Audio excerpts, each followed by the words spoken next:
पे परेशान करे, बट ई अरीना वो डायरेक्ट स्लैम इन उनकी तरफ से 4 राइट्स के आईक्यू उन्हें डाउन कर दिया गया। हालांकि फलक उन्होंने भी आईजीएल का शिकार किया। दोनों ही टीम्स यहां पर एक प्लेयर को कंफर्म करने की कोशिश करते हुए, बट जोकर, स्ट्रेप्स और मोरमैन आगे बढ़ेंगे। हुज़ैफा ने मोरमैन को डाउन जरूर किया, बट हुज़ैफा वो बहुत ज्यादा लेट। हुज़ैफा ने वो नॉक भी निकाल प्लेयर के बारे में पूरी इंफॉर्मेशन, मतलब रीजी का बचना शायद मुश्किल।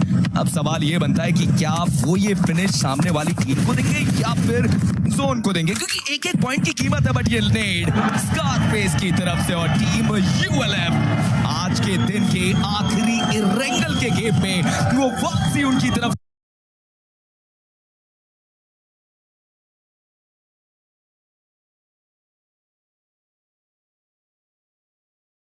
I didn't think we were going to see a Pakistani team be our champs, not this soon. And this guy's giving me a chance. I really, really appreciate it. And hopefully we'll see Four Thrives try to give some of these guys a chance, because in Group A, these guys look like they were unstoppable. They look really good. I mean, they were beat out points-wise by Vitality. But Vitality... It was ridiculous. You're right. It was ridiculous. It was a good time though watching them play. Big return to form for Indonesia. It's not been like this in such a long time. Oh, almost. But yeah, big return for Indonesia. It like feels like the spiritual successors right now to BTR back in the day, but there's no BTR pranks happening. No jokes. Just gameplay. Just gameplay indeed. Dude, the whole Vitality day was absolutely insane. I just kept on talking to some of these dudes backstage, and I was like, guys, what do you think about Vitality's performance? And all I heard was, what the, and it was like filled in by any word you could possibly imagine. That's what I'm talking about. That was good. That was good. I like it. Purposeful shots here. Let's see how this one goes for Blank. Side pocket. Oh, just barely off the edge. But you know what, dude? That's the one thing I love about PUBG Mobile. Sometimes you get put in some beautiful situations, but the best teams always find themselves a way out. I mean, AJL is a good example of that. They got themselves in a real good situation. I mean, top team Tiamba going for the crown, and honestly, they completely flubbed it. That was a lovely shot, by the way, dude. Well played. Winning up against Tiamba in that last game, survival stage. They're given all the chance in the world versus Nongshim Red Force, but Nongshim, I would say they're one of the teams looking to continue on. Mic test 1 2 3, mic test 1 2 3. Hi guys, hello. Tiamba just had a massive turnaround, but some mistakes happen. Oh, dude, I forgot that you're like right at the finish line. I've got like some more steps to go. You got it. But hey, you know what? That's what it's all about. You just take things one step at a time. No matter what kind of situation you put in, you got to just figure things out and make it happen. Yeah. Take another one. It's like, you come down here and go in this back pocket. Yeah.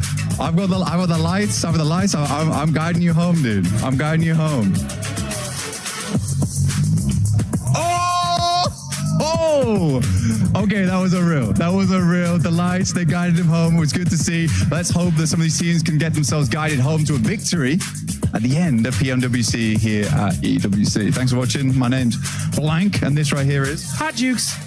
Catch you guys later.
trigger discipline that we're seeing so far, because this can potentially allow Falak to reposition and go for that pincer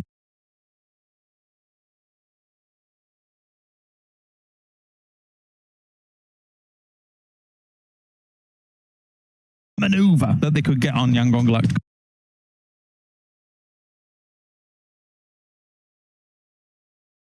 Yeah, you can definitely tell the Four Thrives are trying to be very methodical, very thoughtful of how they want to engage that fight. Because if it was a 4v4, it'd be a bit of a different kind of approach. But here, you get one knock, you instantly turn into a 1v2, which odds of winning are going to be insane. But Murnat drops down. He's going to be instantly taken out by Huzaifa. Can't get the flush just yet, so it's not mission impossible. But I feel like here, they're just going to fully send it Naruto run style and get that flush confirmed. Smile's trying to reinforce this, but it was the perfect moment, right? When you're vaulting out of that window, it gives you that opportunity to just laser him down there and get that elimination under wraps. So yeah, even trying to maybe bait in Smile a little bit further, but they will get that done. And now it's up to Smile to do something. I think he's going to be spotted pretty soon here. It's going to be difficult. And there you go. Falak takes him away. Yangon Galacticos down.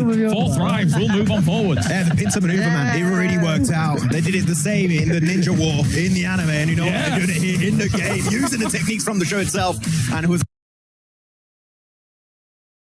looking very impressive. Actually, the one really getting two impressive ankles, but at the end,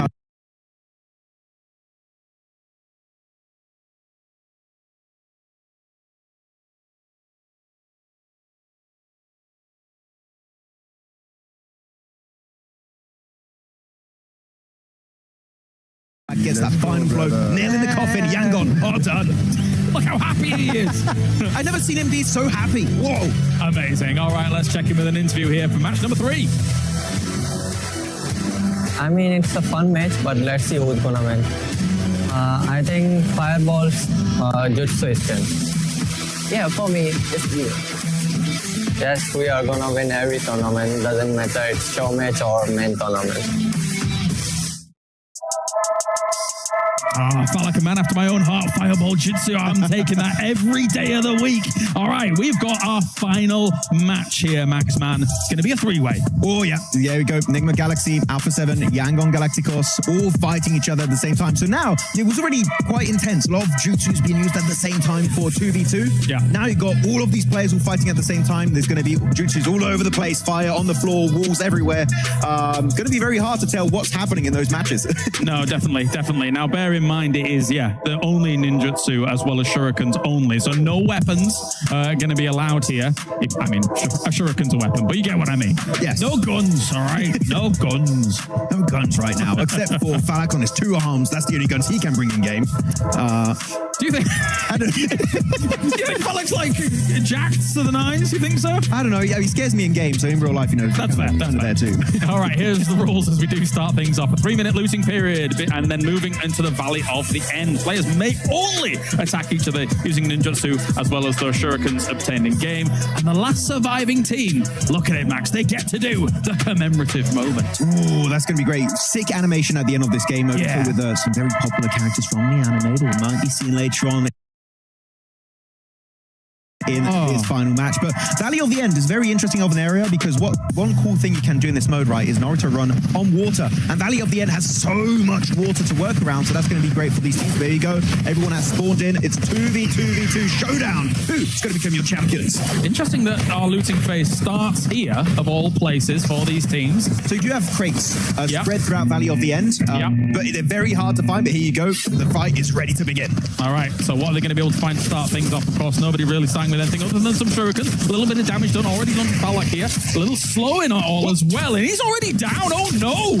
Oh, trying to use a CQC Rasengan is not the way to do it. Also, Satan is going to be beaten up in the water. Can't make it out. And Alpha 7, they were waiting for that third-party opportunity. They're all damaged. They're wounded. They're on the floor. And now Alpha 7 looking to clean it up. I'm trying to pick him up and get him out of dodge. It's not going to be working out at all. Lord here. Let's turn around a little bit once again. There is moving on a little bit further. More shurikens coming in from all angles. This could be over quicker than I thought. There we go. Huzaifa in the 1v2 situation. It's not looking too good. He's going to try and run the way. Oh my goodness. He can't even make it out of the water. And that's going to be Alpha 7 winning the final match. There you go. I didn't think it was going to happen that quickly. I'm a little taken back, Max. I didn't see a lot of ninjutsu, a lot of shuriken, but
use there. Apparently, the looting stage was just non-existent. Shuriken is all they needed. Yeah, I guess it had occurred kind of with that one fireball coming in. The singular in water, definitely very effective. Yeah, very nice. As we see the final moments here as well, Alpha 7 using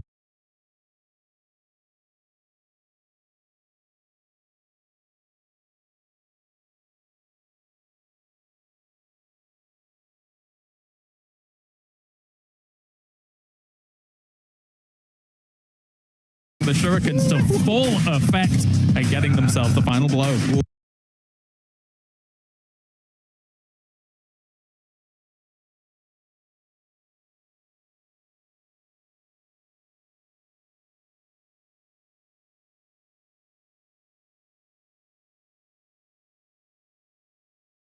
क्या आज एक बार फिर से हमको ओजी God like का bounce back देखने को मिल सकता है? करना पड़ेगा. This is a day of desperation, I will say. बहुत जरूरी आज का ये दिन है because we all know day 3 smash rule activate हो जाएगा. तो आज जितने भी अंक आप निकाल पाओगे आपको निकालने पड़ेंगे because जब हम बात करते हैं टीम्स लाइक ई अरीना की, बात करते हैं हम टीम्स लाइक तियानपा की, वो पॉइंट्स लेके दूर दूर भाग रहे हैं. अब उनकी तरफ भागना पड़ेगा, आगे जाना पड़ेगा, वो अंक लेके आने पड़ेंगे ताकि जब स्मैश रूल एक्टिवेट हो तो उस रेस में हम बने रहे. जी बिल्कुल. टीटी कल रोंडो पे जब शुरुआत हुई थी सबने एक्सपेक्ट किया था कि टीम्स वहीं से अच्छा खेलेंगे, वैसा नहीं हुआ. फिर हमने उम्मीद लगाई रैंगल्स पे और वो रैंगल्स भी अच्छे नहीं गए. लेकिन आज का दिन मल्टीपल रीजंस पे के लिए स्पेशल हो जाता है. आज हमारे पास मीरामार्स भी एक्स्ट्रा और मीरामार्स उन पे भी उम्मीद लगाई थी, लेकिन एक बड़ा सवाल रह गया था वो ड्रॉप क्लैश का ऑन मीनास जनरालिस. मुझे लगता है कि ड्रॉप क्लैशेस जो है वो शायद आज अवॉइड किए जा सकते हैं क्योंकि पॉइंट्स हमारे पास उतने नहीं है. हम देख पा रहे हैं कि गॉडलाइक एंड ओरंगुटान दोनों के पास ही पॉइंट्स की बहुत ही कमी है. तो मुझे लगता नहीं है कि वो इधर ड्रॉप क्लैश लेंगे एक दूसरे के साथ, पहली बात तो. एंड मुझे लगता है कि ये एक पॉजिटिव चीज़ भी है कि आज हमें 4 मिरामार जब देखने के लिए मिलेगा और हमारी टीम्स मिरामार में काफ़ी अच्छे परफॉर्म करती भी है, तो शायद आज एक बेहतरीन और स्ट्रॉन्ग कमबैक देखने के लिए मिल सकता है. जी बिल्कुल. बेहतरीन और स्ट्रॉन्ग कमबैक की उम्मीद तो करेंगे, बट दर्शिता ने एक बहुत इंपॉर्टेंट चीज मेंशन करी थी कि डे नंबर 3 पे स्मैश रूल एक्टिवेट होने जा रहा है. स्मैश रूल एग्जैक्टली क्या है उसका एक रिफ्रेशर मैं आपको दे देता हूँ. डे 2 के एंड पे जो भी टीम फर्स्ट पोजीशन पे रहेगी उनके टोटल पॉइंट्स में 10 ऐड कर दिया जाएगा और वो बन जाएगा हमारा स्मैश कट ऑफ. डे 3 का गोल सब टीम्स के लिए सिंपल, पहले स्मैश कट ऑफ क्लियर करनी है और उसके बाद आपको चिकन डिनर सिक्योर करना है ताकि आप क्लेम कर सके PMWC की ट्रॉफी. मगर दर्शता अभी तो चलिए हम PMWC की बात कर रहे हैं, EWC की भी थोड़ी बात कर लेते हैं बिकॉज क्लब चैंपियनशिप भी चल रही है साथ में. वाइटैलिटी पे मैं बार बार आ जाता हूँ बिकॉज फैल्कन्स के और ऑल गेमर्स के सबसे ज्यादा करीब इस समय वाइटैलिटी ही नजर आ रही है. और इस टूर्नामेंट में अगर फाइनल्स के रन की बात करें, vitality there off to a decent start.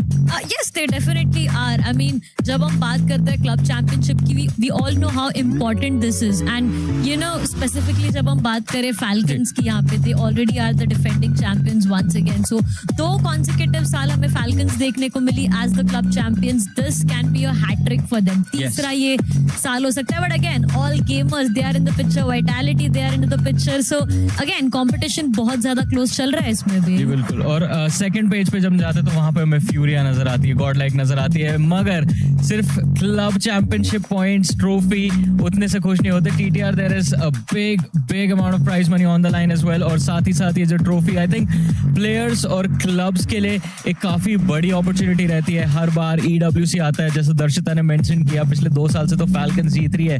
क्या इस बार वाइटैलिटी के पास मौका है to top them over? I think yes, but all gamers के अगर आप पॉइंट के ऊपर नजर डालेंगे तो इधर डिफरेंस भी काफी सारा बना चुके हैं वो. That is true. And 4000 plus points उनके पास आ चुके हैं.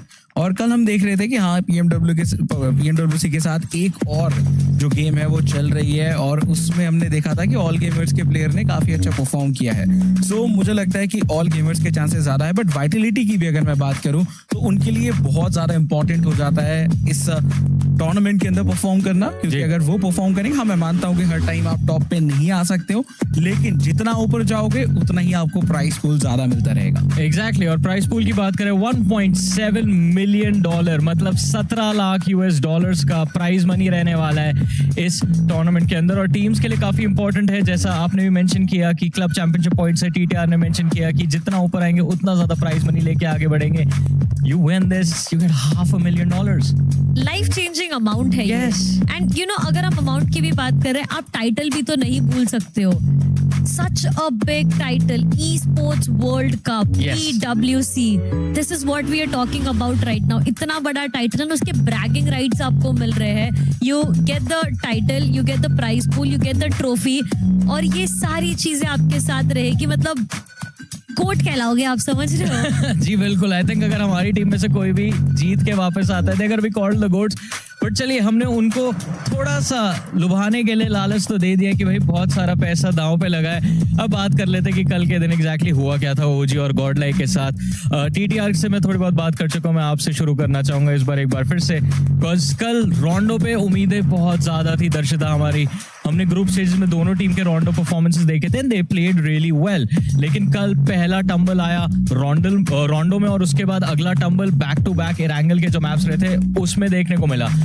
क्या गलत जा रहा था इन टीम्स की तरफ से? ओजी से चलिए शुरू करते हैं. देखिए, मैंने कल भी ये चीज मेंशन की थी कि जो आइसोलेटेड फाइट्स हो रही है, जो इंडिविजुअल प्लेयर्स फाइट में फंस रहे हैं, वो तो एक सबसे बड़ा प्रॉब्लम है ही. बट अगर हम ग्रुप स्टेजेस की भी बात करें तो एक पैटर्न हमने देखा था ओरंगुटैन की तरफ से, जहां पे वो शुरुआती दौर में फाइट्स नहीं लेते थे. वो ट्राई करते थे कि हल्का फाइट्स अवॉइड किया जाए, एक बार तीसरे चौथे जोन के अंदर एक अच्छा पोजीशन मिल जाए, उसके बाद हमें ओजी कंटिन्यूअसली फाइट्स में देखने मिलती थी, एंड वो फाइट्स जीतती भी थी. बट अगेन उसका एक और रीजन था, अगर वो फाइट जीतती थी वाज सिंपली बिकॉज वो सारे खिलाड़ी एक साथ एकजुट होकर खेलते थे, राइट. सो आई फील ये दो बिगेस्ट पॉइंट्स है जो मैंने अभी तक ऑब्जर्व किए इस पूरे फाइट में. तो if these players they stick together, साथ में अगर ये खेलते हैं, एक दूसरे को बैकअप दे पाते हैं, एंड यू नो उसी के साथ कंटिन्यूस वही परफॉर्मेंस हमें देखने को मिलता है, वो सर्वाइव करने का जज्बा हमें देखने को मिलता है, तो हमें सेम परफॉर्मेंस वापस नजर आएगा. आपके पास मैं वापस आऊंगा. अभी मैं टीटीआर से जानना चाहूंगा. उस गॉड लाइक आ चुकी है हमारी स्क्रीन के ऊपर. गॉड लाइक के भी सेम ही इश्यूज थे जैसे दर्शिता ने पॉइंट आउट किए ओजी के, कि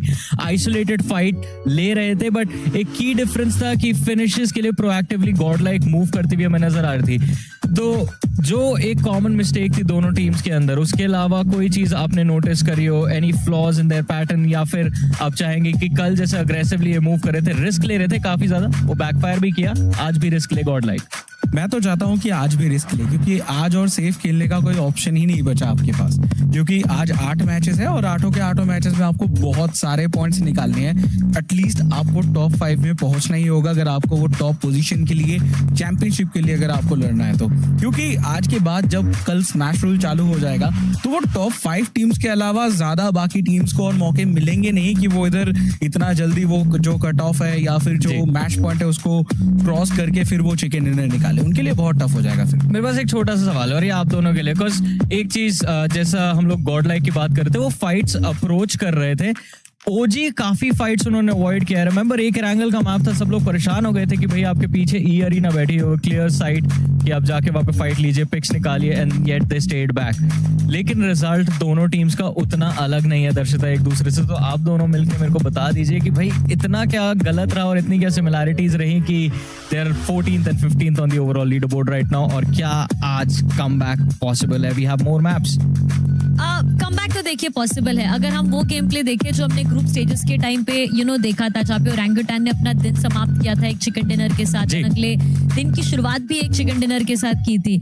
अगर हम वो वो ओरंगुटैन या हम वो ग्रुप स्टेज वाले गॉड लाइक की टीम की बात करें तो ऑफ कोर्स वो कमबैक पॉसिबल है. And looking at the leader, look at Aaru, he is so sharp, he is doing everything that he can for his team, right. वो एक वन मैन आर्मी की तरह है अपने टीम के लिए. वहीं पे जब आप बात करते हो गॉड लाइक एंड उनके कैप्टन की भी, same again that one person who handles everything that he can. तो आई फील वो कमबैक होगा. एंड तो मीरामार के जो मुकाबले रहेंगे वो एक मोमेंटम बिल्डिंग मैचेस रहेंगे इन टीम के लिए. इफ मोमेंटम उन मैचेस में बिल्ड हो जाता है, उसे बस कैरी फॉरवर्ड करना है और आज का दिन बेस्ट लेके जाना है. आई थिंक मुझे लगता है कि कल जो ओरंगुटैन की तरफ से हमें देखने के लिए मिला था, उस पर्टिकुलर गेम पे नहीं, मल्टीपल गेम्स में ऐसा नजर आया कि वो शायद सेकंड थॉट्स के साथ फाइट में जा रहे थे. आपने जो मेंशन किया है उस टाइम पे सिर्फ ई अरीना नहीं थे, उधर टियानबा भी मौजूद थे, जिनके ऊपर अगर फाइट लेते तो देखिए इधर ओरंगुटैन के लिए तो अच्छा होता ही, बट वही जगह पे गॉड लाइक के लिए भी अच्छा होता, क्योंकि गॉड लाइक को पता ही नहीं था कि टियानबा उस जगह पे मौजूद है, जिनके बारे में शायद ओरंगुटैन को थोड़ा बहुत आइडिया था.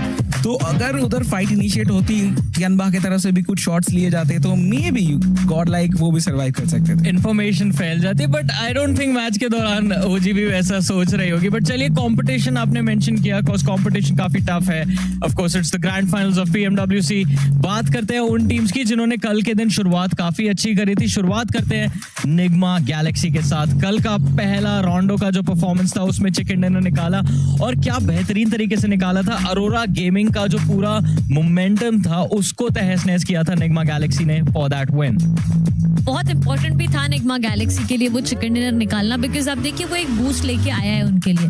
बट यू नो जॉनी, बात फिर से वही हो जाती है घूम फिर के कि आपने एक मैच चिकन डिनर तो निकाल लिया, बट बाकी के मुकाबलों में आपने क्या किया? I mean the biggest question, right? अगर आप दिन के 6, 8, 10 जितने भी आप मुकाबले खेल रहे हो, अगर आप उसमें से एक चिकन डिनर कन्वर्ट कर पा रहे हो, तो बाकी के मैचेस में आप क्या एवरेज पॉइंट्स निकाल पा रहे हो, या फिर क्या आप एक और अच्छा मुकाबला कन्वर्ट कर पा रहे हो कि जहां पे आपने एवरेज पॉइंट्स नहीं निकाले वो आप वहां पे कवर अप कर रहे हो, राइट? सो ग्राफ आपका अगर ऐसे जाके ऐसे जा रहा है तो मतलब नहीं ना उस चीज का, अगर ऐसे जाके थोड़ा सा हल्का ऊपर नीचे हो। फेयर इनफ, आपने काफी इंपॉर्टेंट चीज मेंशन करी कि कंसिस्टेंट रहना बहुत जरूरी हो जाता है। वो एक्सप्लोसिव स्टार्ट हमने पहले भी एक दूसरी टीम की तरफ से देखी है ग्रुप स्टेजेस के दौरान, और उसका फायदा नहीं हुआ था उनको उतना ज्यादा। Better to be consistent.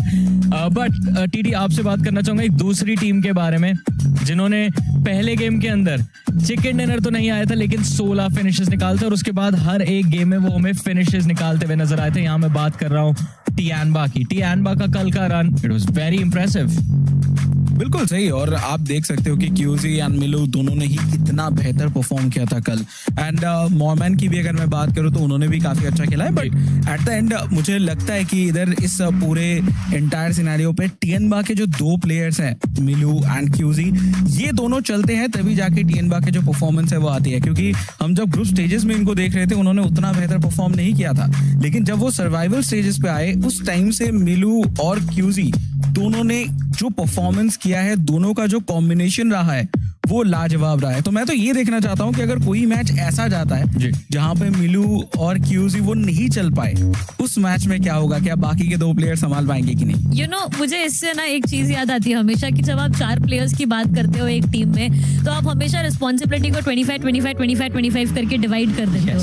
But then point वही आता है कि जब आपका वो 25 काम नहीं कर पाता है, क्या आप 50-25-25 या 50-50 करके खेल पाते हो या फिर? बिल्कुल, आई थिंक किसी का खराब दिन चल रहा है तो किसी और को तो स्टेप अप करना पड़ेगा। बट इस समय अगर टीम के 2 प्लेयर्स का दिन इतना ही बढ़िया चल रहा है तो I think Tianba they might be thinking कि स्ट्रेस क्यों ले, ओवर अग्रेस क्यों करे, बाकी 2 पीछे खेल लेते हैं। ये दोनों वार्म्ड अप है। मिलू क्यूजी बहुत ही बढ़िया परफॉर्मेंस कल के दिन डिलीवर करी, बट स्टिल फर्स्ट पोजीशन पे हमें कोई और नजर आ रहा था। And that was the same team जिनकी हम पहले बात कर रहे थे। एक्सप्लोसिव स्टार्ट करने की आदत है, बट कल बिल्कुल ऑपोजिट रहा इनका दिन। स्टार्ट काफी standard middle of the pack के अंदर करी, बट इतना कंसिस्टेंट थे कि ई अरीना भी हमको काफी ऊपर तक क्लाइंब करती हुई नजर आई।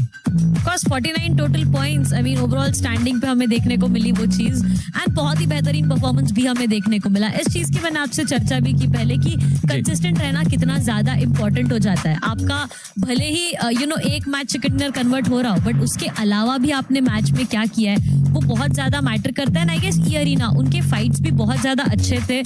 डिसीजन मेकिंग की भी अगर आप बात करते हो, अच्छे डिसीजन थे। गुड फाइट्स बैड फाइट्स के बीच में का हमें डिफरेंस देखने को मिला। सर्वाइवल इंस्टिंक्ट भी देखने को मिली। तो कुल मिला के सारी चीजें काफी बेहतरीन थी इस टीम की तरफ से। मुझे लगता है कि ये अरीना जो चीज चेंज किया है इस बार वो है उनके पूरा अप्रोच, क्योंकि जब वो राउंडो में तो लाइक 39 पॉइंट्स टोटल लेके गए थे, उसके बाद से उन्होंने हर एक मैच वैसे ही खेलने की कोशिश की थी, बट हर बार वो फेल हुए थे। तो इसी वजह से इस बार उन्होंने चेंजेस लाए अपने गेम में, बहुत ही कैलकुलेटेड रिस्क ले रहे हैं, एंड इसी वजह से शायद उनका जो एग्रेशन है वो इतना ज्यादा चैनलाइज नजर आता हुआ एंड टॉप पे बैठे हैं। और मुझे लगता है कि ये जो 8 मैप्स हैं जिनमें से अभी तक हमने मिरामार उनको खेलते हुए नहीं देखा है, मिरामार अगर एक बार उन्होंने सही से निकाल दिया, मैं तो इनको टॉप 3 में देख रहा हूँ। जी बिल्कुल। और फाइनल्स के अंदर अगर बात करें, in fact compare to group stages, Joker वहां पे काफी अच्छा खेल रहे थे, अब मॉर्मन ने स्टेप अप किया है। और ई अरीना आई थिंक आज would you say that this is the team that needs to be stopped? Definitely this is that one team you need to look out for. आपकी नजरें होनी चाहिए कि ये अरीना क्या कर रही है, बिकॉज अगर आपने शुरुआत के मैचेस में उन्हें वो मोमेंटम दे दिया तो हमने देखा है कि ये अरीना एक मैच में 40 तक निकाल सकती है। जी बिल्कुल, बट चलिए अब बात करते हैं कि किस तरह से आज हमारी टीम्स प्रोग्रेस करेंगी एक बार फिर से। ओरंगुटान, गॉडलाइक, आज का दिन कैसा रहेगा, इसी को जानने के लिए स्पेरो जुड़े नूब एनालिस्ट के साथ। मेरे साथ अभी के लिए जुड़ रहे हैं नूब फ्रॉम गॉडलाइक, जो कि एनालिस्ट हैं गॉडलाइक के। नूब, बहुत ही इंपॉर्टेंट दिन है आज का, 8 लगातार मैचेस हैं, क्या प्रिपरेशन है आज के लिए? कुछ नहीं, नॉर्मल खेलेंगे जैसे खेलता है। स्टार्टिंग मैच मेरा हमारा है, तो देखते हैं। बहुत लोगों को पता है कि हमारा ड्रॉप क्लैश है, तो वही ड्रॉप पे मिलते हैं। That is important. But Miramar देखा जाए तो इस पूरे स्टेज में, पूरे इंटरनेशनल लीग में बहुत स्ट्रॉन्ग रहा है हमारा, कमबैक के लिए जाने जाते हैं। क्या प्लानिंग है मिरामार की? जैसे इंडिया में खेलते थे वैसे ही खेलेंगे, कुछ एक्स्ट्रा कुछ ये नहीं करेंगे। सिर्फ थोड़ी बहुत चीज़ें हैं, लाइक ड्रॉप चेंज हुआ है, बट खेलेंगे तो सेम ही। और मैचेस भी ज़्यादा हैं आज के दिन में, 8 लगातार आपको मैचेस खेलने। How are you planning to complete that really well? Like आदत है यार 8-10 मैच खेलने की। इंडिया में तो डेली 12-12 मैचेस खेलते, तो आदत है हम लोग को ये खेलने की, तो इतना कोई स्ट्रेस नहीं हमें। और बहुत सारी एक्सपेक्टेशंस, क्या प्रेशर फील होता है जब इतने सारे लोग मैसेज करते हैं, डीएम करते हैं कि good luck for the match? Do you think about that, या फिर नहीं, सिर्फ आज के बारे में सोच रहे हो? प्रेशर वगैरह तो कुछ नहीं देता यार, मतलब आदत हो गई है, लाइक बहुत साल से आदत हो गई है। अभी प्रेशर वगैरह तो कुछ नहीं है, एंड सब पंप है, कर लेंगे, पता है पहले भी किया, अब भी कर लेंगे। Alright, thank you so much noob हमारे साथ बात करने के लिए।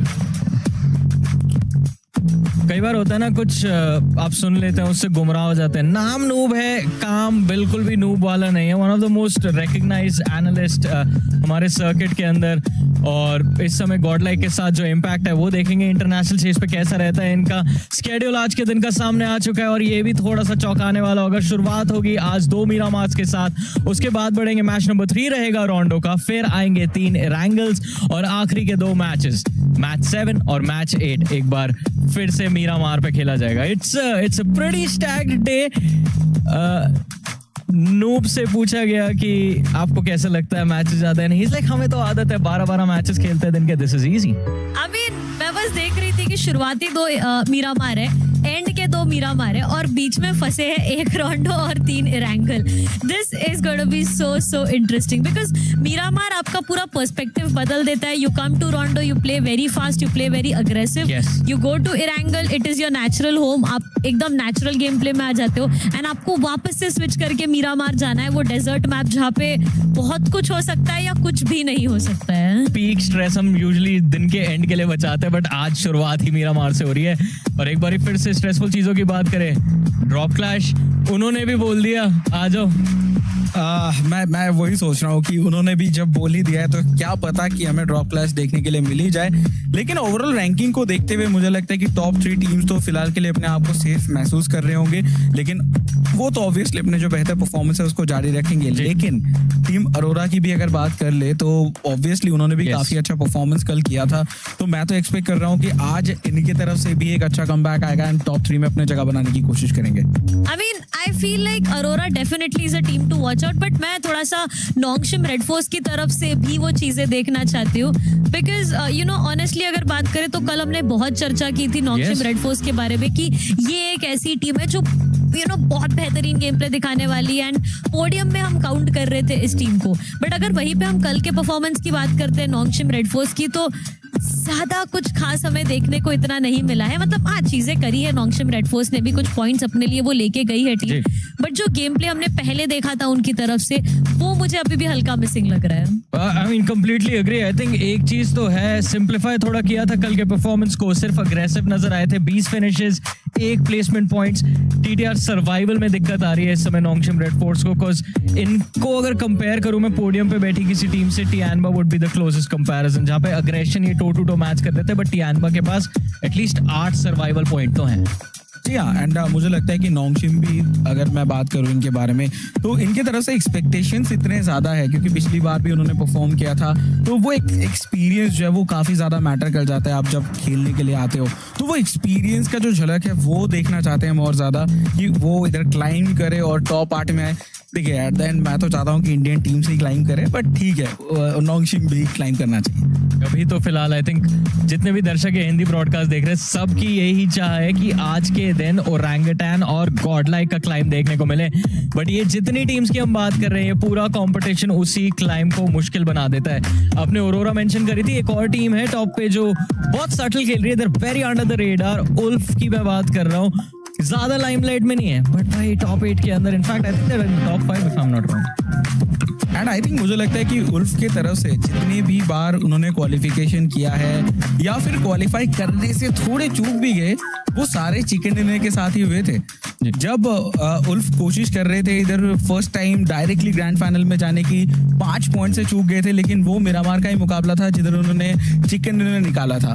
फिर लास्ट सर्वाइवल स्टेज पे भी चिकन डिनर उनके तरफ से था, तो मुझे लगता है कि मिरामार एक अच्छा मैप हो सकता है उनके लिए। आई मीन मैं जब भी उल्फ की बात करती हूँ मुझे तो मेसी की प्रेडिक्शन याद आ जाती है कि पहली मेसी की प्रेडिक्शन है जो क्वालिफाई लास्ट मैच पे क्वालिफाई करके उसके बाद हमें देखने को मिल रही है ग्रैंड फाइनल्स में। What a journey it has been for उल्फ ऑनेस्टली। एंड अब अगर आप बात करते हो 31 पॉइंट्स, गुड पोजीशन। एक और खुशी की खबर दूं, उल्फ के क्वालिफाई करने से अपेरेंटली मेसी ने स्ट्रीम पे कुछ कहा था। क्या? Now he has to do something for his viewers. चलिए वो तो उधर देख वो लेंगे। उनके व्यूअर्स को पता है। आई थिंक जितने लोग मेसी की स्ट्रीम्स देखते हैं, they know what to get from it. But उल्फ की इतनी चर्चा कर रहे हैं, आई थिंक कुछ की प्लेयर्स स्कारफेस को हमने स्टेप अप करते हुए देखा फाइनल्स के अंदर। एंड जैसे आपने भी मेंशन किया, शुरुआत ही एक चिकन डिनर के साथ हो चुकी है। पहले दिन के अंदर मोमेंटम अच्छे से कैरी फॉरवर्ड कर रहे हैं, बट क्या लगता है कहाँ पे उल्फ को बीट किया जा सकता है if we are OG and Godlike? I mean definitely a 4v4 proper fight जहाँ पे शुरुआत हम देख रहे हैं इन्फॉर्मेशन गैदर करने से लेके थ्रोएबल से लेके एक प्रॉपर टीम फाइट अगर हमें देखने को मिलती है। बिकॉज हमने कई बार देखा है, जब मैं स्पेसिफिकली ओजी या गॉडलाइक की बात करूँ तो ऐसे सिचुएशंस है जहाँ पे इन टीम्स ने प्रॉपर 4v4 बैटल लिया है इन्फॉर्मेशन एंड थ्रोएबल्स के ऊपर, एंड वो फाइट्स उन्होंने जीती भी है। So I am expecting that. But चलिए अभी फिलहाल आगे बढ़ने की बारी आ चुकी है और हम लोग तो अपनी प्रेडिक्शंस बताते रहते हैं, बट हम ये भी जानना चाहते हैं कि आप लोग जो ब्रॉडकास्ट देख रहे हैं, टीम्स को भी फॉलो कर रहे हैं, आपके क्या सोच विचार है, आपकी क्या प्रेडिक्शन है? QR कोड ये रहा स्क्रीन के नीचे, जाइए स्कैन कीजिए and let us know your tournament winner predictions. याद से हमें बताइए कि क्या लगता है कौन जीतेगा ये PMWC। और इसी के साथ आई थिंक अब और भी लोगों को हम जोड़ लेते हैं हमारी इन डिस्कशंस के अंदर, हमारे कमेंटेटर्स को हमारे साथ बुलाते हैं। तो we have mister Sharma, mister engineer YT once again joining us. Day 2 के बारे में आप लोगों के क्या सोच विचार है? More number of matches, more Miramars and of course reset of momentum. Engineer YT आपसे शुरू करते हैं। देखिए 8 मैचेस हैं, तो मैं यही समझता हूं कि अगर कोई भी टीम पहले दूसरे गेम से एक अच्छा मोमेंटम पकड़ती है तो आज के पूरे दिन को लाजवाब बना सकते हैं, और शायद आज का दिन बहुत ज्यादा डिसाइडर भी साबित हो सकता है। आज के दिन अगर आप अच्छा खेलते हैं, स्पेशली मैं उन टॉप टीम्स की बात कर रहा हूं, तो वो अपने लिए लास्ट डे पे एक अच्छा मार्जिन क्रिएट कर सकते हैं। जहां पर हम मैच पॉइंट की बात करते हैं, जब हम स्मैश पॉइंट्स की बात करते हैं, तो वहां पर उनको बहुत फायदा मिलेगा अगर टॉप टीम्स आज के दिन अच्छा परफॉर्म करती हैं। जी बिल्कुल, बट मोमेंटम की बात कर रहे हैं, मोमेंटम बिल्डिंग की शुरुआत ही ओशन मीरामार से होने जा रही है। और अभी तो नूब से भी बात हुई स्पेरो की, उन्होंने भी मेंशन किया कि drop clash we don't care, आना है तो आ जाओ। ये एक हिंड्रेंस साबित नहीं हो सकती दोनों टीम्स के लिए for the rest of the day, because 2 Miramar back to back खराब गए और फिर रोंडो खेलना है आपको। And I do kind of agree with that to an extent, लेकिन उसके साथ साथ ये या तो ये दर्शा सकता है कि कल वापस जा करके उन्होंने ड्राइंग बोर्ड पर अपनी स्ट्रैटेजीज बनाई हैं, क्योंकि जब फाइनल शुरू होने वाली थी उससे एक दिन पहले सबके ड्रॉप लोकेशंस आ चुके थे, हलचल मच चुकी थी। और वो ड्रॉप लोकेशन जिसकी ये बात कर रहे हैं कि कुछ क्लैश है, वो ओजी के साथ का क्लैश है जो अभी तक हम लोगों ने देखा है, जो इंटरनेट पे चल रहा है। So is that what it is? I mean, उसी के ऊपर पूरी चर्चाएं आने वाली हैं, and I think engineer has some other words as well. देखिए एक बहुत अच्छी कहावत है कि हाथी के दांत खाने के और अलग होते हैं और दिखाने के अलग होते हैं। तो ऐसा भी हो सकता है कि जो ड्रॉप फाइट है वो जो ओजी के साथ हमें दिखाई गई है, क्या पता कहीं और हमें देखने को मिले। ये एक टर्निंग फैक्टर हो सकता है जॉनी। अब आपने जो बोला है मैं तो कंफ्यूज हो गया बहुत ज्यादा, बट चलिए नंबर्स की बात कर लेते हैं, ये उतने कंफ्यूजिंग नहीं रहते। डे 2 ग्रुप स्टेजेस का कैसा गया था गॉडलाइक का, वो नंबर्स को यहाँ पे हम कंपेयर कर रहे हैं फाइनल्स के डे 1 परफॉर्मेंसेस से। मिस्टर शर्मा, आप हमारे स्टैटिस्टिशियन है और the maths genius, any patterns you notice? ये नंबर्स आपको क्या कहानी बता रहे हैं? नंबर्स जिस तरीके से कहानी बता रहे हैं वो ये है कि सर्वाइवल टाइम के ऊपर थोड़ा सा और काम करना है, जो आई थिंक हर किसी को पता है। एवरेज प्लेसमेंट्स को हम देख पा रहे हैं जो कि फाइनल्स डे 1 पर उतनी अच्छी नहीं आई है। मतलब आज with the number of matches जो है उनको अपने एवरेजेस को तो पहली चीज सुधारना ही सुधारना है, और उसके साथ साथ मे बी कल के दिन का एक मैच था वो इरांगल था जिसके अंदर अपने आप को टॉप 6 के अंदर हमारी इंडियन टीम्स लेकर के आई थी। शायद वहां से मोमेंटम बन रहा था, लेकिन अब उन्हें वापस से एक नई शुरुआत करनी पड़ेगी। यस, स्लो स्टार्ट है, यस स्लो एंड है, लेकिन स्लो स्टार्ट आपको थोड़ा पनपने का समय देता है लॉबी के अंदर। शायद कोशिश कर ले वो और may be, just may be, in matches से अच्छे नंबर्स निकल सकते हैं। एक और सवाल इंजीनियर वाइटी आपसे जानना चाहूंगा इस बारे में कि इस समय लीडर बोर्ड के टॉप पे एक ऐसी टीम बैठी है जो काफी सरप्राइजिंग है, टू बी ऑनेस्ट, कंसिडरिंग इनकी ओवरऑल जर्नी कैसी रही है इस PMWC के अंदर। ई अरीना, क्या लगा था कि लीडर बोर्ड लीडर्स बनेंगे eight the end of day 1?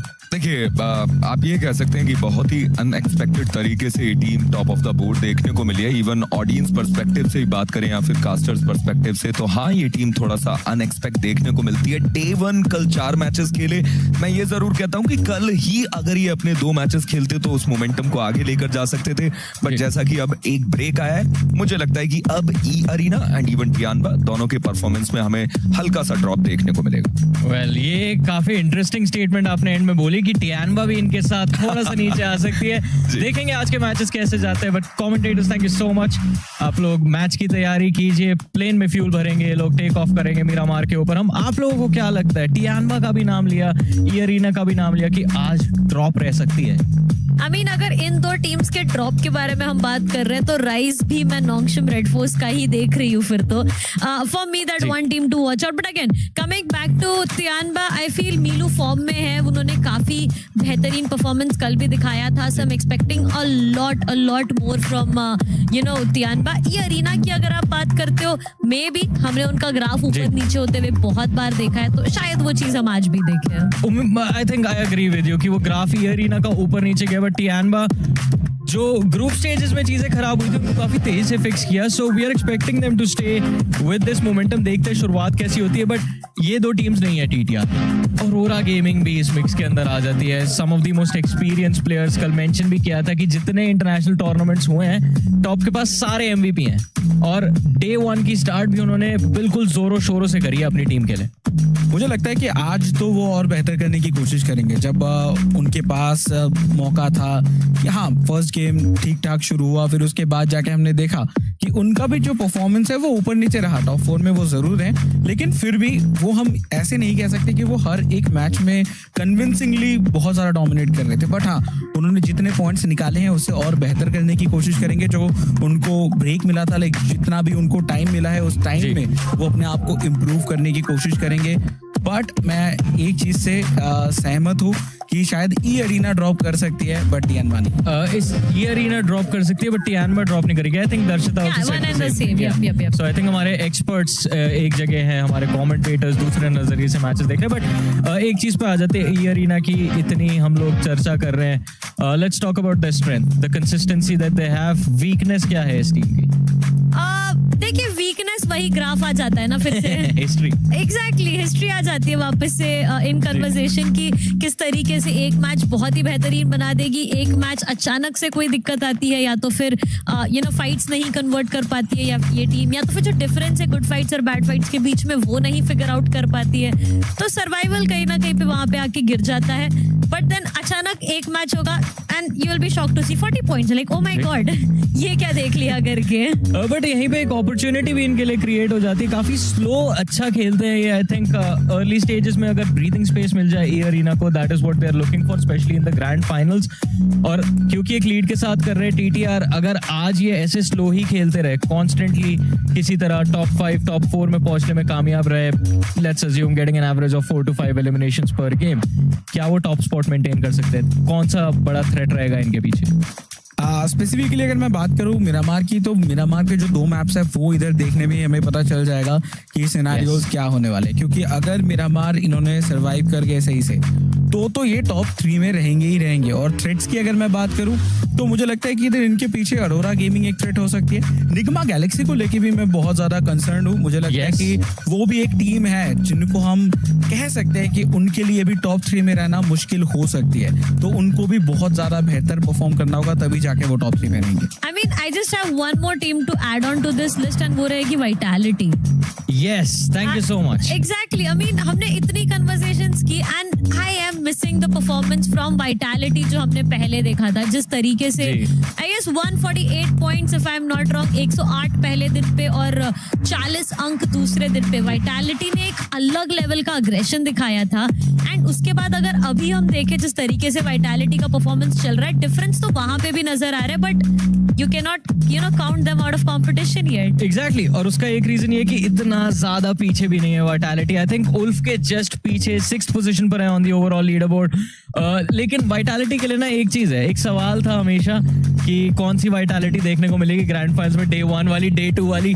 किसने बोला था डे 2? आपने कहा था डे 2 वाली. Yes. डे 2 वाली वाइटैलिटी नजर आ रही है. So डे 2 वाली नजर आई, बट मुझे लगता है कि टियानवा के जो मीलू हैं उन्होंने एक्सेल को इतना ज्यादा परेशान किया कल. हर मतलब ज्यादातर मैचेस में ही हमने देखा वाइटैलिटी के साथ टियानवा के बीच में हमें फाइट होते हुए, जिसमें मीलू अकेले ही कुछ भी कर रहे थे. और एक फाइट तो हमने वो भी देखा था जहां पे क्यूजी वो अकेले थे, मीलू डाउन थे, मीलू को रिवाइव देने का मौका भी मिला, तब जाके वो फाइट होती हुई नजर आई. तो बहुत सारी चीजें हैं जो इधर देखने वाली बात है. मुझे लगता है कि वही सेकंड थॉट्स वो आपको एलिमिनेट करना होगा. अगर आपको लगता है फाइट लेना है तो तभी लेना चाहिए. बट दर्शता यही सवाल बन जाता है ना कि फिर वो डे 1 वाइटैलिटी का अग्रेशन वो कैसे पॉसिबल था और वो अभी क्यों नहीं आ पा रहा है? I mean, कहाँ गई वो वाइटैलिटी? Exactly.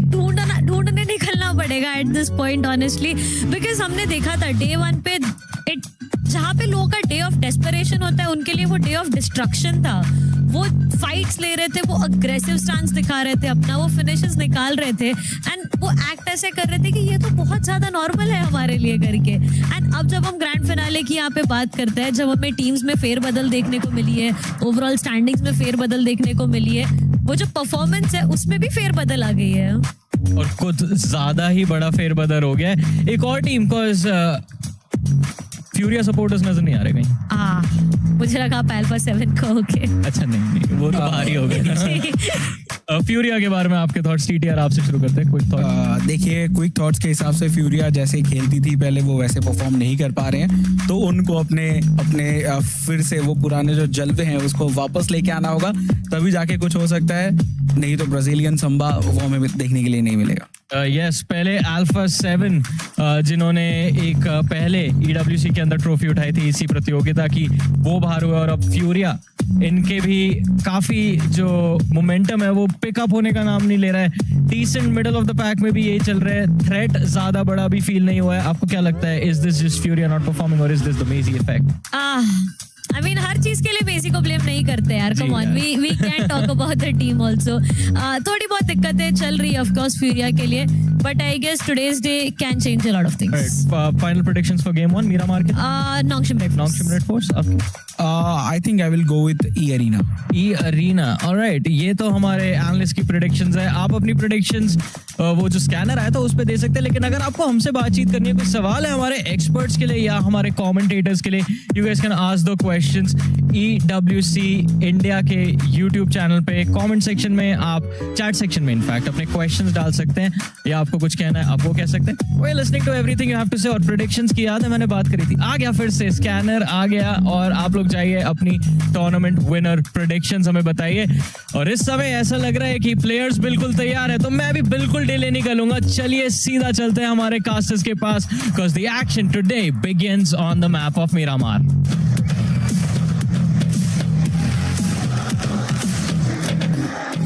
देवी और सज्जनों, सबसे पहले तो आप सबको हमारे स्वतंत्रता दिवस की ढेर सारी शुभकामनाएं.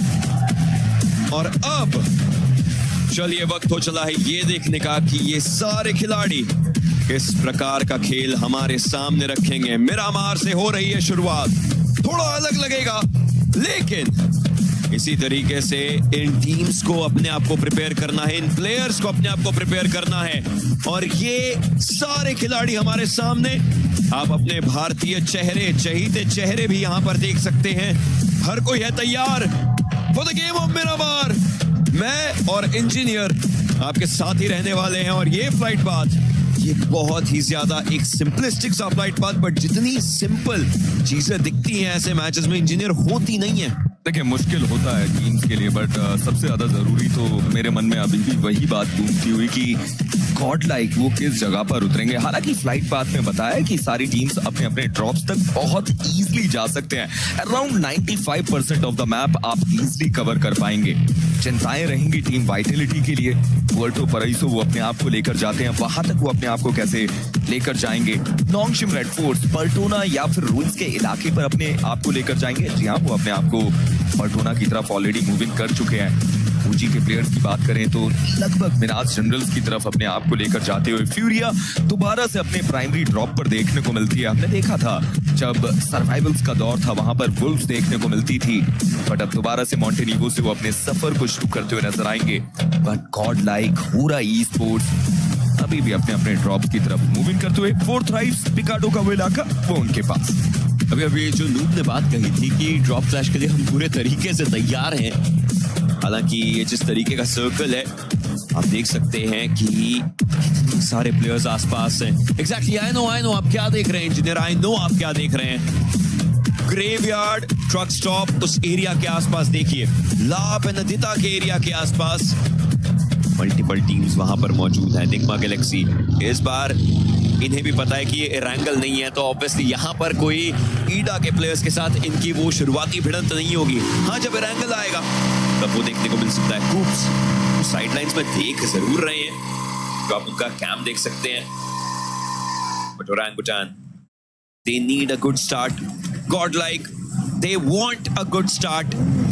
अब किसकी नीड और किसकी वांट में आप गेम को बनाएंगे कैसा?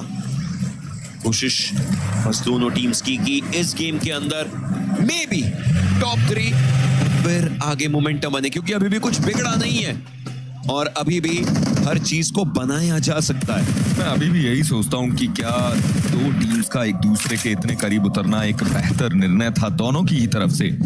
आने वाले समय में अगर दोनों के बीच में फाइट हुई तो नुकसान तो होगा ही, और अभी के लिए दोनों ही टीम्स को कम बैक करना है। और जब ओशियन मीरामार की बात करते हैं तो ऐसा नहीं था कि केवल यही एरिया है जहां पर आप ड्रॉप कर सकते हैं, बहुत सारे इलाके खाली थे। आप वाटर ट्रीटमेंट पे अपना ड्रॉप तैयार कर सकते थे। वाइटलिटी, हाँ हम कहते हैं कि वो जरूर क्रूजडेल वैले और तोरे उमादा की तरफ अपने आप को लेकर गए हैं, बट वो एरिया खाली रहता है। इस बार वाइटलिटी अपने सेकंड ड्रॉप पर मजबूरी में गई है, वरना वो पुएर्टो पराइसो खेलते हैं। बिल्कुल सही। वाइटलिटी को अपने सेकंड ड्रॉप पर, क्योंकि वो फ्लाइट उस तरीके से थी, उनको एरिया मिला, वो उस जगह पर गए हैं, जो एक बहुत सही पॉइंट है। इसके ऊपर और बात करेंगे, लेकिन यहाँ पर क्विक वो अपने व्हीकल से काफी आगे आए हैं और समर सॉल्ट यहाँ पर ये व्हीकल करता हुआ होरा के खिलाड़ियों का। और अब देखिए किस तरीके से रश किया जा रहा है। पहले एक प्लेयर अंदर की तरफ को गया तो दूसरा प्लेयर स्लीपी वो बाहर की साइड से चलते हुए आए। ये बहुत ही स्टैंडर्डाइज तरीका था। इस मोलोटॉव में मत जाइएगा, आग का दरिया, और तैर के जाने की कोशिश। शॉट जरूर दिए गए, डैमेज भी आया, बट उससे ज्यादा कुछ नहीं कर पाए। कोई लो ग्राउंड पर है, ज्यादा वो भी नहीं बचेंगे, इंस्टेंटली उन्हें टेक डाउन किया जाएगा। एंड ये पहला फिनिश पॉइंट इस गेम का होरा के पास आता हुआ। टॉप 12 में टीम है ये मौजूद और ऊपर जाना चाहेंगे, बट अल उला के बाकी प्लेयर्स भी आ चुके हैं। मैं अभी भी नो फियर को देखना चाहता हूँ, वो उस जगह से किस प्रकार से एंगल बनाते हैं। अगर सही टाइम पर प्लेयर उस एरिया पर जगह बना ले तो बहुत ही आसानी से अल उला के एक और प्लेयर को नॉक कर पाएंगे। हालांकि अल उला हमने देखा था सर्वाइवल्स में, क्या बढ़िया वो वापसी देखने को मिली, एक अच्छा चिकन निकाला गया था और उसके बदौलत ये टीम हमें यहाँ पर ग्रैंड फाइनल्स में देखने को मिलती है। पर जब हम नो फियर की चर्चाएं करते हैं तो उनके पास लूट की वो कमी देखने को मिलती है।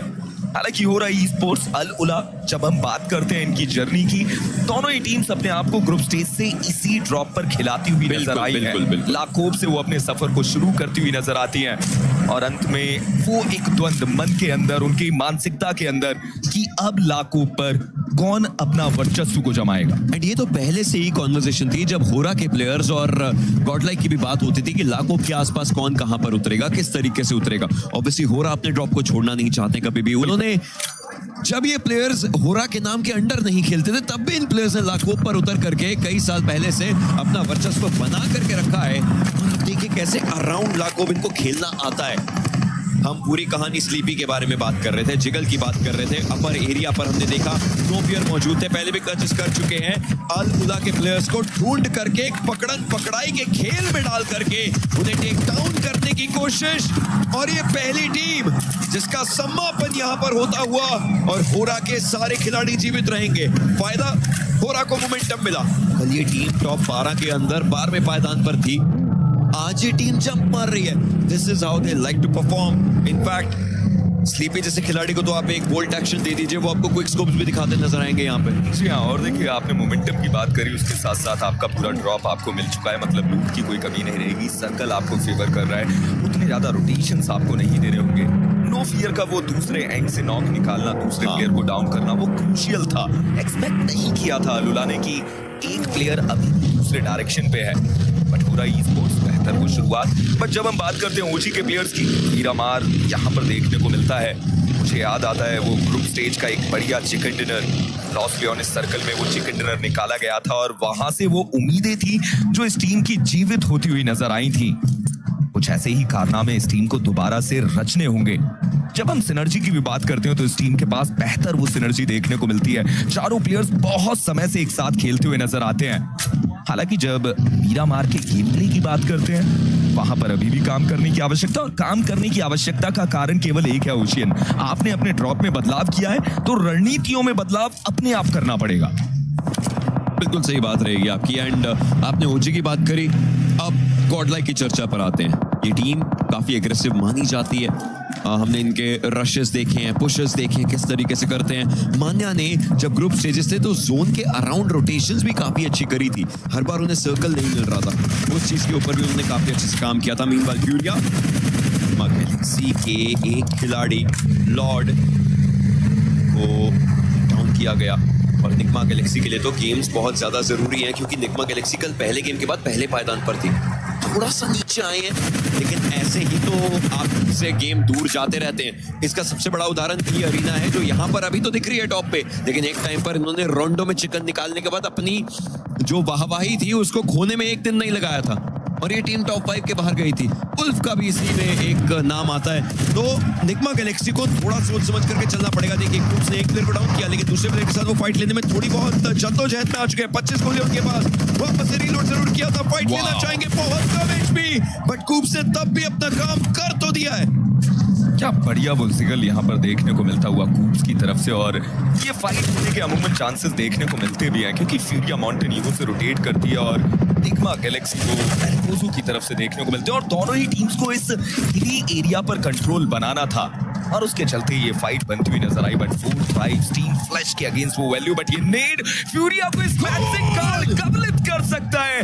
क्या बढ़िया वो नेड, एक प्लेयर का कंफर्मेशन लिया, दूसरे प्लेयर को डाउन कर दिया, और अब तो अकेले प्लेयर जीवित हमें देखने को मिलते हैं। ऊपर भी लगातार वो शॉट्स देने का प्रयास, हालांकि निग्मा गैलेक्सी ने भी अपने एक प्लेयर को गवाया था। लॉर्ड वो प्लेयर थे जो मुझे याद आते हैं कि क्या वो गेम प्ले उनकी तरफ से, बट कूप्स चीफ का कंफर्मेशन, और कूप्स की तरफ से इतनी दूर वो कनेक्शन आया, मुझे लगा था कि शायद और किसी प्लेयर ने वो नॉक निकाला है, वो फिनिश कंफर्म किया है, but Nigma Galaxy, that's a 1v4। क्या बढ़िया वो गेम कूप्स की तरफ से फ्यूरिया के हर एक प्लेयर को पकड़कर इस गेम से रफा दफा कर दिया गया। कूप्स, ग्रेनेड, क्लोज एंगल फाइट और लॉन्ग रेंज स्प्रेज सब एक बैटल में दिखाए इन्होंने, एक बैटल के अंदर। आई रियली विश कि हमें इस फाइट का रिप्ले भी देखने को मिले, क्योंकि अंडरस्टैंडिंग क्या है, आपके पास QBC, आपके पास JS9 है। JS9 हिप फायर एक्यूरेसी के लिए ज्यादा अच्छा वेपन है, तो आपने उसको ही चुना। 25 गोलियां बची थी, अगर आप चाहते तो अपना वेपन स्विच करके क्लोज रेंज की फाइट ले लेते। हाँ, नो डाउट डैमेज ज्यादा होता, लेकिन वो हिप फायर एक्यूरेसी के अंदर दिक्कत आ सकती थी, तो उन्होंने JS9 का इस्तेमाल किया, हिप फायर एक्यूरेसी को कारगर रखा। फिर लॉन्ग रेंज की बारी आई, उनके पास स्कोप था या नहीं पता नहीं, लेकिन उनको बाद में स्कोप मिला, जिसका उन्होंने इस्तेमाल किया अपने लॉन्ग रेंज वेपन के ऊपर, QBC के ऊपर, और उससे प्लेयर को टेक डाउन किया जरूर है। और इन सबके बीच में एक प्लेयर नॉक कहां हुआ है उसका इन्फो लिया। ये खिलाड़ी नॉक है तो कोई ना कोई टीममेट आसपास आएगा, हल्का सा थोड़ी देर देख लेता हूं नॉक कहां हुआ है, ग्रेनेड मुझे वहीं डालना है क्योंकि रिवाइव होने वहीं पर जाएगा। बहुत प्यारे तरीके से ये फाइट निकाली है निग्मा गैलेक्सी ने, दाद देनी पड़ेगी। ईडा के अगेंस्ट वैल्यू कन्वर्ट करना चाहते हैं, डार्क इनके ऊपर वो हल्की फुल्की बूंदाबांदी जरूर देखने को मिली, हालांकि अभी तक वो नॉक हमें देखने को नहीं मिला है। वाटर ट्रीटमेंट के आसपास को होल्ड करते हुए ईडा के प्लेयर वो चारों तरफ उनके एक तैयारी करना चाहते हैं, चारों तरफ से घेरने की शायद वो कोशिश उनकी तरफ से देखने को मिलती हुई नजर आए।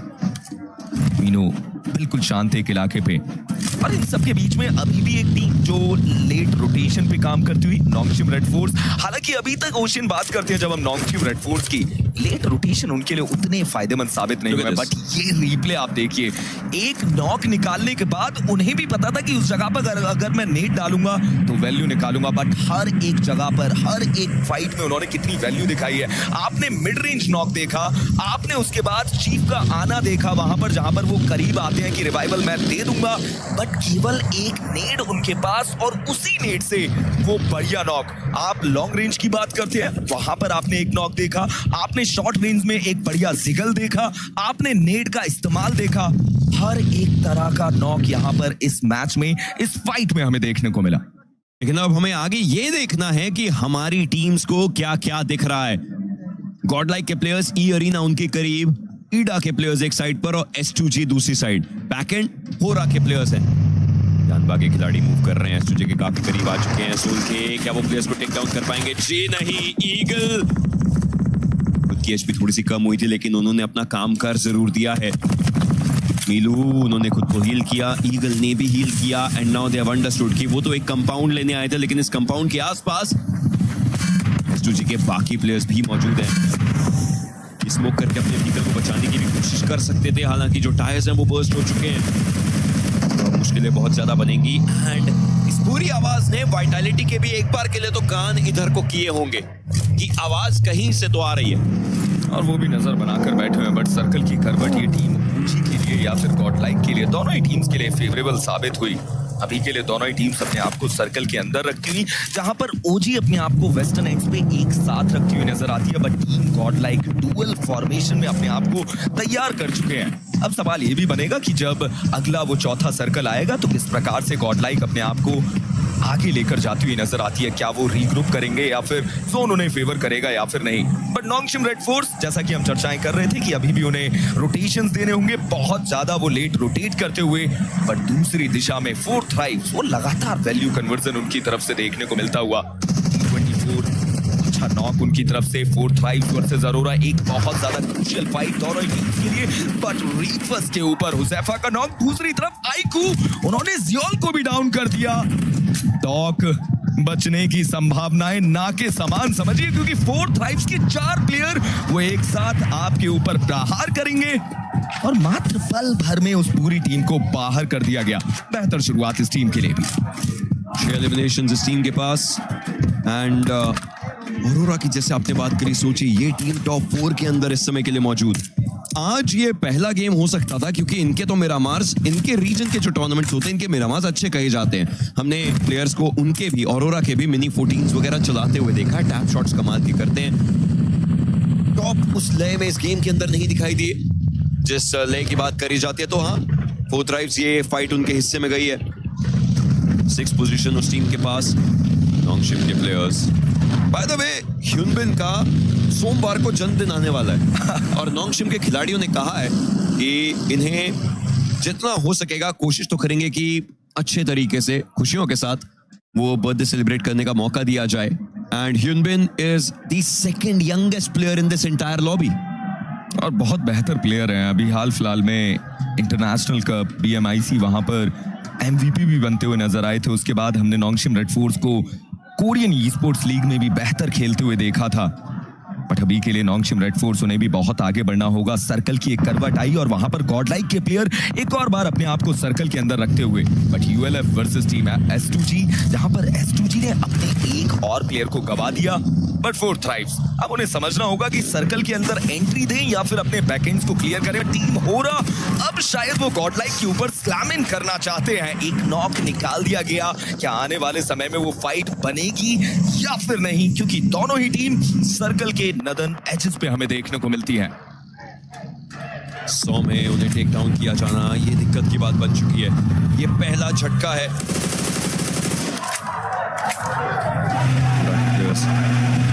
इस पावर चलिए पहुंच रहे अपनी टीम के पास, और गॉडलाइक के बाकी बचे हुए प्लेयर्स जोन के अंदर आ चुके हैं।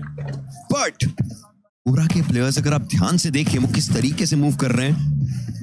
ओह, here we see it. ये तो खैर लास्ट वाली फाइट का वो आखिरी मोमेंट था। आप पूरा के प्लेयर्स को देखिए कैसे मूव कर रहे हैं। उन्होंने हाई ग्राउंड गॉडलाइक एरिया के आसपास लिए हैं चलते हुए व्हीकल की मूवमेंट्स देखने के लिए। उन्हें ऑपोजिट प्लेयर्स को टेक डाउन नहीं करना है, वो हर डायरेक्शन प्लेयर्स की मूवमेंट देखना चाहते हैं। सिर्फ गॉडलाइक की नहीं, आसपास कौन सी और टीम्स हैं, कौन कौन व्हीकल लेकर के जा रहे हैं, क्योंकि वो एज पर खेलना चाहते हैं इस समय होरा के प्लेयर्स, और वो वही करते नजर आएंगे।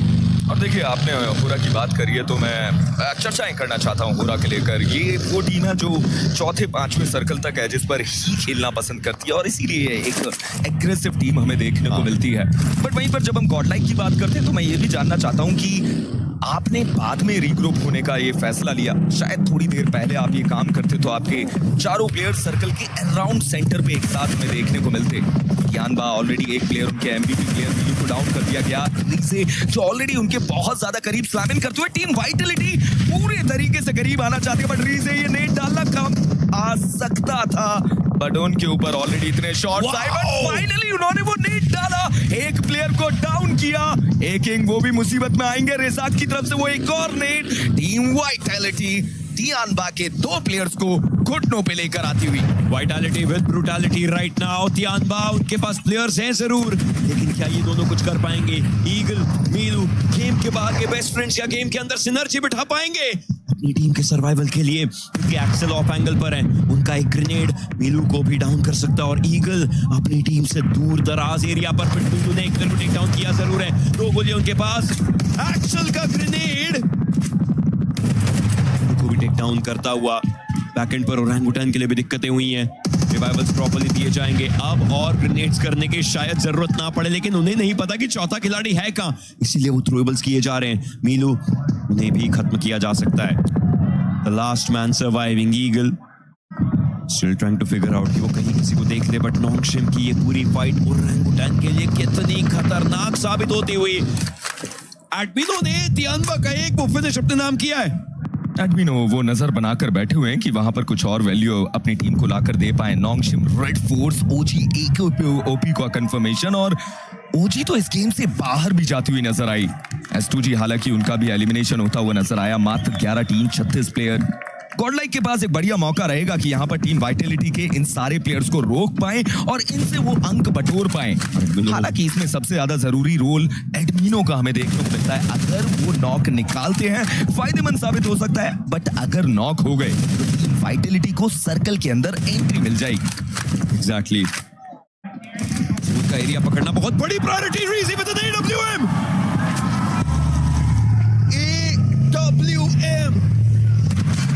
उस आर्कटिक वॉरफेयर मैग्नम का इस्तेमाल करके एडमिनो को टेक डाउन किया गया है, और जिस चीज की आपने बात करी थी, उस एक नॉक से वाइटलिटी को आगे जाने का मौका मिल गया। एक छोटा सा पीक, माइक्रो सेकंड का डिफरेंस वाइटलिटी को इस हिल के डिस्टेंस पर लेकर के आ गया। मैं तो अभी भी यही सोच रहा हूँ कि एडमिनो शायद उन्होंने भी बिल्कुल एक्सपेक्ट नहीं किया होगा कि उनके ऊपर वो स्नाइपर शॉट आएगा, बट अब मुसीबतें तो गॉडलाइक के बाकी दो प्लेयर्स के लिए भी बढ़ सकती है, क्योंकि टीम वाइटलिटी के प्लेयर लगभग उसी एरिया में अपने आप को लेकर जाते हुए फेडरलिस्ट कोशिश रहेगी कि इंफॉर्मेशन थोड़ी बटोर पाएं और उसके अनुसार अपने गेम प्ले को बना पाएं। बट अब गॉडलाइक मात्र दो प्लेयर के साथ है, मान्या एक अलग दिशा में, एस्पावर एक अलग दिशा में। हालांकि टीम वाइटलिटी को अभी तक ये नहीं पता कि सामने केवल दो प्लेयर्स हैं। अगर वो इंफॉर्मेशन उन्हें मिले तो शायद वो आगे बढ़ने की कोशिश करें, बट मान्या ऐसे समय पे एग्रेसिव नेचर रखना एक गलती साबित हो सकती है। देखिए आप वहां पर नॉक निकाल सकते हैं, बट नॉक को कंफर्मेशन में तब्दील नहीं कर पाएंगे। नहीं, मैं बिल्कुल मानता हूं। देखिए ये बात आपकी सही है, आप कंफर्मेशन में तब्दील नहीं कर पाएंगे, वो प्रॉपर बिल्डिंग में है, बट आप जोन के अंदर वाली टीम के ऊपर शॉट्स क्यों चला रहे हैं? थोड़ा सा रुक करके, क्योंकि अगर सर्कल नीचे जाता है तो फिर आप ओपन में जाएंगे, मुश्किलें बहुत ज्यादा बन सकती हैं। एडमिनो पहले टीम और एडमिनो एक दूसरे के आसपास नहीं थे, के प्लेयर्स मूव कर रहे हैं। उसके प्लेयर्स ने हालांकि सुइसी को टेक डाउन किया है जरूर है। एस्पावर ये फाइट निकालनी पड़ेगी, मोलोटॉव डाला जरूर गया था एस्पावर, ये मोलोटॉव कमाल था। पेट्रोलिस्ट उनको डाउन किया जा चुका है। एस्पावर ही वाज बर्निंग, बट फर्क नहीं पड़ता उन्हें। हालांकि अब उन्हें टेक डाउन किया जा सकता है। जी नहीं, एस्पावर हैज टेकन 3 एचपी नहीं है, फर्क तब भी नहीं पड़ने वाला। एक लड़का पीली नई जर्सी और थोड़े साहस के साथ खड़ा हुआ है इस पूरी फाइट को अपना बनाने के लिए। अब वो बैकअप आया है, vitality, the last man still burning, doesn't matter again as Baba strikes and he strikes in his own fashion. S power भैंसे भी भयंकर है। ये रुद्रा है, ये शंकर है। क्या बढ़िया वो गेम प्ले एस पावर की तरफ से देखने को मिलता हुआ। टीम वाइटैलिटी को पूर्ण रूप से रोक दिया गया और अभी भी गॉड लाइक की वो उम्मीदें जीवित हमें देखने को मिलती है। बट पूरा ई स्पोर्ट्स 5 फिनिशेस उनके पास, सर्कल के अंदर एक बढ़िया कंट्रोल उनके पास, ई अरीना जो लगभग सर्कल के सेंटर पे देखने को मिलती है। बट दूसरी दिशा में आप देखिए यूएलएफ के प्लेयर्स नॉकशिम के अगेंस्ट वो वैल्यू कन्वर्ट करते हुए। हालांकि अब एक नया समय जहां पर छठे सर्कल की रूपरेखाएं हमें देखने को मिलती हुई नजर आएंगी और ये प्रॉपर सेंट्रिक शिफ्ट है जहां पर ई अरीना, यूएलएफ और आप ईडा को भी काउंट कर सकते हैं क्योंकि उन्हें भी कमबैक करना है and they are in circle. इन्हें जोन के अंदर जाना है। अब गॉड लाइक के लिए अगली चुनौती है ओपन एरिया से सर्कल में जाना, जहां पर मान्या पहले शॉट्स चला रहे थे, उस बिल्डिंग को इन्फिल्ट्रेट करना कैसे कर पाएंगे, दिक्कत की बात होने वाली है। निग्मा गैलेक्सी और ईडा, चलिए ये एरैंगल नहीं है लेकिन ये मिल तो गए। ये प्रेम कथा इनकी चलती रहेगी, नोक झोंक चलती रहेगी और शायद उस चीज की कोशिश करी जाए। हालांकि निग्मा गैलेक्सी वो बैकएंड पे होरा के प्लेयर्स को देख रहे हैं, जो एक सही डिसीजन भी है। जोन के एज पर खुद ये प्लेयर्स हैं, कोई ना कोई ओपन से आता है तो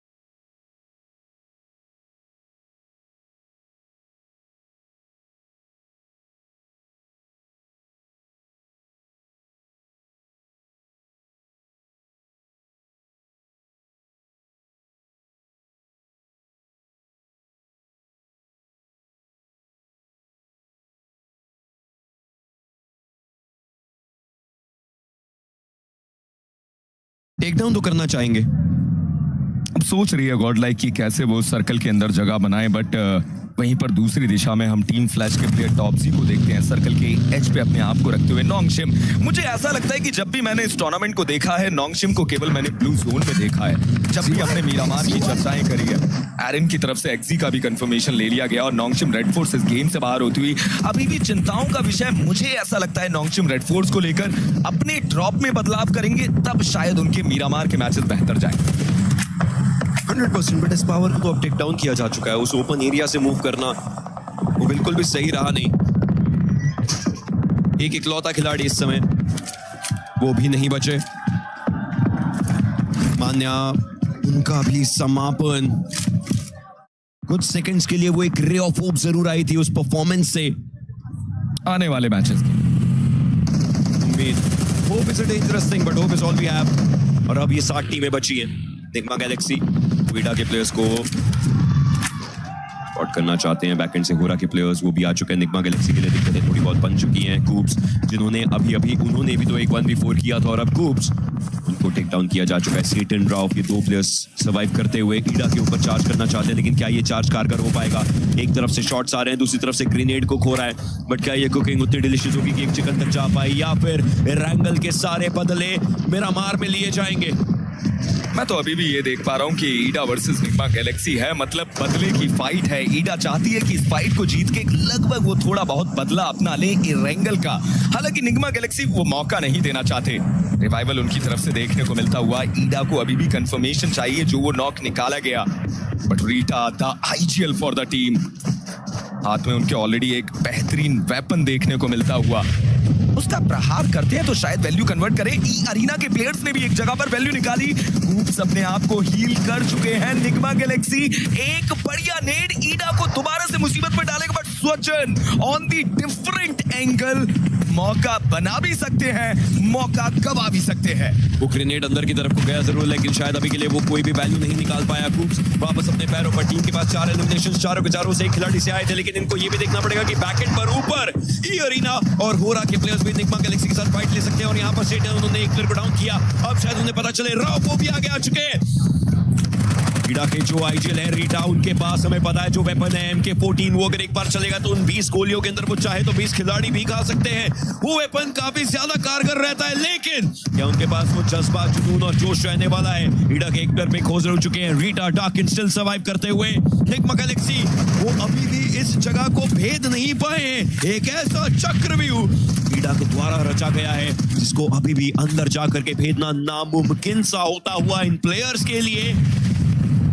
MK14 काम करेगी, लेकिन इनको बैकएंड से शॉट पड़ रहे हैं। जी हाँ, बिल्कुल। उल्फ के प्लेयर्स ने पूरा रोटेशन दे दिया है और अब वो चाहते हैं कि यहाँ से भी कुछ और वैल्यू कन्वर्ट की जाए। इन सब के दौरान हमने टीम फ्लैश के उस आखिरी प्लेयर को भी बाहर होते हुए देखा, बट ये कूप का नेट रीटा के लिए घातक साबित हो सकता है और वो देखने को मिला। कूप की तरफ से कूच दिया गया, राउफ की तरफ से भी एक अच्छा कनेक्शन।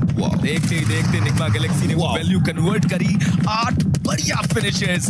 ईडा ई स्पोर्ट्स अभी भी वो उम्मीदें कि शायद आने वाले समय में वो टीम निग्मा गैलेक्सी को हार का खट्टापन चखाएंगे, बट यूएलएफ एक प्लेयर का नॉक, ई अरीना जस्ट पीछे से आती है, उनके एक प्लेयर को डाउन करती है। 3 team 10 player, but E arena के पास, यूएलएफ के पास, निग्मा गैलेक्सी के पास, तीनों ही टीम्स के पास इस टूर्नामेंट के ग्रैंड फाइनल्स का दूसरा चिकन डिनर निकालने का मौका। बिल्कुल सही, इस चीज के ऊपर ही जस्ट मैं बात करने वाला था कि किस तरीके से इन्होंने अपना गेम इस बार सेट पीसेस के साथ रखा है। और इंजीनियर, सबसे अलग बात, ये स्मैश पॉइंट्स के बैरियर पे अपने आप को कितना ऊपर लेकर के जा सकते हैं, जो कल के दिन लागू होने वाला है। उस स्मैश पॉइंट से पहले अपना सेकंड चिकन डिनर इनमें से कोई भी एक टीम अपने नाम कर सकती है।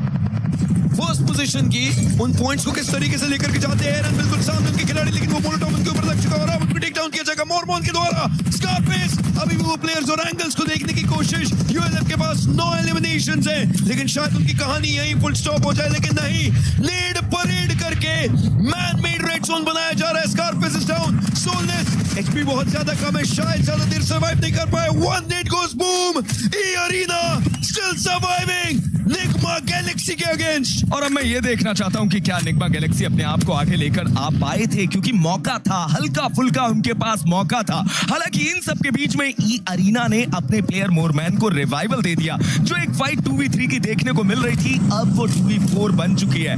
निग्मा गैलेक्सी, कंसिस्टेंसी उनकी तरफ से, ई अरीना वो भी लगातार बेहतर अपने आप को साबित करते हुए। 2v4 के बैटल को जीतना इतना आसान नहीं। मुझे याद आता है रोंडो का वो गेम जहां पर निग्मा गैलेक्सी ने औरोरा के हाथों से वो चिकन छीना था, बट वहां पर एक 4v4 की फाइट थी और यहाँ पर एक 4v2 की फाइट। ई अरीना तो ऑलरेडी सर्कल का कंट्रोल बना चुकी है। आप उनके प्लेयर्स को देखिए, डुअल फॉर्मेशन में अपने आप को रेडी कर चुके हैं और वहां पर निग्मा गैलेक्सी को अभी भी सर्कल के अंदर प्रवेश करना है। 8 मीटर के सफर को तय करने के लिए हो सकता है कि उन्हें सफर करना पड़े। निग्मा गैलेक्सी मूव कर रहे हैं, कुछ प्लेयर्स व्हीकल में आ चुके हैं और ये बात इन्हें पता है। देखिए, अलाइव प्लेयर काउंटर आपको दिखता है, आप 4 हैं तो सामने 2 ही होंगे, तो 2 और 2 का स्प्लिट इन्होंने बहुत प्रॉपर तरीके से किया है। स्ट्रेटजीज एक शतरंज के चाल जैसी। अब स्वीप्स को थोड़ा सा बीच में लेकर के आ चुके हैं, तो ये टेक्निकली एक 3-1 स्प्लिट बन चुका है, जहां पर उस ऑफ एंगल के अराउंड उस एक खिलाड़ी को छोड़ा गया और टर्नी के वो पूरा ध्यान यहीं पर केंद्रित करते हुए। लेकिन अब पूरी टीम एक साथ हो चुकी है, एकजुट होकर के खेलना चाहते हैं। आखिरी सर्कल थोड़ी देर में आएगा, वो 10 सेकंड का समय रहेगा, जिसके बाद आखिरी सर्कल बनता हुआ दिखाई देगा। निग्मा गैलेक्सी वो सेफ रहेंगे, एक मिरेकल चाहिए होगा और वो गाड़ी भी गई। राउफ अपने आप को हालांकि सर्कल के अंदर लेकर आ चुका, बट मैं यहाँ पर ये सोच रहा हूँ कि ई अरीना को पहल करने की आवश्यकता नहीं है। निग्मा गैलेक्सी के प्लेयर्स को पहल करने दें, तब शायद वो मौका बनाए, बट जोकर सीधे आगे आते हैं, ग्रुप्स को डाउन करते हैं और जोकर ने तो मौका ही नहीं दिया। ई अरीना, क्या लाजवाब वो कंसिस्टेंसी इनकी तरफ से। बातें हुई थी कि ये टीम चोक करती है, बट ये टीम चोक नहीं, रिकॉर्ड ब्रोक करती है।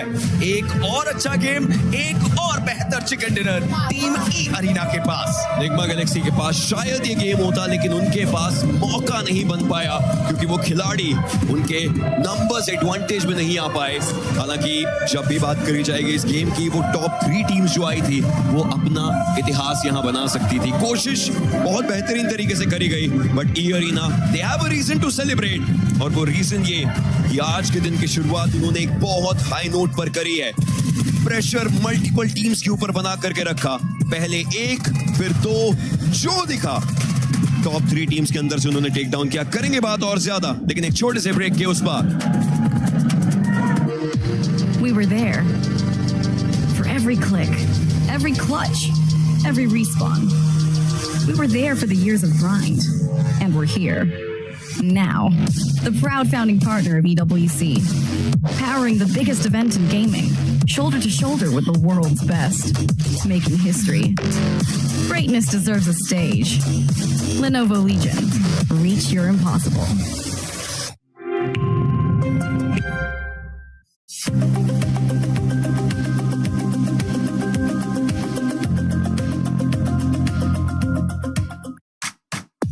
और एक बार फिर से वही कहानी शुरुआत होती है ई अरीना के एक बड़े विनर चिकन डिनर के साथ।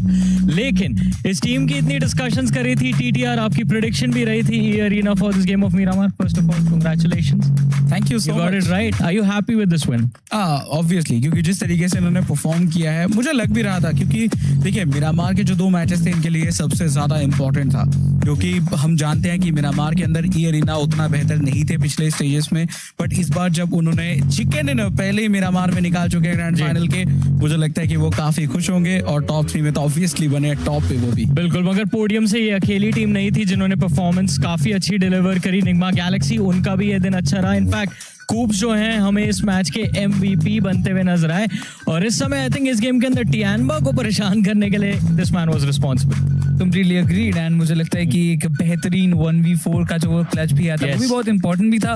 बट ओवरऑल इतना हम दावे के साथ कह सकते हैं जो टॉप की टीम्स है वो बहुत अच्छा खेल रहे। कूप्स इंडिविजुअली हम कल के दिन भी उनकी चर्चा कर रहे थे, उनके वो पहले 4 मैचेस में उनका जो कॉन्ट्रीब्यूशन था towards his team was incredible, and उसके साथ साथ निग्मा गैलेक्सी को दिन के अंत पे उन्होंने वो टॉप 3 पे रखा था। काफी इंपॉर्टेंट पॉइंट्स वो निकाल के लेके गए थे, एंड आज की ये शुरुआत मुझे लगता है निग्मा गैलेक्सी का वो बहुत इंपॉर्टेंट भी रहेगा।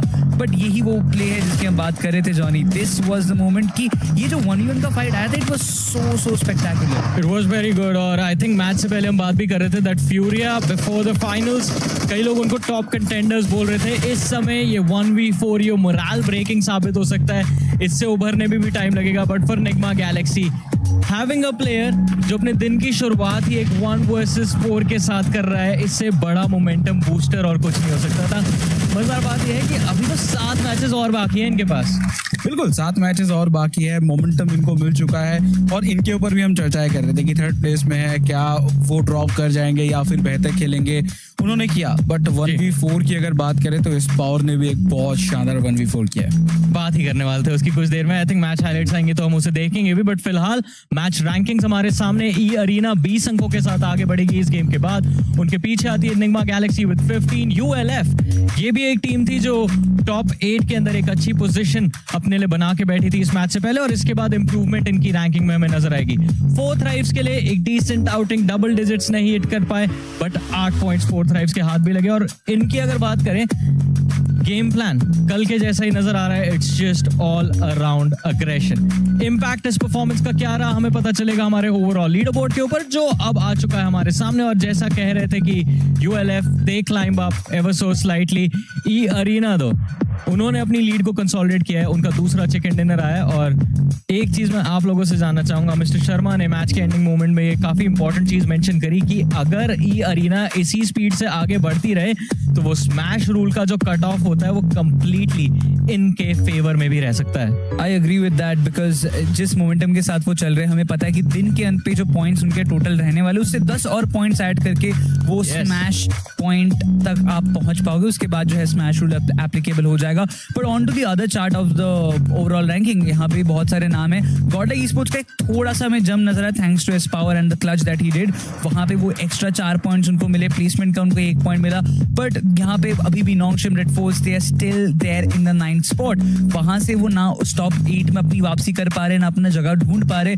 अभी भी वही 1-2 टाने में चल रहा है कि क्या वो पहुंच पा रहे। एक अच्छा मैच वो निकालने की कोशिश कर रहे, बट स्टिल जितने अमाउंट ऑफ पॉइंट्स उनको चाहिए उस टॉप 8 में रहने का, वो एक मैच से वो निकाल नहीं पा रहे। एंड मैं इधर बात करना चाहूंगा ओरंगुटान की। ओरंगुटान नॉन्गशिम रेड फोर्स की जब बात आई है, ओरंगुटान के बारे में तो बात करना ही होगा। ओरंगुटान सर्कल के अंदर कंपाउंड होल्ड करके बैठे हुए थे और उसके बाद नॉन्गशिम रेड फोर्स पीछे से आए, फिर आके उन्होंने ओरंगुटान को उन्हीं के कंपाउंड के अंदर खत्म किया।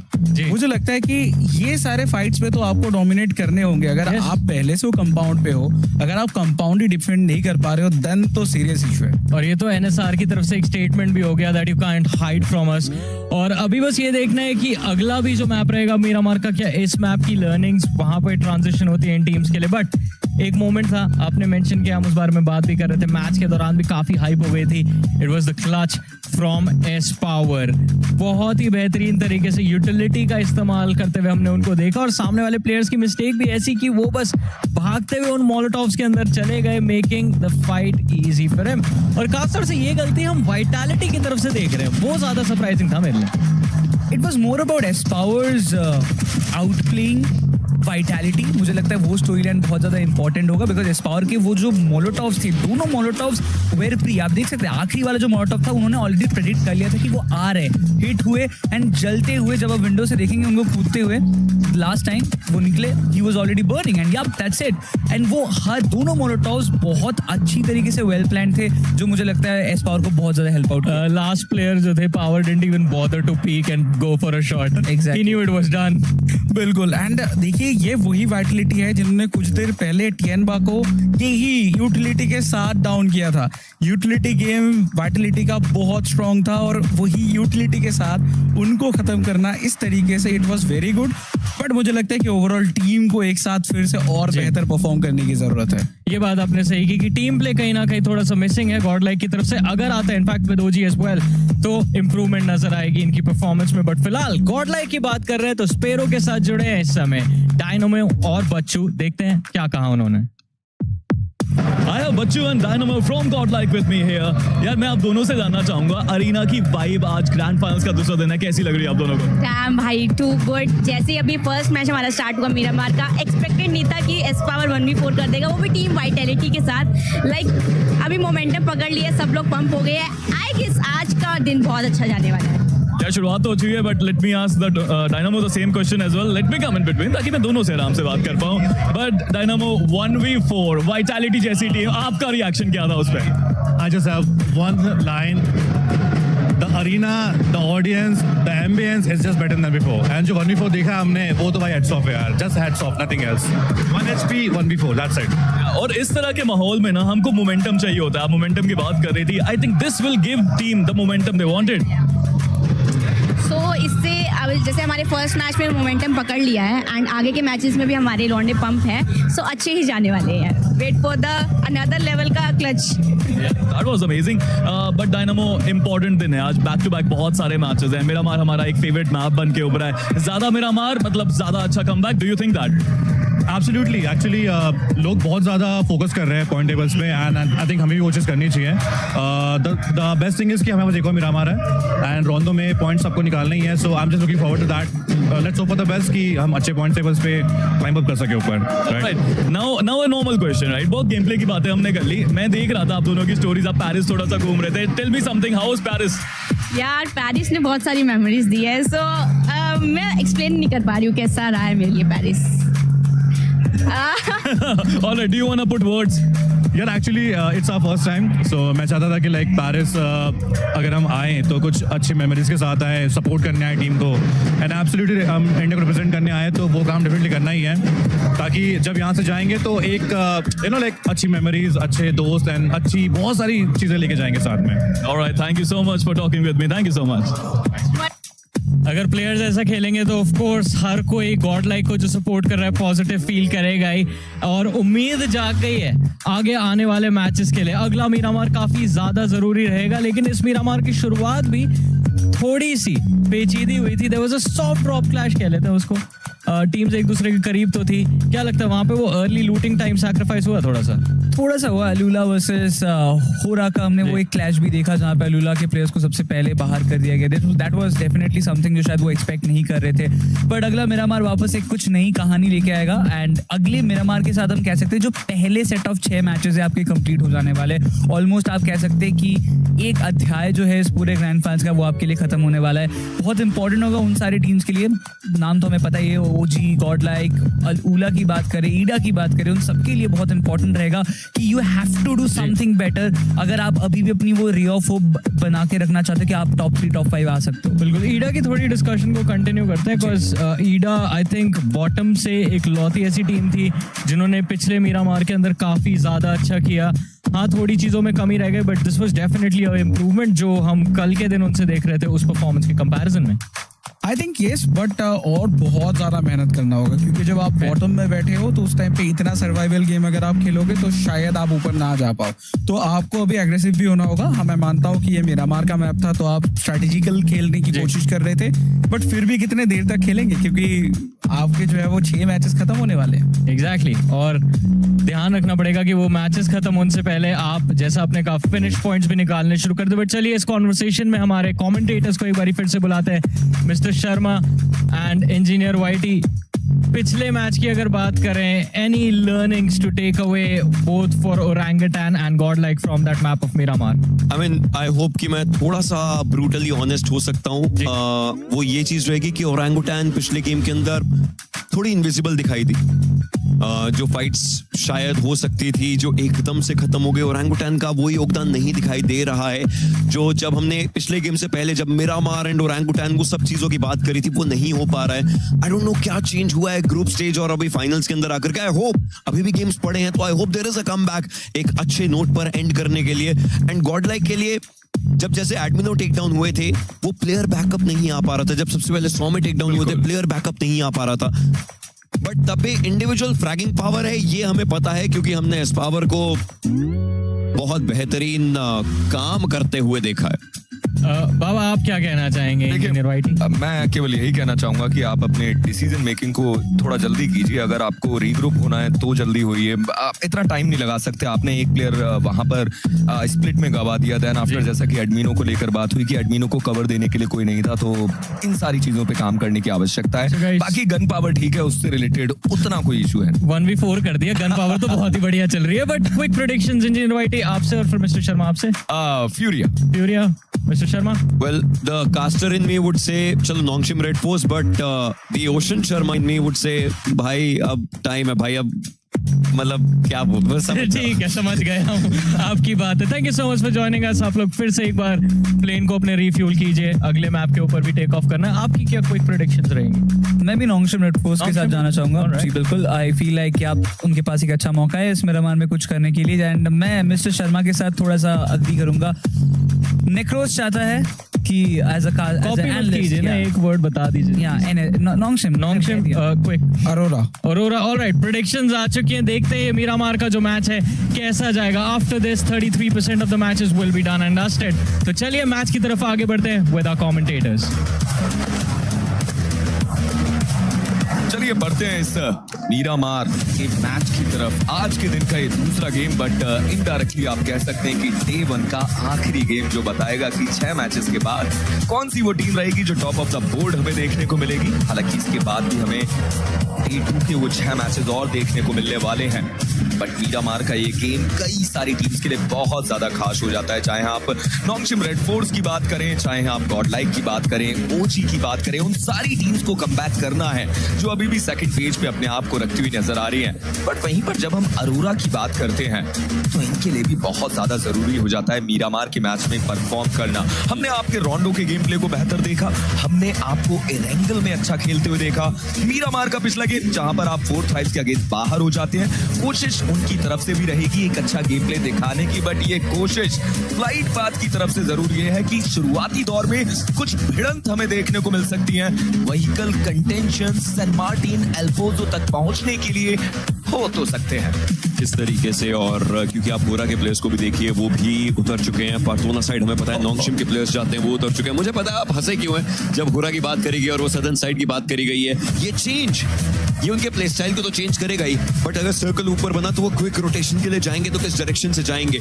सामने उनके निग्मा गैलेक्सी के प्लेयर्स हैं, अल उला के प्लेयर्स पिछला गेम उस तरीके का जा नहीं पाया। फ्यूरिया के प्लेयर्स मुश्किलें बहुत ज्यादा हो सकती है, एंड अल उला और फ्यूरिया वो एक दूसरे को मे भी पकड़ सकते हैं क्योंकि अल उला के प्लेयर्स के पास व्हीकल है, फ्यूरिया के प्लेयर्स तो अभी भी पैराशूट के साथ ही जा रहे हैं, तो रास्ते में भिड़ंत होगी। Part power crate centre circle, 2 hard shifts और फिर ओपन एरिया के अराउंड बनते हुए सर्कल्स खेलना थोड़ा दिलचस्प हो सकता है। बिल्कुल सेम सर्कल आप कह सकते हैं, जैसा हमने पहले सर्कल देखा कुछ उसी प्रकार का वो सर्कल देखने को मिला।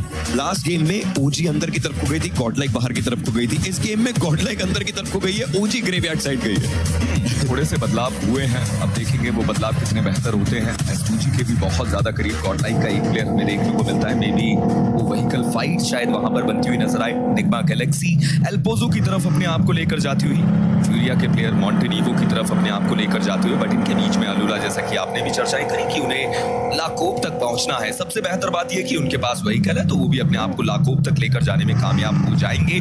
बट ई अरीना और फोर्थ थ्राइव्स, क्या इनके बीच में फाइट बनेगी? क्योंकि एक टीम सैन मार्टिन जाना चाहती है और पिकाडो के जस्ट ऊपर से उन्हें निकलना है, और इसके बीच में आप देखिए कि दोनों टीम्स एक दूसरे के करीब उतर भी चुकी हैं।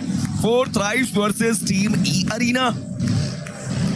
शायद फाइट को अवॉइड करना फोर्थ थ्राइव्स की तरफ से वो निर्णय देखने को मिला। व्हीकल उनके पास जरूर थे, बट ई अरीना के पास वेपन थे। व्हीकल थे तो इसलिए यहां से निकल सके, और ई अरीना के प्लेयर्स जैसे कि आपने बात करी, हालांकि IQ आ चुके हैं बट वेस्ट नहीं है उनके पास, और बॉडी शॉट्स लगे। ओके जोकर, ओके,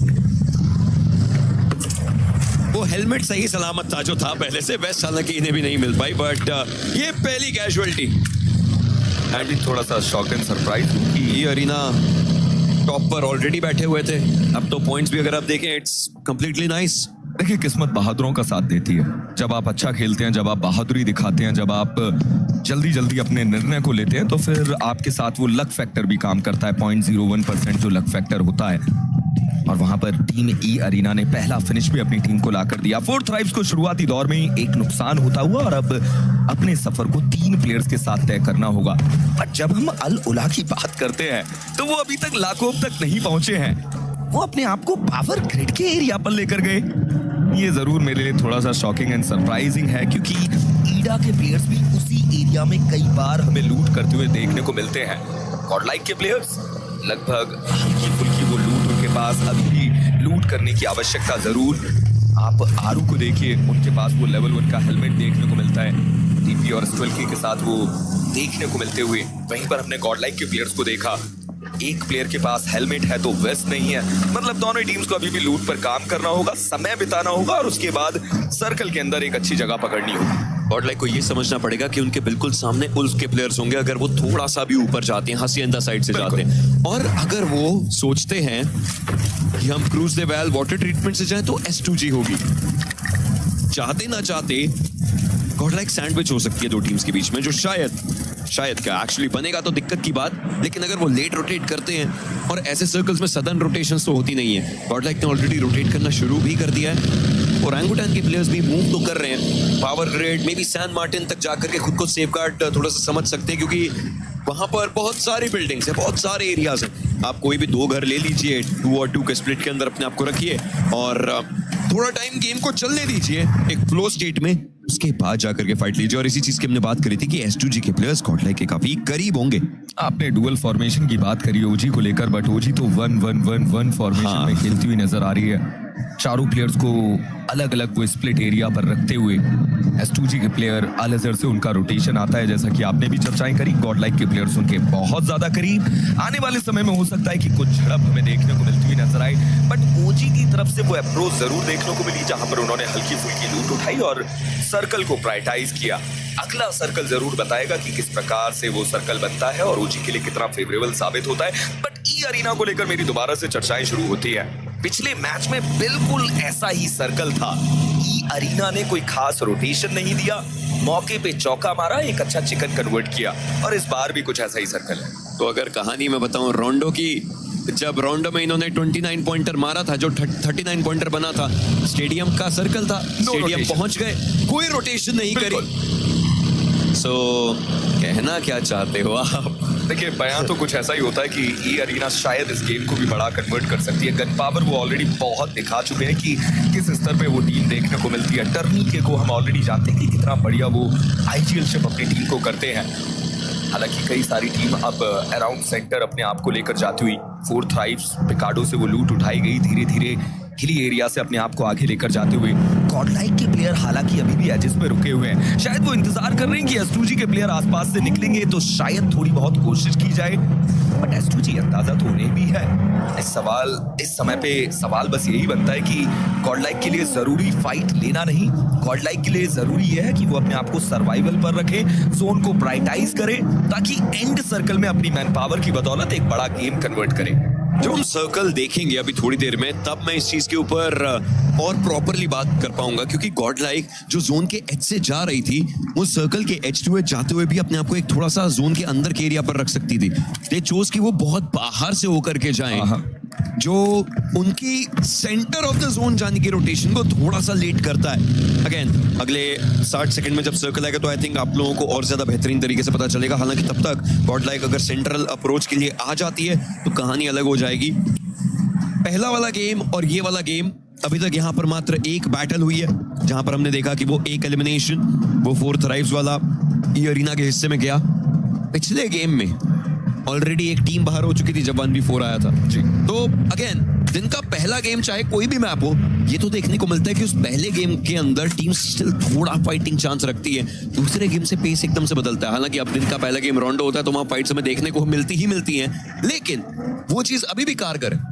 देखिए, हमने ग्रुप स्टेज पे भी ये चर्चाएं की थी ओशियन की, एक बार अगर आपको कॉन्फिडेंस मिल जाए तो फिर वो आप बेहतर खेलते हो, और हमने वो डे 2 पर गॉड लाइक की तरफ से देखा भी था। कुछ इसी प्रकार से शायद मैं ये कहूं कि पहले मैच में एस्पावर का वो 1v4 करना फायदेमंद साबित हो सकता है in terms of confidence. But आप गॉड लाइक के प्लेयर्स को देखिए, नॉर्थ ईस्टर्न साइड्स पे एडमिनो वो बैक एंड को चेकआउट करते हुए और बाकी 3 प्लेयर आगे की तरफ अपने आप को रखते हुए। बट सर्कल को आप देखिए, जैसा कि हमने चर्चाएं की थी कि ई अरीना शायद वो दोबारा से सर्कल का एक अच्छा फेवर उठाए, उन्हें वो फेवर मिलता हुआ लगभग अराउंड सेंटर पे अपने आप को रखते हुए। बट हो रहा ई स्पोर्ट्स वैले डेल मार पर ये टीम उतरी थी, हमने उस समय पे चर्चाएं की थी कि केवल अलुला अपने आप को लेकर जाएगी लाकोब की तरफ। Exactly. बट अब दोनों टीम्स नॉर्थ एंड पे एक और बार तैयार हो चुकी है, और मैं आप सबको याद भी दिलाना चाहूंगा कि पिछली बार हो रहा ई स्पोर्ट्स ने अल-उला को बाहर किया था। अरे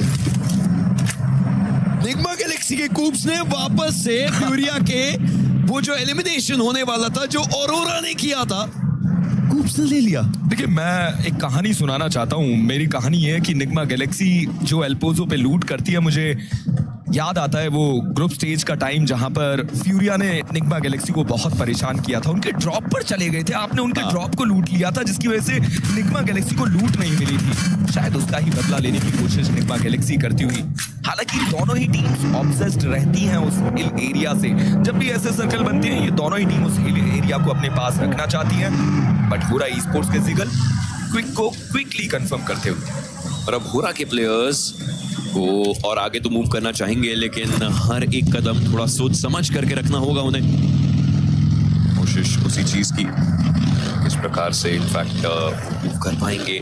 स्काई तो up above the world so high हो रखे हैं, एकदम ऊपर उस चोटी पे बैठे हुए, जिगल मूव करते हुए। वाइटालिटी फ्लैश के प्लेयर्स के साथ अपनी बैटल बनाते हुए टॉप्स को खत्म किया जा चुका है, और ये एरिया जो एज ऑफ द जोन के अराउंड है, जहां पर फ्लैश के बाकी प्लेयर्स हैं, वो वाइटालिटी को देख भी चुके हैं, शॉट्स भी दिए गए हैं, खिलाड़ी पे आया ना हो चाहे, बट गाड़ी पे जरूर आया होगा डैमेज।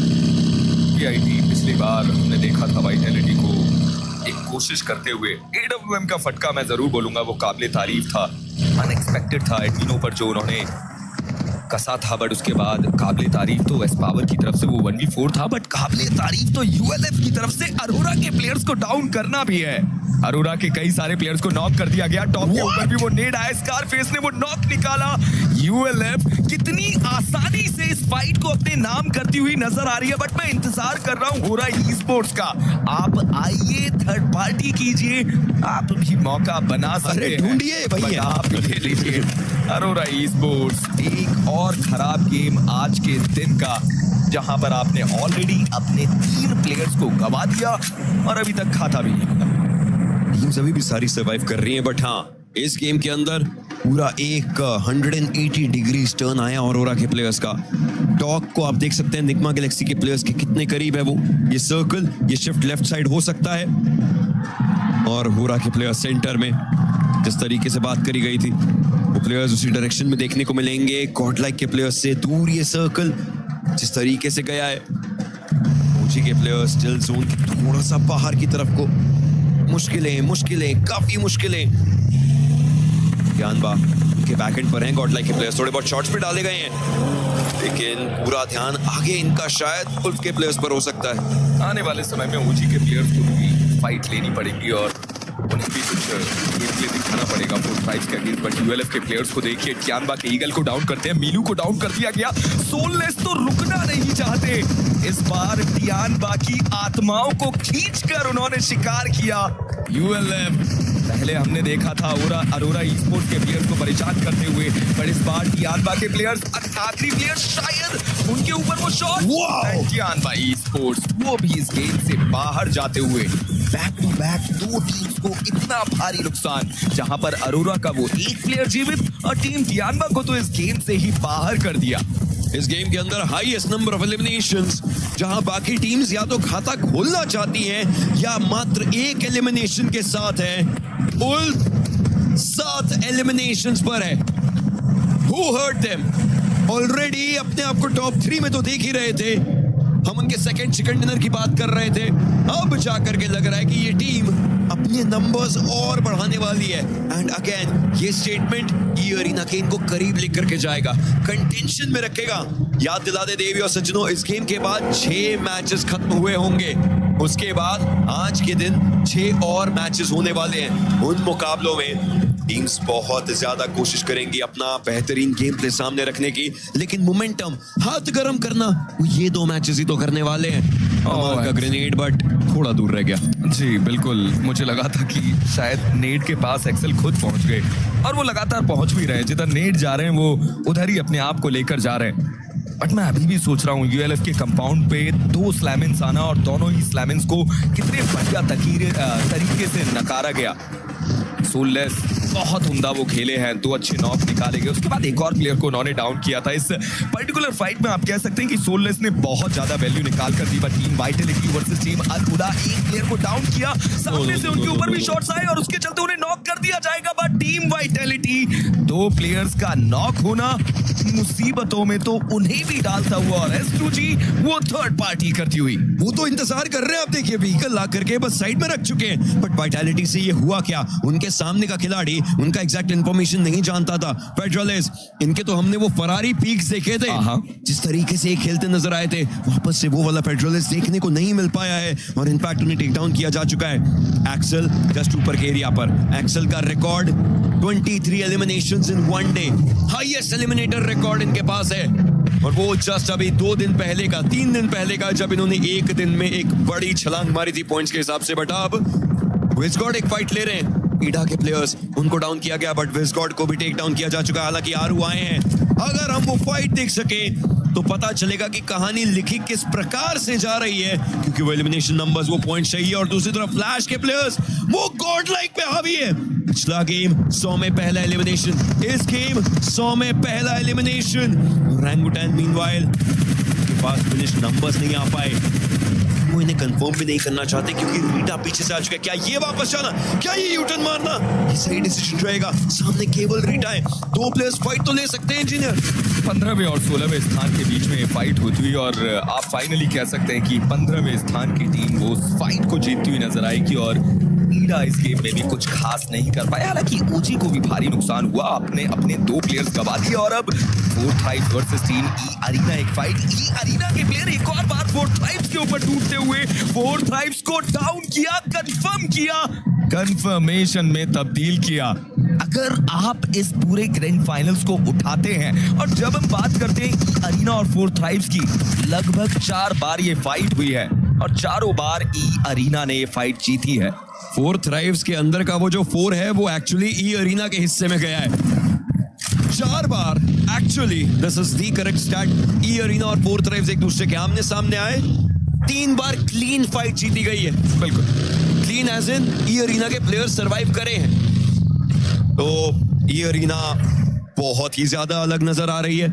ई अरीना ने अपना पिछले गेम का भी जो पूरा मोमेंटम है वो उन्हीं को टेक डाउन करके शुरू किया था। इस गेम का भी पूरा मोमेंटम इन्हीं को टेक डाउन करके शुरू किया है। They're looking strong और काफी ज्यादा स्ट्रॉन्ग नजर आ रही है टीम। अब पहली बार मैंने नॉन्गशिम रेड फोर्स को सर्कल के अंदर देखा है।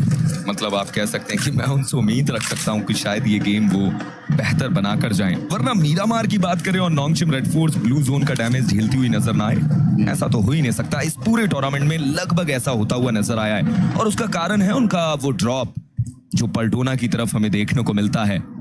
और जब सर्कल की बात करते हैं तो आप ऑलरेडी समझ सकते हैं कि पल्टोना से जब आपको नॉर्थ सर्कल की तरफ जाना होता है तो बहुत ज्यादा देरी से आगे बढ़ना होता है। बट टीम फ्लैश के प्लेयर्स एंड मीनो का कंफर्मेशन गॉडलाइक अपने प्लेयर्स को लूज करती हुई नजर आ रही है। फ्लैश के प्लेयर लगातार उन्हें परेशान कर रहे हैं। हालांकि गॉडलाइक के पास अभी भी सर्कल के अंदर एक अच्छा इलाका देखने को मिलता है। बट आप सोचिए कि गॉडलाइक के करीब और भी कुछ घर हैं। वो क्रॉस रोड कंपाउंड का इलाका जहां पर कई सारी टीम्स अपने आप को आने वाले समय में लेकर आ सकती है। S2G के प्लेयर वो भी पूरा के अगेंस्ट एक फाइट में इन्वॉल्व होते हुए, बट OG के प्लेयर क्या वो भी उसी क्रॉस रोड कंपाउंड पर अपने आप को लेकर जा रहे हैं? जी हाँ, जहां पर गॉडलाइक के प्लेयर्स है वहीं पर ओजी के प्लेयर्स क्यों जा रहे हैं इस चीज के ऊपर चर्चा करेंगे। लेकिन यहाँ पर पूरा के प्लेयर्स ये हाई ग्राउंड लेकर के अभी भी शॉट से पूरी कोशिश करते हुए लॉस्ट। ऑफ किया उस जगह तक जा पाएगा, अगर चाहता है खत्म होता हुआ देखने को मिल सकता है। मोल्टोव ऊपर जा करके रह गया, इसके कारण नुकसान सिर्फ उसे यूटिलिटी का हुआ, उसके अलावा तो कुछ नहीं। हेलमेट हालांकि नो फियर का पूरा डैमेज्ड है। S2G देखना चाहते हैं बट स्काई को टेक डाउन किया गया जो ऑलरेडी इनके ऊपर नजरों पर था, वो डाउन हुए। लेकिन यस, ऊपर मैप पर देखिएगा, इसी चीज की हम बात कर रहे थे। एक दूसरे के आसपास ये टीमें थी, एक दूसरे के आसपास, जिस चीज की जस्ट थोड़ी देर पहले बात करी। रोटेशन में टकराए, कहीं या तो आप खुशी मान सकते हैं और कहीं पर शोक। मैं अभी भी यही समझना चाहता हूं कि क्या गॉडलाइक को वो फाइट लेने की जरूरत थी, क्या वो स्लैमिंग करने की जरूरत थी। क्रॉस रोड के साइड वाले कंपाउंड पर भी वो अपने आप को लेकर जा सकते थे, वो एरिया खाली था। बट आरू की तारीफ बनती है, बढ़िया वो 1v2 उनकी तरफ से आता हुआ गॉडलाइक को इस गेम से बाहर कर दिया गया। 11 टीम 33 प्लेयर इस मैच में। पूरा ई स्पोर्ट्स नॉर्थ एंड का सबसे बढ़िया कंट्रोल उनके पास। जिगल वो अकेले प्लेयर हैं जो सेंटर पे बैठे हुए हैं और बाकी तीनों प्लेयर एजेस पे बैकएंड पे लगातार नजर बनाकर बैठे हुए।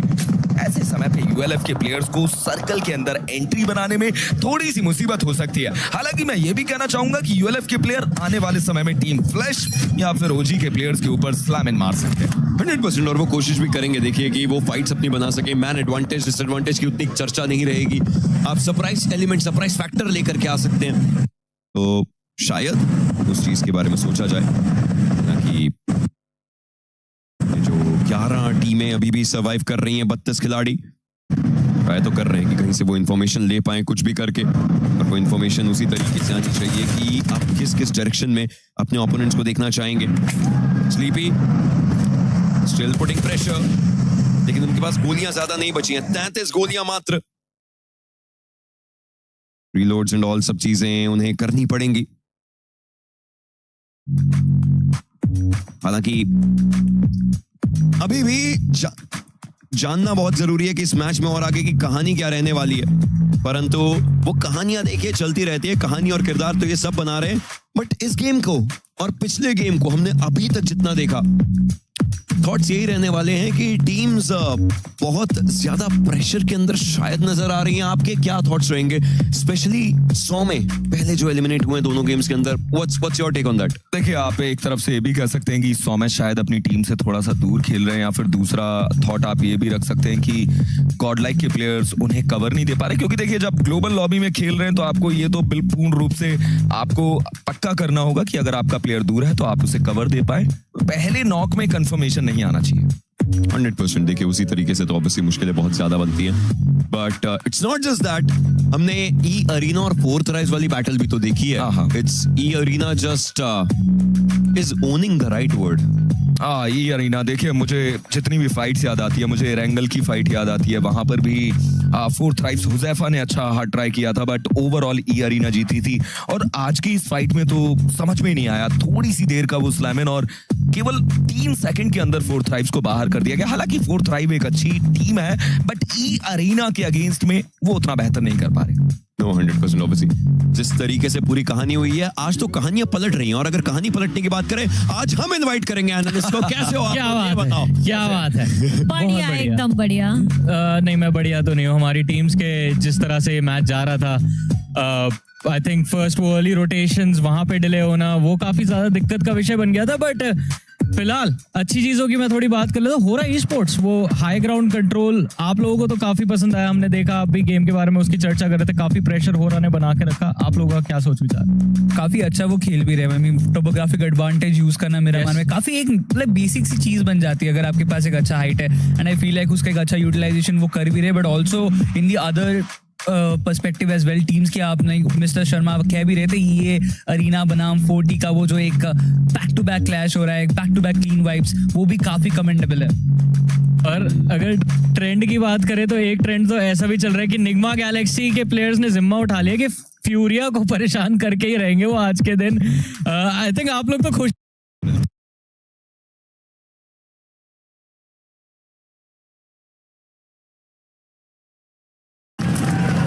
Put some damage on the board.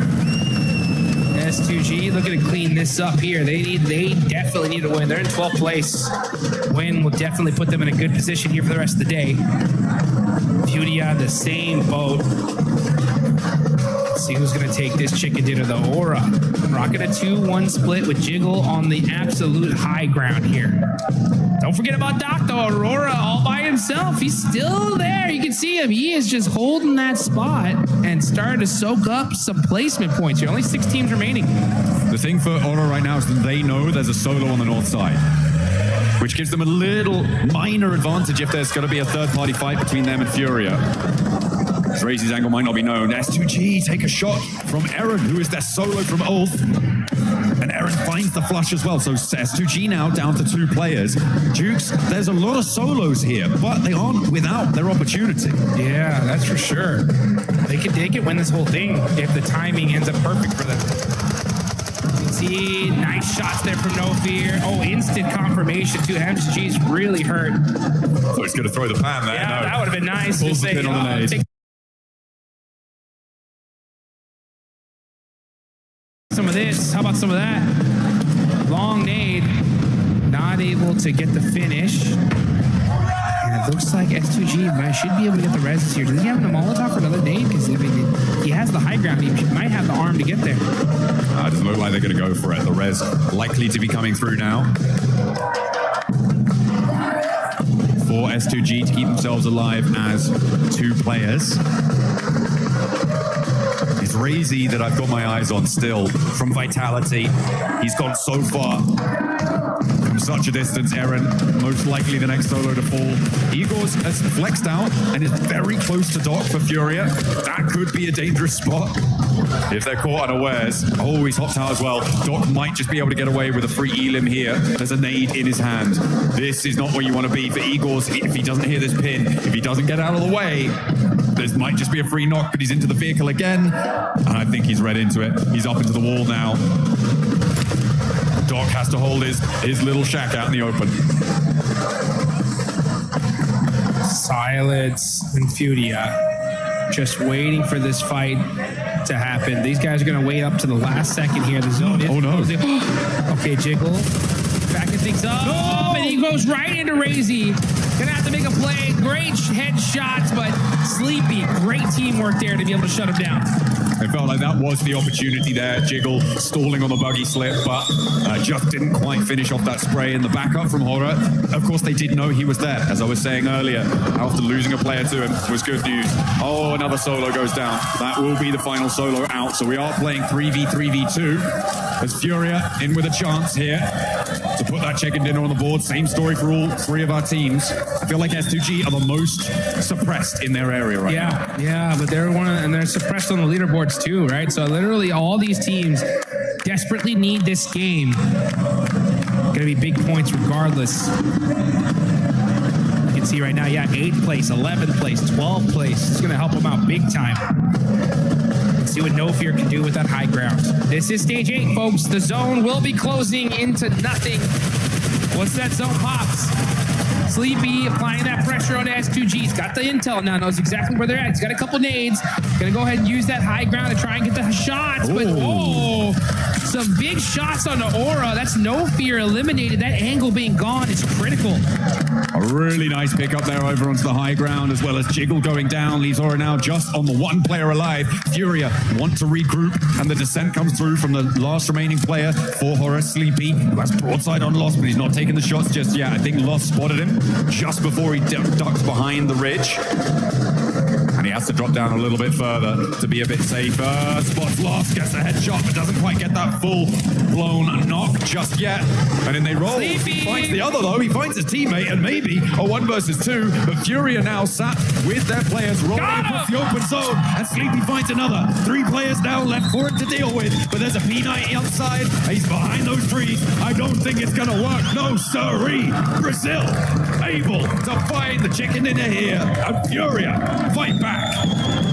It's about time. We knew that chicken dinner was only gonna take a little while, and it happened to be just 2 matches here into day number 2. So Furia get the win, and the crowd is pumped up for their team here. A huge win for the side of Brazil.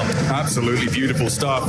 I think it was 9 elims towards the end in that region. It's a massive jump for them, as we talked about on these longer game sets. 18 matches, a game like that can really give you the foundation that you need to jump up to be in contest. With E-Arena going down fairly early, with Enigma Galaxy going down fairly early, a couple of elims on side for these teams, but that is going to put a dent in the gap, and that's exactly what you need to be doing. Keeping that mindset on side of every single game, the points we profit, that is 1 step closer to the title. Yeah, that's exactly what it is right there. Nice play, though, from Sleepy to be able to get that 1v2 on S2G. Gets a couple more points on the board and some extra placement points as well. But you know what? The board is going to be, the leaderboard going to be balanced out a little bit right now, because like you mentioned, top teams go out, teams in that mid-pack start moving their way up. But I think that inequality is going to be coming right back, because guess where we're headed now? Oh yeah, it's going to be a little bit toasty over on Rondo next, which is very, very exciting stuff. We've already seen, 2 1v4s, at least 1 1v3, a couple more. Why not throw them in there? It's basically just what happens at this stage. But yeah, I mean, the Razy solo 1v3 on the north side there, beautiful. The impact he had also cannot be ignored. If 4 players were alive for Horror in those final circles, I think they win that. Yeah. Without Razy having that impact, it completely changes the dynamic. It allows Furia to be so much more free and easy on that western side. The suppressive force of Horror on that north edge is so much assuaged. So I think that is a very, very important part of that last game that maybe flew under the radar for a couple of people. Yeah, you got to be hyped up for Razy. 1v3, then finishing with a 1v2. And you guys got a 1v1, and watch the rest of these matches coming up in just a bit.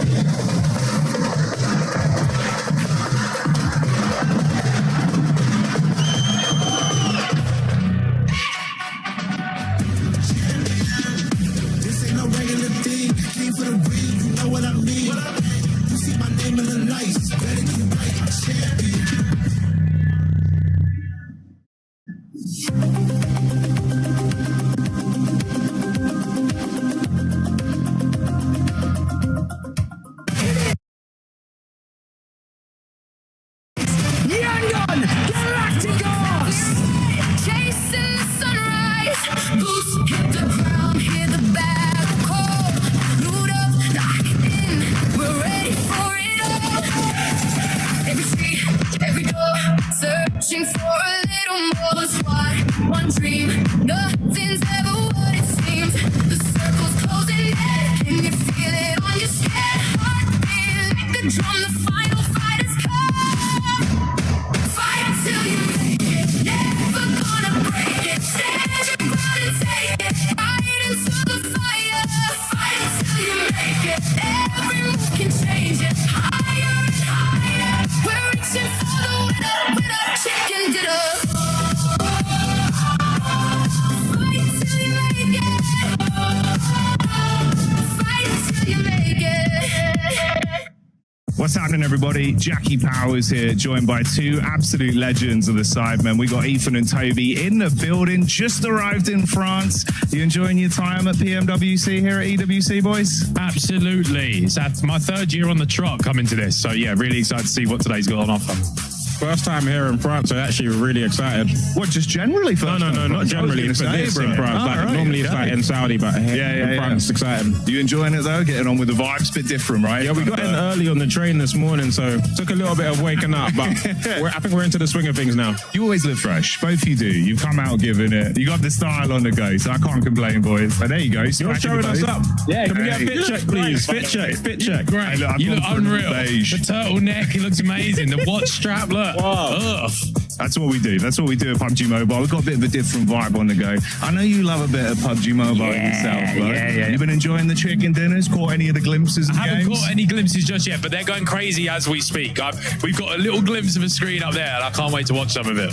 It's going to be big. I think we've had a lot of interaction from the fans this event, which has been cool. A lot of different nations, so it's been super loud. We've had drummers. We've had, like, cymbals. Mate, I've seen instruments I've never seen before. I thought it was a football game. I heard it. It was crazy. I can't believe there's drums at an esports event. It's unreal. They've kind of been getting sick with it too. One of our commentator talent basically used to be a drummer. So he's been sat there every game, mate. He's watching in the background. I just want to get involved. I want to teach him a new He's beat. loving it. He's loving it. You any good on the instruments yourself, pal? Me, no. So Jizzle, however, he has an own producer back in his day, you know. I dabble. Hey, we got to get you in there. We could cook something spicy up with the fans, right? No. It's been a long time. EWC anthem? Come on. I don't quite have the same rhythm as I used to. You know what I mean? Could be a nice tie-in. We'll get that in for the next charity match, no? Maybe. That's what I'm saying. That would be sick. Look, it's going to be a good time. We got about, all of today, so about 6 games overall today, and then tomorrow we go into the final finals, last 6 games. We got some big orgs here, boys. Couple big names. You got like 4 Thrives. They're coming out, showing up. Vitality, legendary esports orgs, right? Orangutan as well. They've come in, bossing it. Orangutan all the way. Come on, orangutans. Listen, this ginger bearded beast. My orangutan. Yeah, come on. I've got any orangutans. Oh, mate. I hope they do you justice. Yeah, They've been looking good, honestly. They've been looking good. So we're saying orangutan. Go orangutans. Let's go. All right, let's see what happens, boys. Always a pleasure. Any mate. final words before we send this one back? Up to EWC, up to PUBG Mobile. Bosh. We'll see you later, guys.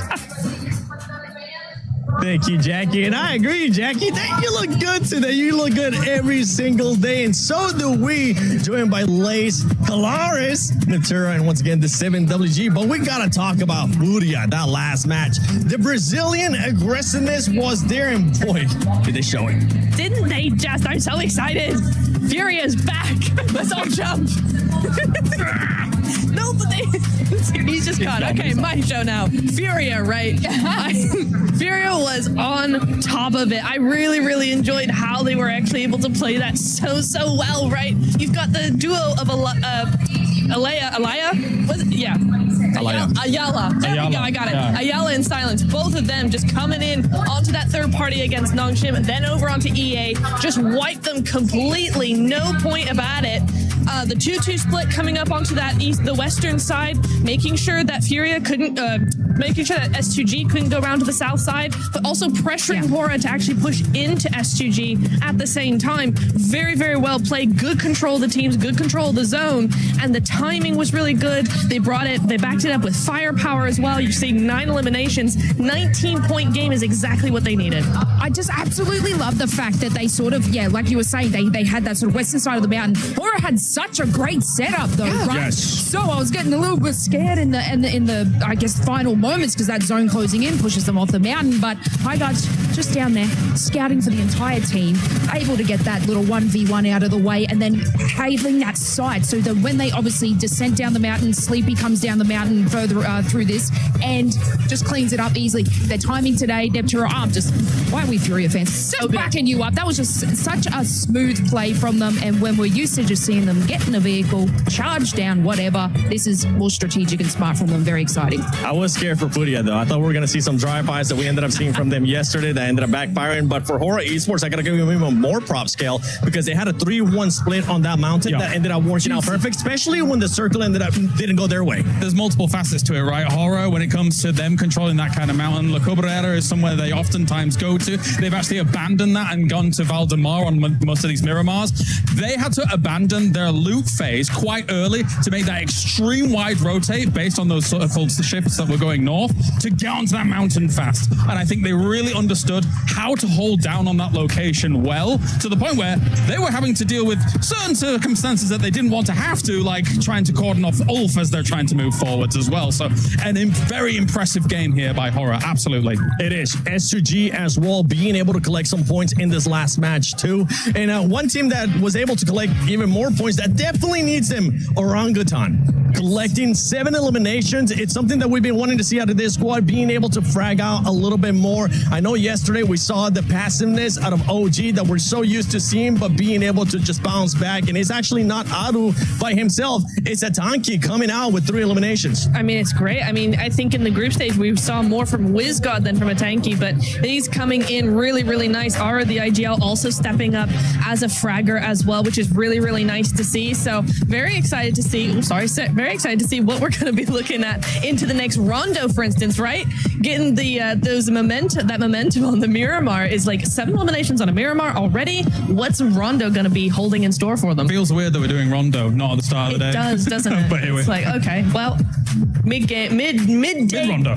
Mid-Rondo. It's a mid-Rondo. You know what it reminds me? I said it earlier and I'll say it again. It reminds me when we used to have Sandhog at the halfway point. Oh, yeah. Where teams that weren't performing well, that would kind of use Sandhog to just spark up their day. But talking about Rondo, let's look at the top teams right now from Rondo. You got Enigma Galaxy up there. Aurora Gaming so far really hasn't had the best start to the day, especially when we're looking at the Miramars. But going into Rondo, we saw what they were able to do yesterday, and I'm hoping that Aurora is going to be bouncing back here. Yeah, you'd like to think so, right? I actually do think that there's definitely been lulls in some of the performances internationally as well. And obviously this team for a long time, when they're the alpha gaming, etc. and things like that, everyone was hoping that eventually they'd hit it big, eventually be able to get one of those big titles. Actually, coming into that day one, I thought to myself, wait a minute, is this the time? Is this the time Aurora Gaming actually finally makes it happen? Because they were able to be up towards the top. They've slipped a little bit, especially with the arena looking as well as they have done so far. But there's still a chance. There's still hope. Yeah, for Aurora right now. 34-point gap, so I am hoping that we're going to be seeing some insane gameplay out of them, especially going into Rondo. We have seen E-Arena put up 29 eliminations. Can anybody get even close? We saw the aggressiveness out of Furia with the third parties too, but we got to talk about Enigma Galaxy been performing well as well. And what I really enjoy about Enigma Galaxy so far is the way that they've been getting those placement points outside of their win. You can see them being able to be consistent. Exactly. They've got 14 placement points outside of that win. So they are really making sure they hit that podium time and time again, backing it up with eliminations. And again, this is something that I saw yesterday from Enigma Galaxy is their timing is on point. Coops is back in his prime, it feels like, and the whole team is rallying around that. So the timing is really good. The synergy is very good. They're holding, they're waiting, they're making other teams play for them instead of doing all the dirty work themselves. It's a really, really nice control play that we're seeing from Enigma, and it's working out beautifully. I mean, I just want to quickly touch on Ulf because we were a little bit worried about them at the start with like, what kind of plan do they have going forward? It's good, it's wins, it's that, it's not, it's dropping. That one, the vehicle sent. They're actually in like a 2-2 split hold, and they were like, what do we do? Let's take the vehicle, let's West Tiamba up against that, and able to sort of decimate that entire squad. Obviously, the rest of the team sort of joined in that position, but look, they're making split decisions quickly when that moment comes. Is it bad that these decisions have to be made incredibly quickly because they didn't plan it out beforehand? A little bit, but look, they can capitalize on it. It is. One team that I'm going to be looking to hopefully capitalize here in Rondo as well when we're talking about eliminations is going to be none other than Tiamba. Tiamba has been quite slow today. We've seen them just going down that ranking, and it's a team that needs to be able to bounce back because guess what? Yesterday, it was all about eliminations. Yes, they do end up having some placement points, but it wasn't of the likes that we know they're capable, especially with what we saw to Survival. Yeah, Milu and QZZ have looked fantastic throughout the entire tournament, right? And Milu really rose to the occasion after QZZ was able to get that MVP title on previous internationals. I do think that, yeah, it's been a bit of a slow start for them, but regardless of that fact, there's definitely an opportunity for them to get back to fragging power, fragging potential that we've seen from them in the past. I'm just looking at Coops right now. He's locked in. Raouf just going around, circling his chair. Satan as well. But Coops, it's all about Coops right now. Hopefully somebody else will be able to step it up from that team as we're going to be going into Rondo. So Hot Jukes, John Allen, take it away. Where's Satan looking at? Here we go. We're headed into Rondo, the match to put some massive points on the board. As if Miramar wasn't crazy enough already, it's about to get even crazier. Maybe it's just something about the start of the day, Jukes. Maybe it wasn't Rondo all along. It was just the first games. Maybe this will be the calmest Rondo we've ever seen. Yeah, they brought that Rondo energy off the rip, right? Yeah, they're used to it. Fresh off the breakfast, ready to find their dinner. And that is what we're going to be looking to find here for one of our teams. It will be the case. Maybe a massive early game. We saw it from Milu yesterday. Huge. And the rest of Tiamba as well. Huge start to the day yesterday. Not quite as powerful in the game so far today. So hopefully for Tiamba, they can find that resurgence here. And if you're an arena fan, you're hoping that they can continue to make their strides forwards and keep that White Rabbit chase going. Gotta be able to separate yourself from the rest of this lobby, and if you're gonna do it anywhere, it's Rondo, that's for sure. I mean, we've seen a 39-point game in this tournament. Oh man, will that turn things around from. Look at Team Vitality though, averaging, 4.33 limbs per game, 1,000 damage. It's a great average here. The thing is if you want to win that $500,000 at first place, become the champions, you got to do something special consistently. So I'm interested to see, right, how these teams are going to fare now that we're playing Rondo for the third match of the day, right? Are they going to be able to keep that aggression up throughout the entire day here? And who's going to be the kings of Neox Factory? Oh, could be. Or indeed, somewhere else playing both the sides. So we don't want to be going to Neox Factory. In general, when you're talking about podium competitors, you're talking about teams who are looking to get about 10 points average. 10 to 12 points average tends to be where we see at the end of these game sets a first place type scoreline being. That generally is a great indicator that you're performing at the level that's needed to rise above the rest. So hopefully our teams will be able to keep that on side. And being able to get, as we were seeing, sort of mid-4 elims average, being able to complement that with placement points is very, very important. There are a couple, I think, of teams who have a distinctly higher average on those elims than others, but it is definitely something that you need to be focusing on to join up at that 10-point average. Because right now, I think quite a lot of our teams are falling short of that metric. That's a fact here. And if you want to be able to get in that metric, though, this is the place to do it. You can see these players are locked in, they're focused. They understand what's at stake here and just how important Rondo is for your total tally. You only play it 3 times in this whole finals here. And this being the second one. 6.3. Yeah, 6.3 average from Tiamba, man. This squad have been really, really consistent here. A night and day difference from their group stage performance.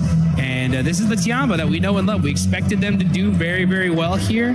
And it's only a matter of time. I think they get that right position going, and then we see them get that chicken dinner.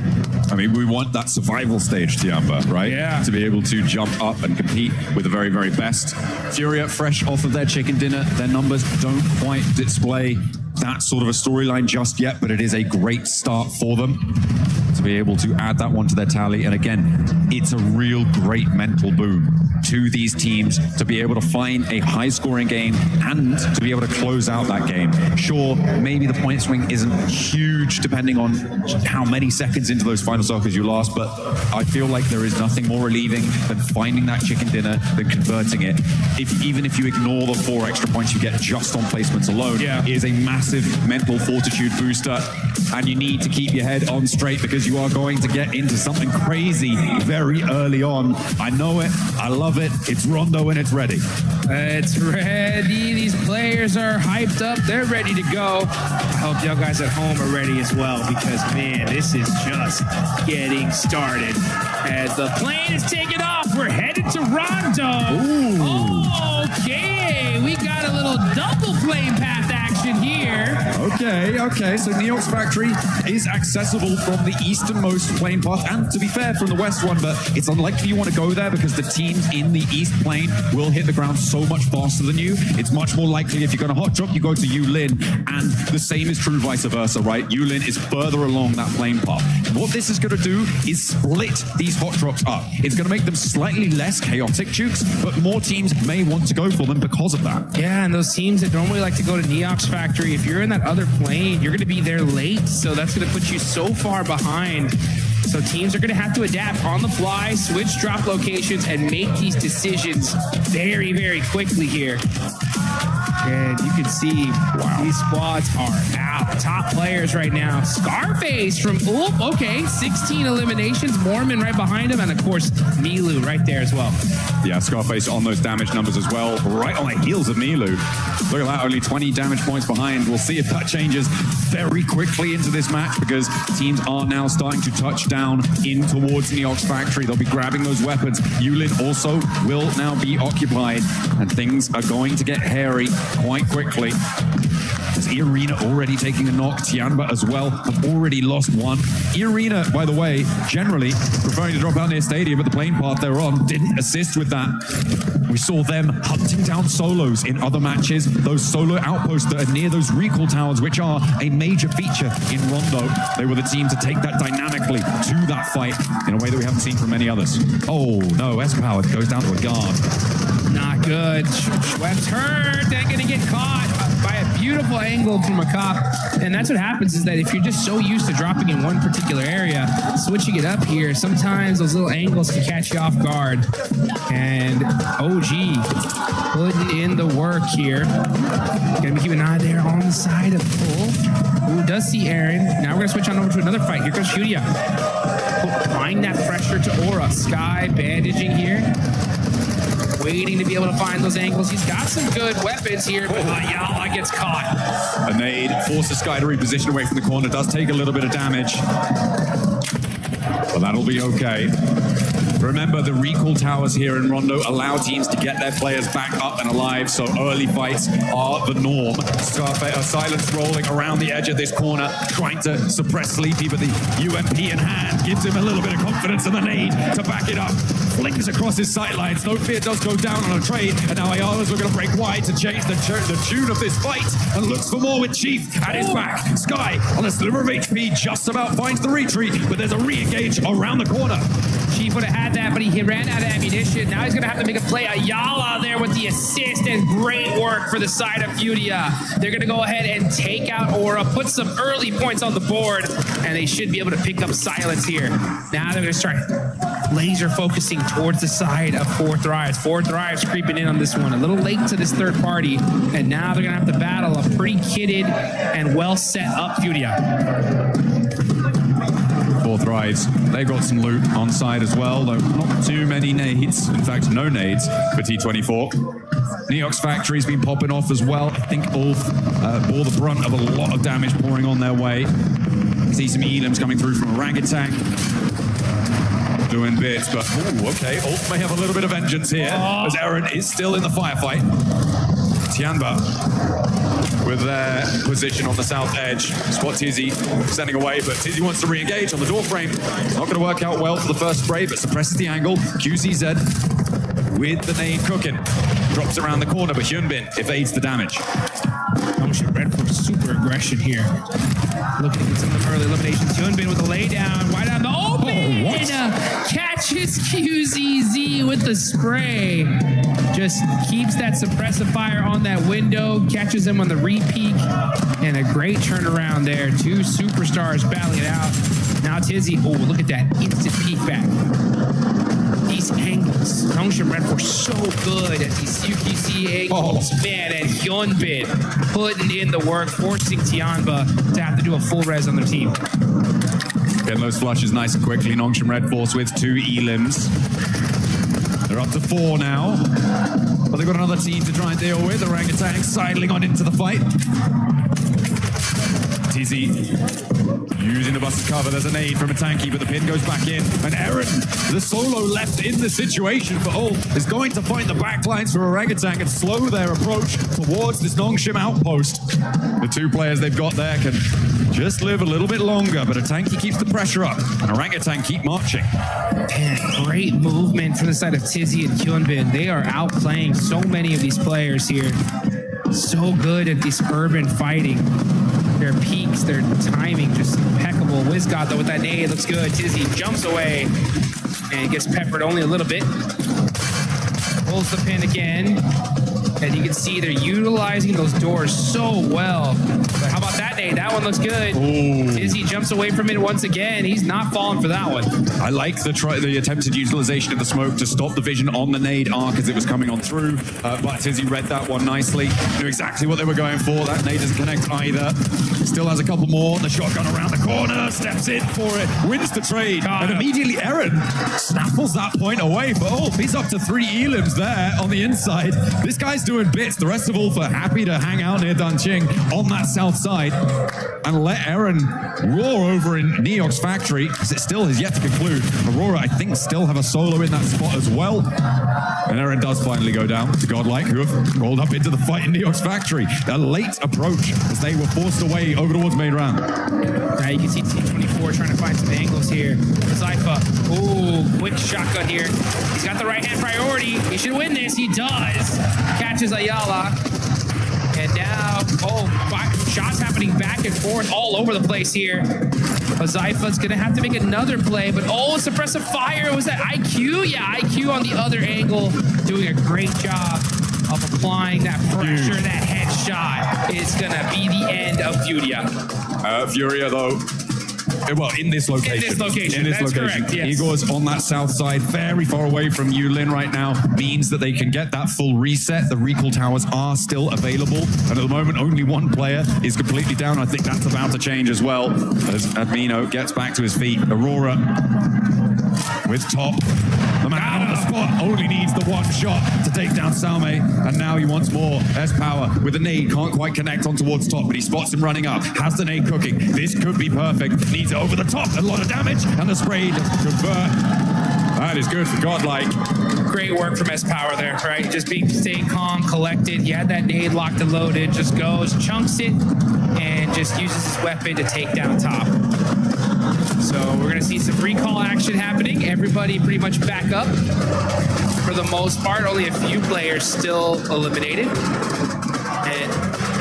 And now you know what? Why don't you guys do us a favor? Get in game and go ahead and pop some of the lucky spins right now. Hopefully you can get one of those exclusive 2026 PMWC tournament sets. So you can be styling and looking good like a lot of these players are. Let's see how S-Power is going to look, though, in this 1v1 against a Tinky. It is India on India action here. That's that Molotov. Oh, yeah. He's like, all right, I'll hold the stairs for a little longer. Hot footing it away from that, doesn't take a tickle, which is good result. Hard southeast shift on this next circle. Pushes us down towards the southeast side.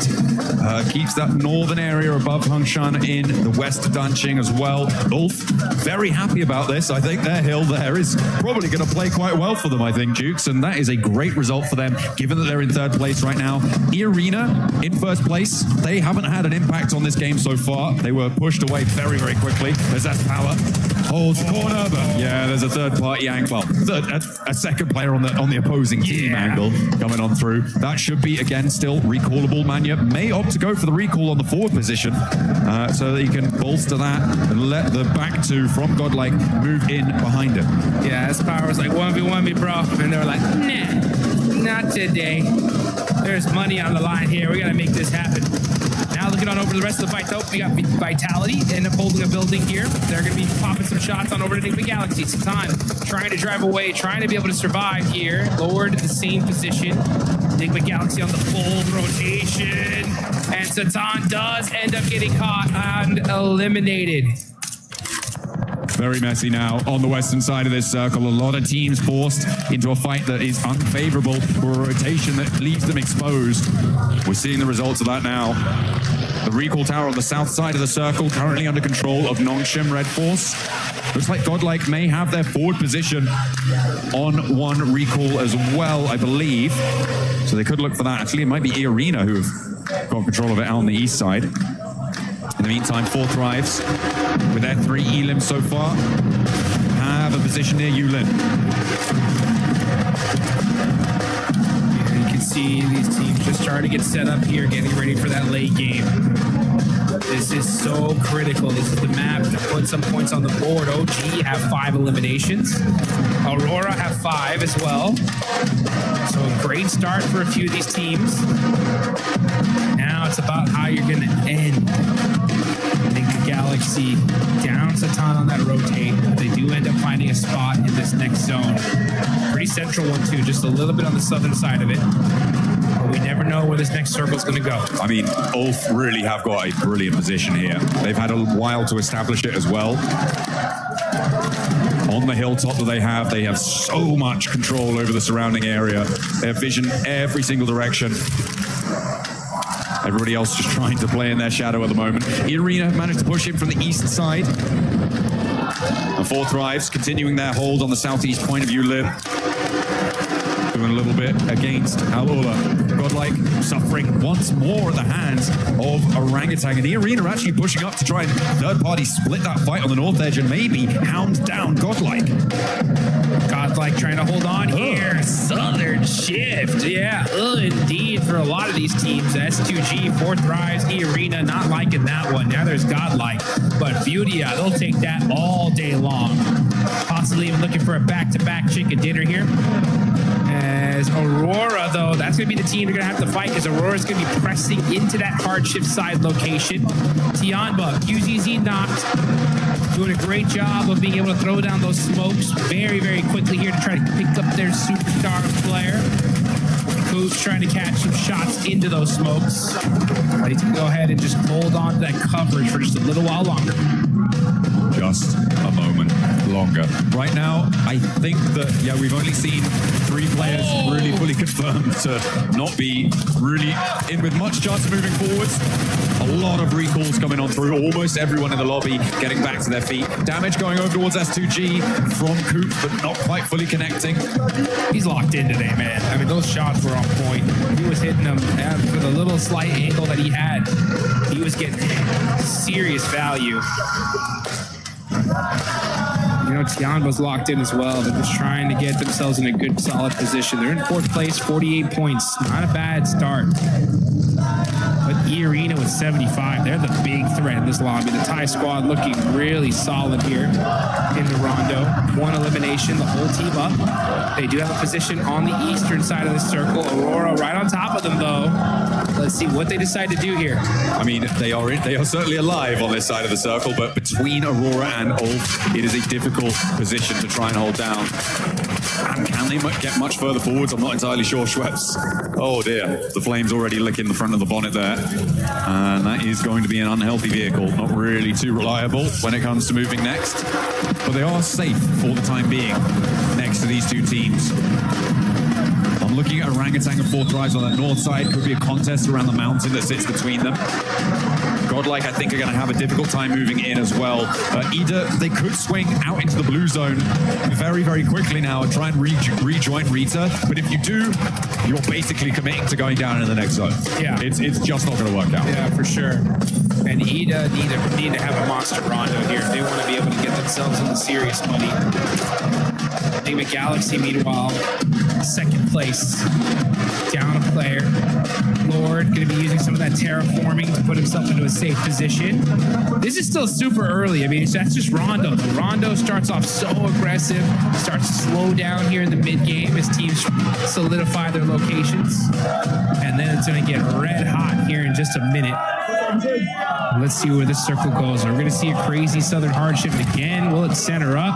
That's going to be huge for these teams. And it does favor the south side a little bit. Okay, I mean, for Aura, this is great news for them. Their west side is fairly free and clear. EDA do opt to regroup on the south side, which I'm not entirely sure about.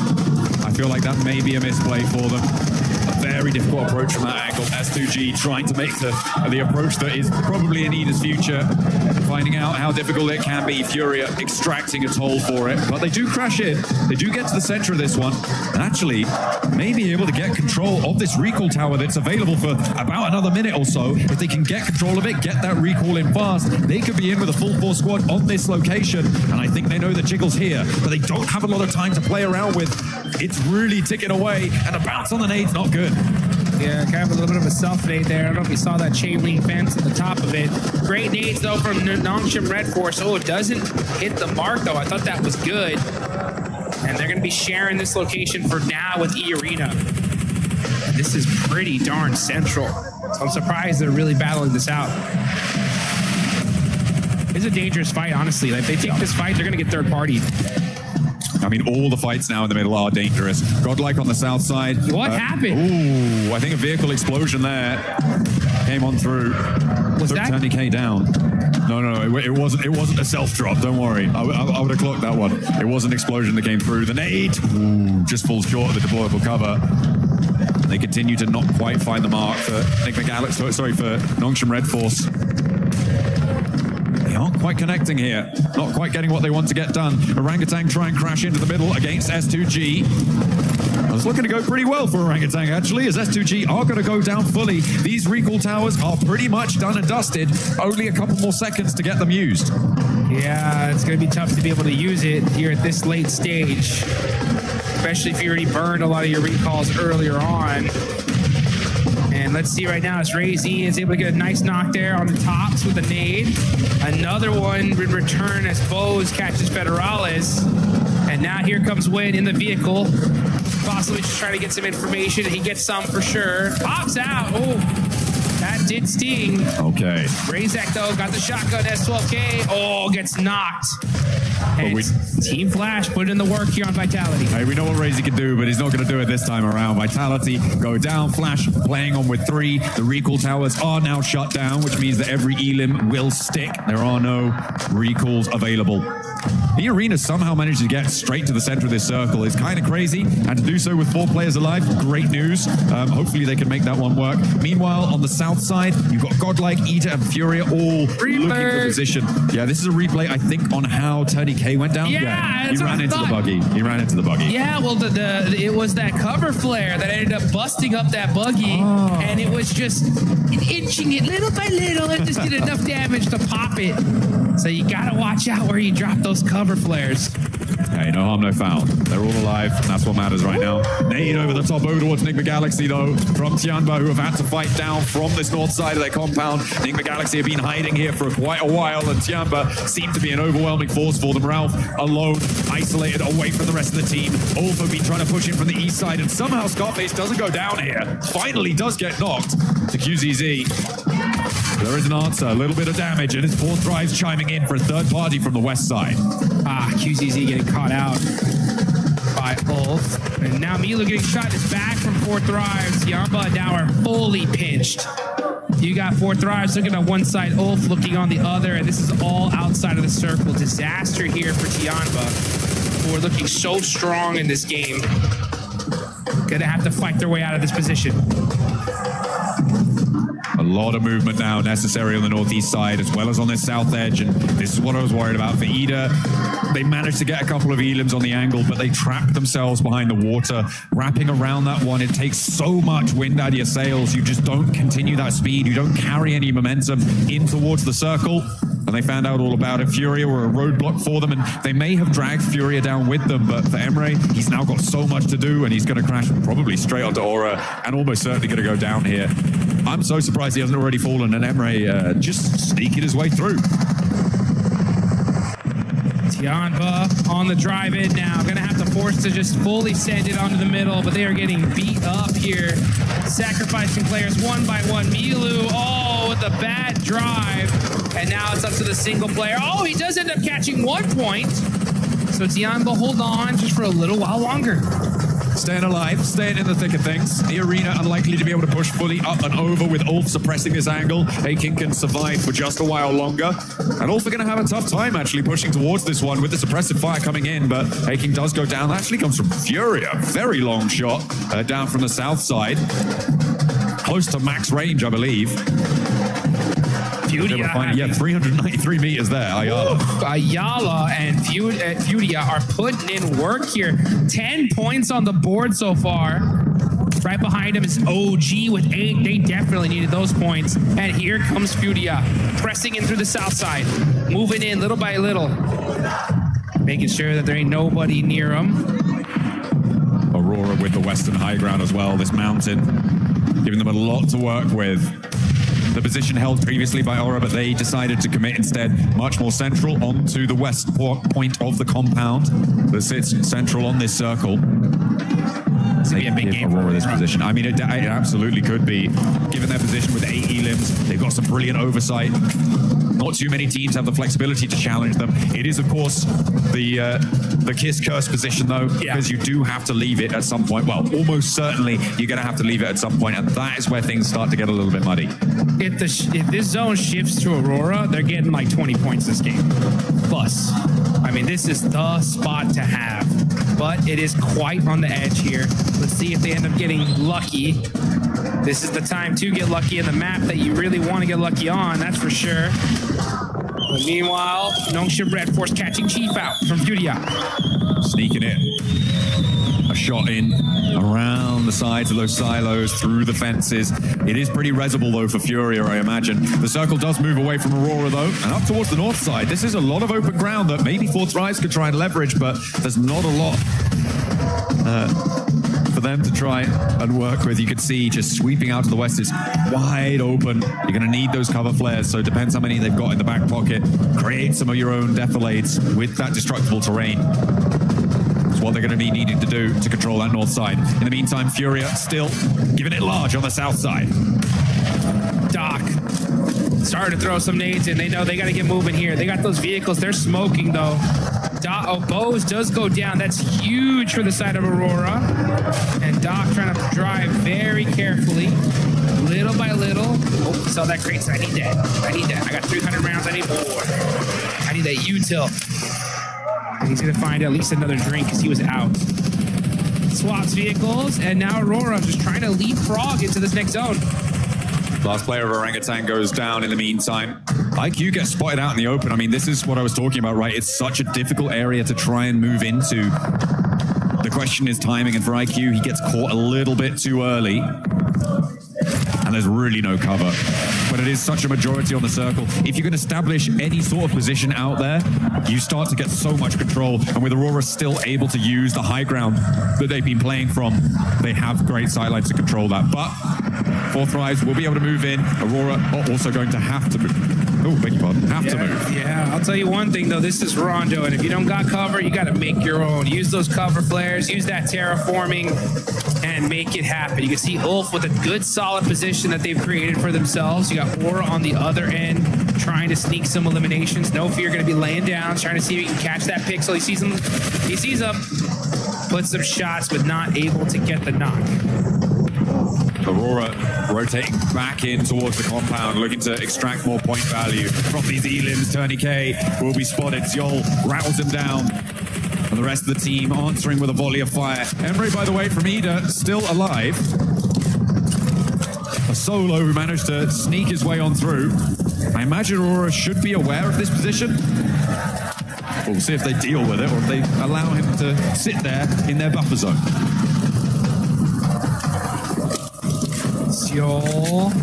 just getting set up here. I like how he risks it and moved that vehicle just a little bit further so he can cover himself from that angle.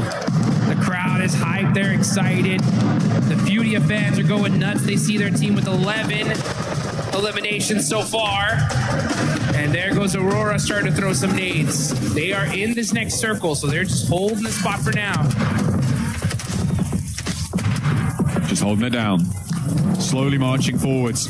Nongshim Red Force making it very difficult for them to move up and through this compound.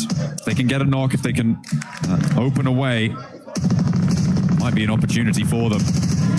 There's trades back and forth across every single angle. Nongshim also have spots on towards Horror, who are trying to make their way up on the western edge. Oh, it's a nasty ascent up this hill. There is a complete broadside from Hyunbin. He's got that DP. A lot of ammo in the tank, and a big north shift comes through. The circle goes up to the top and away from all of these teams. So all of them are going to have to start moving. Hyunbin, he realizes it. He's like, oh, we're in trouble. We need to just start getting some eliminations here because getting into this next circle is going to be almost impossible. I'm looking at this circle. I feel like it's Aurora and Fourth Rise right now, who are in some ways stopping each other from being the best in the circle and therefore allowing teams from the south to have an opportunity. If this fight concludes one way or the other, which I don't think it will, Jukes, not at the moment, it could be pretty tricky for everybody else to march forward, but it seems like they found some sort of peace between the two. Yes, that's the right play in all honesty. You gotta just throw the smokes in between, but like, guys, let's look down south. Let's get all these eliminations, fight each other later for first and second place, because, oh, this is a feeding frenzy here on the south side, as all these teams are just desperate to try to find a spot into this next zone. Hyunbin up close and personal. He's got the shotgun. He can make the plays, and Nongshim Red Force are putting in the work up close and personal. Take down E Arena, the lobby leaders right now, only getting 2 elims there, no placements. A nice result for the teams looking to chase. Ulf, though, in a little bit of danger as they try and sweep up from the eastern side and crash into Fourth Rise, but with Cypher going down with 2 players left, actually only 1 player left in action. Igor. It's only IQ up on the north side, and Furia, in the meantime, are sweeping up. Over on the inside of the compound, Ayala on the corner does go down to Nongshim as they move out to the east, but Furia now, 12 elims, they're looking for more, and a solo from Jiggle, the only thing standing in their way of controlling the entirety of this compound. Make that 13 eliminations. Furia on a tear. Jiggle up on top, catches out the last player of Ida.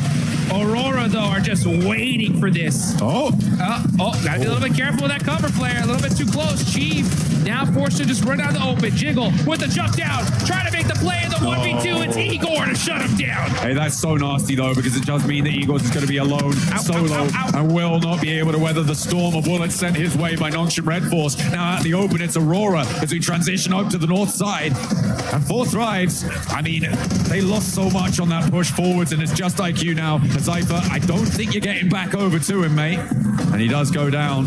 IQ, a solo for Fourth Rise. 14 eliminations for Nongshim Red Force. 10 for Aurora. Big game is a big game any way you cut it. And it's going to be one of these teams that's going to win it. Who's it going to be? It's Aurora versus Nongshim Red Force. Yol gets knocked. That could be the opening volley. But Nongshim Red Force just going to hold that angle. So easy, catches top as well. So just knock after knock, back and forth. That's going to really hurt the utility from both these teams. Reefus, level 2 vest, pretty beat up. Sees an angle, though. Hits the headshot onto Tizzy and gets the knock. How do you do it to a Reefus? Goodness me. That is a beautiful start. And this is the open ground I was talking about before, Jukes. It's just so difficult. There is that sloping ridge in front of Nongshim as well. That means they really kind of only have one angle to go.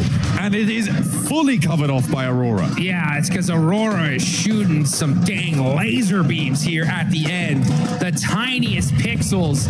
Nothing but headshots. Nongshim Red Force, we know they got the gun skill to pay the bills, though. Gonna have to battle it out with Aurora, because Aurora are on fire right now. Now they have the numbers advantage as well, top with 5, and look at that.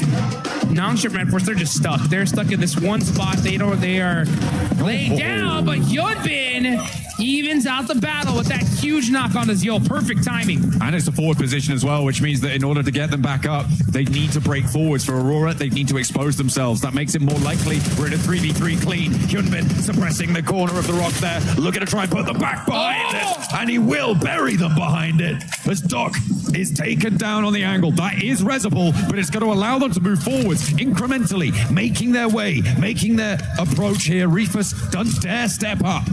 Hyunbin is just an absolute beast with these laydown plays.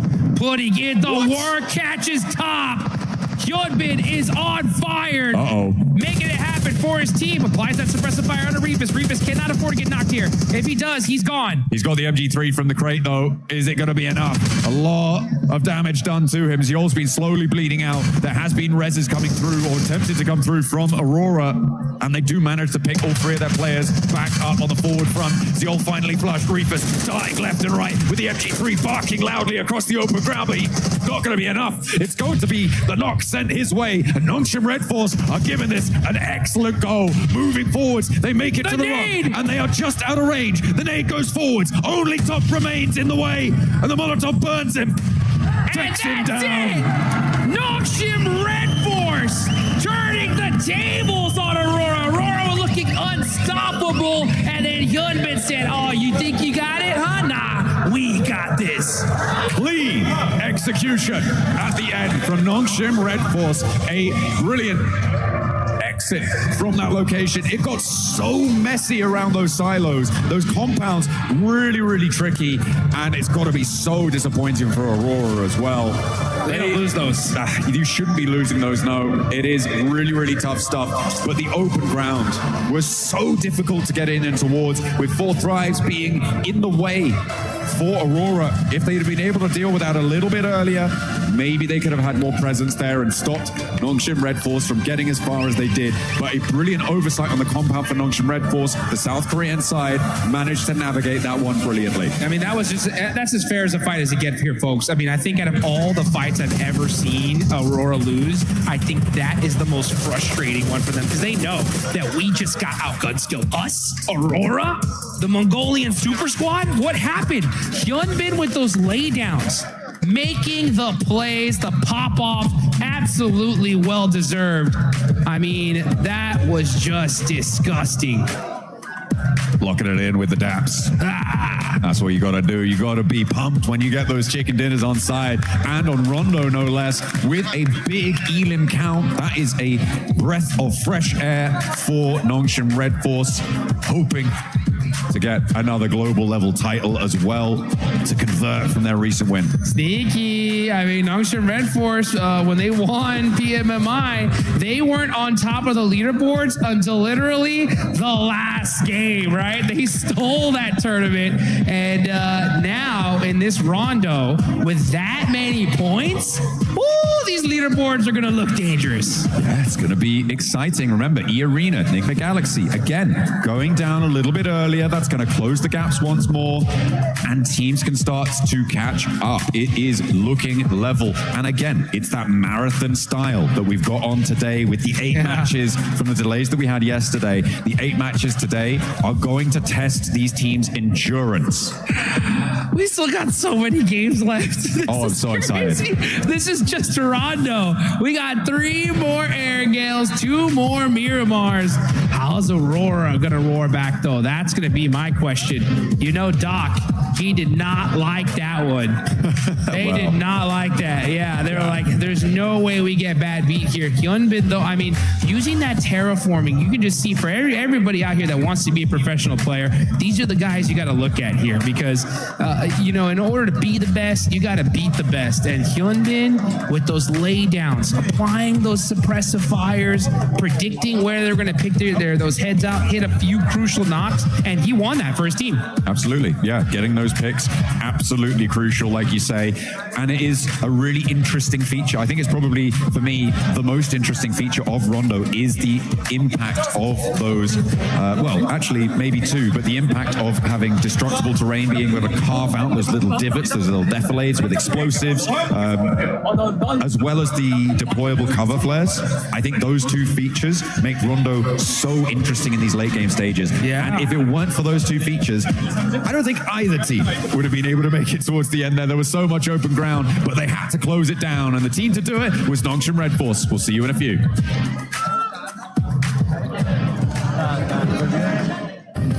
Play is in our DNA. Whenever we let it out, it becomes our superpower. Now imagine an entire city being built to supercharge it. Kadir City, powered by Play.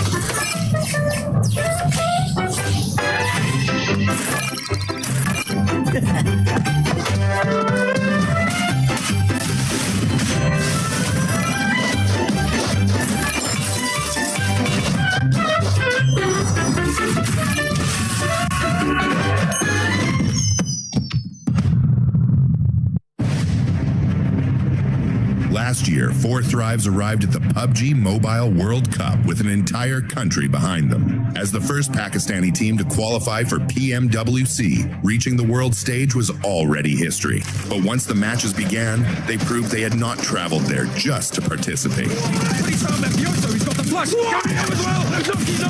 How can you do it to him? They want that first place, but you're gonna have to prize it from his cold, dead hands. Squashed with a chance now, and he's able to close it down. 4 Thrives finished second in the group stage, going directly into the grand finals and eventually securing 7th place in the world.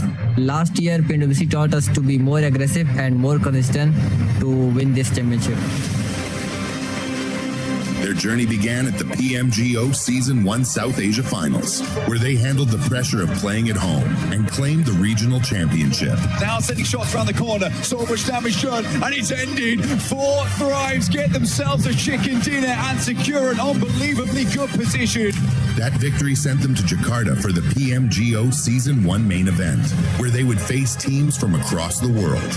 And on the opening day of the grand finals, 4 Thrives took complete control. Possible, but IQ's down, and T24, we're 1 versus 1.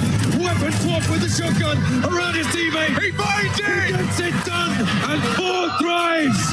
After 6 matches, they had collected 3 wins and 82 points, building a commanding lead at the top of the leaderboard. After the 3 chickens on PMGO Finals Day 1, our confidence boosted a lot. Like, we didn't felt any pressure and we knew we are going to win because we had a big lead. The second day brought a different challenge. Every team in the lobby was chasing them, and every mistake could reopen the championship race.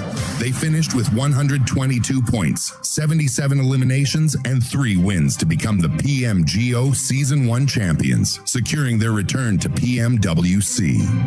Last year, they arrived as history makers. This year, they arrive as global champions. Nothing has changed for us. Our hunger is still the same. Even you can say we are more hungry for this PMWC trophy. We are even more confident than before. We have more experience. We believe that we can be the team who can win this back-to-back global trophy.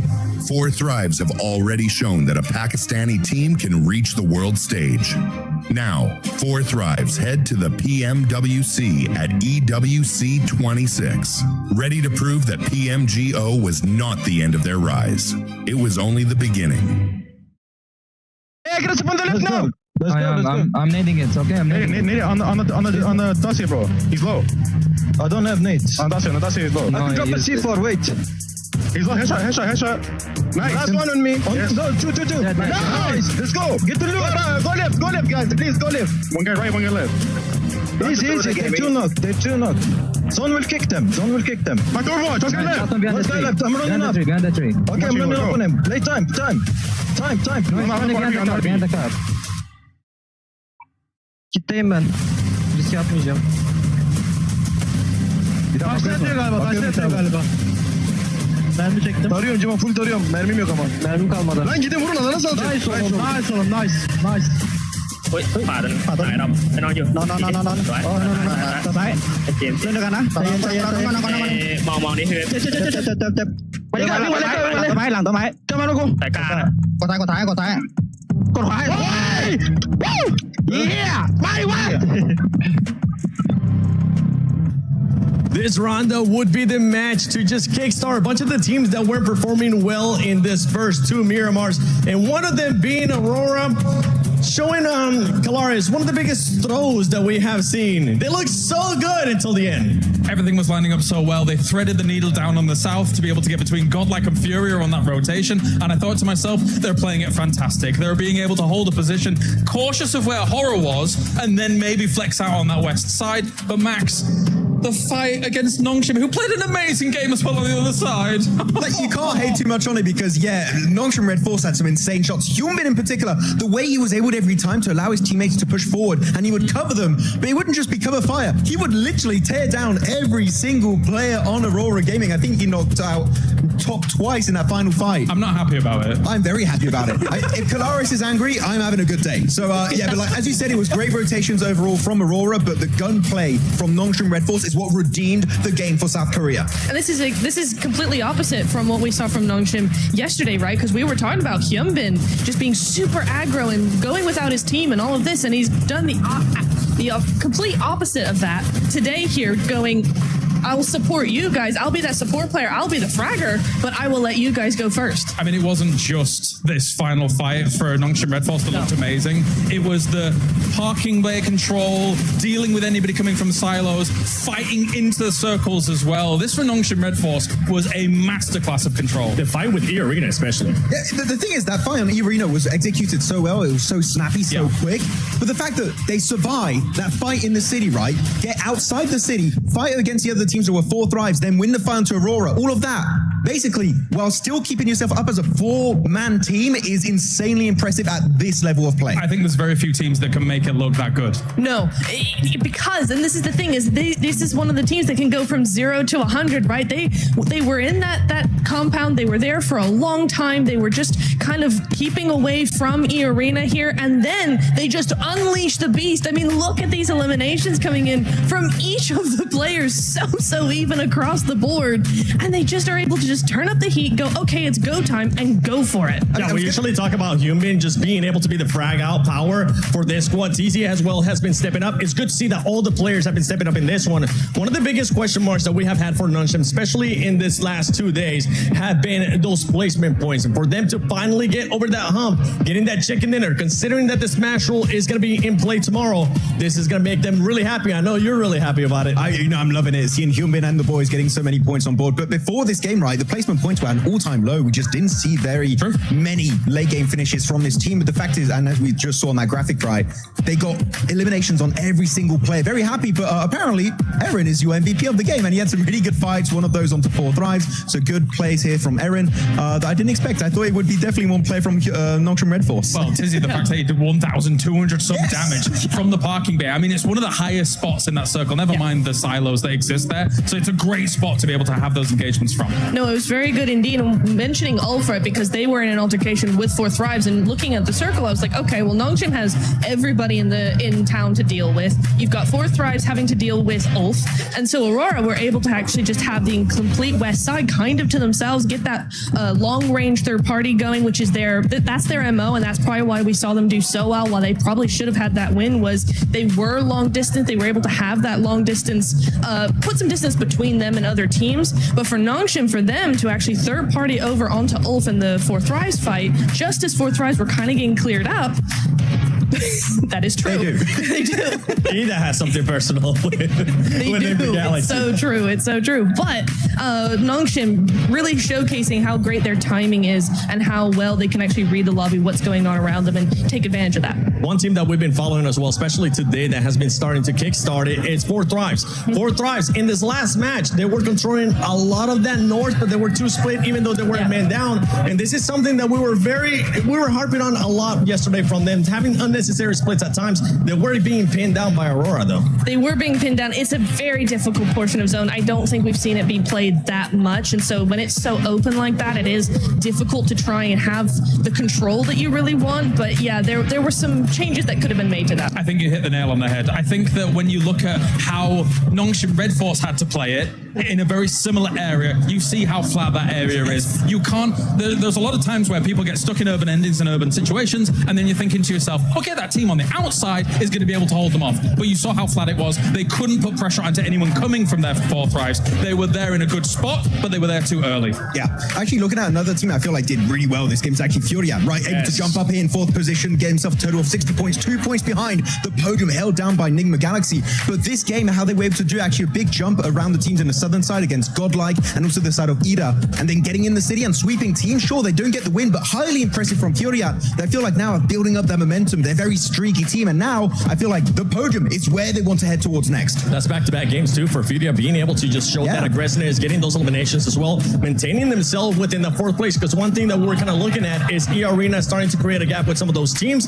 That's something that second place, especially of esports, they had two outstanding Miramars, and in this one we saw Eden being able to get the MVP. I just want to bounce off what you said about Furia with the two good games, because I didn't like them moving into that silo location. I thought they could potentially backfill the west side after coming in super late on that south. But hey, they proved me wrong. I think that they really showed great presence of mind, great kind of space control when they were moving through, and were able to hit the gunfight as well. Yeah, it was very nice indeed how these guys were moving. Yeah, just very proactive, and that's what you want to see in the middle of a city fight like that. Yeah, we did see the second page there for a quick second, and I want to highlight one player from Godlike. Man, S-Power is putting up like so many great clutches. We had some clutches early on Miramar. He did it here on the hot drop right versus top. He was cooking the grenade, got the damage, forced to find CQC. I really do believe that my favorite player from India, by the way, normally is legit. But I got to say, S-Power is putting some global level fights here. He is looking highly impressive. And right now, I would say the best player in India by a significant margin. Yeah, this is not even close, honestly, especially with S-Power. Now, all we need is to see what the Nongshim players were able to do, which just wasn't just one player. We need all the players from Godlike being able to step it up. But as we're going to be heading into the first Erangel, let's send it over to Barney and Luti.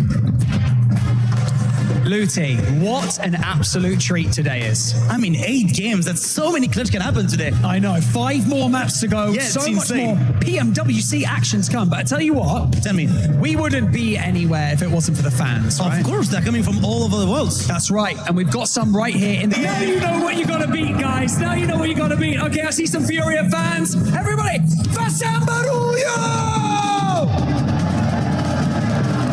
I see. I have 40 fans right there, and I can see in their own language as well. It is time. Shormacho!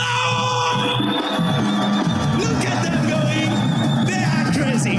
Okay, you know what, Luti? Yeah. I'll give you that one. Yeah, you can beat me 1-0. But we'll check in a little bit later today. Casters, who do you think won that? I think the fans all won that. You know, I'm going to be completely equivocal, let's everybody won because we got to experience the energy that is going to be put towards this match, the first of our Erangels today, a triple billing, as we sidle over towards match 8 with Nongshim Red Force able to close down a clutch chicken dinner in the final moments of that last game.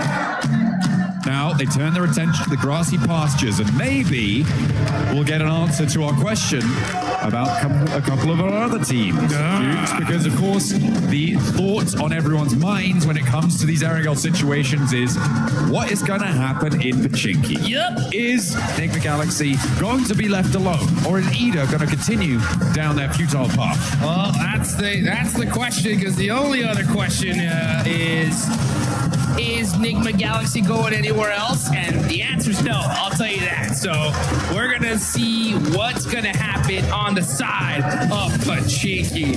But who's going to get these points, man? We're heading on over to good old-fashioned Erangel. We got 3 of these matches today, and this is the first one here in day number 2 of the finals, live live here in Paris, France. This is the PUBG Mobile World Cup.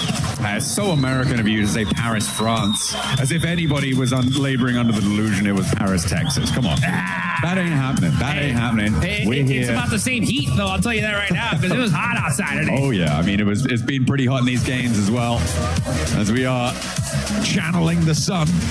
Even when it's hiding behind the moon, cheeky little sun, you know, got to get him back. We did indeed, but we are going across Erangel once more. The plane path splitting the middle in the most horizontal flight I think I've ever seen. Right, that's as dead center as it gets right there. Literally right down the middle. And you can start seeing these teams start to spread out. Top players, Aaron right now leading the charge when it comes to damage. But man, those leaderboards changing things up. The Arena still up on top there. Enigma Galaxy down in third, Wolf right behind them. But Aurora and Nongshim Red Force pushed themselves up. Now you can see Nongshim in fifth place with 59 points. That's a much more comfortable position. But we are starting to see some point gaps already starting to be present. This is the most important day here, folks, because that's what's going to set that smash point threshold. And E-Arena have a nice little gap here, so they're a little bit comfortable, but it ain't over yet. They got to keep that aggression up all day long. Hey, you know what? I talked about it before, right? E-Arena, chicken dinner towards the start of the day, and then what happens, right? It's that question of then what happens. Oh, by the way, Ida, not in Pachinki. Enigma Galaxy will be left alone. It is a Gatka split drop for Ida. Oh, thank you. Thank you so much to all the coaches, to all the analysts, to the players. I love it. Shout out to everybody, dude. Yeah. Shout out to everybody. Shout out to you. Yeah, exactly. You know what? Shout out to Naruto. Oh, yeah. Get that Ninetales Furies Hog, baby. You gotta get it here quick before it's gone. As the Naruto Uzumaki event is still going on. We had a nice little show match earlier. Got to see some of the A7 boys once again. And man, putting in some work. Dropping them jutsus. Them ninjutsus. Substitution jutsus. That's what I've been told. That's what I've been told they're called. Absolutely. Beautiful stuff. I mean, we saw that show match earlier today, which was great fun. I think always everyone had a good time with it. It's fun. Calaris, and you know, Alpha 7 have to win something. Yeah, they got to win something, that's for sure. You know, anytime I get to hear Calaris cast the show match is incredibly loves to do those, so I'm so glad he was able to get one in. He looked pretty good with the headband as well. Yeah, he did. He rocked the red one too. I was like, man, this guy is styling today. Should have kept it on all day, in my opinion. I think he has. Has he? Yeah. Oh, that's I saw him backstage. He was running with his arms behind his back. Yeah. He does that everywhere now. Wow. I like it. It's a good look. He should hold on to it. Speaking of good looks, right? Ulf looking pretty good today. I mean, they're in second place. They've been getting a ton of eliminations here. It's gonna be interesting to see how this whole thing fares out. I'm interested to see kind of how teams develop their mindset here going into today specifically, because I think a lot of squads just need to pretend like, hey, this is match 2. You know what I'm saying? Like, we just got our rondo out the way. Now into Erangel. Yeah, Aaron doing a lot of work for the team on Ulf right now. The elims he's been able to find, picking them away from a lot of different scenarios. He's been able to extract just these sneaky little flush seals once or twice, as well as the rest of Ulf doing a lot more. They had a really solid position during that rondo. There were some difficult south shifts that forced them off that high ground mountain quite a while into the zones, which kind of took a little bit of momentum away from them, but the fact that they're able to convert and get a decent line on that game was pretty great. And getting that match MVP title as well for Aaron. So yeah, in second place, good news for them. One step closer to E-Arena. It's a very tight grouping over towards the top side of these tables still. I mean, there is a bit of a drop-off, I think, you know, from ninth all the way up to second. It's fairly flexible still, given the number of matches we've still got left to play, but it's going to get a lot more solid, and teams beneath that, I feel like you're stretching a little bit far now to try and catch up. Yeah, I mean, there's still plenty of time, right? I mean, we got to look at the math of it. I mean, there's a lot of games still left to be played. I get where you're going with this, though, right? With how these top teams are performing, it's getting real real scary here, right? So if you want to be able to make a run for that first place, you got to start performing here, right now. Especially for that 9th place on down. It really is starting to get chicken dinner time. Yeah, absolutely. But we've seen teams go, back to back, triple chicken dinner. So for all you guys that are fans there of, 4 Thrives, Vitality, Flat, S2G, all the squads down there, give your team your energy, right? Start spamming the chat. They need that positive reinforcement here because they are not even close to out of the running there. We got a lot of matches left to go, a couple good wins, and boom, they're at the top. I'm looking right now at what Nigma Galaxy are doing. This split, we saw it from them in the previous stage. They played it in their group stage. They leave 2 players at Pachinki. They send 2 players out really, really wide. We've been denied the opportunity to see this happen over the course of these grand finals because of the hot drop with Ida. But now they are unleashed. They've been able to not only get the early loot truck and try and get a little bit of a duplicate on that as well, but they have been able to send out that early duo scout that they seem to find to be successful. They sent out towards Mill to Power before on a game that they were able to win in the end, and they now have a foothold over towards the west side in the fields that stretch out to the north of Quarry. And they'll have to figure out how to regroup at some point, but for now there's still a permeable line across the middle of this zone as the arena tried to make it a little bit more waterproof and don't let the eagle fly. Yeah, the eagle is grounded here. So he's going to go to the lobby. That's the first elimination. Joker catching it.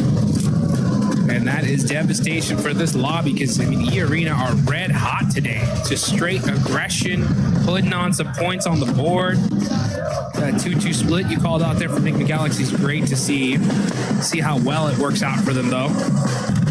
As they're putting that 2-2, because if the zone goes on over to the east side, they got a position locked down. If it goes on over to the west, they got a spot. So just depending on where the zone goes, but at the same time, it's difficult to get there. That's going to be the big question. Aurora, still a military base. They're going to be starting to push themselves up through the bridge side. Nobody gatekeeping it, so they should have a clean path on in. But we're still in the very, very early game here. Only 1 player in this lobby has been eliminated. Yeah, only the 1 pickup found. We saw that. Over onto Tianma as well, which is not going to be friendly. They had a real glow up into the survival stage, I think it's safe to say. But here, it's not quite been as consistent. And that's probably likely to the fact that you're adding the top 10 teams back in. Yeah. Right? You're coming back into the lobby with the teams that directly qualified. Tiamba, it's great that they've gained that confidence. This is not the Tiamba we saw in their group stage. But there is a little bit more force to come up against. Yeah. And that's, I think what they're trying to come to terms with. This lobby is wild. It really is. I love to see just the progression here of PUBG Mobile. Back in the day, we had like a handful of good teams and everybody else was kind of pretty far down when it came to skill. But the skill gap has been closed and teams are going to have to get moving real quick here. That 2-2 split working out for Nigma Galaxy, considering that they already have a couple players in this area. Vitality's right behind them though. Coops got to get away from this one. He's on the drive. Trying to sneak away here. Serpentine, he's down low. Can he get away? No. So close. And remember, the 2-2 split there means that he's just not got the cover of another team of the rest of his teammates to actually take that fight. So for Nigma Galaxy, this is the worst case scenario. They've left Satan alone out on the western side. Ralph and Lord unlikely to be able to push on through. Ulf losing Aaron though, as they rotate out to the west as well, is a pretty big pickup for the lobby to be able to find that one. And in the center of this, it starts to get crunched in. E-Arena, I feel like they've got a pretty solid spot on this. Vitality trying to line the edge of that swamp. Defend it like an ogre. Run, Satan, run. He's all by himself, just trying to find a position for the rest of his team. But the rest of his team is going to have a tough time rotating on over to him. Yeah, that's. I was just having a little chuckle to myself about how it looks like Satan's trying to go over the north, and the other duo from Nigma Galaxy, it looks like they're trying to go around the south. Yeah, the Benny Hill music was playing in my head. They were chasing each other's tails, and neither one able to catch it. But it's It's going to be a sent straight through the middle. I mean, for Enigma Galaxy, it's a repair play. A lovely little thread on the needle there for IQ. Over towards Federalis, and they share the swamp across the way. Nice little pop shot. Oh, they want this. Okay, 14 is on the push. Here come 4 Thrives now. Battling it out. Hozaifa up close and personal. Axel driving away, using that hovercraft to find an off angle. That's going to make things interesting. Vitality going to have to make some plays, though. Irina catching out Raouf, so that 2-2 split not working at all. Bounce nade is going to be good from Hozaifa. And 4T turning things around here. There's another one! Hell yeah. You had to know it was coming, Axel. And you pay the price. T24 does get flushed in the meantime. S2G third partying this from the south side. Hot Jukes Razak is in the hovercraft, but it starts to go up in flames, and down he goes. 4 Thrives. Ruthless aggression roll up. Coming on in. Hit him with the suplex and take them down. Out of the ring. They are no longer in this Royal Rumble. Ooh, welcome to Suplex City, baby. That's how you do it. 4 Thrives getting hot. 4 eliminations, taking out Team Vitality with a great shutdown there. And now you can see on the side of Everest, Team Flash, they're going to be holding that high ground. Next circle about to pop. Are we going to see another crazy hard shift? We'll find out. Lord getting eliminated here. And south we go. Yoink! All right. I mean, to be fair, this is actually kind of chill, given the layout of all of our teams, Sure, right? we're already here. A lot of them decided to go down south. The major feature that caused this is those fields, right? They sit to the south of Hospital.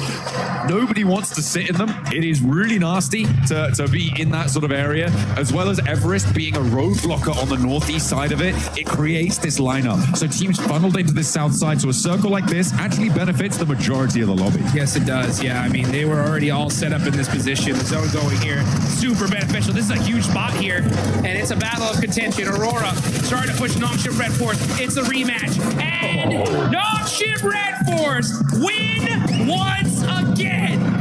No doubt in my mind, that's how it should have gone in that last match. They make it happen, repeating history. And does that mean that Aurora are living up to the definition of insanity? I don't know, but they're going to have to change something if they want to win the fights against Nongshim and join them back up on the podium, because they are putting some pace down now, the South Korean side, opening distance and take control of an area on the south edge of this circle. Putting pressure onto S2G, stopping Godlike potentially moving in, as well as Flash off in the distance. I've had the pleasure of being able to spend some good quality time with the players from Aurora, especially after their performance at PMGC. And I'll tell you one thing. If I know these guys, they are fuming right now. Well, you know, it's not infrequent that Doc wins the MVP award despite not winning this tournament. Yeah. And he's not necessarily on track to do that here, but yeah, it's evident that they definitely are gunning for this top spot, but right now they're being denied. Yeah, let's take a look, though, as we move on over to some of these other fights. Now 14 teams are remaining. We got Aurora Vitality out. A couple players from some other squads out as well. Wolf did lose a player early on. But E-Arena, 2 eliminations. They are the big squad in this lobby. Got a nice position in this zone as well. It's going to be really interesting to see how this game is going to fare. Also can't wait to hear what the Deaths has to say, especially about like that Enigma Galaxy split. I hope we hear from them because it's such an interesting play. Well, I mean, that circle shift out to the west side that went so quickly kind of devastated them. If it hadn't been as hard, it basically, I think almost any other circle, it wouldn't have been anywhere near as devastating for them. It was just so nasty because everybody started flooding west almost immediately. Oh, speaking of difficult circle shifts, that is pretty nasty. But yeah, the regroup was then completely blocked off. It did it again. The gap started to close, and the backstop for Enigma Galaxy wasn't pacey enough to catch up this time. Yeah, disappointing, unfortunate. Maybe they need a hot drop to be able to perform well in these games. Maybe Ida should go back to Pachinki, and that's what they've read into. But you know, Ida, pretty happy with themselves what they did right now, because they have that Gatka position. They are one of the only teams in the northeast side in these open fields. And they get blessed here in this circle, and that just goes to show sometimes the hot drop is good to avoid. Satan all by himself. Oh, he's so in trouble. It's on fire. That Murado, he's going to have to pop out, lay down, and Nongshim Red Force right there. This is like literally the worst location he could be stuck into. Not good. Well, yeah, just a bad game for Enigma Galaxy overall. Still a couple more though in the books. It's not terrible for him in this position, right? You have this little defilade. You're kind of covered off from the buildings out in the open. The nades though from Nongshim Red Force does make it all the more terrible. That looks pretty terrible. With which they rolled up does make it harder, but he's still got a little bit of fire in the belly. Less terrible now. Yeah, Satan on the move. Did get a nice knock there, and now it's bad. Okay, yeah, well, he's not there anymore. My point was, there is a little bit of cover, and teams on that ridgeline can't necessarily peek over the top. The reason that they were able to do so is because there isn't so many teams out in the open fields, right? And if it happened a little bit later, maybe that would have changed. So I think I read a little bit too much into that to call it enough cover. But either way, he does go down. 6 shot, though. One of the very few players to be able to knock Hyunbin on that trade, though. Yep, that was really nice. Just saying. Just saying, indeed. Not an easy feat. Hora. Wow, what happened to Hora? They tried to roll in from the west side, and it didn't work. I think that's a pretty apt summation of what's about to happen. Hate to see it. Yeah, you do. Orangutan have a real opportunity, though, to find an isolated outpost as the south side gets hot as well. Yeah, it's getting hot indeed. You can see so easy on fire. They're down to 1 HP. He's going to get knocked. Al-Ula looking to take out Nongshim Red Force. S2G. And yeah, here comes S2G. This Wizard Tower is by far one of the most dominant positions in this zone, and that's why so many teams, they want it, and they want it bad. S2G on the push. They know that Wizard Tower is weak for this hillside. Starting to throw some utility out, trying to see if they can get a good opening knock here. Seems like they're slowing it down, though. Over on the northwest side, you've got E-Arena at loggerheads. Scrapping it out across the way as well with Furia. 2 players, 3 players now down. Tourniquet's on the inside, terminating with a P90. Pops the reload there. Gets the ammo back into control, and the res can come through as well for the backlines. Furia are going to get dismantled, and they get taken down. Oh, it's rough, especially considering they lost out to E-Arena. They feed E-Arena 4 more points. The White Rabbit really on the run here. Hopping to victory. Next zone, where's it going? If it centers up, it's going to be disgusting as that field is wide open. Okay, it goes to the north side. Is it like a rule that the circle has to touch the edge of the previous one in this game? Just hug it. It's just like, yeah, I just pick a point around the circle. Yep. I attach myself to that. See what we're going to go for. Another hard shift is crazy, but it's a crazy fight unfolding for Godlike as they find one, try and trade it around the corner with Team Flash, and Tops goes down, put into the meat grinder there. Let's go at Mino, getting a nice knock and finish. 4 points on the side of Godlike. Haven't had the hottest of starts here. Still putting up some points on the board, though. OG, other Indian team, putting in some nice knocks. And Godlike OG are right next to each other on the leaderboards. Again, still a lot of matches left to be played. This could be that start for them to take charge. A few good games is all it takes. There's fewer and fewer matches, though, getting played. Alola try and roll up, try and take this fight with S2G, but it's not going super well for them as they haven't even been able to find that knock onto Hamzy. Down the hill, he was able to survive on a sliver of HP, gets the healing done nice and fast, and S2G can transition now without Alola breathing down their necks. They've only got 1 player, and Yasa is already sending out into the open.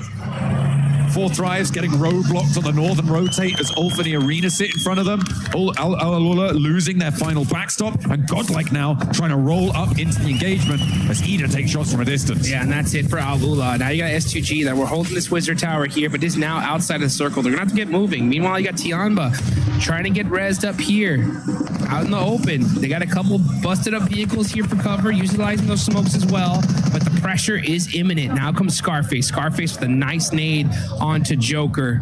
That's going to finally pepper E-Arena's position. But now E-Arena are in this next zone. Godlike trying to possibly gatekeep this. I almost ran right into that nade. That was dangerous. Solo remaining for Nongshim. Did they spot him? A spiteful look in his eye, a glint, a gleam of malice, but it's spotted by Solke. He sees that one gleaming in the grass and puts it down. Snake out of action. That's huge. Now they don't got to worry about that anymore. Now they got to worry about Godlike, as they got one of those players up close and personal. Gonna switch on fights on over to this fight though. It's E-Arena, top team in the lobby, still alive. Now we're back. Hey, they're more than alive. They're kind of thriving on this northwest side in that fight. Goodness me. Godlike losing their backstop there as Mino goes down. And now playing on as two chunks being torn out of everyone as Tony K continues to turn up the heat with that P90. Finds a load of elims from Ulf. Tony K now taken out. That is huge. That's going to be from Aching. Tianba now getting in the mix. They know it's E-Arena. So if you're Tianba, this needs to be your hard focus here. You want to be able to slow them down. I mean, you want to, sure. You absolutely do. But the question is, can you? With Tony K out, you're right, without that P... Oh, wait, hang on a minute. I think Joker was able to recover the P90 just there. Do you have ammo for it, though? I believe he was able to pick everything up there from the body. Oh, but it's a hard shift again. What is going on? It has to touch the previous circle. It's a rule. I'm telling you. It's something about this game. 4 Thrives, they're going to have to leave, but they may have to leave one of their players behind as Falak has taken an E. Scarface down low. Last player alive for Ulf. A nade over the top from IQ. Low. Good bounce. Too slow. Rolls under. Right behind the wheel arch and is right in his face. Scarface, you can't chew that. Oh, man. He ate that one. And 4 Thrives on the move. IQ going on over to Falak. Gets the res right on time. Save. Able to keep things alive. No idea what that was. Able to keep him alive, but Zypher not so lucky. As Falak will get back to his feet. But they have a long road to tread now. S2G covering off the south rotate. And I feel like E-Arena sweeping around may not be the worst idea. Maybe try and push through 4 Thrives. Continue on. Challenge S2G's backstop, maybe. Oh, it's a difficult approach. No matter which way you cut it. But for E-Arena, they're already on 6 elims, Jukes. They're already into the top 6. They're having a good game, and everybody from 2nd down to 6th has already gone down. Oh, Schweppes spins out and gets punished. Falak barely moving out the way. Gets a couple, but now there's Mormon up. IQ, got to make a play here. You need to stop E-Arena. They have been too dominant so far. They are putting in work. They take down Falak. Now Mormon gonna have to run away. This nade looks good from IQ though. Oh, it gets to secure. 4 Thrives finally shut down E-Arena. Okay, so they are drawn a little bit shorter than they could have gone. Really nice hold there from Falak, I think, on that roll-up from E-Arena. He was able to do so much damage. Unfortunately, not able to survive, but IQ was, and he was able to put a 10th elimination on the cards there for 4 Thrives. They have been blasting on this western side in the thick of it. The fight, seemingly, where the flower of their success has bloomed. IQ now rolls over the top, steps up with Aching, and he springs out wide. Nearly sends to the sky, but will take the tumble, finally going down, and breaches them up to 60 points. Oh, and now he gets it. I'll take that buggy. Thank you very much. As he's going to go ahead and head into this next zone. Uh-oh, getting shot up. Oh, that hurt. I don't think he is. And S2G said, no, sir, not today. Not getting in here. Access denied. Hey, you know what's brilliant? What's that? Ida didn't hot drop, and now they're in the final circle. Oh! Isn't that great? It's almost like it was a good idea. Who'd have thought? Who could have thought that not dying immediately would be a good idea? Orangutan trying to break out from their compound on the north side, but again, so open. 2 teams with broadside on you. I don't think you last that much longer here. Got on that north edge.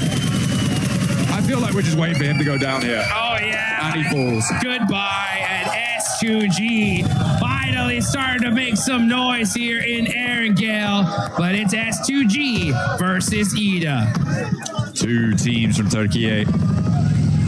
Out in the open, though, S2G definitely have control of this circle. Oh, yeah. At the moment, Ida are completely penned in within their compound, and with this circle, they have to leave. There is no 2 ways about it. Man. They have to get out of there. The question is how you do it. The start needs to be a big pick. The zone didn't touch the edge. Oh my goodness. crazy. What a change up here. Kamikaze able to find a P90 and full level 3 gear. Oh, man, that is just so good on the side of S2G. Gotta be careful, though. He's gonna be hiding behind this tree.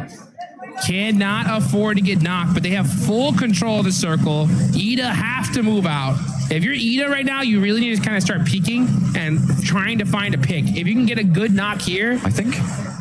no, they're just mounting up. I mean, look at the timers on those smokes. They're just going to go for the vehicle rollout and try and crash it. They're going to try and read the zone. The laying out back, the laying out wide for S2G. They've left a trap for Lost to be able to find the pickup, but Rita may be able to find something. The fact that there's only one knock set to Ida is not great for S2G, but finally get a second. There is finally an answer, and Emre charges in, but the ammo count is very, very low there, and they've already lost 2.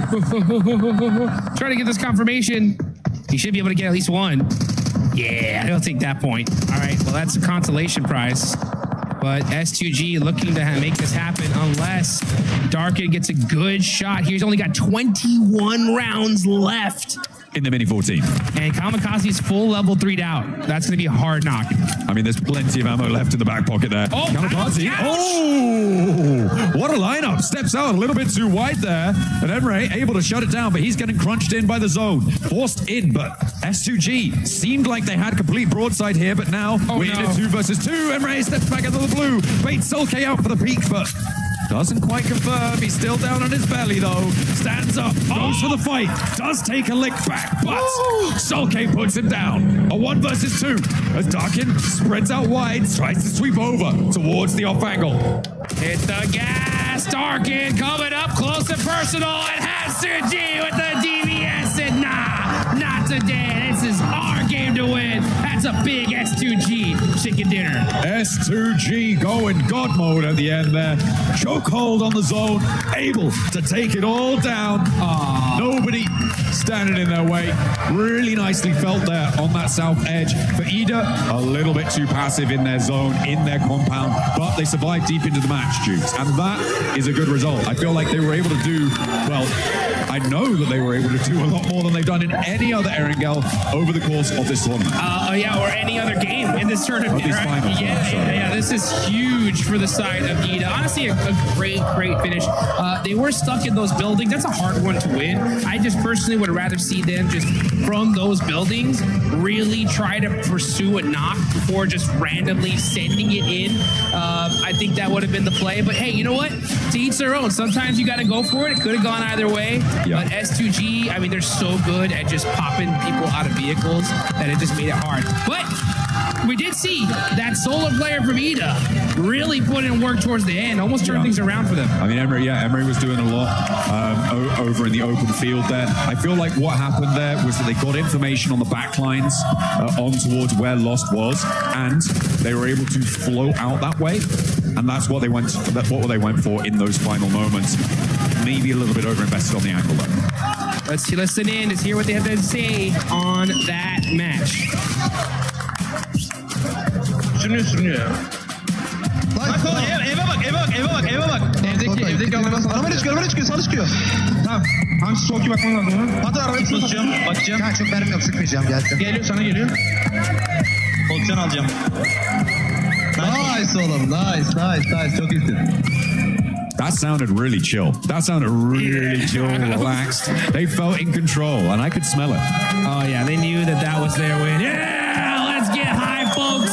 This is what it's all about. The best of the best on the planet battling it out for some major money. What a game. S2G finally get their win here. And we still got a whole bunch of more games coming up.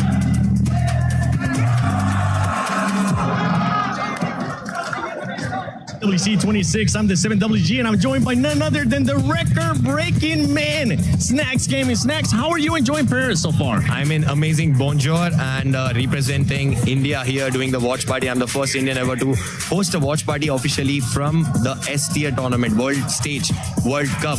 First Indian ever to do the watch party, and I'm super proud that these 8 boys, the game they showed in the group stage, the way they qualified, the standard they have set, because we don't get to play regularly this lobbies, and the way they adapted these lobbies and the way they qualified made us proud, and that's why I'm here. That's the biggest one. The way that they have adapted to the lobby, I feel like it's one of their biggest strengths too. We saw that with OG, we saw it with Godlike as well. Talking about Godlike, no more hot drops out of that team. They started performing a lot better here in these last matches. In the group stage, as they said, they did try to experiment the drop fights. I mean, they had a lot of drop fights, but initially for the first day of the group stage, they didn't feel good after taking the drop fights. They switched the playstyle and now they're playing safe for the initial part of the drop.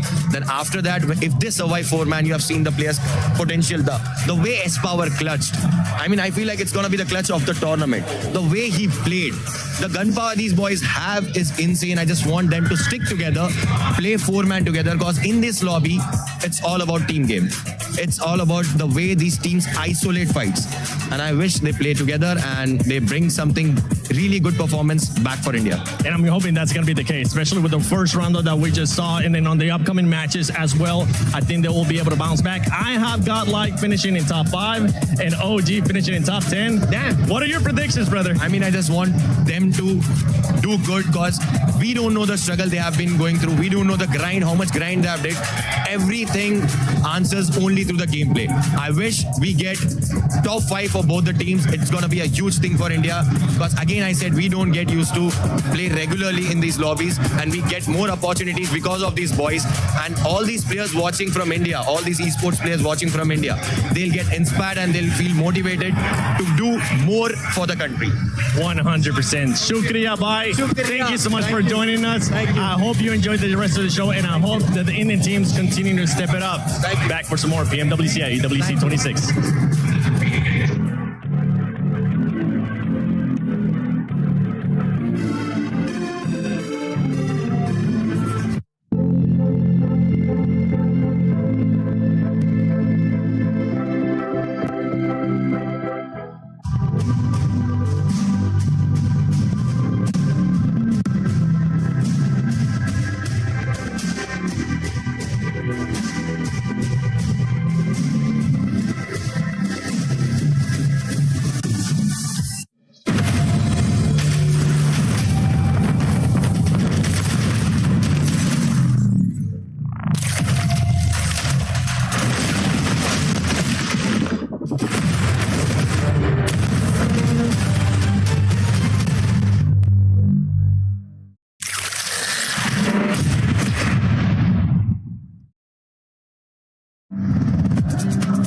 Great interview with Snacks Gaming. I'm glad that he was able to make it here to Paris, EWC 26 for PMWC, the grand finals.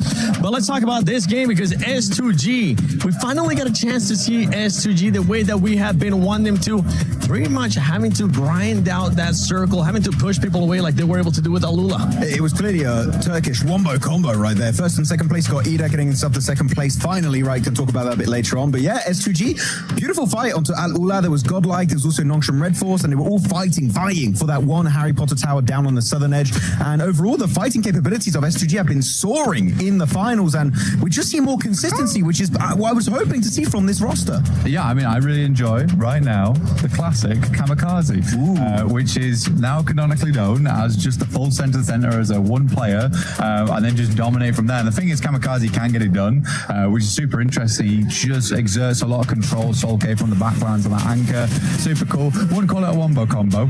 I wouldn't be comboing Ida with S2G. That's not fair. I'd have them separately. You know, S2G, you know, maybe up here, then Ida maybe down here, something like that. I feel like that was the only time I could really say it, so that's why. Sitting at the end giggling at you guys. Can I just hand it over to IQ? Can I just an MVP right now? Because holy guacamole, the clutch insanity from IQ right now. Obviously, you know, we kind of want the rest of fourth rounds to join in on that action, but the clutch ability and also the decision making and the macro calls from IQ right now is insane. Also, the opening fights and frags that IQ is doing. We obviously saw it on the rooftop. I think I blinked. I think me and Max just kind of blinked, and I was like, wow, that was the fastest kill I've kind of seen. But like, it's insane the performance coming out of a single player right now. Yeah, we saw it. We saw him being able to get that first knock on Vitality. I ended up jumping jumping off my seat, Max, because that was such a good opening, and it was actually the decision making, as you were just mentioning, Lace. The decision making from this squad is something that we keep kind of questioning, but they were able to just send it right away to Vitality without even thinking about it. They were like, one knock, let's do it. Yeah, I mean, it's really good decision making overall. We're just trading mics all over the place. But no, it's lovely to see that IQ gets that opening knock with an insanely accurate burst spray. Right, that was just a beautiful execution, and the team is like, well, we have the man advantage. Might as well send it and actually get that engagement. So yeah, IQ's just been spectacular, not just in terms of the eliminations able to get, we're just trading stuff right now still, but also in the terms of the opportunities he is able to create for the entirety of the team. And when an opportunity has been made, man, they just fully send it. They do fully send it. Let's take a look. Actually, I want to see 4Thrive stats so far, because this team is one that has been picking it up so far today. They've been getting those eliminations. I want to see a little bit more placement points out of this squad, especially for this last match. IQ is not just Falag too, Blank, because that's one thing that we always talk about 4Thrives. Falag, who Sypha has been able to step it up to when we ended up thinking about PMGO. T24 is that player that just really hasn't been performing that well. I'm hoping is going to start picking it up. I mean, T24 has always been a really good player, right, overall, which has been nice to see. But you're right, Huzaifa putting a lot of work here. IQ, you were talking about clutch ability with a macro player as well on side. I mean, he's making some good calls right now. I think for this game, you're getting deeper and deeper into these matches is a really, really important thing for 4Thrives. There was a lot of love from the crowd there as well, which was great to see. I was going to just say, why have you got a heavier mic than to all of us? It's your mic, like, here, let's switch it. What, you want yours back? King Mike. So I can talk to Tomash. This one's like less. Ooh, better. Yeah, this one's lights, you know? Light on my feet, on the desk. You can call this a desk. It's more of a couch. But yeah, overall, I think I completely agree with you. Macro-wise, looking great. I do just want to kind of bring it back to Tiamba right now. They did drop in. Max, don't leave me hanging. Come on. Oh, sorry. Hey, please go on. Let's chat about Tiamba, right? We had a lot to talk about them today, didn't we, Lace? But they've dropped in a new sub now in Shallow. Milu's out for the time being. I think that the team definitely slowed down in a big way. It is hurting them a lot. We're not seeing those snap decisions anymore. Yeah, it's not even like that they're trying to do something a little bit different. It's now just their strategy is not working for it's insane to see. They're still making the same strategies, the rotates, but when going into a fight now, they seem to be losing it, which they're playing their same game, but it's not working out for them. So I'm seeing I'm picking up what you're putting down here. Me too. And one team that's been picking it up, especially here in the last couple of games too, has been OG. OG has been able to step it up. We saw them finish in the top 4 situation right there. And they've been seeing, we even saw them in Rondo being able to get eliminations too, switching it up a little bit more, using the Rondo, since they're able to revive people, trying to be more aggressive, Max. Yeah, I definitely didn't see the aggression we witnessed from them back in their respective group, right? It kind of fizzled out. They've been more passive from time to time. But no, here actually a really good 2-2 split, maintaining that high ground position up north and sending 2 players down. I understand the reasoning behind it, but at the end, pushing that compound is incredibly rough onto Ida as we check out all of the winning teams of today. But I do want to highlight here before we do wrap up this desk, man, Ida finally gave up the drop onto Nigma Galaxy. Oh my goodness, thank you so much. It's good, right? You know, getting a second place off the back of that is cool. I was almost expecting them to clutch up there versus S2G because that is very typical Ida, is just to get all the way to an end game and then just have a really silly win at the end of it. Yeah, Ida, sorry, I'm thinking about Fudia because I saw them being able to get that chicken dinner earlier in the day. But Ida, yes, I agree with both of you. I'm glad that they finally just stopped doing that hot drop and decided to change the mentality because they were in last place before they decided to make that change. One team that's currently not in last place and is wanting to challenge that first place is none other than Fudia, and I believe Kalara's got a chance to talk to them. Hey guys, of course I am down here on the stage with Ayala as I have him after this great performance here throughout day number 2 of the finals. My first question here for Erangel is, sorry, Miramar even I should say, in the second Miramar. You guys had great space control to be able to eventually get yourself to that win. So talk to me about that late game and what threats you might have faced. Queria perguntar como é que foi o jogo de Miramar para vocês, né? Ali no final, como é que vocês estão se sentindo ali no late game? Qual foi a estratégia de vocês? E aí, tudo bem? Esse jogo aí a gente começou perdendo o chifre, só que a gente não desistiu e continuou querendo. A gente jogou bem esse jogo mesmo estando em trio. Então a gente ganhou os morros foi jogando juntos e a gente conseguiu ganhar a play. So it was a very nice play. We managed to get it through with 3 players, so it was really important for us. We made the right decisions, and we could get it. Awesome. So let's talk about the Rondo for a moment, because that was great as well. You guys eventually entered into the silos, the urban area and things like that.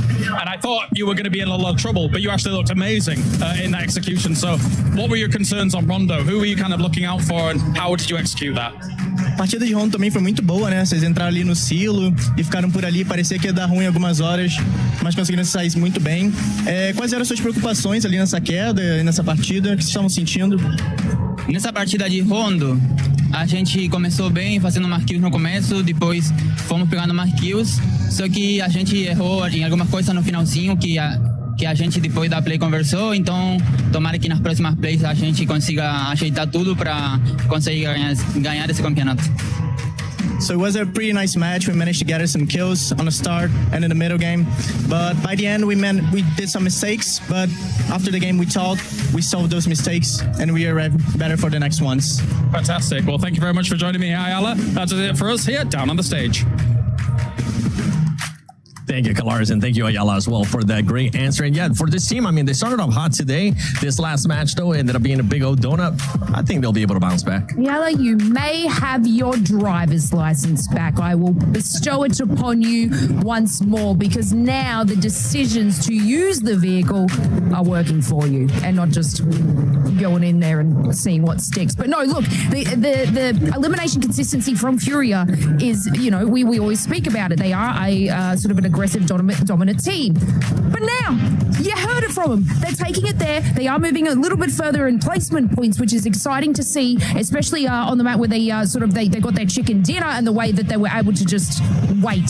Sometimes they just get a little bit too happy, aggressive, and they're like, you know what, we're going to create our own play. However, the patience that they are showing now, especially Max, it's just working for them, and it's a great Furia look. It really is. I mean, I kind of want to go a little bit deeper almost on Furia, in the sense that I was expecting Silence and Ayala to put up big numbers, which they still are on occasion, but I feel like Higot has really risen up the ranks in this tournament. He's gotten so many great plays. Sometimes where players will give him a lot of 1v1s, and you don't want to do that to Higot, because you will get those eliminations if you give them that slightest opportunity to fight back. But yeah, Higot is looking great. So literally the entirety of Furia has that potential to be in the top 10 players in this event. But you got to remember, Igor, too, is a player that has won MVP in the past for Americas, too, when he ended up being in previous teams before joining Furia, right? So we know that he can definitely put up those points. We just want to see Silence even more. Silence, what's your pick for MVP? But let's take a look at the overall so we can see where some of these squads are currently sitting at, because I would love to see where Furia is currently at, with E-Arena still being in first place, the gap being there about 18 points from off esports.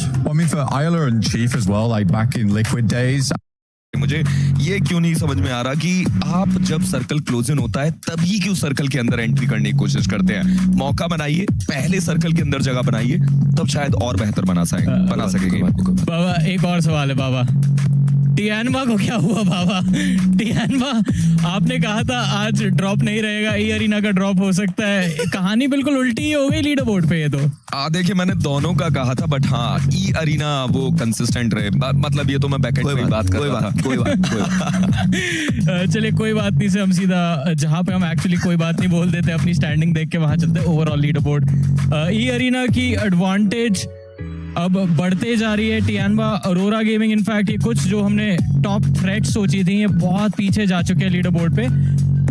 आपसे सवाल पूछना चाहूंगा, कल वो smash cut off decide होने वाली है। In fact आज ही 4 गेम्स के बाद हमें पता चल जाएगा वो स्मैश कट ऑफ क्या है। E-Arena जो अभी लीड के साथ बिल्कुल तेजी से आगे बढ़ रहे हैं, हर गेम में कांस्टेंट एक 10 से 12 पॉइंट्स का एडवांटेज अपने लिए मेंटेन करके चल रहा है। Ocean, at the end of the day where would this team want to be? कितना इनको हेड स्टार्ट रखना पड़ेगा ताकि कल कोई थ्रेट ना हो? हम तो पिछले गेम के अंदर इस चीज की बात कर रहे थे, क्योंकि 2nd to 6th पोजीशन की टीम बहुत अर्ली एलिमिनेट हो चुकी थी। तो अगर उस टाइम पर ये चिकन निकाल लेते, 3 लोग बचे थे, हालांकि वो निकाल नहीं पाए, ये 100 के आंकड़े को क्रॉस कर जाते, क्योंकि कुछ फिनिशेस भी होते, देन तो ऑलरेडी कंफर्टेबल होना शुरू हो चुके होते।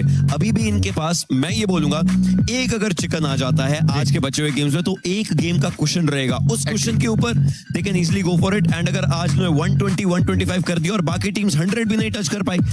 They have a good chance in Rondo जहां मल्टीपल फिनिशेस आते हैं. आई थिंक सेटअप वो करने की कोशिश करेंगे इन सब चीजों को. बट आखिरी चीजें आपसे प्रेडिक्शन जल्दी से जानना चाहूंगा इंजीनियर वाइटी नेक्स्ट गेम के लिए. Prediction Godlike ocean. मैं टूट चुका हूं बट देखते हैं. अरे नाम तो ले दीजिए. देखिए 50% मैचेस हो जाएंगे, so I really hope an Indian team just shows us something, that's all. ठीक है, तो 50-50 आपका दोनों के साथ हम कर देते हैं. Thank you so much for joining us. आप लोगों से भी मेरे प्यारे एनालिस्ट टीटीआर आपसे स्टार्ट करूंगा. आपकी क्या प्रेडिक्शन है? आई थिंक देखिए पिछले मुकाबले के बाद जिस तरीके से ओरंगुटान ने अपना पोजीशनिंग लिया है और अभी जब आरू ने कहा कि वो एंजॉय करने वाले हैं, मुझे लगता है कि फिनिशेस भी आने वाली है. सो ओरंगुटान के साथ जाना चाहूंगा मैं. बिल्कुल. आपकी कोई prediction? I want to go with Nongshim Red Force. Nongshim Red Force. अभी 3 लोग इंडियन टीम्स के कमबैक की उम्मीद कर रहे हैं. आप Nongshim Red Force? I mean, मैं प्रेडिक्शन के हिसाब से देख रहा हूँ. कमबैक तो देखिए मैं तो दूसरे टीम का अभी मैं नहीं जिंक्स करना चाहता हूँ. जॉनी आपको समझना चाहिए. आप मेरे मैं जो अंदर ही अंदर टूट चुका हूँ मैं वो दिखाना नहीं चाहता हूँ. कोई बात नहीं. आई थिंक हम बस उम्मीद लगा के बैठे रहेंगे टीम्स के साथ और कोशिश रहेगी टीम्स की कि वो कमबैक करे. बट इस समय एक स्पेशल इंटरव्यू यहाँ पे हमारे साथ है जहाँ पे स्पेरो के साथ इस समय जुड़े हैं Vivon from Godlike. I am standing with Vivon from Godlike right now and मैं बता दूं आप सबको Vivon बहुत सारी अलग तरह की गेम्स खेलते हैं. He's a streamer as well and साथ ही साथ वो फ्यूचर में e-sports भी खेलना चाहते हैं. But Vivon, how old are you right now? I'm 11 years old right now. 11 years old with more than 5 lakh subscribers on YouTube. Just saying guys, just saying. And Vivon, how's the experience यहाँ पे Paris के अंदर EWC का आपका? बहुत crazy है. Venue भी इतना बड़ा है. मतलब मेरे को मजा आ रहा है पेरिस में. फर्स्ट टाइम आया EWC. एंड मैंने सुना कि आपने यहाँ पे एक टूर्नामेंट भी जीता है. कुछ बताइए यार उस टूर्नामेंट के बारे में. यस जीता हूँ. यूरोप के बेस्ट प्लेयर था अगर कोई उसको हराया है मैंने. स्टार्टिंग में 2-6 चल रहा था, उसके बाद थोड़ा सा कमबैक मार दिया. And how was that feeling? बहुत अच्छा था. मेरे को लगा मैं हार दूंगा पर नहीं, मैंने लास्ट तक खेला अच्छे से. बहुत बढ़िया. And what do you think about that event that is going on right now? Godlike के मैचेस अभी भी बचे हैं. कमबैक करना ही पड़ेगा उनको, राइट? कमबैक हो सकता है. बहुत सारे मैचेस बचे हैं अभी, तो हो सकता है कमबैक. बस एक चिकन चाहिए, उससे हो जाएगा. बाकी एक अच्छा चिकन एंड सीधा टॉप 5 में entry, right? And do you have any message for the fans? कुछ भी, व्हाटएवर यू फील लाइक. मेरे को बहुत अच्छा लग रहा है गाइज. एंड ये EWC आके फर्स्ट टाइम. पर ये जो EWC वेन्यू है उसमें हर एक मतलब मैच हो रहे हैं हर एक उसके, तो बहुत क्रेजी है. देखते रहिए, एंजॉय करते रहिए. हम भी एंजॉय करते रहेंगे. Thank you so much Vivon. चलो guys, bye bye. And that was Vivon, a very young member of the Godlike team. And of course, काफी ज्यादा I think community भी इनको पसंद करती है. थोड़ा सा I think Godlike के players भी motivated रहेंगे कि भाई इतने सारे fans हैं, उनमें से एक ये भी support करने के लिए वहाँ पे हैं. And in fact ये तो टीम का हिस्सा ही है. कोशिश रहेगी इनको आज एक चिकन डिनर टीम निकाल के दिखाए और खुश कर दे थोड़ा सा. बिल्कुल. देखिए हम पूरा देश यही चाहता है कि एक बार एक चिकन डिनर जो है वो निकल के आ जाए. बट एट द एंड मुझे लगता है कि उसके लिए हमें एक साथ खेलना होगा. जैसे कि कुछ देर पहले निक्रॉस ने कहा कि एक एक करके किश्तों में खत्म हो जा रहे हैं हमारे टीम, तो थोड़ा देख के खेलने की जरूरत है. और मुझे तो S2G के अगेंस्ट वो लास्ट में मान्या का रोटेशन समझ में नहीं आया था कि मान्या रोटेशन दे रहे थे. S2G के चारों तरफ घूमे, उन्हीं के साथ 100 में भी घूमे, 100 में फंस गए. फिर मान्या सेंटर में जाने की कोशिश की, फिर दूसरे टीम की तरफ से शॉट आया, मान्या भी उधर डाउन हो गया. तो ये चीज़ों के ऊपर थोड़ा सा ध्यान देने की ज़रूरत है. अगर अपना जो रोटेशन है वो अगर बेहतर करेंगे तो वो शायद आउटकम बेहतर आ सकता है, क्योंकि एट द एंड आपको पोजीशन पॉइंट्स की भी ज़रूरत है. पोजीशन मिल जाएगा, फाइट तो गॉडलाइक को लेना आता ही है. जी बिल्कुल. जैसा आपने कहा पोजीशन लेने में दिक्कत हो रही है गॉडलाइक को और फाइट लेना आता ही है, बट वो लेट गेम तक प्लेयर सर्वाइव नहीं कर पाते, जिसकी वजह से अभी तक हमने उनको टॉप 5 के अंदर सर्वाइव भी नहीं करते हुए देखा फाइनल्स के अंदर. बाय द वे दूसरी तरफ ओजी उनका बिल्कुल ऑपोजिट जो स्टोरी लाइन है वो चल रहा है, जहाँ पे पोजीशन अच्छी आ जाती है बट फाइट्स में दिक्कत हो रही है. बट फिलहाल आई थिंक स्टार्ट्स आ चुके हैं हमारे सामने और इस समय MVP पिछले मैच के S2G के प्लेयर बनते हुए नजर आए. एंड S2G की चर्चा चल रही थी. They played really well. That was a game जिसके चलते आई थिंक अब उम्मीद करी जा सकती है कि S2G भी शायद ट्रॉफी के लिए कम्पीट करे. कल एक गेम उनका अच्छा गया था, चिकन डिनर निकाला था. They were in the competition and उसके बाद थोड़ा ड्रॉप डाउन हुआ था परफॉर्मेंस. हम S2G को बहुत लेट गेम तक बचते हुए ही नहीं देख पा रहे थे. इस बार अच्छे एलिम्स उनको मिले. उसके साथ साथ हम देख सकते हैं हैम्स वहाँ पे MVP भी बने इस मैच के. 5 एलिम उन्होंने निकाला आउट ऑफ आई गेस 11 या 12 एलिम्स उनके पास शायद टोटल थे, या फिर उससे थोड़ा ज्यादा होगा. एग्जैक्ट नंबर्स मुझे याद नहीं है, बट जितने भी है it is going to give them a good boost. Overall ranking में एक अच्छा जंप को मिला है इसके चलते. S2G का गेम देखिए, इट हैज बीन डिसेंट. उन्होंने अभी तक का जो उनका प्रदर्शन है इस पूरे PMWC में, उन्होंने बहुत अच्छा गेम दिखाया है. एंड ऐसे परफॉर्मेंसेस की बहुत नीड थी भी उनको. कल के उस एक चिकन डिनर के बाद जो ड्रॉप हुआ था, उसके बाद हर एक टीम अपने आप को वो कमबैक दिलाना चाहती है. इवन ईडा का भी हमने एक अच्छा कमबैक देखा है. 16 से एक पोजीशन ऊपर है, बट मैं कहता हूँ कोई छोटे छोटे स्टेप्स लेने बहुत इंपॉर्टेंट है. ईडा ने इस मैच में टॉप 2 भी फिनिश किया है, तो मैं मानता हूँ वो भी अपना वो एक कमबैक देख रहे हैं, वो देखना चाहते हैं अपने आप को ओवरऑल रैंकिंग में एक अच्छे पोजीशन पे. And that try is there. And जैसा मैं वही डिस्कशन पे थोड़ा सा और पॉइंट्स देना चाहूंगा. जैसे हम ओजी की बात कर रहे हैं, ओजी का अप्रोच आरू के इंटरव्यू से हमें पता चला था कि दे वर प्लानिंग कि वो आखिर तक चारों प्लेयर्स को बचा के रखना चाहते हैं. They are not focusing on the elims at all. वो जानते कि अगर मैं आखिर तक 4 प्लेयर्स बचा के रखूंगा, which was the mentality in the first day as well of group A में, तो वहां से मेरे फिनिशेस आखिर में मेरे को अगर 5-7 भी एलिम्स मिल जा रहे हैं, इट्स स्टिल गुड. हम चिकन डिनर पे फोकस करेंगे. लेकिन आपने ईडा की बात छेड़ी दी है, तो ईडा के ऊपर एक आपके थॉट्स जल्दी से जानना चाहूंगा. बिकॉज जैसे हम बात कर रहे थे, इरांगल आते ही वो ड्रॉप फ्लैश हम एक्सपेक्ट कर रहे थे कि होगा ईडा, निग्मा गैलेक्सी, कोचिंकी के अंदर. इस बार नहीं, वो ड्रॉप चेंज, क्या वही इम्पैक्ट था जो हम चाह रहे थे कि ऐसा हो ड्रॉप चेंज की वजह से? ड्रॉप चेंज तो उनको करना ही था, क्योंकि कल जितनी भी बार गए हैं उतनी ही बार वो उधर पीटे हैं, तो उनको तो चेंज करना था. चेंज किया उन्होंने, पॉजिटिव आउटकम आया. जी बिल्कुल. बट अभी अगर अलग अलग चीजों की बात करें तो ऐसा सुनने में आया that Sparrow is again up to something. यार ये डेजी पे अच्छा लगेगा, ये जॉनी पे अच्छा लगेगा. आई थिंक ये वाला ना ओशन पे बहुत सूट करेगा. इसका तो साथ में ये ट्रैक पैंट भी है. आई थिंक ये व्हाइट कलर रावण पे अच्छा लग सकता है. रेड फॉर इंजीनियर, TKXD के लिए भी यहाँ पे बहुत कुछ है. हमारे बाकी जितने भी टैलेंट्स है, दर्शना के लिए वहां पे मुझे लगता है कुछ अच्छा मिल जाएगा. एक्सेसरीज भी तो चाहिए होंगे यार तुम लोगों को. तो की चेन्स है, इतनी सारी ट्रॉफी देख लो यार. मैं तुम्हारे लिए EWC की ट्रॉफी यहाँ पे तुम्हें दिखा सकता हूँ. This is so crazy. So मेरे कहने का ये मतलब है कि मैं तुम लोगों के बारे में सोच रहा हूँ. मैं पिछला सेगमेंट देख रहा था, तुम लोग कह रहे हो यार स्पिरो मेरे बारे में सोच रहे हैं, मैं सोच रहा हूँ तुम लोगों के बारे में. सो ऐसा करते हैं, मैं तुम लोगों को मैसेज करता हूँ.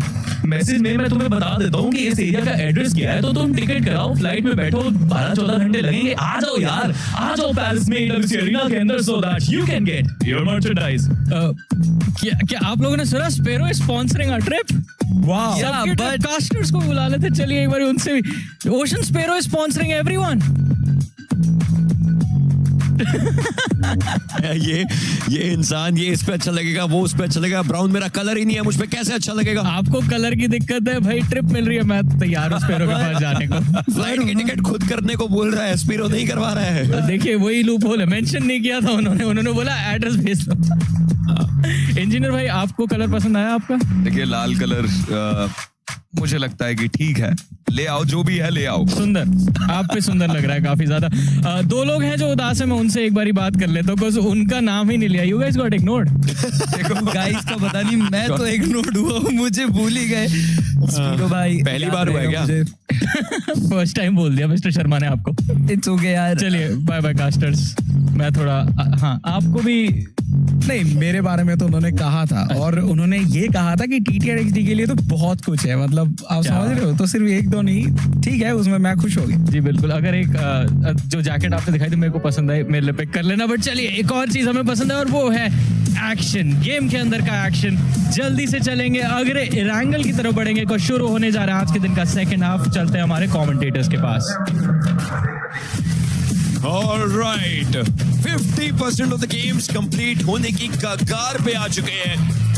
हमने मल्टीपल प्लेयर्स को डोमिनेट करते हुए देखा, मल्टीपल टीम्स को मिस्टेक्स करते हुए देखा.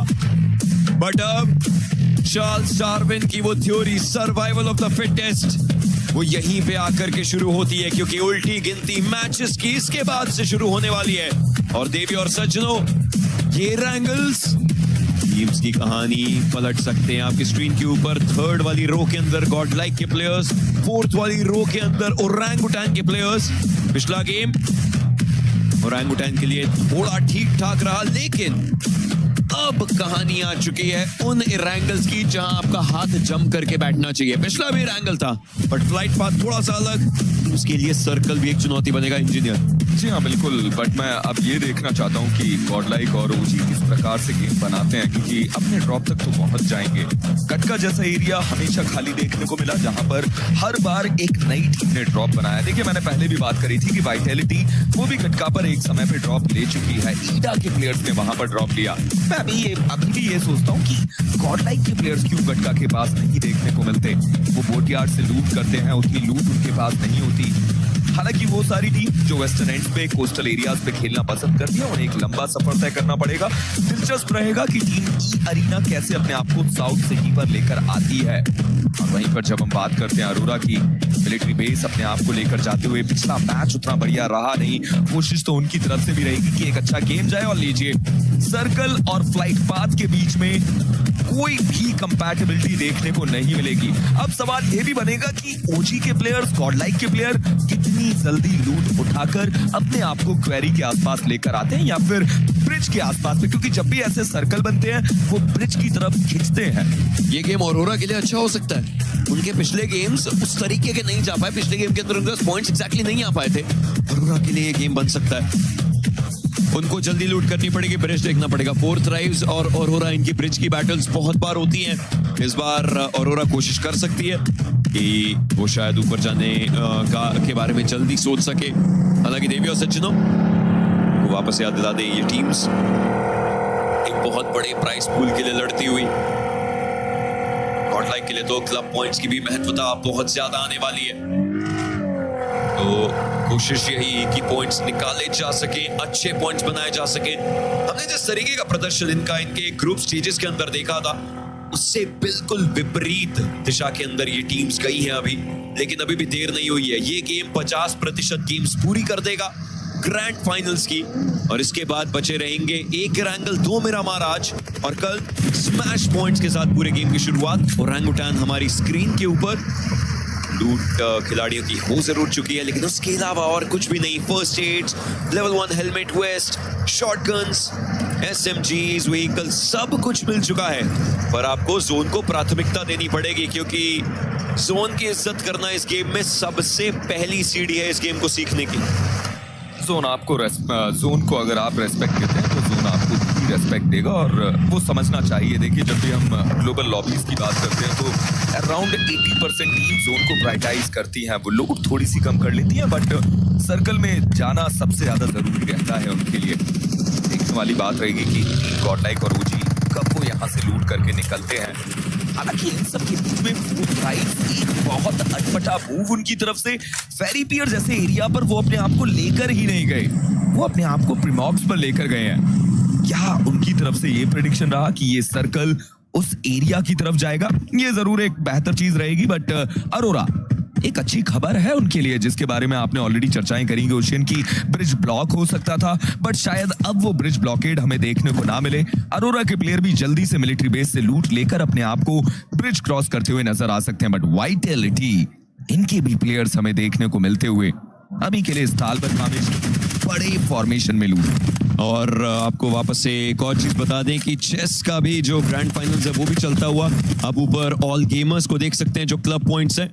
ऑब्वियसली वहां पर भी एक मुकाबला ऑल गेमर्स के खिलाड़ी और मैग्नस के बीच में, जो टीम लिक्विड के हैं। Dennis versus Magnus. Exactly. Team Falcons की तरफ से इनफैक्ट 2 प्लेयर्स एक दूसरे के आमने सामने थे थोड़ी देर पहले। वहां पर हिकारू, उनको फायदा जरूर हुआ, पर इसी प्रकार से देखिए मल्टीपल गेम्स वो एक साथ होकर के आते हैं। क्लब चैंपियनशिप के पॉइंट्स, जहां पर एक क्लब, जैसे कि थोड़ी देर पहले बात करी, गॉडलाइक का भी एक क्लब है, तो कोशिश जरूर रहती। बट हाँ, इन सब के बीच में अगर वापस हम अपनी कॉन्वर्सेशन पर आए, ओरंगुटान अर्ली लूट रोटेट करना चाहेंगे। गॉडलाइक के प्लेयर्स बोटयार्ड, वाटर सिटी के एरिया से इनफैक्ट वो रोटेट करना शुरू कर चुके हैं। अब इस गेम के 4 pillars, landing, looting, rushing, survival. आपने सही जगह को लैंड किया, सही है। आपने लूट अपनी कंप्लीट कर ली, ठीक है। आखिरी के 2 pillars, basics of the game, सुनने में बेसिक लगते हैं, बट जितना एडवांस ये आपके माइंड में जाते हैं, उसी ओवर थिंकिंग का डिफरेंस आपकी विन या आपके 2nd, 3rd, 4th till 16th तक आता है। और अब आप फ्यूरिया के प्लेयर्स को भी देख सकते हैं, जिन्होंने एक अच्छा गेम निकाला। मीरामार में वो चिकन डिनर कन्वर्ट किया, और अब शेल्टर प्रिजन के एरिया से वो लूट लेकर अपने आप को सर्कल के अंदर लेकर जाते हुए हालांकि इन सब के बीच में अगर चर्चाएं की जाए निग्मा गैलेक्सी की, कोचिंग की जैसे एरिया से उन्होंने लूट बटोरी और सीधे सेंटर पे जाते हैं। पिछली बार ये अप्रोच नहीं थी उनकी। पिछली बार वो 2 प्लेयर्स को सर्कल के सेंटर पे भेजे थे और वो एक गलती साबित हुई। उन्होंने अपनी मैन पावर को शुरुआती दौर में लूज कर दिया था, पर इस बार 4 प्लेयर एक साथ गए हैं। ये एक बेहतर अप्रोच है। हालांकि कह सकते हैं कि कभी कभी बीच में निग्मा गैलेक्सी ये अटपटे काम करती हुई नजर आती है, जहां पर 2 प्लेयर्स को वो सबसे पहले सर्कल के सेंटर पे भेजते हैं और बाकी 2 प्लेयर वो पोचिंग की पे होल्ड करते हैं। बट अरोरा लीजिए, टॉप की तरफ से टॉप को छूने की कोशिश की गई। हालांकि ये प्लेयर कई बार ऐसे कारनामे कर भी चुका है। टॉप तो वो बहुत बार छू चुके हैं। एमवीपी प्लेयर देखने को मिलते हैं अपनी टीम के। और अभी चुनौती यह है कि अरोरा ई स्पोर्ट्स की तरफ से जो बीच में उतने अच्छे गेम्स नहीं आए, उनकी तरफ से भी वापसी हो। बट अरोरा ई स्पोर्ट्स सिवरनी से लूट उठाई और अब ये भी टीम अपने आप को सर्कल के अंदर लेकर आती है। अरोरा के प्लेयर्स, वो मिरामार का गेम था जिसके अंदर इन्होंने अपने लिए टॉप 3 देखा था। बिल्कुल। उसके बाद एग्जैक्टली ज्यादा कुछ मतलब देखिए कोशिशें तो करी हैं, बट गॉड लाइक के प्लेयर्स काफी करीब है इनके और it does not exactly look like a chase. हालांकि दोनों ने ये जरूर सोचा कि हम थोड़ा northern side of the circle से रोटेट करते हैं, जो एक सही भी डिसीजन है। आपको अगर जोन को पकड़ना है और जोन के अराउंड जाना है तो आप एज टू एज जाते रहिए। अब देखिए दोनों टीम स्प्लिट आउट हो चुकी है। अरोरा के प्लेयर्स और थोड़ा वाइड गए हैं सर्कल के लिए, गॉड लाइक के प्लेयर्स थोड़ा सा सेंटर ऑफ द जोन के अराउंड अब जा रहे हैं। लेकिन सबका इंडिविजुअल होकर के चलना एक और बात को जन्म देता है, वो ये है कि कवर्स नहीं मिल पाएंगे क्योंकि हर कोई इंडिविजुअली जा रहा है। मान लीजिए किसने इनके ऊपर गोलियां चलाई तो उनको कवर करने के लिए और होगा कौन? तो अलग अलग मानसिकता यहाँ पर आती है। मैं उसके बारे में भी चर्चाएं जरूर करूंगा। बट हो रहा ई स्पोर्ट्स के प्लेयर गॉड टावर के आसपास अपने आप को लेकर आ चुके हैं और बहुत ज्यादा करीब उनके गॉड लाइक के प्लेयर्स देखने को मिलते हैं। हालांकि इस तरीके से ओपन एरिया से शॉट देना ये एक अच्छी अप्रोच है नहीं, वो सारी चीजें यहाँ पर समझनी होगी। बट सोमे की तरफ से एक प्लेयर को डाउन कर दिया गया। एस्पावर ने नो फियर को ड्राइव बाय में डाउन किया, बट स्लीपी वो एडमिनो को नॉक करेंगे। स्लीपी एक और प्लेयर एस्पावर को डाउन करेंगे, बट तभी सही समय पे वो ड्राइव बाय आता हुआ। अभी भी एक 1v2 का बैटल जहां पर जिगल अकेले देखने को मिलते हैं। कोशिश उनकी तरफ से भी कि कैसे भी अपने प्लेयर को बचा पाए, बट गॉड लाइक चुनौती उनके लिए अब ये कि क्या वो अपने प्लेयर को रिवाइवल देने जाए। नेड का आदान प्रदान।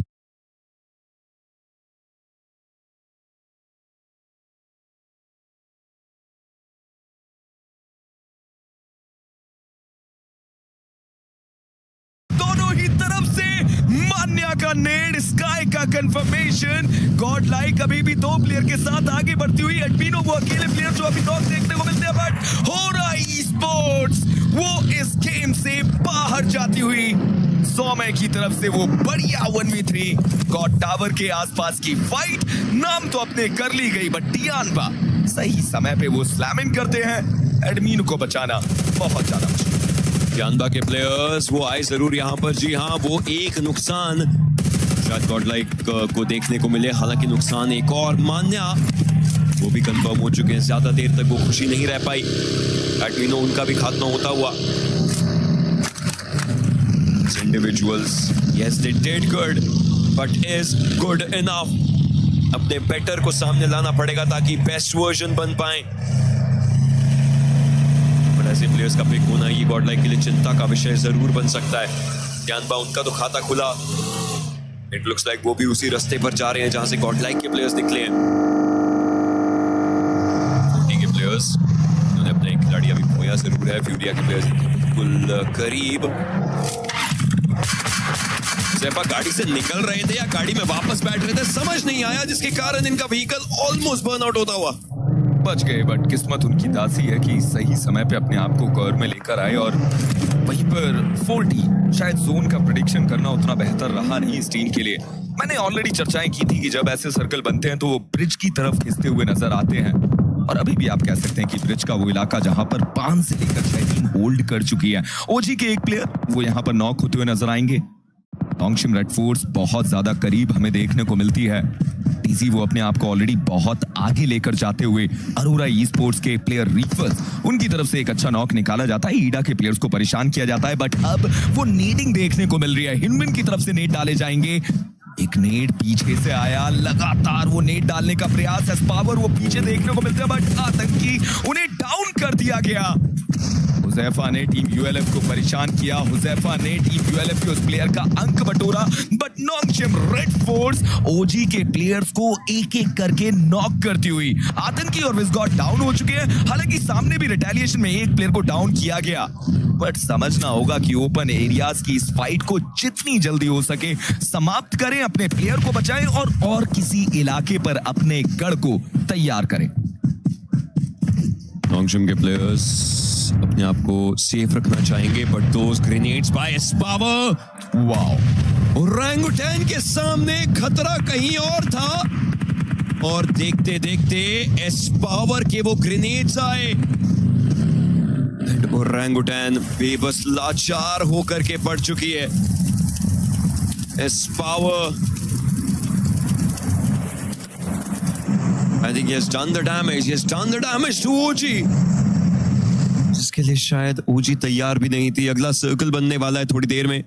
वाइटैलिटी के प्लेयर्स का इनफैक्ट आप मूवमेंट देखिए, मैक्सी किस डायरेक्शन में जा रहे हैं, बाकी प्लेयर्स किस डायरेक्शन में जा रहे हैं, और सर्कल उन्होंने एक्चुअली अलग अलग डायरेक्शन में जाके सर्कल का पूरा हिस्सा पकड़ लिया। But E Arena, what a split by E Arena, ये जोन के अराउंड के पूरी एरिया को होल्ड करते हैं। और आप टियानबा के रोटेशन को देखिए, कहां से ये टीम सीधा रोटेशन देके अपने आप को लगभग फेरी पियर के करीब लेकर आ चुकी है। एक समय पे मुझे लगा था कि शायद ओजी के प्लेयर्स के आसपास वो ना रुकें, बट कह सकते हैं कि अभी ओजी के वो दो प्लेयर अपने आप को जीवित रखते हुए, हमने ऑलरेडी आगाह किया था जिस जगह पर ओजी के प्लेयर्स उस फाइट में इन्वॉल्व हुए थे, पावर पीछे थे, उन्होंने वो वैल्यू कन्वर्ट करके दी। ये वो मोमेंट जहां पर सैफा की तरफ से हमने सोललेस को नॉक होते हुए देखा, मौका ही नहीं दिया उस प्लेयर को नीचे तक जाने का। एक स्प्रे में नॉक किया, दूसरे स्प्रे में वो कंफर्मेशन लिया, 40 की तरफ से वो फिनिश निकाला गया, बट नॉन्गशिम रेड फोर्स अभी तक कोई अंक उन्हें मिला नहीं। चलिए फाइनली उनका भी खाता खुलता हुआ, ईडा के एक प्लेयर को नॉक करेंगे, मतलब ईडा ने भी अपने पहले प्लेयर को लूज कर दिया। ईडा को देखिए क्या फायदा क्या नुकसान, अगर बॉटम टीम्स की सच बात कर रहे हैं, लेकिन मैं अल उला जैसी टीम को देखिए अभी भी बॉटम की टीम तो नहीं मानूंगा, हालांकि वो लास्ट पर है, क्योंकि हमने उनको देखा था किस तरीके से कमबैक किया था उन्होंने अपने ग्रुप के अंदर। कमबैक अगर आज भी करते हैं, यू नेवर नो जिस तरीके से आए थे, और अगर वो कर सकते हैं, अगर उनमें वो क्षमता होगी, तो उनके ऊपर वाली टीम्स में भी तो क्षमता होनी चाहिए।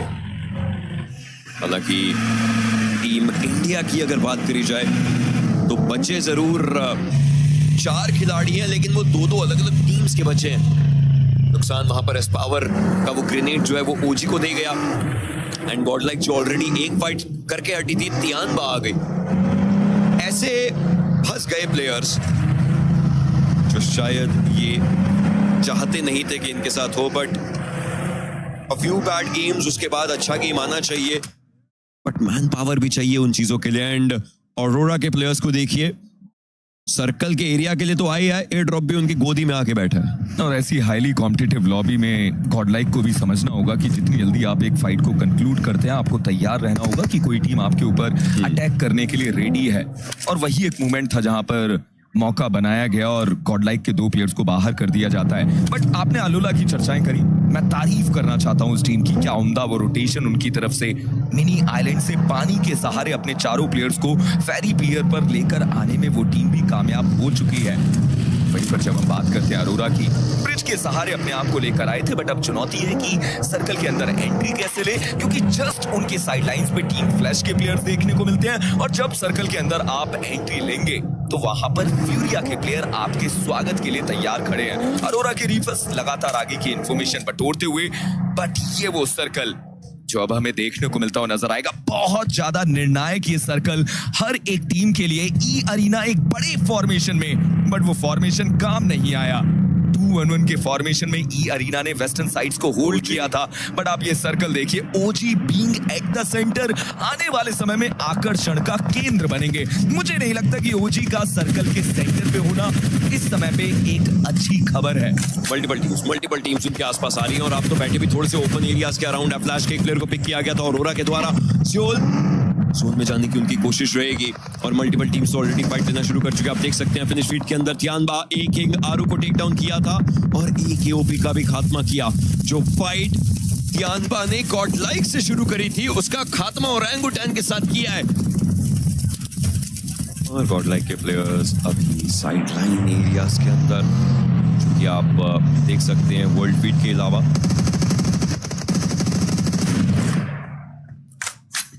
कभी कभी एक हफ्ते में बहुत कुछ बदल जाता है, ऐसा ही देखने को मिल रहा है यहाँ पे।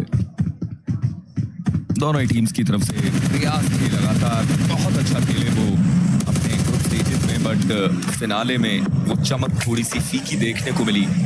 ऊंची के लिए मुसीबतें बढ़ी, जहां पर जैसा कि हमने चर्चाएं भी करी कि सेंटर पे रहना सेंटर ऑफ अट्रैक्शन बन सकता है। टियानबा की तरफ से सर्कल शिफ्ट होते ही वहां पर स्लैम इन करना और उसके चलते उन्हें बाहर कर देना। अलूला, मैंने ऑलरेडी चर्चाएं करी कि बहुत खूबसूरत रोटेशन उनकी तरफ से अपने आप को मिनी आइलैंड से मेन आइलैंड पे लेकर आते हैं। पानी के सहारे वो सफर तय किया गया। अरोरा के प्लेयर्स एक बार सर्कल के अंदर जगह बनाई, बट दोबारा से सर्कल थोड़ा सा आगे की तरफ खिसकता हुआ और अब अरोरा ई स्पोर्ट्स को भी धीरे धीरे आगे बढ़ना होगा। बट जब हम बात करते हैं सर्कल के सेंट्रिक टीम्स की, S2G अभी भी एक अच्छी पोजीशन में मिल्टा से सफर शुरू किया और अपने आप को एक अच्छे एरिया पर रखते हुए नजर आ रहे हैं। टियानबा की बात करें, बहुत लंबा सफर तय किया, बट उसके बाद भी सर्कल का डेड सेंटर उनके पास। नोंगशिम रेड फोर्स, जी हाँ, वो भी हमें देखने को मिलते हुए फार्म से धीरे धीरे अपने आप को आगे लेकर आए थे और अब अराउंड सेंटर पे वो भी बैठे हुए हैं। बट वो सारी टीम जिन्हें अभी भी सर्कल के अंदर एंट्री बनानी है, मैं बात कर रहा हूँ निग्मा गैलेक्सी की टीम, ई अरीना के प्लेयर्स की, ईडा के प्लेयर्स की, अलूला के प्लेयर्स की। वीआईटी के प्लेयर्स तो ऑलरेडी ई अरीना के अगेंस्ट फाइट लेने में हल्के फुल्के इंटरेस्टेड देखने को मिल रहे हैं। लुक्स लाइक शायद इंफॉर्मेशन मिली है टीम को क्या डिसीजन देने वाले हैं। पूरे एरिया के अराउंड वो मूव कर रहे हैं, लेकिन इस सर्कल के अंदर आते ही ये वाले कंपाउंड्स आई थिंक घूम करके जाएंगे दो प्लेयर्स और बाकी दो स्लैम करते नजर आ सकते हैं। शायद यही डिसीजन है, एग्जैक्टली यही डिसीजन है। दो प्लेयर्स ने स्लैम तो किया, लेकिन थोड़ा सा पीछे की तरफ को उनके ऊपर शॉट्स आ गए। अभी एरिना को पीछे निग्मा गैलेक्सी से भी बच करके रहना पड़ेगा। जोकर 100 में एक दूसरे के ऊपर थ्रोएबल डालना चाहते हैं। 100 में का थ्रोएबल पहले जाएगा विद अ बैंग। स्टार्ट तो किया गया है खात्मा करने की कोशिश और वो खात्मा भी जरूर किया जाएगा, but nothing else after that. Power, S power and 100 में दो इंडिविजुअल्स जो अगर कुछ कमाल हो सकता है इस टीम के लिए तो शायद इनकी तरफ से हमने पूरे ग्रुप स्टेजेस के अंदर देखे हैं वो सारे कारनामे। बैकएंड से आप देखिए टीम्स और भी आ रही हैं और ये कंपाउंड सर्कल के पार है। अब ई अरीना फंस चुकी है। शुएब्स उनके जो पीछे प्लेयर हैं, वीआईटी के प्लेयर भी पीछे से आ चुके हैं, तो मतलब अब ई अरीना को ये भी सोचना है कि अपने प्लेयर को कैसे बचाएं। हालांकि टीम वाइटलिटी उतने ज्यादा इंटरेस्टेड वो नहीं लग रहे, वो दोबारा से रोटेशन देते हैं नॉर्थ साइड से और कोशिश कर रहे हैं कि सर्कल के अंदर एंट्री मिल पाए। बट जब हम सर्कल की बात करते हैं तो जी हाँ, team Tianba, S2G, team Nongshim Red Force, ये वो तीन नाम जो अभी भी सर्कल के अच्छे एरियाज को होल्ड करते हुए नजर आते हैं। और उसमें भी अगर चर्चाएं करूं तो नोंगशिम रेड फोर्स वो नाम है जो लॉन्ग वुड्स के एरिया पर है, बट नोंगशिम रेड फोर्स अयाला का कंफर्मेशन लिया, टीम फ्यूरिया के एक प्लेयर को बाहर करने में सक्षम हुए। वीआईटी के प्लेयर एक प्लेयर आगे गया है, रीजी वो प्लेयर है जो सीधे शैक के आसपास, if I am not wrong, जी हाँ, उधर की तरफ उन्होंने मूवमेंट जरूर दिया है। टियानबा के बहुत करीब गए हैं, हालांकि अभी तक कोई खास प्रभाव उनके ऊपर आया नहीं। वाइटलिटी अभी भी चारों प्लेयर के साथ है और दूसरी दिशा में सर्कल के अंदर एंट्री करते समय टीम 4 थ्राइव्स के एक प्लेयर T24 उन्हें नॉक कर दिया जाता है। ये अरीना अब फाइट के लिए तैयार है क्योंकि उन्हें पता है सर्कल तो चलना शुरू हो चुका है, उनको बैटल लेनी पड़ेगी। ग्रेनेड्स एग्जैक्ट जगह पर हिट नहीं कर पाए हैं। एस पावर, उनका हेलमेट पूरा डैमेज है, ऊपर जाना शुरू चाहते हैं, लेकिन क्या इसे डिसीजन लेगा? जी नहीं, एस पावर ने टर्निके को पिक किया, बट मॉर्मन का वो ग्रेनेड सौमे के बारे में भी पता चल चुका है। एक पैन हाथ में रख के खैर मूव तो किया गया था, बट पावर को शायद बचाया ना जा सके। It all comes down to Some. He's trying to go for a run. एक शॉटगन उनके पास, 5 बुलेट जरूर है। FPV पर स्वैप कर रखा है, स्मोक के अंदर से एंगल्स देखने की पूरी कोशिश। वापस TPP पर आए प्लेयर को देखा जरूर है, वापस से फिर से एंगल लेने की कोशिश। Peek and he wants to go for one. He will try to go for one, but उससे ज्यादा कुछ नहीं। ये Arena they have consumed the gods. इस गेम से गॉड लाइक भी बाहर जाते हुए नजर आए। एक समय पे लगा था कि शायद 100 में वो एक 1v1 की फाइट को जीतेंगे। उन्होंने वो फाइट जीती जरूर, बट इतनी देरी में वो रिवाइवल दे दिया गया। और शायद मुझे लगता है कि इसी के लिए वो थोड़ा इंतजार कर रहे थे, टाइम बाय कर रहे थे। बट टीम वाइटलिटी रीजे को डाउन कर दिया जाता है, उनकी एक और प्लेयर वेक्सी को भी डाउन कर दिया गया। यानबा के शैलो की तरफ से ये नॉक निकाले गए। मीलू इस गेम में देखने को नहीं मिलते हैं। शैलो वो एज अ 5th प्लेयर यहाँ पर ज्वाइन करते हैं। टियानबा के ऊपर लगातार वो नेट्स डालने का प्रयास। टियानबा अपने आप को बचाएगी। ईडा के एक प्लेयर को डाउन किया, बट डार्केन एक इंग को नॉक करते हुए और दूसरे इलाके में अरोरा के प्लेयर्स 4th लाइफ के अगेंस्ट फाइट निकालेंगे। बट टियानबा लगातार इस एरिया को डिफेंड करने में कामयाब होते हुए, हालांकि फिनिशेस उनके पास इतने नहीं आए हैं, बट सबसे बड़ी बात कि वो अपने प्लेयर को बचाने में कामयाब हो जाएंगे। एसटीजी के प्लेयर्स अपने लिए एरिया अच्छा होल्ड करके तो खैर बैठे हैं, पर मीनवाइल 4th राइव्स उनका एलिमिनेशन हुआ और 10 टीमें 34 खिलाड़ी। एक सर्कल थोड़ी देर में हमारे सामने होगा। जोन का शिफ्ट क्या वो तियानबा के हिस्से में जाएगा या नोंगशिम के हिस्से में जाएगा? हमें नोंगशिम के पास गेम बन सकता है एंड वो नोंगशिम के हिस्से में एग्जैक्टली जाता हुआ। ह्यूनबिन का बर्थडे मंडे को और नोंगशिम के प्लेयर्स ने कहा तो है कि ह्यूनबिन को कुछ स्पेशल देना चाहेंगे। अभी कुछ गेम्स पहले भी हमने देखा नोंगशिम किस तरीके से खेल रही थी। ह्यूनबिन 19 साल का ये खिलाड़ी होने वाला है, कमाल तो करना चाहेगा। इससे बढ़िया सर्कल नोंगशिम के लिए कोई हो ही नहीं सकता। आपके पास हाई एरिया है, आपके पास पूरी इंफॉर्मेशन है। अब एक चिकन आप निकालिए इस जगह से तो आप टॉप 10 से एटलीस्ट आसानी से टॉप 2 टॉप 3 तक जा सकते हैं, अनटिल और अनलेस वो लगातार आपके ऊपर स्लैमिन ना आए, थर्ड पार्टीज ना आए। सेंटर पे आप बैठे हुए हैं। फ्यूरिया के प्लेयर ईस्टर्न साइड से एंट्री लेना चाहते हैं। निग्मा गैलेक्सी चारों प्लेयर के साथ है। सबसे बड़ी बात कि ये टीम अभी तक इस मैच में हमें बिल्कुल भी लाइमलाइट में देखने को नहीं मिली। एजिस से अपने गेम प्ले को बनाते हुए नजर आए हैं। एक भी बार ये टीम सर्कल के अंदर एंट्री करती हुई नजर नहीं आई। जब सर्कल का क्लोज इन आता है उस समय पे ये टीम सर्कल के अंदर एंट्री बनाने की कोशिश करती है। हालांकि टियानबा की बात करें तो शायद अब 3 टीम्स के बीच में हमें भिड़ंत देखने को मिले, जहां पर ई अरीना के प्लेयर, निग्मा गैलेक्सी के प्लेयर, ये दोनों ही टीम अब आगे बढ़ के सर्कल के अंदर एंट्री बनाना चाहते हैं। सैटन की तरफ से श्वेप्स उन्हें डाउन कर दिया गया।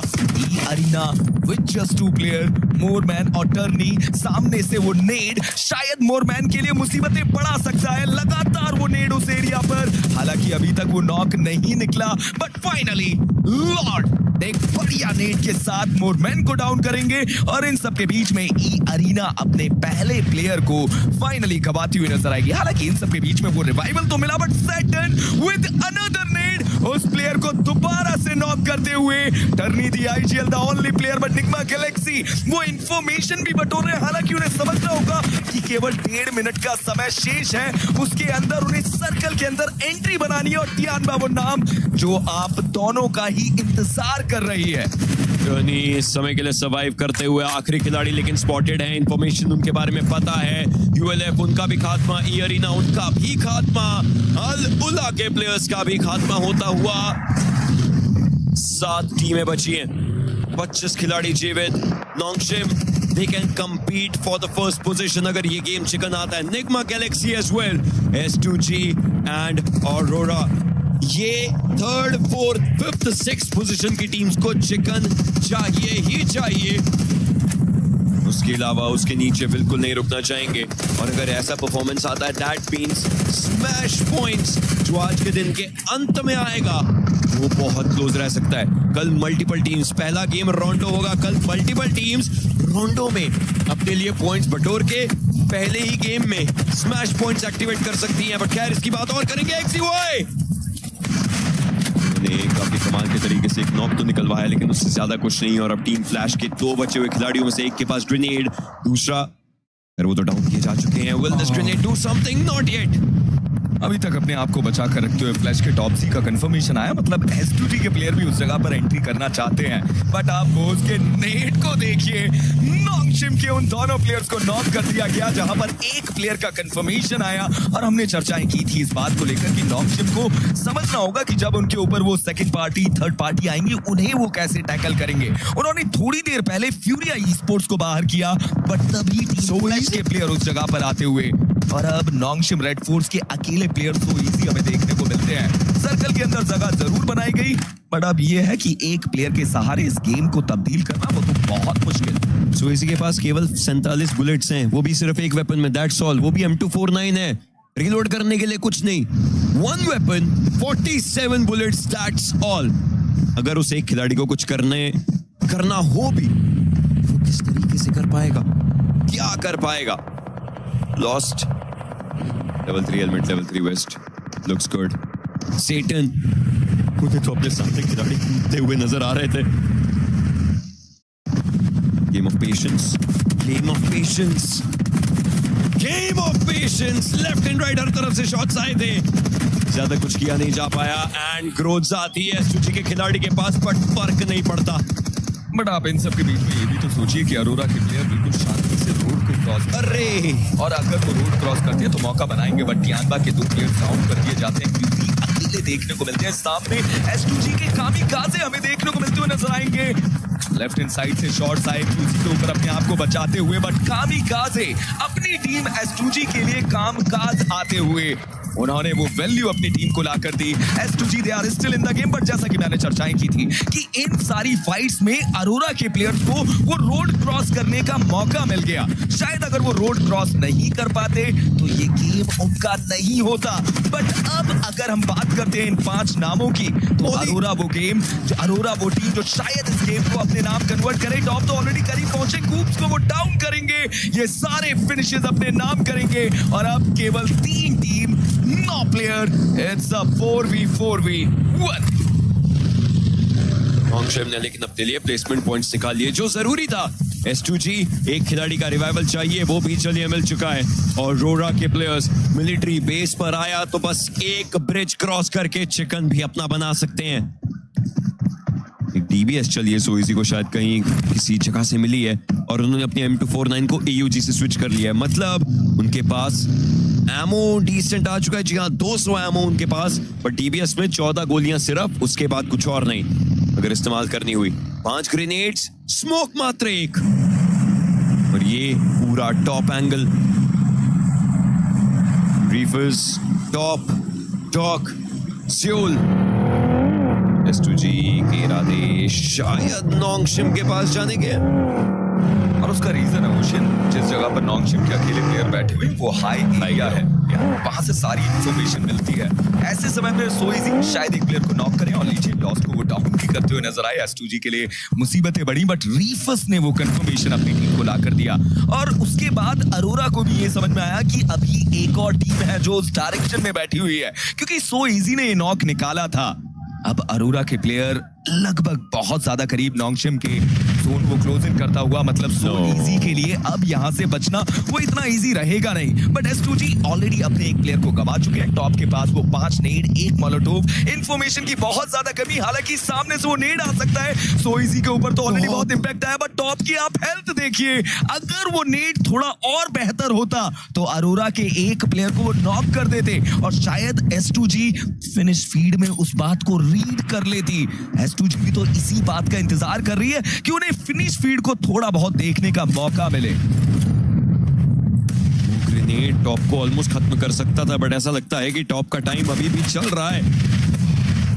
और देखिए बात लगातार सोइजी की भी तो HP बहुत ज्यादा कम बची। अगला ग्रेनेड शायद काम कर सकता है। जी नहीं, वो ग्रेनेड भी बाहर की तरफ को गया, स्मोक के कारण कोई देख नहीं पा रहा। रीफर्स ऊपर की तरफ को आएंगे, लेकिन उन्हें टेक डाउन किया जा सकता है। जी हाँ, For a very surprising turn of events, ladies and gentlemen, top के पास एक भी फिनिश नहीं है, और ओरा के बाकी players in an upside down top के विरुद्ध जाकर के अपने लिए फिनिशेस बना रहे हैं, बट सेलिब्रेट तो टॉप भी करेंगे।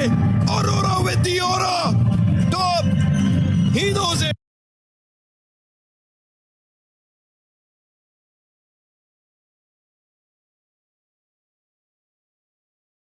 The team got the chicken dinner for him. कल के दिन टॉप 2 निकाला था इरेंगल के मैच में, आज के दिन दोबारा से इरेंगल के मैच में वो टॉप 2 निकाला, बट वो चिकन डिनर जो अभी तक मिसिंग देखने को मिल रहा था, फाइनली अरोरा गेमिंग की तरफ से वो चिकन डिनर आता हुआ, वो consistency, still in the game, finally वो कमबैक जो एक चिकन के रूप में चाहिए था, वो मोमेंटम इस टीम को मिलता हुआ। हमने हमेशा चर्चाएं करी हैं इस टीम के बारे में, कितनी बेहतर ये टीम है, कितने बेहतर ये प्लेयर्स हैं। मिलिट्री बेस से सफर की शुरू किया, ब्रिज को क्रॉस किया, ईस्टर्न साइड्स को लगातार एजेस पे क्लियर करते हुए नजर आए, और वो एक मोमेंट जहां पर उन्हें रोड को क्रॉस करने का मौका मिला, मतलब गेम को अपने नाम करने का मौका मिला। क्या कमाल का ये गेम। अरोरा के पास वो एरिया बना हुआ था, S2G ने जो कोशिश करी वो अच्छी थी, नोंगशिम ने अपने आप को वापस टॉप 3 में डाल दिया। It's all just coming up in the most brilliant ways. हालांकि अभी भी उन्हें समझना होगा कि कुछ भी सच कमाल के गेम्स जो आए हैं, कुछ भी कभी भी बिगड़ सकता है। कोशिश रहेगी कि इस चीज को जारी रखा जाए, बट अरोरा उनकी रोटेशंस दाद देनी पड़ेगी, और इसके लिए थोड़ी देर में चलेंगे एनालिस्ट के पास, बट उससे पहले एक छोटा सा ब्रेक।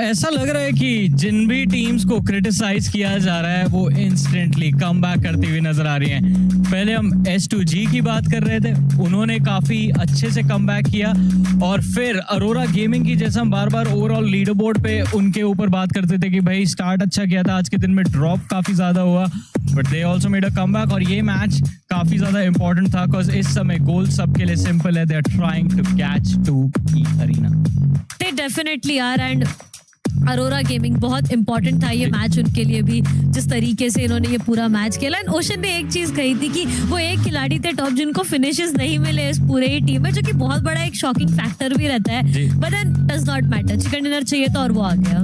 जी बिल्कुल, चिकन डिनर चाहिए था, चिकन डिनर काफी बेहतरीन तरीके से निकाला। आपका एक छोटा सा रिएक्शन, आपको कैसे लगा ये अरोरा गेमिंग का win?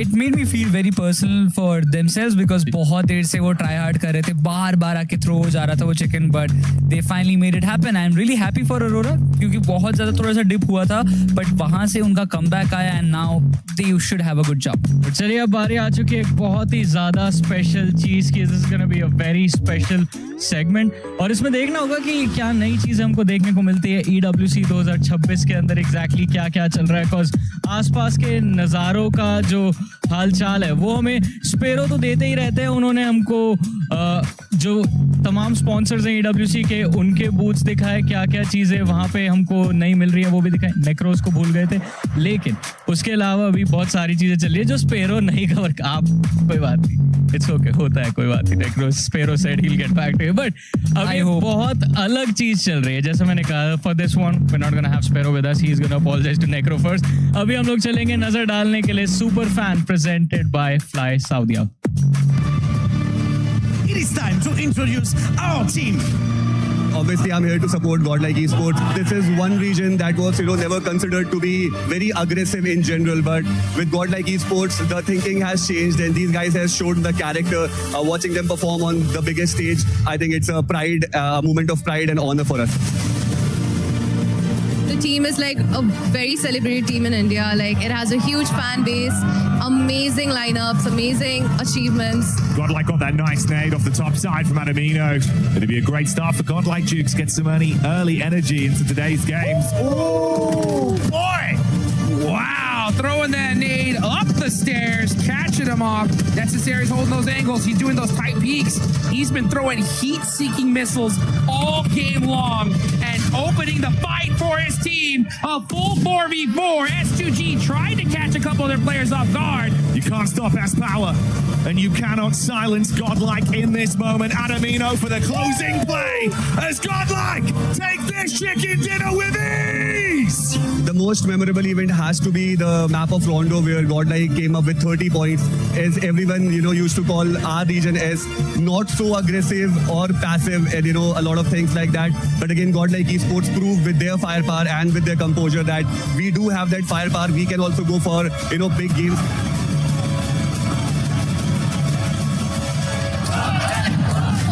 It was like a very unexpected turns of event that we qualified for grand finals. I don't think anyone in India or anyone in our team must have imagined us playing our first international tournament and straight up qualifying for grand finals. So when that moment happened, we all went crazy. All of us, the Godlike family, everyone in India, we were all celebrating, and honestly, I will never forget that. The fans over here, the love for the game, it has been amazing, and we are having a great time over here till now. Yeah, I always had this dream to go and visit the Eiffel Tower, and it was a dream come true moment for me. Of course, सारे super fans for God like e sports, उनके members, हमारे मित्र, काफी करीबी मित्र, एंकी bot भी हमको वहाँ पे देखने को मिले. मैं तो चाहता था कि एक बारी फिर से सुनने को मिल जाए, याचना नहीं अब रण होगा, बिकॉज अभी तो आई थिंक रणभूमि में उतरना ही पड़ेगा फुल फोर्स के साथ. मैच से तब ज्यादा नहीं बचेगा इस. Exactly, and also एंकी, उनकी जो वॉइस है वो बाहर की टीम भी exactly कर रहे फॉर देयर रिवील. NSR ने लगाया था, वो कितना बढ़िया खेल रहे हैं. It's a great moment. Definitely. But you know what's going great right now is E Arena and their performance, right? 90 total points. E Arena, क्या बढ़िया performance आया है इस टीम का, and जिस तरीके से consistency दिखाई है performance में, we have to give it to them. But I observed one more thing, Aurora. Yes. इतनी दूरी पे नहीं है वो team, very close to come to the top and snatch the throne away. काफी समय बाद आई थिंक वो जो डिफरेंस है फर्स्ट और सेकंड के बीच में हमें सिंगल डिजिट पे नजर आया, और वो काफी इंपॉर्टेंट था अरोरा गेमिंग के लिए और बाकी टीम्स के लिए भी कि वो डिफरेंस कट हो. बट अभी फिलहाल अरोरा गेमिंग के स्टैट्स के ऊपर भी हम नजर डालेंगे, देखेंगे कि अभी तक का परफॉर्मेंस इस टीम का कैसा रहा है. बट वहीं पे अगर बात करें टॉप 8 ब्रैकेट की, वापस आएंगे उस टीम के ऊपर, तियानबा के ऊपर. बट फिलहाल अरोरा के स्टैट्स पे आपके thoughts? Zol was doing exactly what he was supposed to do. And कभी-कभार होता है कि आपका जो स्टार प्लेयर है या फिर जो की प्लेयर है वो परफॉर्म नहीं कर पाता है, and then suddenly you can make a comeback, and आप बस उनको मोरली सपोर्ट कीजिए, अपना सपोर्ट दीजिए टीम के जीतने पे, तो ऑटोमेटिकली जो प्लेयर शायद उतना बेहतर परफॉर्म नहीं कर रहा वो फिर बाद में स्टेप अप कर ही सकते हैं. टॉप एक ऐसे खिलाड़ी है जो शायद हमें बार-बार उनका नाम जिक्र करना भी नहीं चाहिए कि टॉप परफॉर्म नहीं करे. एक दो मैच खराब जा सकता है, एक दिन खराब जा सकता है, बट इस खिलाड़ी उसमें क्या पोटेंशियल है, वो क्या कर सकते हैं, उन्होंने बहुत बार अपने आप को प्रूव कर दिया ऑलरेडी. बिल्कुल, जैसा हमने बात भी करी थी कि जितने मेजर इवेंट्स हुए हैं, top has been an MVP of almost all of them in the past. इस बार भी दर्शिता he was competing, he is in fact I believe still competing MVP के टाइटल के लिए.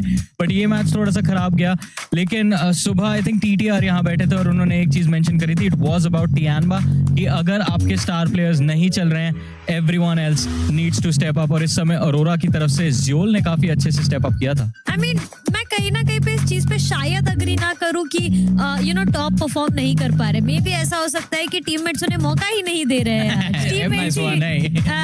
टीममेट्स ही सारे फ्रैग्स लेके जा रहे हैं, टॉप बस वहां पे बैठ के इंतजार कर रहे कि इसको मारू, नहीं यार इसने टीममेट नहीं मार दिया करके. Maybe you never know, right? But again we have our MVP, it's gonna be Zol. इनकी चर्चा मैंने ऐसे अभी की थी कि टॉप बस निशाना आंकते और उसके पहले ज़ोल निवाला लेके जाते हैं. और अगर बात करी जाए इस लाइनअप के अंदर, Zol is one of the most experience players. काफी लंबे समय से हम लोग इनको खेलते हुए देख रहे हैं. इस गेम के अंदर भी वो एक्सपीरियंस, वो कंपोजर अरोरा की तरफ से हमको नजर आया. इनफैक्ट सारे प्लेयर्स की तरफ से, जैसा आपने कहा, स्टार प्लेयर इससे पहले किसी के ऊपर एम अपना फिक्स करे, बाकी की टीम आके कि यहाँ तो कोई है ही नहीं. शायद मनीमन ज़ोल एंड बोले टॉप आपकी एज हो रही है, थोड़े बुढ़े हो रहे, बट कोई बात नहीं. अगेन टॉप मुझे लगता है वो जवाब देंगे, कोई बात नहीं, अगले मैच में मैं दिखाता हूँ कि मैं भी यहाँ पे मार सकता हूँ. But keeping the jokes aside, Arora pretty happy for them. जैसे मैं पहले भी मेंशन कर रहा था कि बहुत बार आ रहे थे, तीसरी बार शायद 3 ऐसे चिकन डिनर्स थे जो उनके हाथ से थ्रो हो गया था एंड में आके टॉप 2 में आने के बाद. कल के दिन का पहला राउंडो, आज के दिन का राउंडो, दोनों में टॉप 2 आए, दोनों में वहां पे चिकन नहीं निकाल पाए, but finally they have got what they wanted. पीछे तियानबा पे जो है हम कॉन्वर्सेशन लेके आते हैं, एक ऐसी टीम जो ड्रॉप डाउन कर गई थी सेकंड चार्ट पे, but right now they are sitting in the top 8 once again. बिल्कुल, बट यहाँ पे टॉप डैमेज डीलर्स के अंदर हमको गॉड लाइक ई स्पोर्ट्स नजर आती है. 12 1240 प्लस डैमेज डिश्ड आउट, 7 एलिमिनेशंस निकाले उन्होंने। ई अरीना की हमने एक फाइट देखी थी गॉडलाइक के साथ and what a fight it was, right? Saumya का वो ग्रेनेड, उसने कनेक्शन भी निकाला था। Of course Godlike couldn't close that fight जिस तरीके से उन्हें चाहिए था, but then it was a very nice try coming through Aspower. उन्होंने भी एक कनेक्शन निकाला था, बट वो जैसे ही आगे बढ़े कंफर्मेशन के लिए, सामने से एक ग्रेनेड आया, एस पावर डाउन हुआ और उसके बाद सौम्य वो अकेले बचे थे। फिर भी सौम्य वो रुके नहीं, वो आगे गए, उन्होंने एक और नॉक निकालने का प्रयास किया वहां पे, बट पीछे से खिलाड़ी आ गए एंड सौम्य वो पूरी फाइट वहीं पे खत्म हो गई गॉडलाइक के लिए। और उसके पहले भी हमने फाइट्स देखी यहाँ पे जो कि ओजी के प्लेयर्स के साथ भी थी। तो I feel yes it has been very very interesting on the journey जो गॉडलाइक का था, बट अब देखना ये कि बचे मैचेस में क्या होता है, क्योंकि जो एक्सपेक्टेशंस ऑनेस्टली मैं बताऊं ग्रुप स्टेजेस में सेट किए गए थे वो थोड़े से अब नीचे आ रहे हैं। एग्जैक्टली और इनफैक्ट अगर आज का दिन खत्म होने से पहले ये टीम टॉप 8 के या टॉप 5 के करीब नहीं पहुंच पाई तो दिक्कत काफी ज्यादा हो जाएगी। बट फिलहाल जैसा फाइट के बारे में दर्शिता बता रही थी, वो फाइट बहुत ज्यादा इंटेंस थी and this game itself was quite intense. तो आगे बढ़ेंगे, नजर डालेंगे हमारे कमेंटेटर्स के रिएक्शन पे on that map of angle. Play is in our DNA. Whenever we let it out, it becomes our superpower. Now imagine an entire city being built to supercharge it. Kadir City, powered by Play.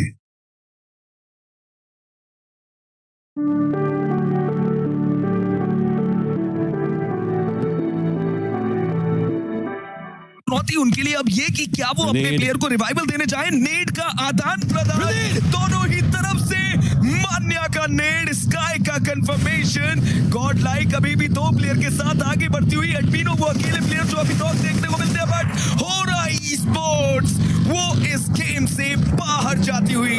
एक shotgun उनके पास, 5 bullet जरूर है। FPV पर swap कर रखा है, smoke के अंदर से एंगल्स देखने की पूरी कोशिश। वापस सीपीपी पर आए प्लेयर को देखा जरूर है, वापस से फिर से एंगल लेने की कोशिश। Peek and he wants to go for 1, he will try to go for 1, but उससे ज्यादा कुछ नहीं। ये अरीना कर दिए जाते हैं क्योंकि अकेले देखने को मिलते हैं। सामने S2G के कामिकाज़े हमें देखने को मिलते हुए नजर आएंगे। लेफ्ट हैंड साइड से शॉट्स आए क्यूसी के ऊपर अपने आप को बचाते हुए, बट कामिकाज़े अपनी टीम S2G के लिए कामकाज आते हुए। लेकिन उन्हें टेक डाउन किया जा सकता है। जी हाँ, for a very surprising turn off events ladies and gentleman, top के पास एक भी फिनिश नहीं है। औरोरा के बाकी players in an upside down top के विरुद्ध जाकर के अपने लिए फिनिशेस बना रहे हैं, बट सेलिब्रेट तो टॉप भी करेंगे। कैसा रहा आपके पीओवी से वो मैच, हमारे प्यारे कमेंटेटर्स? मिस्टर शर्मा आपसे शुरू करते हैं। वो फाइट काफी अच्छी थी but the numbers were against us.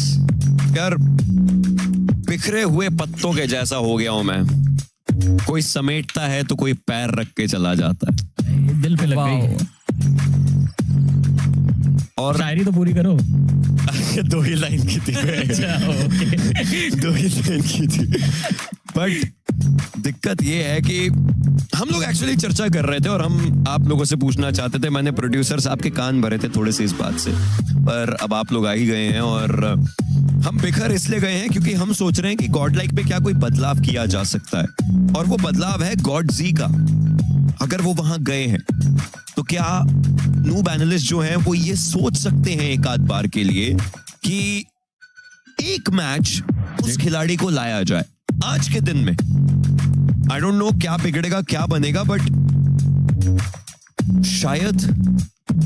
चलिए सवाल आपका तो आई थिंक एक्सपर्ट से पहले जवाब ले लेते हैं। गॉडजी, उनको हमने खेलता हुआ कम देखा है। इंजीनियर आपसे ही चलिए पहले रिएक्शन लेते हैं। आपके क्या थॉट्स हैं? आप तो बिल्कुल ऐसा लग रहा है कि सदमे में जा चुके हैं। ये पत्ता लाल हो चुका है। देखिए कुछ ऐसा ही हुआ है, मतलब हाँ उतना अच्छा परफॉर्मेंस नहीं आ रहा तो हाँ थोड़ा सा चेहरे पर वो उदासी है।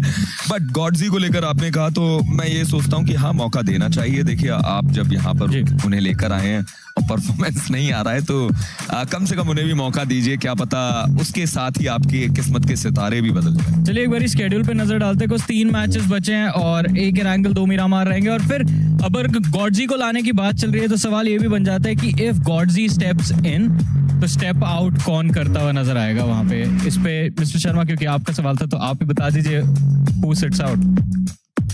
आई थिंक देखिए उस चीज के ऊपर हम अगर जवाब देने पर आए तो हर एक खिलाड़ी के लिए कहीं ना कहीं हाँ या ना वाली बात हो जाएगी। सौम्य ने भी मारा है, एस पावर ने भी क्लच किया है, मान्या तो आईजीएल है, एडमिनो भी कमाल करते हैं। I think this decision comes down to noob analyst कि वो क्या करना चाहेंगे। इफ अगेन हम तो सिर्फ कह सकते हैं if he wants to do it then.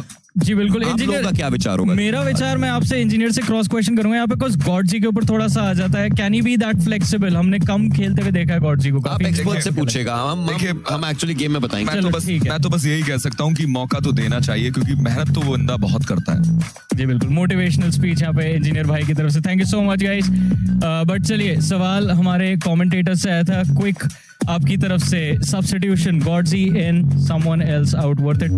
Risk होगा आज के दिन? रिस्क होगा, बहुत रिस्क होगा। एट दिस पॉइंट बहुत ज्यादा रिस्क होगा। But I have some different opinions. I feel like Godzi, every time he has come in, उन्होंने step in करके अपना performance दिखाया. He has done what he was supposed to do. बिल्कुल। But चलिए performance की तरफ बढ़ते हैं, बिकॉज मेरे को वो प्लेन हवा में नजर आ गया। कमेंटेटर्स के पास जल्दी से चलेंगे। Mister Sharma, mister engineer, take it over.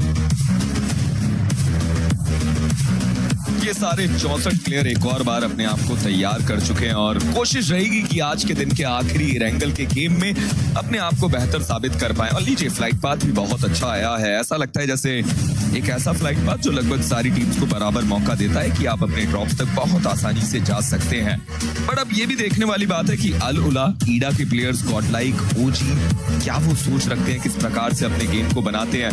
क्या ईडा अब ड्रॉप फाइट के लिए जाने के लिए कोशिश करेगी या फिर वो गटका जैसे एरिया पर ही ड्रॉप करना चाहेंगे? बट एस2जी तारीफ करनी पड़ेगी। आप सोचिए कि इससे पिछले वाले मैच में उस टीम ने वो चिकन निकाला और लास्ट गेम में वो अपने आप को #2 तक लेकर आते हैं। क्या बढ़िया वो कंसिस्टेंसी उनकी तरफ से देखने को मिली। इवन कल के दिन भी उस टीम ने एक चिकन डिनर कन्वर्ट किया था। बट जब हम बात करते हैं टॉप प्लेयर्स की, टीम यूएलएफ के प्लेयर्स सबसे ऊपर देखने को मिलते हैं in terms of most damage. लगभग 4300 का वो डैमेज उनकी तरफ से। 4259 ईडा एरिन की तरफ से, माफी चाहूंगा यूएलएफ एरिन, मुझे पुराने दिन याद आ गए, समझ गया था। और उसके बाद हमारे सामने नॉन्गशिम रेड फोर्स की ह्युनबिन 4024 के डैमेज के साथ वो देखने को मिलते हैं। अब सवाल ये है कि इस मैच में सर्कल बन चुका है, मिलिट्री बेस का ये सर्कल बना है। मैं अभी ओशियन केवल यही कहना चाहूंगा कि नॉन्गशिम रेड फोर्स एक ऐसी टीम है देवियों सज्जनों, जिन्होंने अभी तक इस टूर्नामेंट में 3 मिलिट्री बेस के सर्कल खेले हैं, जिसमें से 2 मैचेस में उन्होंने चिकन डिनर कन्वर्ट किया है और 1 मैच में टेस्टिंग। मैं बिल्कुल आपकी बात से सहमत तो हूंगा, क्योंकि जिस तरीके से ऑब्वियसली उन्होंने खेला है काफी ज्यादा कमाल। लेकिन देखिए, कहानी सिर्फ यही की नहीं है। ऑलरेडी फाइट शुरू हो चुकी है और ओरंगुटैन को ऑलरेडी नुकसान होता हुआ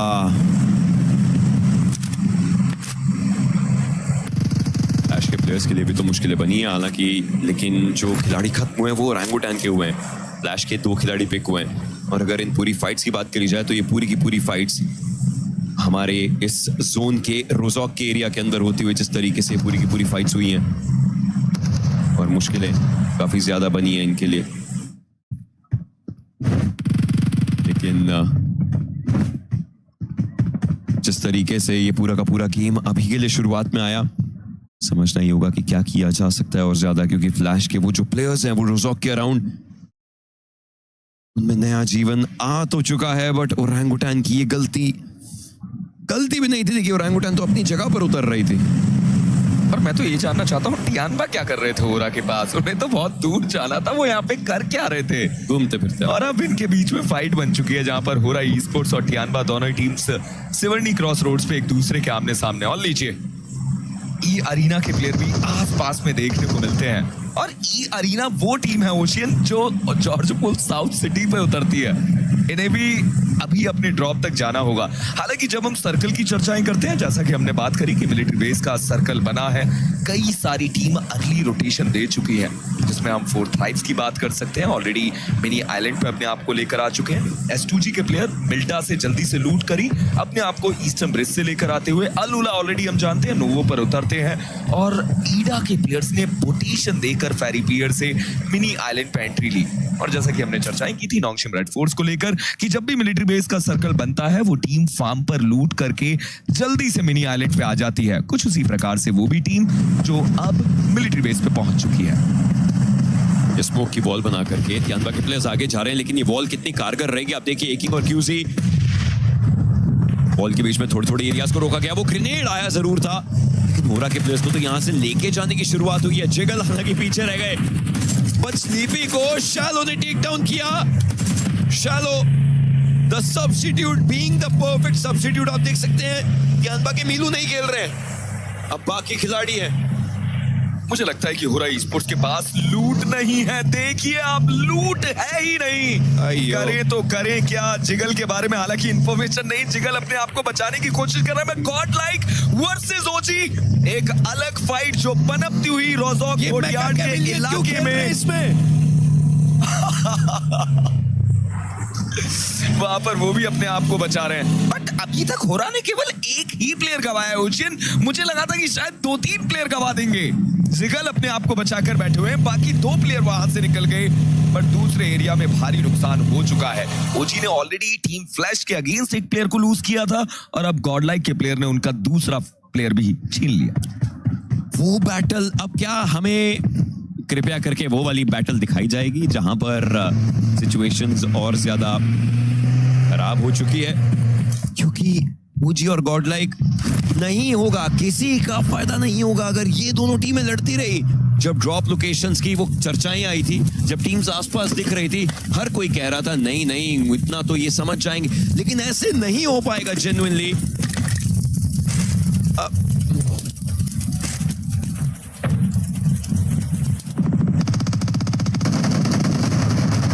इस समय के लिए उन्हें भी टेक डाउन किया जाएगा। एंड दीज पॉइंट्स ये गॉडलाइक के हिस्से में गए हैं।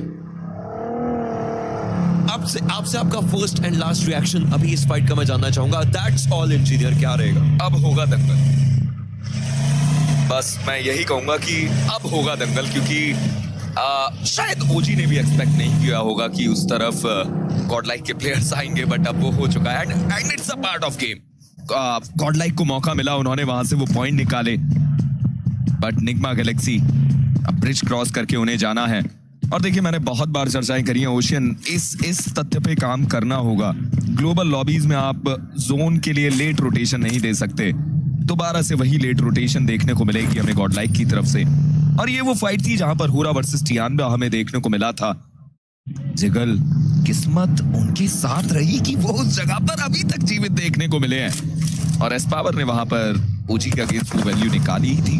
बट निग्मा गैलेक्सी बिल्कुल वेस्टर्न ब्रिज पे अपने आप को तैयार करके रखती हुई। हालांकि कई सारी टीम है जिन्हें आप लेट रोटेशन देना है। आप तियानबा की बात कर सकते हैं, ई अरीना की बात कर सकते हैं, फ्लैश की बात कर सकते हैं, वाइटलिटी की बात कर सकते हैं, बट बहुत सारी टीम जो ऑलरेडी मेन आइलैंड से मिनी आइलैंड पे जा भी चुकी है।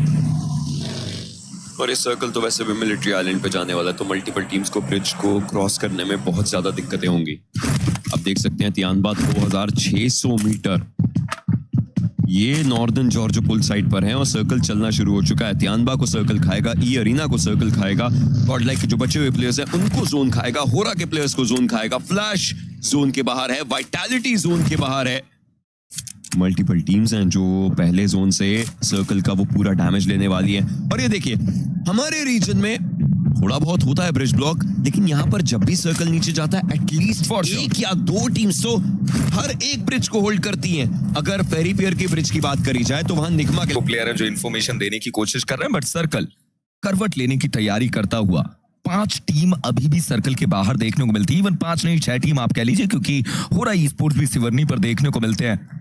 और लीजिए सर्कल की एक करवट जो वेस्टर्न साइड्स की तरफ देखने को मिली, अराउंड 70-30 का वो एरिया देखने को मिलता हुआ। बट यूएलएफ के पास मौका मैं मानता हूं, देखिए अगर रोटेशन जल्दी दे तो अपने आप को सर्कल के सेंटर पे लेकर आ सकते हैं, या फिर ईडा वो काम कर सकती है। ये क्लासिक सर्कल है, ये ईडा के लेफ्ट हैंड साइड पर वो जो पूरा का पूरा ट्रायंगुलर एरिया होता है वहां बनता ही बनता है। This is one of the examples of a very classy circle. लेकिन हमारी टीम्स रोजॉक के अंदर है, अभी भी टीम्स की हमारी तो टीम एक बची हुई रोजॉक के अंदर है, और बाकी टीम्स लेट रोटेट कर रही हैं।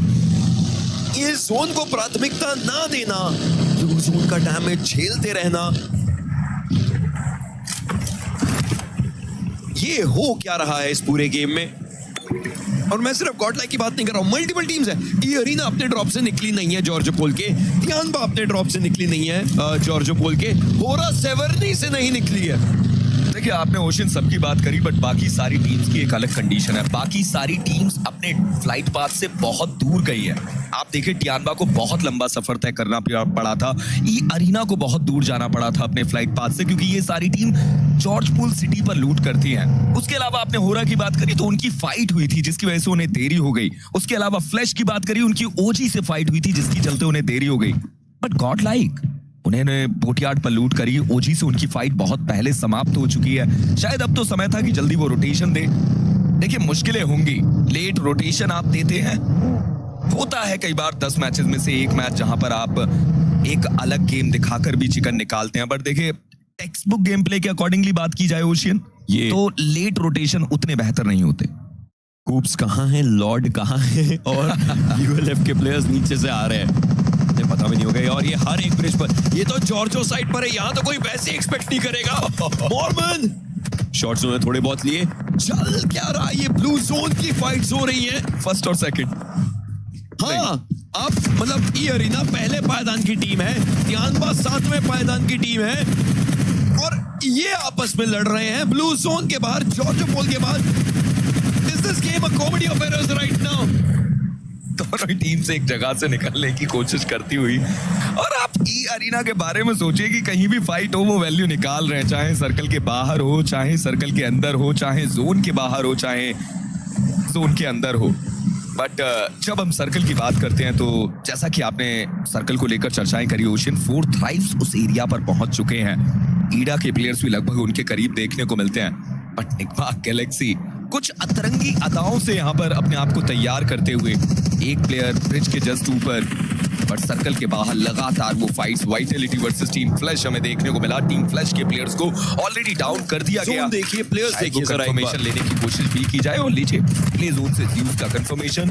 14 टीम अभी भी इस गेम में देखने को मिलती है। टीम वाइटलिटी के पास मैन पावर जरूर, बट ये मोलोटोव मौका बना सकता है। रिजाक को तो डाउन कर दिया गया, बाउस की तरफ से वो नॉक निकाला जाता है। टीम वाइटलिटी के लिए मुसीबत बड़ी, it's a 3v3 battle, but एक्सेल सही समय पे विन को नॉक करते हैं। अभी भी मैन पावर अपने साथ रखते हुए नजर आएंगे, but team Vitality versus team flash, बेहतर ये फाइट, पर दोनों ही टीम्स के लिए फायदेमंद तो साबित नहीं होगी। अब जरा प्लेयर्स को भी देखिए, हर प्लेयर के पास फर्स्ट एड्स वगैरह प्रॉपर हैं भी नहीं। वो थोड़ी देर के अंदर ऑब्वियसली उनको डैमेज बहुत गंदा पड़ने वाला है। एक्सेल वो आगे की तरफ को मूव कर रहे हैं, टॉप्स वो बैकएंड को देखना चाहते हैं। बाउसी क्या कमाल का शॉट उनके ऊपर आया, और ईडा के डार्किन उनको भी टेक डाउन किया जा चुका है। एक आखिरी फर्स्ट एड, इसके बाद 24 बैंडेजेस लगाएंगे। ये वो समय तो है नहीं जब सालों पहले हील बैटल्स होती रहती थी। ये जोन में जाइए ना प्लीज आप, ये सब टीमों से मेरी दरख्वास्त रहेगी हाथ जोड़ करके।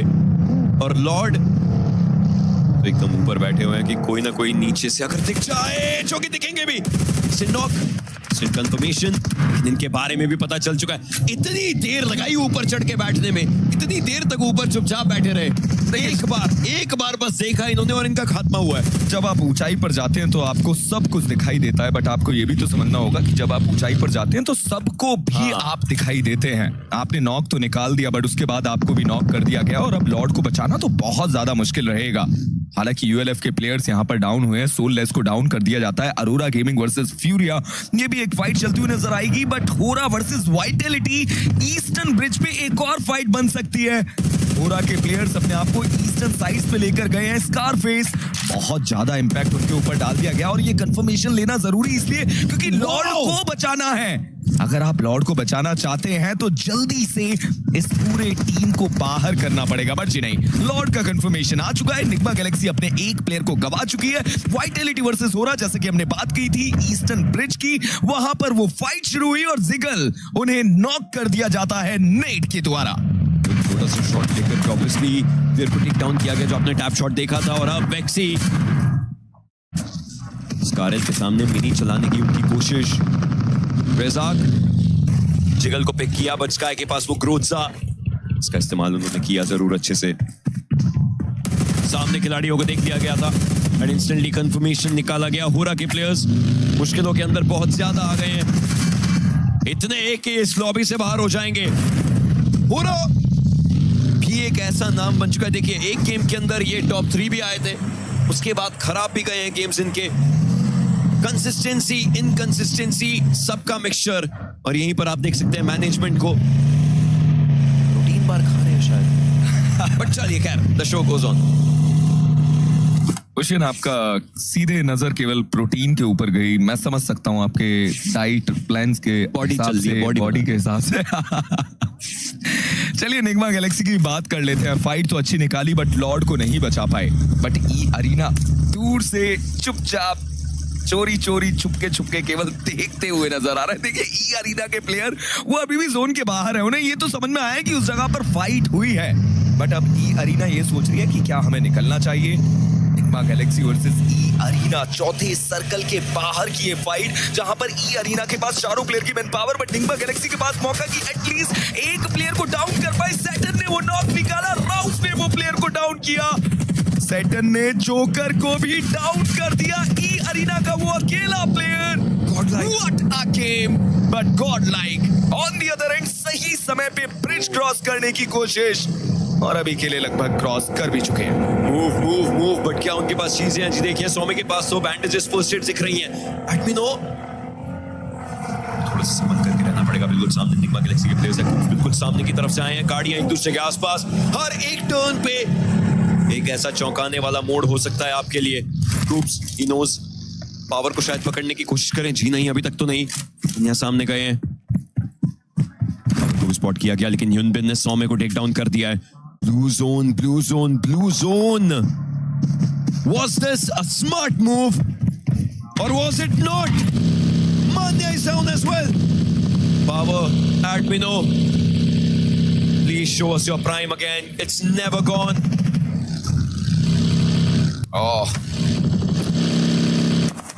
देखिए अभी जिस जगह पर जा रहे हैं हुज़ैफा भी वहां पर नॉक निकाल सकते हैं, और वही हुआ। इस पावर को आसानी से डाउन कर दिया गया। एडमिनो अकेले बचे हुए, और शायद मुझे लगता है कि आने वाले 2 से लेकर 3 सेकंड, लीजिए वो 3 सेकंड भी पूरे नहीं हुए और उसी के साथ गॉड लाइक को भी इस गेम से बाहर कर दिया जाता है। वो लेट रोटेशन देना उतना बेहतर साबित नहीं हुआ। और ओशियन देखिए वहां पर ब्रिज क्रॉस करना भी मैं किस्मत मानता हूं कि 2 टीम्स के बीच में फाइट थी, तब गॉड लाइक ने वो ब्रिज क्रॉस किया। बट निग्मा गैलेक्सी के एक प्लेयर उन्हें नॉक कर दिया जाता है। तुरंत वो कंफर्मेशन लेने की कोशिश, और दूसरी तरफ ईडा के स्वजन का भी कंफर्मेशन आया है। फ्यूरिया ई-स्पोर्ट्स ने अभी तक एक प्लेयर गवाया, पर अभी भी उनके पास 3 प्लेयर की मैन पावर रहेगी। दूसरी तरफ निग्मा गैलेक्सी इस गेम से बाहर जरूर गई, बट उन्होंने फिनिशेस निकाले हैं, और उसके साथ साथ उनके पास वो 2 प्लेसमेंट पॉइंट वो भी जाते हुए। टीवीपी एंगल लेकर के जोल देखना चाहते हैं। पिछला गेम ऑरोरा के प्लेयर्स ने कमाल के तरीके से निकाला। ई अरीना का एलिमिनेशन मतलब इस गेम के अंदर इफ ऑरोरा एक्चुअली गेट्स, अब तो चिकन भी मिल जाए इतने ही फिनिशेस के साथ, वो सीधा ई अरीना के ऊपर चले जाएंगे, क्योंकि चिकन प्रायोरिटी हो जाती है। ये गेम ऑरोरा को पहले पायदान पे लेके जा सकता है, और उनकी कोशिश रहेगी मिरामार में आज वो पहले पर अंत करे। वो अपने हिसाब से स्मैश पॉइंट्स चाहेंगे, एंड इफ दैट हैपेंस, कल ऑरोरा के प्लेयर्स इतना दम रखते हैं कि वो 2 गेम्स में पूरा टूर्नामेंट खत्म कर दें। देखिए आपने अरोरा को लेकर तो इतनी सारी बातें करी, बट मैंने पहले भी गणित ओशियन आपको समझाया है कि नोंगशिम ने मिलिट्री बेस के 3 सर्कल खेले हैं, जिसमें से 2 में चिकन निकाला है और 1 में #2 निकाला है इस पूरे टूर्नामेंट में। और आज के दिन वो 4था सर्कल मिलिट्री बेस का खेल रहे हैं। ऑलरेडी अपने आप को टॉप 5 में लेकर आ चुके हैं। चारों प्लेयर की मैन पावर उनके पास है, और सर्कल की ये करवट भी नोंगशिम रेड फोर्स को अभी भी नॉर्थ एंड पे रखती है। बट S2G क्या बढ़िया वो कंसिस्टेंसी। ये भी गेम जहां पर वो ऑलरेडी अपने आप को टॉप 5 में लेकर आ चुके हैं। मैन पावर तो उनके पास भी पूरी देखने को मिलती है। एक प्लेयर जस्ट सेंटर पे अपने आप को रखता हुआ। नोंगशिम रेड फोर्स वर्सेस अरोरा, शायद आने वाले समय की ये फाइट देखने को मिले। 4 थ्राइव्स वेस्टर्न साइड्स पे अपने आप को रखती हुई। उनके पास वो प्लेसमेंट पॉइंट्स की कमी देखने को मिलती है। मतलब 4 थ्राइव्स वो भी चाहेगी कि इस मैच में बड़े प्लेसमेंट पॉइंट बटोरे जाएं। फिनिशेस वो निकालते हैं बट प्लेसमेंट्स उन पे भी तो काम करने की आवश्यकता। देखिए फिनिशर्स वो निकाल लेते हैं, वो सही चीज है। इंडिया प्लेसमेंट्स उनको चाहिए होंगे क्योंकि ये इस गेम के स्टैंडिंग्स एक चीज के ऊपर आकर के निर्भर बिल्कुल भी नहीं होते। You need those multiple things और उसमें से ऑब्वियसली हमें पता है कि कितना ज्यादा जरूरी है कि आप प्लेसमेंट के अंक निकालें। सिर्फ एग्रेशन लेकर के आना ऐसी लॉबी में नहीं चलने वाला है। एक कैलकुलेटेड एग्रेसिव अप्रोच जिसमें आपको ये पता होना चाहिए the basic of the game, good fights and bad fights. किन फाइट्स को अवॉइड किया जा सकता है, अननेसेसरी हर एक फाइट नहीं ली जा सकती है। शायद आप हर फाइट जीत जाएं, लेकिन अगर आप अपने एक एक प्लेयर्स को गवा रहे हैं तो नुकसान इवेंचुअली आपका हो रहा है क्योंकि आप आगे के सर्कल्स में नहीं जा पाएंगे। बट डॉग एक जीवाई का वो कंफर्मेशन उन्होंने निकाला और इस बार खैर टॉप ने ऑब्वियसली प्लेयर्स खत्म करना शुरू कर दिया, जो एक अच्छी खबर जरूर है टीम के लिए। बट सर्कल में S2G का रहना, फ्यूरिया उनके ऊपर हावी हो जरूर सकती है थोड़ी देर में। S2G वो सर्कल के एज पे आते हैं बट फ्यूरिया के हिगोर वो जिस प्रकार से रोटेट कर रहे हैं अपने व्हीकल को, मुसीबतें बढ़ सकती हैं। अब उन्हें अपनी टीम के साथ जुड़ जाना चाहिए, रीग्रुप हो जाना चाहिए। बट जुड़े तो जुड़े कहाँ, बाकी तो प्लेयर्स भी तो एक पेड़ की ओटक पे बैठे हुए हैं। दूसरे थोड़े टाइम बाद ऐसा भी हो सकता है कि क्या होता है कॉर्नर, हिंदी शब्द। पेड़ का कौन सा कॉर्नर? मतलब समझ गया एक छोटी सी जगह पर बैठे हुए एक किनारा लेकर।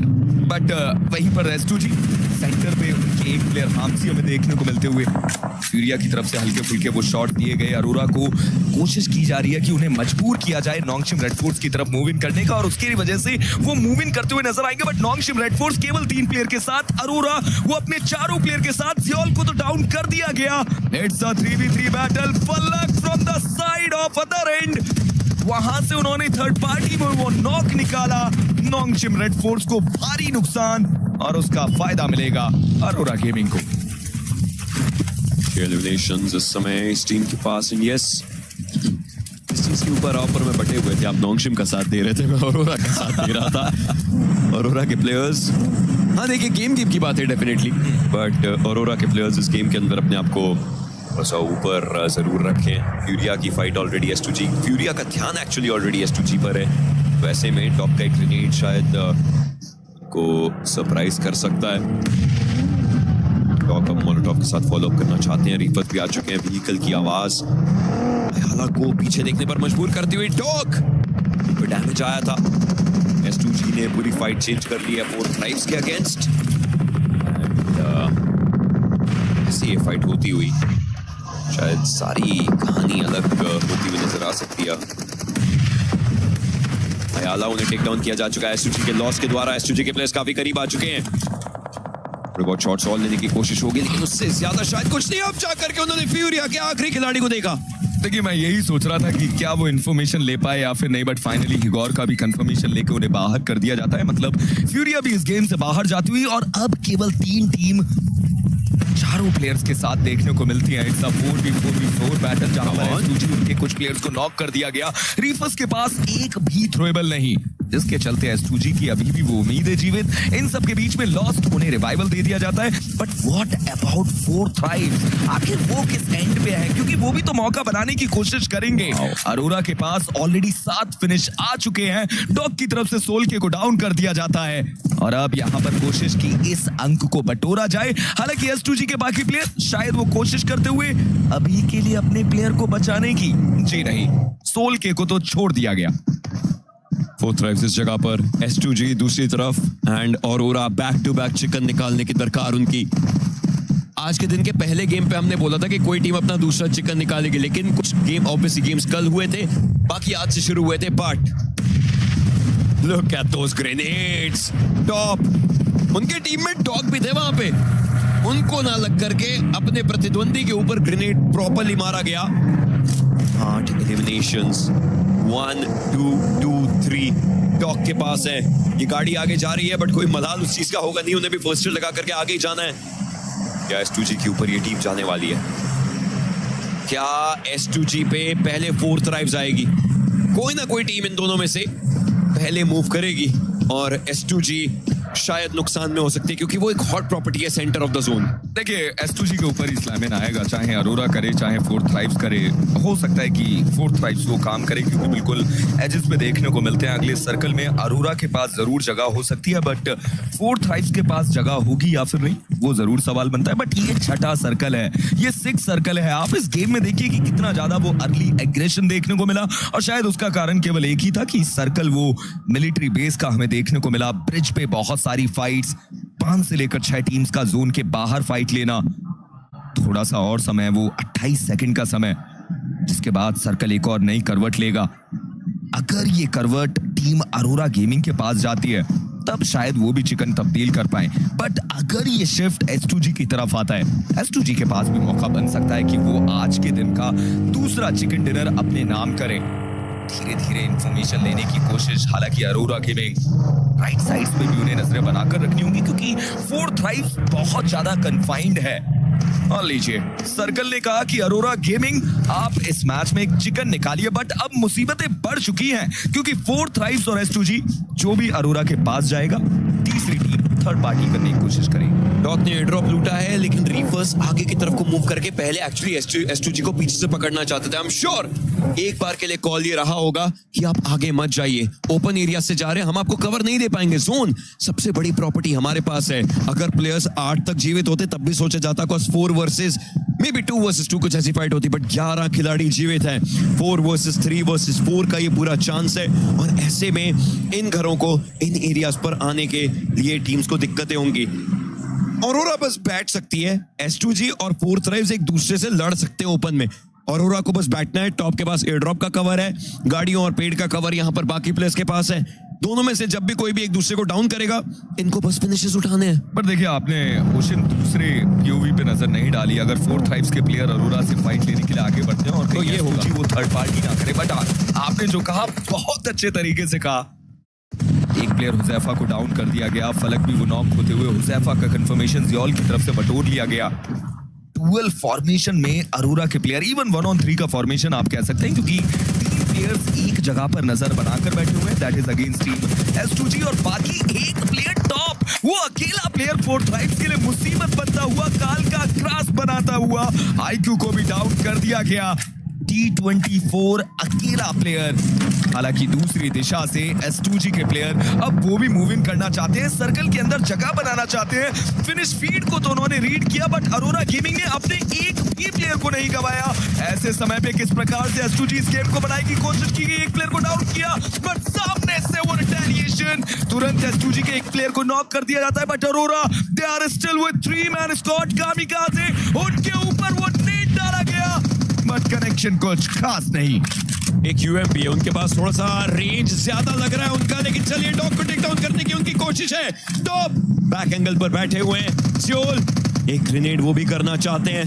कामिकाज़े, ग्रेनेड का स्प्लैश डैमेज उनके ऊपर आया। सबसे बड़ा नुकसान हुआ किसको इन पूरी फाइट्स के अंदर? फोर्थ थ्राइव्स एंड S2G के पास भी 2 खिलाड़ी थे, 3। ये ग्रेनेड दोनों के बीच में फट सकता है। कामिकाज़े अभी भी सर्वाइव करते हुए, ज्यादा मुश्किलें इस समय। 4 के बिल्कुल ऊपर सोचिए, ग्रेनेड आकर के फटा था, अभी वो सर्वाइव कर रहे हैं। कामिकाज़े ने सियोल को पिक किया है। अब डॉग को पीछे देखना चाहिए, टॉप को आगे देखना चाहिए। डॉग ही नोस, एक ग्रेनेड उनके पास, आखिरी 23 बुलेट्स, बट दूसरा वेपन ग्रोसा है S2G के लिए। 1 pixel, dog just needs 1 pixel. Will he take it? Dog and top, Mongolia का सबसे deadly Duo. Wanna fight, but Doc is down. It all comes down to Top. One individual. और अब एक 2v1v1 का battle आया। लीजिए, अरोरा ने अपने एक और प्लेयर को गवा दिया। टॉप अकेले देखने को मिलते हैं, बट T24 वो अभी भी इस गेम में देखने को मिलते हो। बट S2G इस मैच में चिकन डिनर के बहुत करीब जाती हुई। टॉप इस समय पे कंफ्यूज की आगे देखे या फिर पीछे देखे, इन सब के दौरान उनके ऊपर वो शॉट्स आए। T24 शायद उनके पास भी वो हीलिंग नहीं। टॉप हालांकि अपने आप को हील करते हैं, बट S2G सोच समझ के आगे बढ़ती हुई 12 बैंडेजेस के साथ हील किया, आगे गए। टॉप ने वो कनेक्शन दिया, उनके ऊपर वो नेड आया। S2G इस चिकन के बहुत ज्यादा करीब, बट टॉप क्या ये प्लेयर यहां से 1v2 कर पाएगा? नेड उनके ऊपर डाले जाते हुए वो आप को हील करते हुए 8वां सर्कल 12 सेकंड बाद 9वें सर्कल में तब्दील होगा और इन सब के दौरान ड्रॉप को लूट करके वो हेलमेट वेस्ट बटोरे गए प्लस वेपन चेंज कर दिया गया। लेकिन उनको दूसरा वेपन चाहिए, उनके पास AUG और TBS के अलावा कुछ नहीं है। वो तो ड्रॉप के ऊपर चढ़ चुके हैं। टॉप इतना कूदा रख करके फाइट लेता हुआ 1 वर्सेस 2 में ड्रॉप के ऊपर चढ़े। He knows position of both the players. He knows it. उनकी वेस्ट पहले लूटने के बाद पूरी खत्म हो चुकी है, कुछ और नहीं। कामिकाज़े दूसरे एंगल से आ रहे हैं। टॉप उनको एक साइड से शॉट पड़ रहे हैं। MK14 सामने, S2G उनको जीत के लिए टॉप को उनके घुटनों तक लाना पड़ा। टॉप हार मानने को तैयार नहीं थे। That's a good Lilo instant. You enjoy it.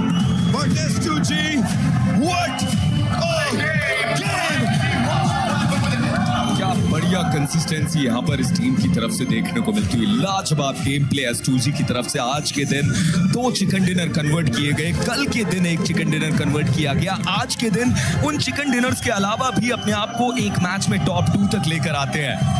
ये टीम बताती हुई कि क्यों ये वर्ल्ड लेवल की एक बढ़िया टीम है। हालांकि अरोरा गेमिंग प्रयास तो इस टीम की तरफ से भी बेहतर देखने को मिला। पिछले मैच में चिकन डिनर निकाला गया, इस मैच में भी चिकन डिनर के करीब तक पहुंचे, पर शायद जो मौका था वो मौका चूक गए। एक तरफ फोर्थ को बहुत परेशान किया, बट वो एक प्लेयर T24 जिसकी तरफ से वो एक नॉक निकालना और अरोरा गेमिंग को बहुत ज्यादा परेशान करना। बट आप S2G को देखिए, क्या अच्छे नेड्स डाले गए। टॉप की तरफ से प्रयास अच्छा था, बट ये मैच वो नहीं जीत पाए। चलते हैं एक ब्रेक की तरफ।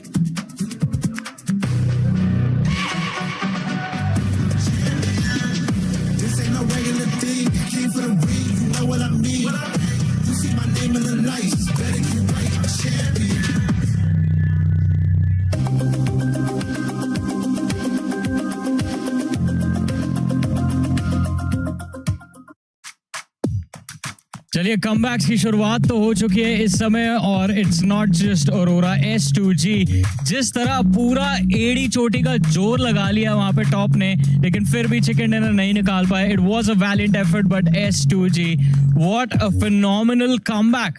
और खास तौर से डे नंबर 2 हमने शुरुआत में भी बात करी थी कि 8 मैचेस रहने वाले हैं आज के दिन और इम्पोर्टेंट रहेगा कि आप कंसिस्टेंट रहें। S2G बिल्कुल रबर बैंड करके निकली है। शुरुआत में थोड़ा सा ड्रॉप रहा लीडर बोर्ड पे, लेकिन 2 चिकन डिनर्स जो आज के दिन पे इनके आए हैं, काफी तेजी से इन्होंने पोडियम की तरफ कदम बढ़ाया। दर्शिता एंड बहुत मजेदार ये फाइट हमें देखने को मिली, बट एक चीज हमने ऑब्जर्व की, वो था top.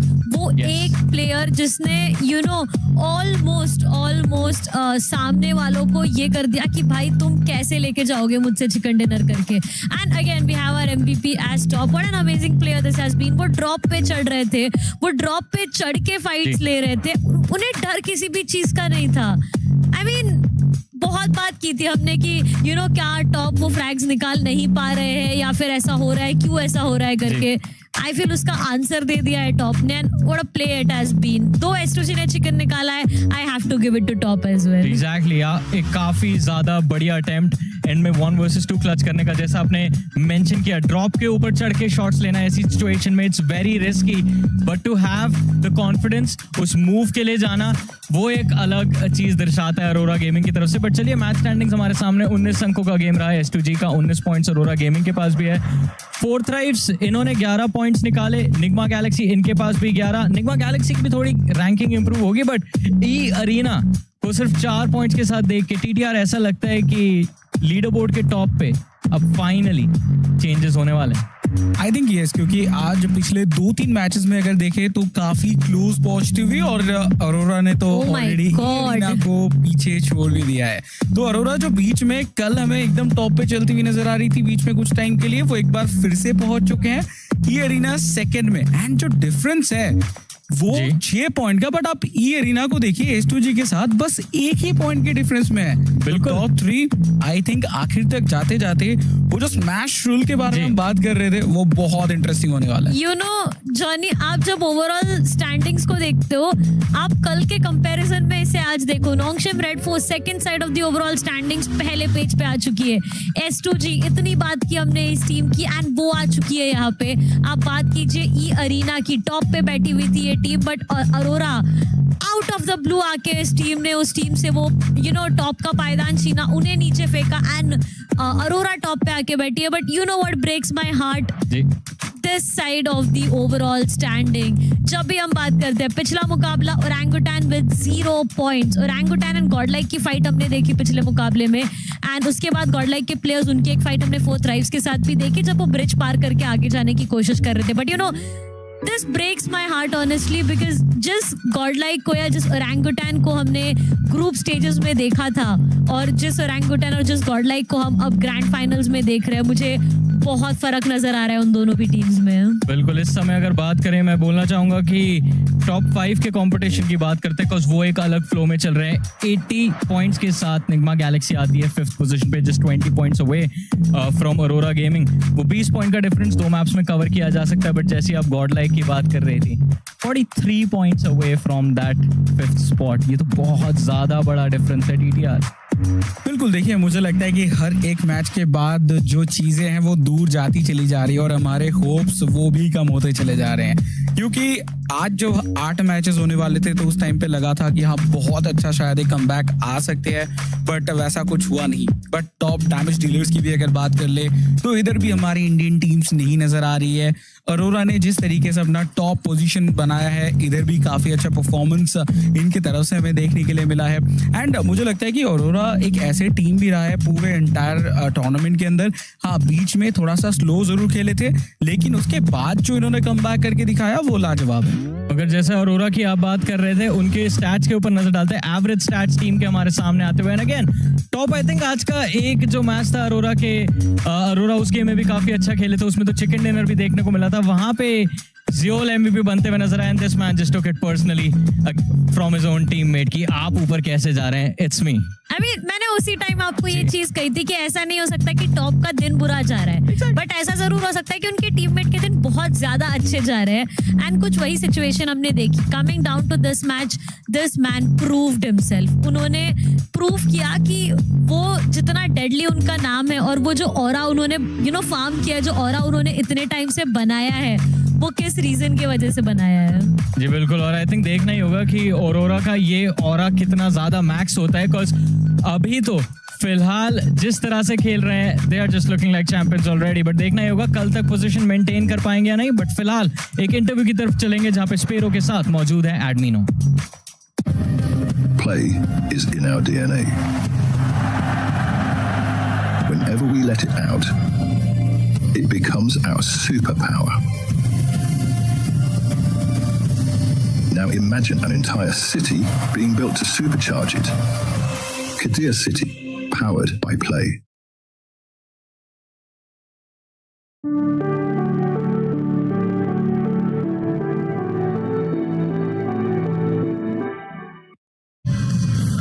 I'm starting with Admino from Godlike here. 6 match हो चुके हैं Admino, but गेम खेलने की स्पीड शायद चेंज हो रही है। But your read on that, because last match में भी 21 मिनट के बाद 5 या 6 टीम बची थी सिर्फ। देखिए, हम लोग स्टडी तो कर रहे हैं बैकएंड पे, मतलब अभी लॉबी थोड़ी ज़्यादा एग्रेसिव हो गई है, उस पर हमने नोटिस किया उसको, और उस हिसाब से भी खेलेंगे भी। बस थोड़ा ड्रॉप का दिक्कत आ रहा है, मतलब ड्रॉप क्लियर करना है हमें पहले, फिर उसके बाद हमें आगे का थोड़ा गेम लिखना है, तो थोड़ा सा डिफिकल्टी पड़ा है, बट इस पर हम वर्क कर रहे हैं। एंड अभी 1-2 मैचेस से तो वो सही चल रहा है, बाकी फ्यूचर के मैचेस में भी हम वो अच्छे से उस पर कैपिटलाइज करके और अच्छा खेलेंगे। मैं थोड़ी मेंटालिटी जानना चाहूंगा। मिरामार के मैचेस हमने पहले भी उस पर कमबैक करके दिखाया, कितने कॉन्फिडेंट है आप मिरामार के लिए? देखिए, हम लोग का ऐसा है कि हर मैच चाहे अच्छा जाए चाहे बुरा जाए, हम वापस अपने डिफॉल्ट मोड पे आ जाते हैं, तो क्योंकि अगर अपन अपने वापस डिफॉल्ट मोड बनी है तो अगला मैच अगर हमारा पुराना अच्छा गया हो तो हम ओवर हाइप होके खेलेंगे, और अगर बेकार गया तो डिमोटिवेट होके, तो हम अपना एडजस्ट करके वापस डिफॉल्ट मोड में आके अगला मैच कंटिन्यू करते हैं। How is the atmosphere in the team, because I know कि हमारे सारे जो प्लेयर्स हैं वो पंप्ड रहते हैं। How is it going right now? देखिए, हमारी टीम में मेंटालिटी तो सबसे अच्छी है, मतलब हर मैच का जैसे मैंने आपको बोला रीसेट होता है, तो बैक टू बेसिक बेसिक ही रहता है, तो उसमें तो ऐसा है नहीं कि कोई ऐसा डिमोटिवेट वगैरह, बस एक बार ही थोड़ा फेवर मिल जाए ना हर चीज़ों का, फिर उसका अपन समझ रहा हूँ। We know that you can make a really great comeback. Thank you so much, Edmino. एक दो मैच में आ जाएंगे यार टॉप 5 में. What do you think? आ जाएंगे, चलो. Let's go. So that was Edmino. That was the interview. ये एक काफ़ी इंपॉर्टेंट चीज़ मेंशन करी कि रीसेट हर मैच के बाद मेंटली होना काफ़ी ज़्यादा ज़रूरी है, लेकिन समझे क्या? हाँ जी, मैं नहीं समझा तो मेरे को समझा दीजिए प्लीज. आई मीन अगर ओवरऑल मैं ये बताऊँ तो players are feeling confident and Admino ने बस इतनी ही यही चीज़ कही है कि हर मैच, अगर हमारा मैच अच्छा भी जाएगा या बुरा भी जाएगा, उस चीज़ का बोझ हम अगले मैच में लेके नहीं चलते हैं, उस चीज़ की खुशी हम अगले मैच में लेके नहीं चलते हैं. हम हमारा रीसेट नॉर्मल मोड पे आके अगला मैच खेलना प्रेफर करते हैं. आई थिंक जिस बोझ की आप बात कर रही हैं वो आई थिंक ओजी को फील हो रहा होगा. पिछले कुछ मैचेस से लगातार ये फाइट्स हमको नजर आ रही है. Orangutan going up against Godlike. Back and fourth results तो चल रहे हैं दोनों टीम्स के बीच में, बट इस समय जो रीसेट्स हम बात कर रहे हैं वो गॉडलाइक की तरफ से थोड़ा ज्यादा हमें नजर आ रहे हैं. Getting more aggressive with every single game. थोड़े फिनिशेस एक्स्ट्रा हर बार नजर आ रहे हैं. जी हाँ, देखिए एंड मुझे लगता है कि उसी के साथ एक और चीज़ को भी ध्यान में रखना होगा. वी नो किस मैच रूल है, बट उसके अलावा भी हो सकता है कि हमें 18 मैच देखने के लिए मिले, तो कल भी हो सकता है कि वो वापसी कर पाए. तो जो मेंटलिटी मुझे नजर आया इधर एडमिनो के बातों में, मुझे लगता है कि अभी भी होप्स रखना चाहिए. देखिए जीतेंगे ये शायद ज्यादा हो जाएगा, बट टॉप 5 फिर भी हम ट्राई कर सकते हैं. जी बिल्कुल, टॉप 5 की कोशिश रहनी चाहिए, बट मैं बोलूंगा कल की जगह आज के दिन अगर टॉप 5 आए तो कल उम्मीद बहुत ज्यादा बढ़ जाएगी. बट फिलहाल चलिए आगे बढ़ेंगे, नजर डालेंगे हमारे हाईलाइट्स के ऊपर विद आवर कमेंटेटर्स.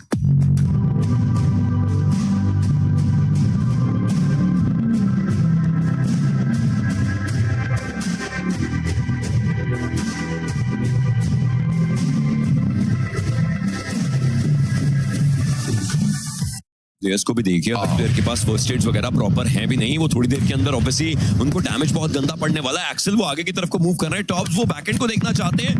बाउसी क्या कमाल का शॉट उनके ऊपर आया. ये फाइट होती हुई शायद सारी कहानी अलग होती हुई नजर आ सकती है. अयाला उन्हें टेक डाउन किया जा चुका है एसयूजी के लॉस के द्वारा. एसयूजी के प्लेयर्स काफी करीब आ चुके हैं. बहुत शॉट सॉल लेने की कोशिश होगी, लेकिन उससे ज्यादा शायद कुछ नहीं. अब जाकर के उन्होंने फ्यूरिया के आखिरी खिलाड़ी को देखा. ड्रॉप के ऊपर चढ़े. He knows position of both the players. He knows it. उनकी बेस्ट पहले लूटने के बाद पूरी खत्म हो चुकी है. कुछ और नहीं. कामिकाज़े दूसरे एंगल से आ रहे हैं. टॉप उनको एक साइड से शॉट पड़ रहे हैं. MK14 सामने. S2G उनको जीत के लिए टॉप को उनके घुटनों तक. चलिए S2G की डिस्कशन शुरू करते हैं. अरे कमेंटेटर्स फिर बदल गए. मेसी भाई, रावण भाई, वेलकम बैक. आपका ही इंतजार था, आपकी शक्तियों को मैं बहुत मिस कर रहा था. बट इस कमबैक के बारे में क्या ख्याल है जो S2G की तरफ से देखा है हमने, और आपका दिन कैसे जा रहा है वो भी बता दीजिए. देखिए बहुत ही ज्यादा बढ़िया. और S2G की जो आप बात कर रहे हैं, रावण थे जब उन्होंने डिस्कस किया था कि भाई एक चिकन डिनर है, उसके बावजूद वो टीम दूसरे पेज पर है, ओवरऑल स्टैंडिंग में बहुत नीचे थे. उन्होंने कहा लीजिए जरा 2 चिकन डिनर निकाल देते हैं, और अब सीधे तीसरे पायदान पर आ चुकी है टीम. टॉप 5 के अंदर है. बहुत बढ़िया गेम प्ले अभी तक हमने S2G की तरफ से आते हुए देखा. शानदार परफॉर्मेंस हर एक खिलाड़ी की तरफ से. रावण की बातों का बुरा मान गई थी ये टीम. रावण आप क्या कहना चाहेंगे? देखिए अगर मेरी बातों का बुरा मान रहे तो मैंने तो 2 टीम का और यहाँ पे नाम लिया था. वो मेरी बातों का नहीं मान रहे ना. वो बुरा मान जाए. उनको आदत है.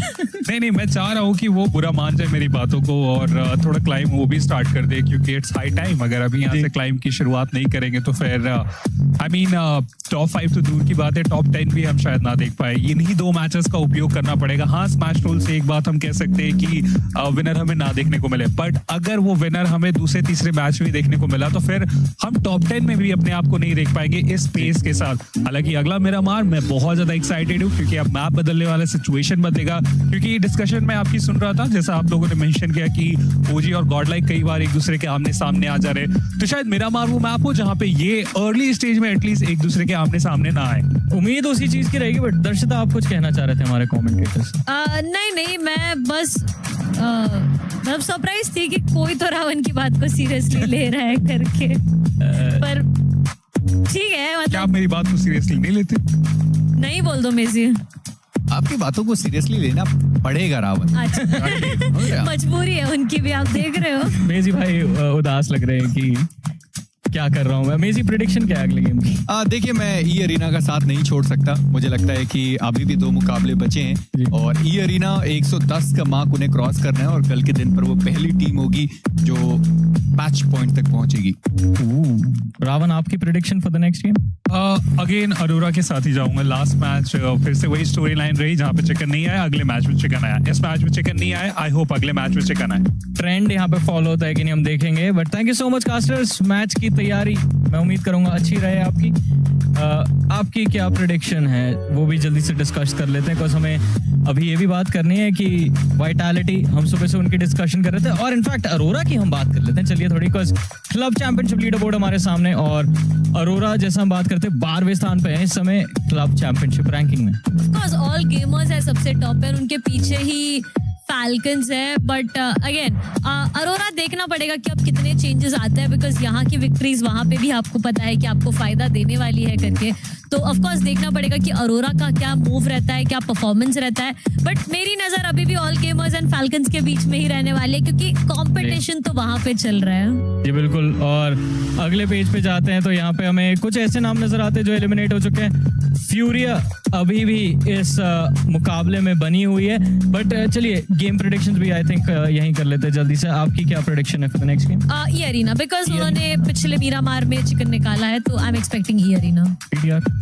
आई थिंक मैं जाना चाहूंगा अरोरा के साथ, क्योंकि ऑब्वियसली टॉप पे बैठे हैं, सेफ रहेगा। इसके पहले एक ही मेरा जो प्रेडिक्शन सही हुआ था, तो उसी वजह से कोई नहीं, एक प्रेडिक्शन भी बढ़िया गई, मेरी सारी गलत जाती हैं। हम जस्ट लाइक मेजी भाई। बट चलिए, क्लब चैंपियनशिप इतनी ज्यादा महत्वपूर्ण क्यों है, ये चीज हमारे को समझने में हेल्प करेंगे आवर फेवरेट एक्सपर्ट स्पेरो, जो बिल्कुल तैयार है क्लब चैंपियनशिप एक्सप्लेनर के साथ।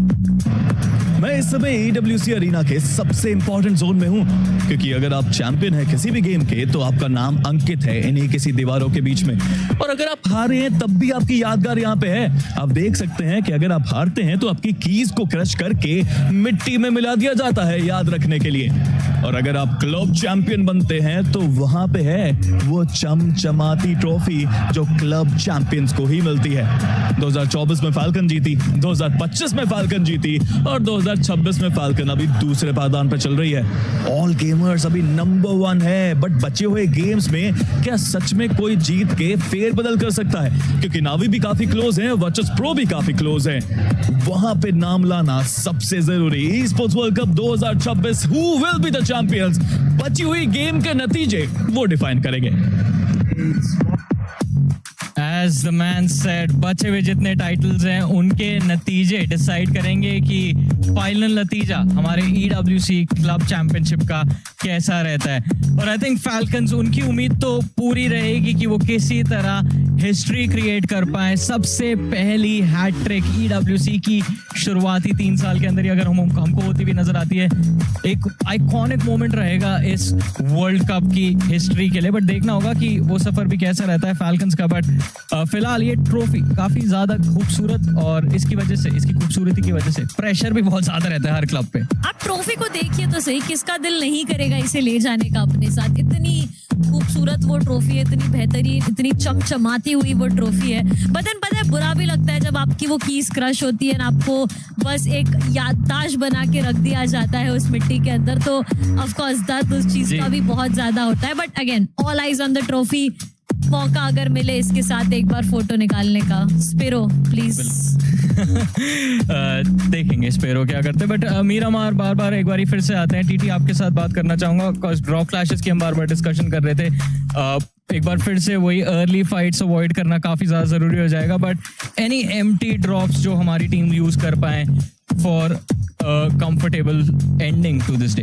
देखिए, आज तो मुझे लगता है कि वैसे प्रेडिक्ट कर पाना ही बहुत मुश्किल है, क्योंकि सभी अपने अपने ड्रॉप्स चेंज कर रहे हैं। और अभी जैसे कि हमने देखा कि टॉप पोजीशन में भी हलचल मच चुके हैं, मुझे तो लगता है कि ड्रॉप क्लैशेस वो लिए जाएंगे और ड्रॉप चेंजेस वो भी होने वाले हैं। अच्छा, मेरा पर्सनल ओपिनियन ऐसा है, आप लोग नोट कीजिएगा, आप मेरे साथ अग्री करते हैं कि नहीं, कि अभी जितना पीछे टीम्स चल रही हैं, स्पेशली द बॉटम 4, उनके पास खुली छूट है। Top of the leaderboard काफी तेजी से आगे पुश कर रहा है। If there was a time to go for a drop clash, जैसे टीटी ने कहा, नाउ इज द टाइम। आप हाँ बोलेंगे ना? नहीं, देयर इज स्टिल, अभी भी सेफ खेल के आगे बढ़ा जा सकता है। Yeah, because it's not just about the smash rule, जैसे TTR ने बोला था, it's about the 18 matches in total. Well ये भी एक इंटरेस्टिंग सिनेरियो है, इसी वजह से एक कॉम्प्लेक्सिटी बढ़ जाती है। बट चलिए अब चलेंगे अगले मैच की तरफ। आज के दिन का सेकंड लास्ट मैप मीरामार का मैप रहेगा और हम लोग चलेंगे हमारे कमेंटेटर्स के पास for the action. Thank you so much Johnny and yes काफी इंपॉर्टेंट मैच आज के आखिरी 2 मीरामार और उसके बाद डिसाइड होगा कि हमें क्या वो बेस लाइन देखने को मिल जाएगा फॉर द स्मैश रूल और उसी के लिए ट्राई हमें अरोरा की तरफ से देखने को मिल जाने वाली है कि ज़्यादा से ज़्यादा वो पॉइंट्स निकाल के जाए। ई अरीना जो मोमेंटम खो चुके हैं, कुछ हद तक जो गिरावट हुई है उसे वापस से रिटेन करने की कोशिश की जाएगी। S2G जो बैक टू बैक चेकर निकाल रहे हैं, देखते हैं कि इस मीरामार में कहानी कंटिन्यू रहेगी या फिर कहानी में ट्विस्ट डालने के लिए बॉटम हाफ से ही शुरुआत कुछ अच्छी हो। राउंड पर फ्लाइट पाथ जो है वो हमारा निकल चुका है और फ्लाइट पाथ की तरफ हम देखेंगे कौन सी टीम है, कहाँ वो जाने वाले हैं। मल्टीपल टीम्स हैं जिनको अपने ड्रॉप लोकेशंस तक जाने में थोड़ी दिक्कत हो सकती है। NSR उनका जो सेकेंडरी ड्रॉप लोकेशन है ट्रेलर पार्क, आसानी से वहां पर वो टीम जा रही है, दिक्कत बिल्कुल नहीं होने वाली। ओरा की जो टीम है वो भी निकल चुकी है, अलूला वो भी लाखोब्रिया के साइड पर, निग्मा गैलेक्सी वो एल्पोजो की दिशा में जाने के लिए बिल्कुल तैयार है। पर क्या एक बार फिर से टीम गॉडलाइक वर्सेस ओरांगुटान की फाइट होने वाली है, क्योंकि ऐसा लगता है कि गॉडलाइक को अच्छे तरीके से अभी तक ओरांगुटान समझ नहीं पाई और गॉडलाइक के लिए ज्यादा इजी हो रहा है कम से कम कुछ फिनिशेस जो वो मैच के दौरान निकाल रहे हैं। अभी एक बार फिर से ओरांगुटान वर्सेस गॉडलाइक लगता तो है कि फाइट होने की संभावनाएं ज्यादा है। पॉसिबिलिटी रहेगी, देखते हैं कि ड्रॉप शेयर एक अच्छा ऑप्शन होता है। हमने कई सारी रीजन में देखा है लॉस लियोनेस टीम जाती है और अच्छे तरीके से बंटवारा करके अपने अपने हिस्से को लूटते हैं और उसके बाद सर्कल के अकॉर्डिंग वो फाइट प्लान करते हैं। अगर सर्कल वहां से दूर है फिर फाइट अवॉइड किया जाता है और अगर सर्कल भी लॉस लियोनेस में अगर बने तो फाइट किया जाता है और सर्कल भी लॉस लियोनेस के नीचे ही बनता हुआ पाला को कवर अप करते हुए ध्यान भाई उन्हें भी खुशी होगी सर्कल को देख के, कहीं जाने की आवश्यकता है नहीं। फ्लैश काफी तेजी से वो भी अपने ड्रॉप की तरफ जा रहे हो रहा, उनको एक अर्ली चैलेंज फेस करना पड़ सकता है। एनएसआर भी आप देखिए बिल्कुल वेस्टर्न कॉर्नर पे गए, एल्पोजो के ऊपर रिंस के आसपास एक बहुत बड़ा स्प्लिट बना के रखा गया है। तो ये कुछ टीम्स रहेंगी जो कि रोटेशनल फाइट पे अपने आप को लेके जाएंगे। एट द सेम टाइम ये ग्रेवयार्ड में जो टीम्स जा रही हैं या उसके आसपास जो ड्रॉप्स लिए जा रहे हैं वहां पे भी एक पॉसिबिलिटी फाइट हमें आने वाले समय में देखने को मिल जाएगा। बट अरोरा मैं इन्हें क्लोजली देखना चाहता हूँ कि हाँ वो चिकन डिनर थ्रो हो रहे हैं इनकी तरफ से मेजी, बट स्टिल टेबल टॉपर बन चुके हैं और इनकी कोशिश रहेगी कि इसी मोमेंटम के साथ आगे बढ़ते रहें। जहाँ और मार्केट में एक और बात चल रही थी कि भाई अरोरा उनका डे 2 बहुत खराब होता है। उन्होंने कहा 1-2 मैचेस खराब हुए, इसका मतलब ये नहीं है कि हमारा डे 2 खराब हो जाएगा। समय में बदलाव हुआ है और इस बार समय के साथ साथ जो नंबर ऑफ मैचेस थे वो भी काइंड ऑफ थोड़े चेंज हो गए, 6 की जगह 8 उनको खेलने पड़े। तो ऐसा लगता है कि अरोरा के लिए ये बेनिफिशियल जरूर साबित हुआ है। और आज के दिन पर 100 का जो आंकड़ा है, पहली टीम जो क्रॉस कर चुकी है, जी नहीं क्रॉस करने वाली है, अभी एग्जैक्टली 100 पॉइंट पर वो टीम बैठी है। शायद थोड़ी जल्दी मैंने कह दिया कि 100 का आंकड़ा वो क्रॉस करने वाले हैं। अरोरा के डॉग डाउन और रिवाइवल के लिए कोई खिलाड़ी है भी नहीं। मजा आता है मेजी आपके साथ कास्ट करने में जी, तो मैं चाहूंगा ये हुनर आप कंटिन्यू रखे आगे। डॉग उनका कंफर्मेशन आ चुका है, गॉडलाइक वो पहली टीम रहेगी जो कि खाता खोलेंगे इस लॉबी के अंदर और इत्मीनान से उस रोटेशन को अंजाम देंगे। अभी तो उन्होंने अच्छा मैच दिखाया था, पिछले 2-3 मैचेस से शुरुआत अच्छी हो रही थी, अंत तक अच्छे तरीके से पहुंच रहे थे, पॉइंट अच्छे तरीके से कमा रहे थे। फिर एंट्री हुई मेसी की जिन्होंने कुछ हद तक अरोरा के लिए एक हल्की सी बातचीत रखी और उसका परिणाम हमारे आंखों के सामने। रावण आप कोई रीजन बता सकते हैं कि ऐसा मेरे साथ क्यों होता है? देखिए इसका रीजन फिगर आउट करना ना बहुत मुश्किल है, बहुत ज्यादा मुश्किल है। मतलब एक आध बार हो तो समझ में आए, मतलब मैं आपके साथ लगभग 2-3 साल से हूँ और टेस्ट काफी ज्यादा शेयर किया हूँ आपके साथ, बट अब तो आदत सी हो चुकी है मुझे भी। मैं कभी उस रीजन की तरफ नहीं गया क्योंकि इस परिणाम में मुझे बहुत मजा आता है। पता नहीं मुझे ऐसा क्यों लगता है कि यही एक कारण है जो आप मेरे साथ बहुत अच्छा बर्ताव करते हैं। सही बोल रहे हो। खैर मेसी की नजर राउंड पे ना पड़ जाए इसलिए आप बिल्कुल शांति के साथ मेरे साथ रहते हैं। चलिए यार लपेटे में कभी आप भी बढ़िया चल रहा है मेरी। ऐसे कैसे आप कर रहे हैं? गॉड लाइक अभी फिलहाल देखे तो एक फिनिश निकाल चुके हैं और जो स्टार्ट चाहिए था उन्हें एटलीस्ट मिलता हुआ। और सर्कल के डॉट सेंटर में भी लॉस्ट लियोनेस के जस्ट ईस्टर्न कॉर्नर से वो रोटेट कर रहे हैं। ज्यादा प्रॉब्लम इस घड़ी में होनी नहीं चाहिए। हालांकि S2G इनके बहुत ज्यादा क्लोज से रोटेट कर रहे हैं। उनका भी मोमेंटम बहुत प्यारा आज के दिन पे पोडियम पे आ चुके हैं 93 पॉइंट के साथ। बट मीलू कल के दिन पे डोमिनेशन, आज के दिन पे उतना अच्छा परफॉर्म करके नहीं जा पा रहे हैं और यहाँ पे भी उन्हें टेक डाउन किया जाएगा लॉस की तरफ से। वो कंफर्मेशन S2G पोडियम में एंट्री हुई चुकी है और अब कोशिश है कि वो टेबल टॉपर्स भी अपने आप को बना के लेके जाए और उसकी शुरुआत लाजवाब होती हुई। जहाँ पर तियानबा का फॉल बहुत बड़ा है, थोड़े बहुत जो प्लेयर में चेंजेस थे वो भी करे गए थे। अलूला शुरुआती दौर और उन्होंने भी अपना एक जरूरी खिलाड़ी गवा दिया है। अलूला आईडीए ये वो दो टीम है जिनसे एक्सपेक्ट किया गया था कि शायद वो जो मोमेंटम था सर्वाइवल स्टेज वाला उसे ये आगे बढ़ाने वाले हैं, पर ऐसा कुछ भी नहीं हुआ। अलूला वो भी शानदार नहीं खेल पाए, आईडीए उनके लिए भी सिचुएशन उतनी अच्छी रही नहीं। ये अरीना जिन्होंने कल के दिन पर बहुत तबाही के साथ परफॉर्मेंस निकाले थे, अपने मैचेस शानदार खेले थे, आज के दिन की शुरुआत भी उन्होंने बहुत अच्छी करी थी, पर ऐसा लगता है कि मिड के बाद सिचुएशन ये अरीना के लिए भी बहुत खराब हुई। और आप सोचिए कि कहां उस टीम के और दूसरे टीम के बीच में कितना बड़ा फासला था और अब तो ये अरीना वो तीसरे पायदान पर पहुंच गए। परफेक्टली उनके लिए कहानी चली थी, लेकिन अभी थोड़ी सी जो गिरावट आई है उसे समझने की जरूरत है। मैं बस रोटेशन और सर्कल देख रहा था मेजी। आरू लॉस्ट लियोनेस के नीचे आ चुके हैं और बचे हुए प्लेयर्स अभी भी पिकार्डो में लूट को अंजाम दे रहे। इतना बड़ा स्प्लिट रखा गया ओजी की तरफ से, संभल के रहने की जरूरत है क्योंकि 40 उनके बीच में ईडा भी आ चुके हैं, उल्फ की भी रोटेशन धीरे सी आ रही है। तो ये फाइट अगर आप देखिए अगर यहाँ पे हुई ओजी से तो नंबर्स यहाँ पे नहीं रहने वाले, क्योंकि आरू को आप मिनी मैप में देख सकते हैं दूर दूर तक इनके प्लेयर्स हैं। नहीं, आई होप वक्त रहते इस रोटेशन को सक्सेसफुल करे, अपने आप को आरू के पास पहुंचा दे क्योंकि 40 बहुत तेजी से आरू की तरफ ही बढ़ रहे हैं। हालांकि दूसरी तरफ गैलेक्सी इन्होंने भी एल्पोजो के नीचे से रोटेशन की शुरुआत कर दी है। पिकार्डो के रास्ते इन्होंने भी अपने लिए एक अच्छा जगह तो ढूंढ लिया है क्योंकि वेस्टर्न साइड में अभी के लिए कोई है नहीं। इत्मीनान से ये भी इस रोटेशन को अंजाम देने वाले। बट स्टार्टिंग में जो एक वन साइडेड कंपटीशन हम देख रहे थे मेजी, जो आप बात भी कर रहे थे अरीना के लिए, इनके पास अपॉर्चुनिटी थी कि आज के दिन को अच्छे नोट पे एंड करें और कल स्मैश रूल का फायदा उठा के कम से कम मैचेस में वो जीत सकते थे। लेकिन ये जो बीच के मैचेस इनके खराब गए ना, अब देखिए कंपटीशन में मैं मान के चल रहा हूँ कि 40 तक तो कहानी बड़ी इंटरेस्टिंग हो चुकी है। अगर उन्होंने इस मैच में परफॉर्म कर दिया 90 के लाइन पे, वो अगर एंट्री बना लेंगे तो फिर कल बहुत ही ज्यादा अनप्रिडिक्टेबल मैचेस हमें देखने को मिल जाएंगे क्योंकि जो भी टेबल टॉप कर रहे हैं उनकी मैचेस उतने अच्छे नहीं जा रहे। अभी अरोरा टेबल टॉप किए, आई होप ये अपने आने वाले मैचेस को अच्छे तरीके से मेंटेन करते हुए आगे बढ़े। जी और जो फाइट की आप बात कर रहे थे फोर्थ राइव्स वर्सेस आरू, वो फाइट हुई नहीं। फोर्थ राइव्स थोड़ा जोन के सेंटर पर जाने की चाह रखते थे और बड़े आसानी से वो पहुंच गए। इन सब के बीच में मुझे गॉडलाइक की रोटेशन बढ़िया लगी, जहां पर वो सबसे पहले लॉस लियोनेस के सदर्न एजेस पर पहुंच गए थे। वहां पर उन्होंने लूट इकट्ठा करी है और गाड़ियों का इस्तेमाल किया। और मैं बात कर ही रहा था फ्लैश के एक प्लेयर टॉपसी डाउन है, टॉपसी उनका एलिमिनेशन भी हुआ। इस पावर इस पर्टिकुलर मैच का ये दूसरा फ्रैग जो टीम गॉडलाइक को मिलता हुआ।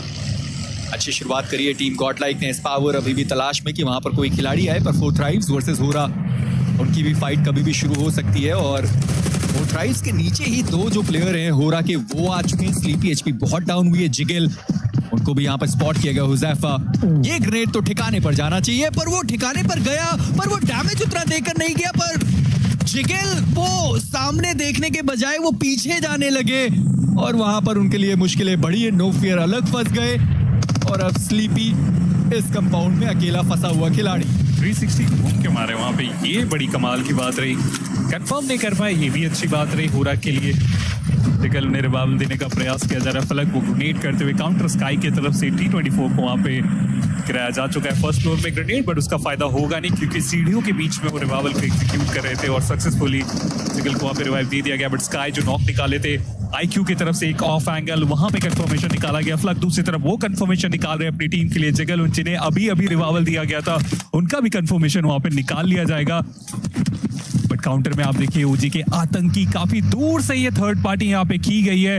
ओटी के एक प्लेयर को गिराने में हुए कामयाब, लेकिन यहाँ पे थर्ड पार्टी करना आसान होगा नहीं, डिस्टेंस बहुत ज्यादा है, कवर करना पड़ेगा उसे वक्त रहते, प्लस होरा से भी बचना पड़ेगा क्योंकि नो फियर की आप पोजिशनिंग देखिए, स्लीपी वो एक अलग एंगल लेके बैठे हुए, आईक्यू ग्रेनेड करने का प्रयास, क्या वो कनेक्शन बना पाएंगे स्लीपी, हालांकि फाइट बैक करने की कोशिश में डैमेज दिया गया लेकिन काफी नहीं हुआ।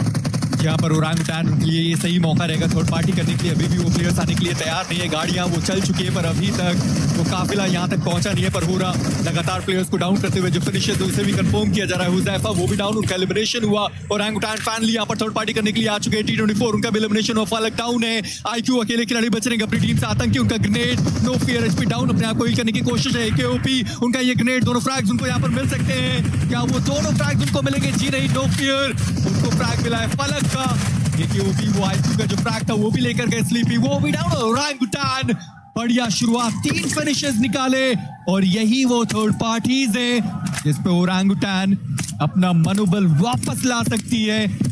बढ़िया शुरुआत, लूट की अब कोई कमी नहीं होगी।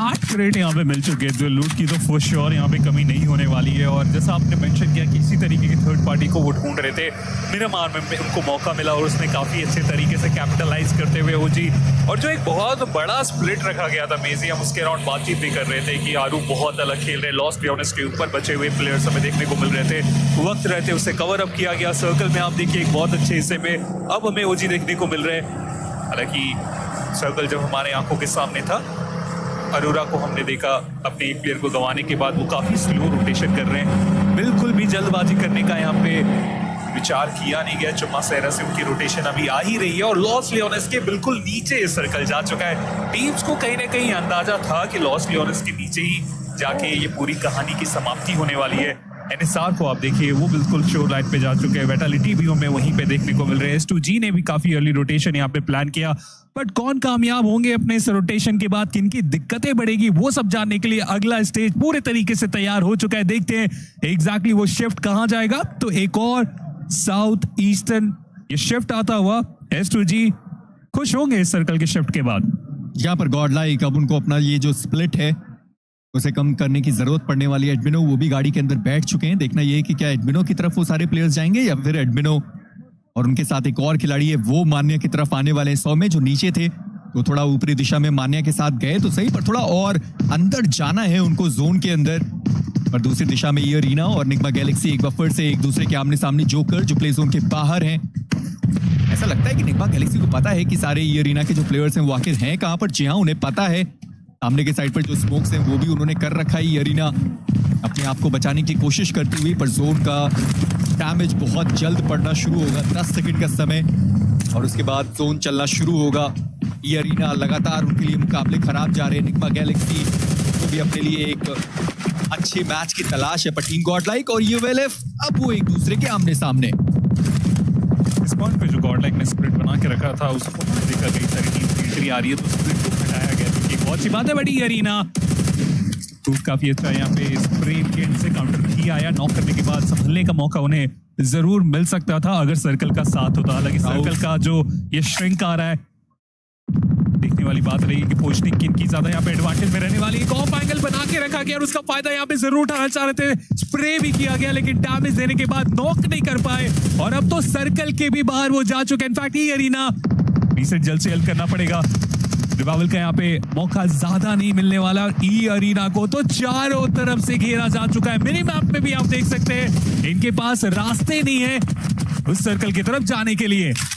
जहां पर एक जो फ्रैग था वो उन्होंने जरूर कंफर्म कर दिया, लॉर्ड को गवा चुकी है निग्मा गैलेक्सी और अब एक और प्लेयर को भी डाउन करते हुए ये अरीना के जोकर हैं जिनके पास अभी भी एक बड़ा ऑफ एंगल मौजूद है, पर वहां से शायद अब वो अपनी टीम को कवर फायर ना दे पाए। तो उनके डाउन है, रिवाइवल की जरूरत पड़ने वाली है। मॉरमैन अंदर के साइड पर रिवाइवल के लिए जाता हुआ खिलाड़ी राउफ का रैंडम वहां पर शॉट्स वो देने वाले स्मोक्स के अंदर, वो देखने वाली बात। जी नहीं, अभी तक वो रैंडम जो शॉट्स है वो दिए नहीं गए और कितने सारे स्मोक्स हैं जो डाल दिए गए। कूप्स वो अब आगे बढ़ने के लिए बिल्कुल तैयार है और एक ग्रेनेड जो कुक करने वाले मॉरमन की पोजीशनिंग पता है, ग्रेनेड फटेगा।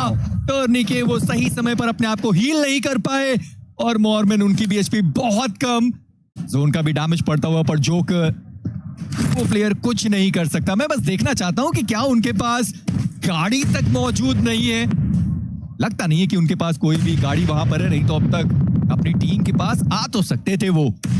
पॉसिबिलिटी उसकी बहुत ज्यादा थी, लेकिन सर्कल देखिए चैलेंज बढ़ाने के लिए तैयार है। अगर आप फाइट कर रहे हैं अच्छी बात है, लेकिन अगर वक्त से फाइट को कंप्लीट आप नहीं करेंगे तो फिर सर्कल आपके लिए चैलेंज बढ़ाने के लिए तैयारी बना लेने वाली है। और हम चलने वाले इस चौथे स्टेज की तरफ। एक नॉर्दर्न साइड का शिफ्ट वाटर एरियाज अब घटते हुए, ऐसे में ई अरीना इस फाइट को जल्द से जल्द समाप्त करने की जरूरत है। निग्मा गैलेक्सी फाइट बैक यहाँ पे करने का ट्राई किया गया, सही वक्त पे वो नॉक निकाले, बट काउंटर ग्रेनेड के चप्पे टेपे वो भी फंसते हुए। और अब हम फोर्थ स्टेज पे आ चुके हैं मेजी। अगले कुछ सेकंड में हम सर्कल का श्रिंक देखने वाले। तो ई अरीना, निग्मा गैलेक्सी दोनों ही प्ले जोन के शिकार हमें होते हुए देखने को मिल जाने वाले हैं। अवॉइड करना पड़ेगा, गाड़ी स्टार्ट करना पड़ेगा, जल्द से जल्द सर्कल की तरफ जाना पड़ेगा। करने की कोशिश वही है, लेकिन टायर ब्लास्ट है जिसकी वजह से वो पेस उतना ज्यादा मेंटेन नहीं कर पाएंगे उस गाड़ी में।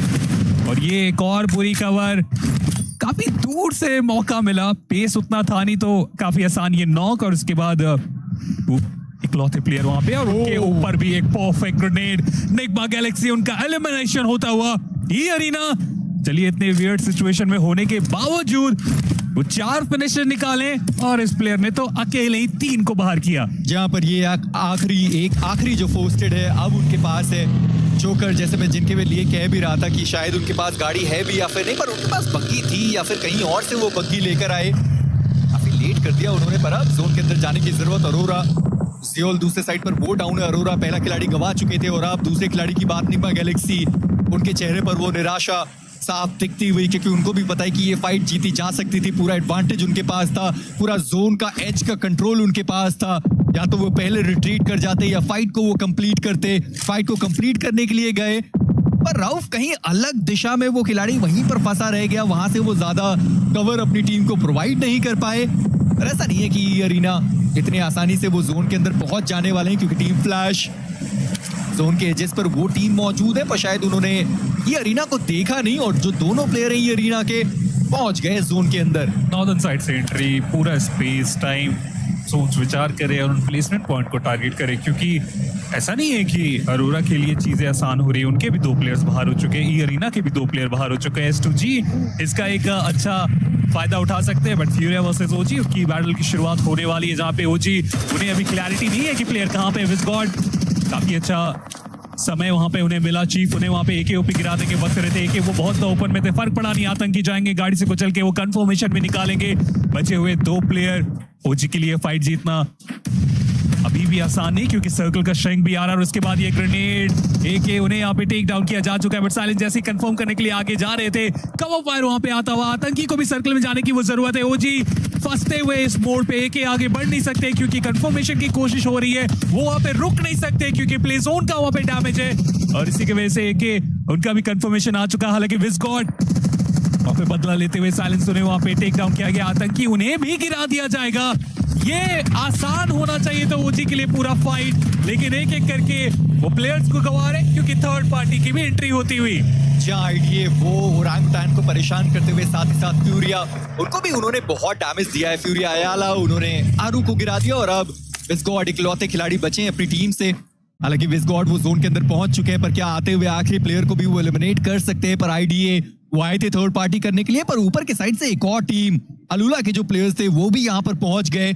अयाला इसी बीच उनका एलिमिनेशन हुआ, यानी कि फ्यूरिया इस मुकाबले में वो भी ज्यादा पॉइंट्स लेकर नहीं जा पाए। 2 मात्र उनको फिनिशेस मिले। विस्गॉड एक बफर से वो खिलाड़ी जोन से दूर जाता हुआ, पर ये अरीना को आप देखिए, इतना सब कुछ होने के बावजूद वो दोनों प्लेयर्स जोन के अंदर पहुंचे। अगले जोन का शिफ्ट आया, एक बार फिर से वो दोनों प्लेयर्स जोन के अंदर। टीम फ्लैश हालांकि वो ज्यादा दूर नहीं है अपने तीनों प्लेयर्स के साथ। आईडीए उनका एक खिलाड़ी डाउन है, रिवाइवल का पूरा मौका उनको मिल सकता है। अलूला जिन्होंने वो नॉक निकाला था, मुझे लगता नहीं है कि वो कंफर्मेशन करने वाले हैं। अलूला निकल गए जोन के अंदर। आईडीए ज्यादा दूर है नहीं, वो भी जोन के अंदर आसानी से पहुंच जाने वाले हैं। पॉसिबिलिटी उसकी बहुत ज्यादा रहेगी इस पॉइंट पे। अगले स्टेज बनने के लिए जो तैयारी बना रही है, क्योंकि अगले सर्कल के श्रिंक पे एक बार फिर से कहानी आ चुकी है। S2G जो थोड़ा स्प्लिट करके रखे थे ईस्टर्न साइड में, और अगर ये टीम एक और चिकन की तरफ बढ़ रहे हैं तो फिर इन सारी टीम्स के लिए बुरी खबर होने वाली है। सबसे ज्यादा चिकन डिनर मुझे लगता है S2G निकाल के ही मानेंगे। NSR उन्होंने भी ज्यादा अभी फाइट की तरफ जाना ठीक नहीं समझा। साउथ ईस्टर्न कॉर्नर पे बैठे हुए मस्त इंतजार कर रहे हैं कि सर्कल का श्रिंक जब आएगा उसके साथ आगे बढ़ेंगे। हालांकि विस्गॉड अब अकेले बचे हुए ओजी की तरफ से, और वो भी सर्कल के बाहर है। वक्त रहते उन्हें एंट्री बनाने की जरूरत। गॉड लाइक उनके पास सर्कल का काफी अच्छा एडवांटेज इस पॉइंट पे हम देख रहे हैं। चारों प्लेयर सर्वाइव कर रहे हैं। 2 फिनिश भी स्टार्टिंग में उन्होंने निकाला है, तो ज्यादा जल्दबाजी अभी गॉड लाइक की तरफ से भी हम देख नहीं रहे, जो कि अच्छी बात है। सर्कल का जब तक आपके पास एडवांटेज है उसका फायदा आपको उठाना ही चाहिए। ये अरीना हालांकि जो मोमेंटम इनका ब्रेक हुआ है उसके बाद भी वो 4 फिनिशेस इस तरीके से मैनेज किए, नॉर्दर्न साइड से एंट्री बनाए और अब सेंटर की तरफ इंफॉर्मेशन के लिए बस गए हैं, क्योंकि हार्ड कवर है इनके पास ऑलरेडी, बट उसके बाद भी सामने जाके इंफॉर्मेशन कलेक्ट करते हुए। जी एक बार फिर से रीप्ले की तरफ चलते हैं। यहाँ पर अपने प्लेयर को टॉप पर पहुंचाने की पूरी कोशिश थी, और देखिए टीम सपोर्ट बहुत जरूरी है, पर कुछ चीजें असंभव होती हैं, उसको छोड़ देना चाहिए। हाइट कम रहेगी उनकी। S2G अभी भी अपने 3 प्लेयर्स के साथ है। शुरू में ही अपना एक खिलाड़ी गंवाया था, प्रीवियस जोन के एजेस तक वो पहुंचे हैं, पर team god like 2 finishes, compound का पूरा एरिया। अलूला काफी करीब आ चुके हैं आईडीए, वो भी ज्यादा दूर नहीं है, पर S2G बग्गी के साथ थोड़े इन्फॉर्मेशन निकालने की कोशिश करी गई, पर इन सबके बीच में विस्गॉड वो पहुंच चुके हैं जोन के अंदर। ELF शांति का परिचय अभी तक उन्होंने दिया है। टीम फ्लैश ज्यादा रोटेशन उन्हें करने की जरूरत पड़ी नहीं है, पर NSR कुछ मैचेस जो रावण उन्होंने खेले थे ऐसा लगा था कि आज के दिन पर टेबल टॉप वो कर सकते हैं, पर उसके बाद बड़ी गिरावट आई। पर अब ऐसा लगता है कि वो S2G के साथ फाइट करना चाहते हैं। कितने तेजी में वो प्लेयर्स आए, पर ज्यादा थ्रोएबल्स तो NSR के पास नहीं है, और अभी अगला स्टेज बनने वाला है, उसके अनुसार भी सोच विचार करें, क्योंकि अगर उलझ गए तो ज्यादा टाइम मिलता नहीं है। एक सर्कल के श्रिंक के बाद S2G धीरे धीरे करके साइडलाइन से निकलने का प्रयास। सर्कल का एक और central shift God like western side में जो कंट्रोल बना के अभी तक जो रखा गया, अब वो टेस्ट करने की बारी आ चुकी है। ULA वो वेस्टर्न साइड से एंट्री प्लान कर सकते हैं, ईडा वो एंट्री प्लान कर सकते हैं उस वेस्टर्न कंपाउंड के रास्ते होते हुए, तो वहां पे गॉड लाइक को जरूर अपॉर्चुनिटी मिल सकती है कि ज्यादा से ज्यादा वो फिनिशेस वहां से बटोरे। फैटालिटी वो सदर्न साइड से उन्हें निकलना पड़ेगा। विस्गॉड ब्लू जोन को तो जरूर आउटरन किया गया, लेकिन अब सर्कल में एंट्री की भी बारी उनकी जरूर आएगी। But fight Ida versus ULA circle के बाहर ही उनकी शुरुआत होती है, और अगले 16 सेकंड में सर्कल का स्ट्रेंथ स्टार्ट होने वाला है, तो ये फाइट करना दोनों टीम्स के लिए हानिकारक हो सकता है। जैसा हमने कुछ समय पहले ही देखा, ये अरीना जो फाइट कर रहे थे ओरा के अगेंस्ट, वो कहीं से भी फायदेमंद उनके लिए साबित हुआ नहीं। इनफैक्ट वो निग्मा गैलेक्सी के अगेंस्ट फाइट कर रहे थे, तो नुकसान वहां पे दोनों खेमों में हुआ था। सेम स्थिति हम यहाँ पे वेस्टर्न साइड पे देखेंगे, ईडा वर्सेस ULA की जब फाइट होगी। यहाँ शुरू भी हो चुकी है वो फाइट। R3B उन्हें डाउन किया गया, पर विस्गॉड वो पहुंच चुके हैं जोन के अंदर। शायद उन्होंने थोड़े बहुत जो स्मोक्स थे वो भी करें, और वाइटैलिटी के जो प्लेयर्स हैं उनके ऊपर भी शॉट्स दागे गए। विस्गॉड के द्वारा रेजी उन्हें डैमेज दिया गया, पर उन्होंने अपनी पोजीशनिंग जरूर रिवील कर दी है। एमरे उनकी तरफ से ग्रेनेड, जहां पर क्विक डाउन है अलूला, और उनके सामने इस वक्त बड़ी चुनौती आती हुई आईडीए की। अलूला मुश्किलें उनके लिए ज्यादा बढ़ती हुई, पर Arora versus team god like उनकी भी फाइट शुरू हो चुकी है, जहां पर 100 में डाउन है। अलूला के प्लेयर्स अपने खिलाड़ी को रिवाइव करते हुए, आखिरी खिलाड़ी बचे हुए R3B, चलिए उनका रिवाइवल हुआ नहीं, पर अरोरा 2 टीम के साथ एक साथ फाइट ले रही है। सोललेस वो भी गिरा दिए गए, और अभी भी कामिकाज़े वो जोन के बाहर। और ये अरीना 2 प्लेयर्स बचे हुए, पर उसके बावजूद वो फाइट लेना चाहते हैं। अलूला इसी बीच उनका एलिमिनेशन इस मुकाबले से 16वें पायदान पर वो टीम मौजूद है। इस मैच में 0 लेकर गए। कहीं से भी अच्छा मैच उनके लिए गया नहीं, बट जोकर ये स्प्रे लाजवाब था सो इजी के ऊपर। ये अरीना एडवांस कर रहे हैं, उन्हें पता है कि यहाँ पे रुक के खेलेंगे तो शायद प्ले जोन एलिमिनेट कर सकता है, तो प्ले जोन से आगे बढ़ते हुए आगे जाने की कोशिश। बट ओजी के विस्गॉड सदर्न साइड से जो एंट्री करने का प्लान था, फैटालिटी उन्हें वहां पे देख लेंगे, एलिमिनेट करेंगे वहां पे विस्गॉड को इस पर्टिकुलर मैच से। ओजी ये मैच भी उनके लिए बहुत साधारण ही साबित हुआ है। 6 फिनिशेस जरूर निकाले गए, 40 तक वो आंकड़ा पहुंचा है। हालांकि अरोरा जो फाइट कर रहे थे वो मिड रेंज की सारी बैटल थी, तो वहां पे सौम्य को भी वक्त रहते रिवाइवल मिल गया। अपोनेंट के साथ जो एक और फाइट उन्होंने छेड़ी थी, वहां पे भी वो रिवाइवल काफी आसानी से एग्जीक्यूट किया गया। तियानबा कंपाउंड का एक अच्छा कंट्रोल इनके लिए भी 7वें स्टेज की कहानी अब यहाँ पे बनने वाली है, और कवर्स हैं जिसके वजह से टीम्स बहुत अच्छे तरीके से उस सर्वाइवल की तरफ जाने का प्रयास में अभी भी ट्राई कर रहे हैं। हालांकि इस बार इस पावर जो फॉर्म में चल रहे थे, इस पावर को थोड़ा सा आगे की तरफ खिलाया जा रहा है। बाकी सारे 3 प्लेयर थोड़ा सा पीछे की तरफ एक साथ अपने आप को रोक के रखे हुए हैं। और ईडा ने वेस्टर्न साइड में एक बहुत बड़ा स्प्लिट बना के रखा हुआ है। पूरा वेस्टर्न साइड से अब लगता है वो रोटेट करके नॉर्दर्न साइड जाने का प्लान कर रहे हैं, क्योंकि अगला सर्कल भी बनने वाला है। जैसे में देखते हैं कि ईडा ये जो नॉर्दर्न साइड स्लोली मूव कर रहे हैं, कितना उनके लिए फायदेमंद होने वाला है। ये स्टेज बहुत इंपॉर्टेंट, क्योंकि यहीं पे वो असली फाइट की शुरुआत होने वाली है। एक्सेल उन्हें वहां पे गिराया गया स्कारफेस की तरफ से। यूएलएफ उन्होंने भी फाइट की शुरुआत की और सर्कल सदर्न साइड को हल्का सा फेवर किया, बट सेंटर में जितनी टीम्स थी कहीं जाने की जरूरत नहीं। यहाँ पर वाइटैलिटी एक्सेल को रिवाइव करने के लिए खिलाड़ी आगे की साइड पर बढ़े तो सही, पर तियानबा उनके ऊपर स्लैम आता हुआ S2G का, जहां पर QZZ बड़े आसानी से उन्होंने कामिकाजे उनको एलिमिनेट किया है। S2G अपने बचे हुए 2 प्लेयर्स के साथ, और ऐसा लगता है कि अब अंदर जाने के वो खिलाड़ी तैयार नहीं। मोलोटोव जो ऊपर के साइड पर डाला गया, QZZ दरवाजा खोलकर खिलाड़ी इंतजार करता हुआ, पर S2G मुश्किलें बहुत ज्यादा है। एक शॉट पड़ता, वो प्लेयर वहां पर डाउन होता, पर वो शॉट कनेक्ट नहीं कर पाए। S2G जब उन्होंने शुरुआत करी थी ऐसा लग रहा था कि बहुत आसान होगा उनको टेबल टॉप करना, पर ऐसा हुआ नहीं। पर ये अरीना उन्होंने फ्लैश के साथ फाइट छेड़ दी है, जहां पर फ्लैश के उनके एक खिलाड़ी डाउन है। पर चलिए, ये अरीना उनका भी सफर इस मुकाबले में यहीं तक 98 पर पहुंची वो टीम। S2G अभी भी पूरा चांस है कि वो दूसरे पायदान पर पहुंच पाए, क्योंकि इन्होंने बीच में वो डोमिनेशन वाले मैचेस दिखाए, फिनिशर्स के साथ चिकन डिनर भी निकाला है। तो ये इनका वो साधारण मैच हो रहा है, बट इस साधारण मैच में भी अगर कुछ प्लेसमेंट निकाल लेते तब भी इनके लिए एक विन विन सिचुएशन में यहां से मान के चलूंगा। टाइमिंग बहुत अच्छी रही, सही वक्त में अंदर चले गए, but God like versus vitality उनकी फाइट की शुरुआत हुई है। इनिशियल नॉक निकाला गया बहुत खूबसूरत तरीके से, बट 100 में उन्हें वहां पे टेक डाउन किया जाएगा। एक्सेल वो पिक्चर में एंट्री बनाए, 100 में उन्हें वहां पे रिवाइवल की जरूरत पड़ने वाली है। मानिए वो जाके बहुत तेजी से उन्हें रिवाइवल दे भी देंगे। एक्सेल वो भी रिवाइवल की तरफ गए, बट उन्हें अब देखिए कितना ज्यादा डैमेज पहुंचाया जा चुका है, और वो सो इजी रहेंगे जिसका फायदा यहाँ पे गॉड लाइक को मिलने वाला है। जी हाँ, एक्सेल उनका एलिमिनेशन सो इजी, उनको फ्रैग मिल चुका है। पावर उनको अपना फ्रैग मिल गया। रिजेक उनका भी एलिमिनेशन। एनएसआर अभी भी अपने 4 प्लेयर्स के साथ है, उन्होंने एक सिंगल फिनिश निकाला है अभी तक। जोन के एजेस तक ये टीम पहुंची है, हालांकि जोन का थोड़ा सा हिस्सा अभी भी एनएसआर के पास।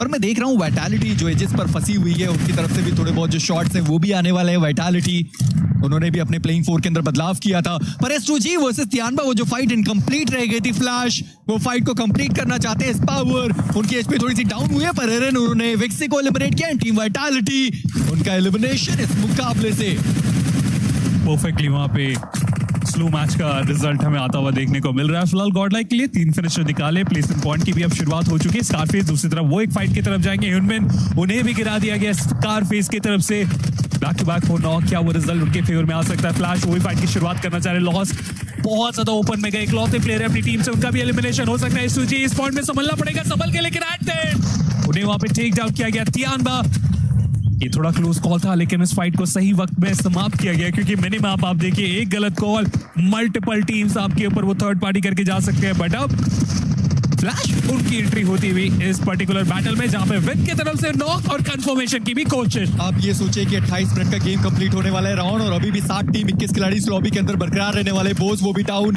उनका एलिमिनेशन हो गया। पर गॉडलाइक वर्सेस एनएसआर अब उनकी फाइट चलती हुई, जहां पर एडमिनो उन्होंने टीजी का जो फ्रैग था वो कंफर्म कर दिया। एक्सवाई उनका भी एलिमिनेशन हो गया। स्कारफेस उन्होंने सोवेसी को यहां पर एलिमिनेट कर दिया। फिर सामने की साइड पर गए, एक और फ्रैग जो उन्होंने कंफर्म किया सामने की साइड पर तियानबा। अब उनके लिए मुश्किल यहां पर बढ़ने वाली। टीम फ्लैश अंदर जाने के लिए बिल्कुल तैयार, पर जो तियानबा के प्लेयर अंदर थे उन्होंने टीम फ्लैश के प्लेयर को एलिमिनेट कर दिया है। पर फिर उन्होंने ये जीत हासिल करी है। तियानबा वो पार कर दिए गए, पर अपने प्लेयर्स को भी वो बचा नहीं पाए। टेबल टॉपर्स इस लॉबी को छोड़ते हुए बॉटम हाफ से शुरुआत होती हुई इस कमबैक की यूएलएफ ट्राई कर रहे हैं, बट मान्य उन्हें वहां पे टेक डाउन कर दिया जा चुका है।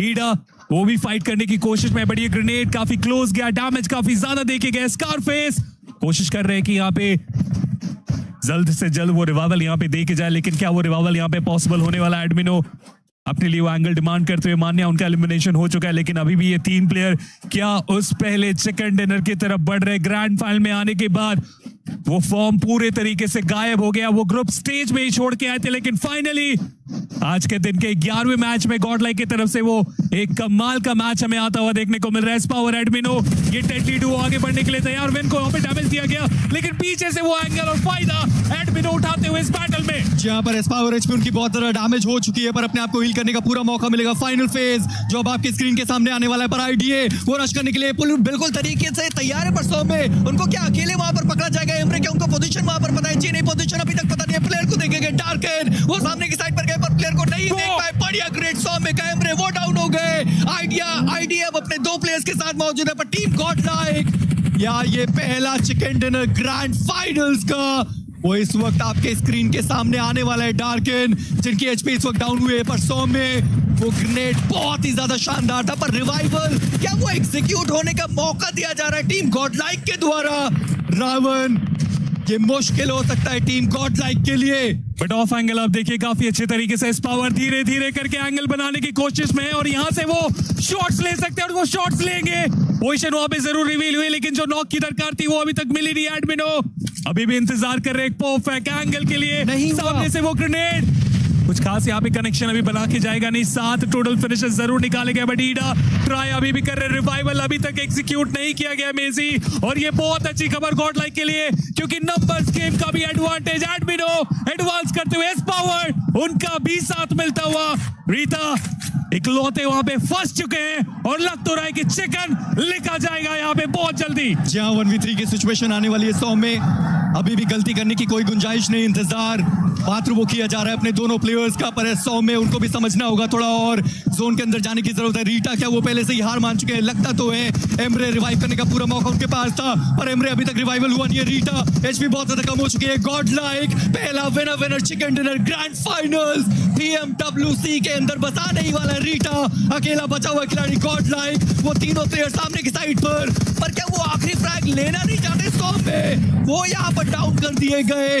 एडमिनो वो भी यहाँ पर डाउन कर दिए गए, पर टीम गॉडलाइक फाइनली वो विनर चिकन डिनर जिसका इंतजार था वो आया तो सही, दूसरे दिन में आया है और बढ़िया वापसी के साथ आया है। फिनिशेस निकाले और साथ में वो 10 प्लेसमेंट पॉइंट। बात तो वही है मेजी कि जब समय आएगा तो सबसे लंबा सबसे ऊंचा छलांग हम ही यहाँ पे लेंगे, और गॉडलाइक की तरफ से वो छलांग ली गई है। ये छलांग इन्हें कहां तक लेके जाएगी वो तो हम आने वाले समय में जरूर देखने वाले हैं। बट ये डेडली डुओ बहुत इंपॉर्टेंट ये मैच गॉडलाइक की तरफ से, क्योंकि आखिरी 2 मेरा मार थे, और अगर इन मेरा मार का फायदा नहीं उठाते तो फिर उस पोडियम के लिए, उस टॉप 5 के लिए कहानी बहुत ज्यादा देर हो जाती। लेकिन इस चिकन के बाद एक उम्मीद तो अभी भी जिंदा है। जहां बिल्कुल डिफरेंस वो ज्यादा है नहीं, क्योंकि हम एस्पावर की मैं वापस कॉल सुन रहा था, अभी भी थोड़ी बातचीत चल रही है। मैं बस कॉल सुनने की कोशिश कर रहा था, वो कह रहे थे कि सीधा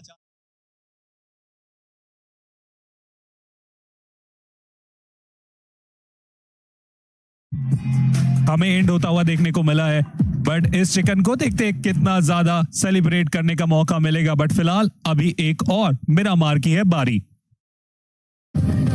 Play is in our DNA. Whenever we let it out, it becomes our superpower. Now imagine an entire city being built to supercharge it. Kadir City, powered by Play.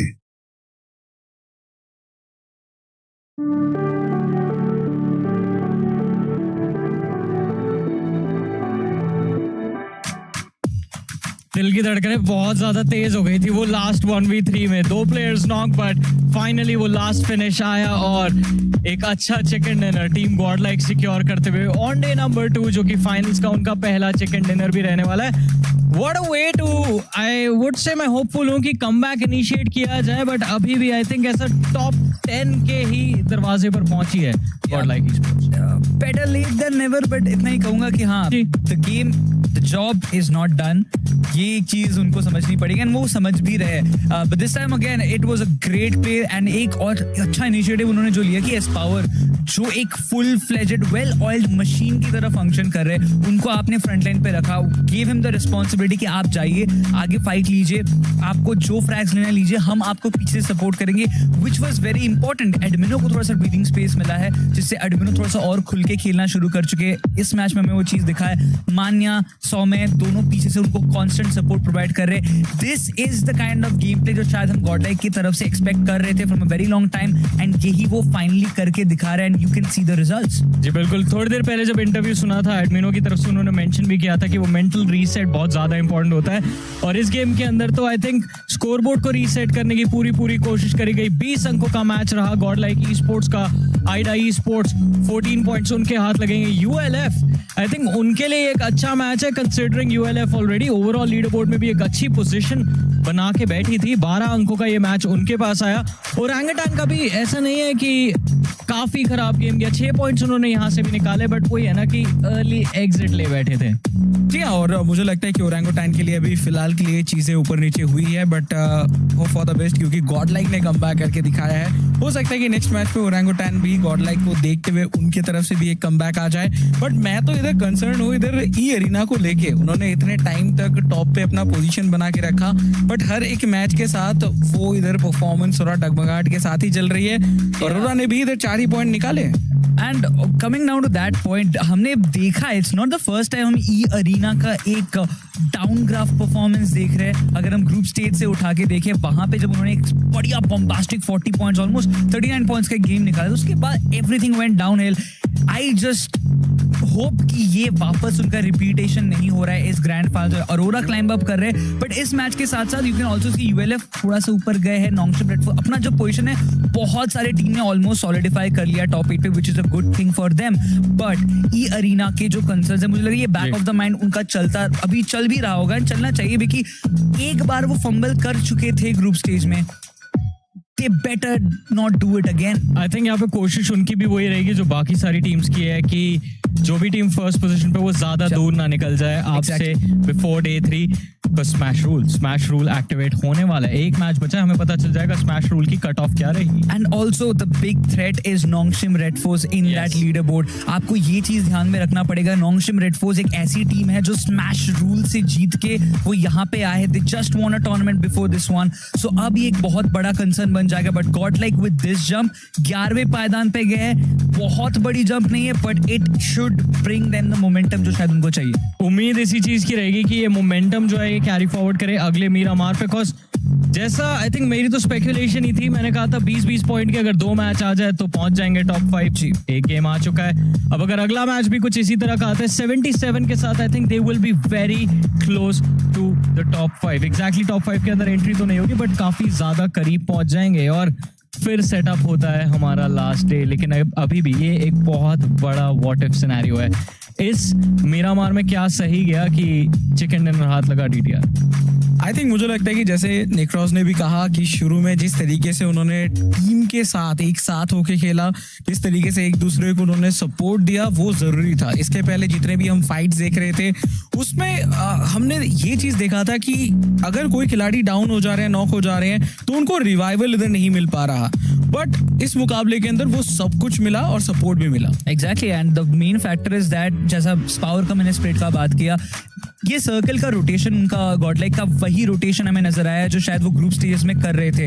अच्छा रोटेशन, अच्छी planning, well placed inside the circle and बहुत selective fights में अपने आप को involve किया। जहां पे ऑन दी अदर हैंड अगर हम देखें ओरंगुटान का भी रोटेशन काफी अच्छा था, no doubt, no complaints at all. But वो जो फाइट एंगेजमेंट था वो कहीं ना कहीं ओजी ने वहां पे फंबल किया which Godlike did not do. उसके अकॉर्डिंग आप स्टैट्स दे सकते हो, S power is leading the chart and मुझे लगता है एट दिस मोमेंट आज के दिन के आखिरी मैच पे जब आप जाने वाले हो एस पावर को लीड लेना पड़ेगा जो उनको टीम दे रही है। I think speculation S power और एडमिनो के लिए बस यही थी इंटरनेशनल अरीना में स्टेप इन करने से पहले कि कैसा खेलेंगे।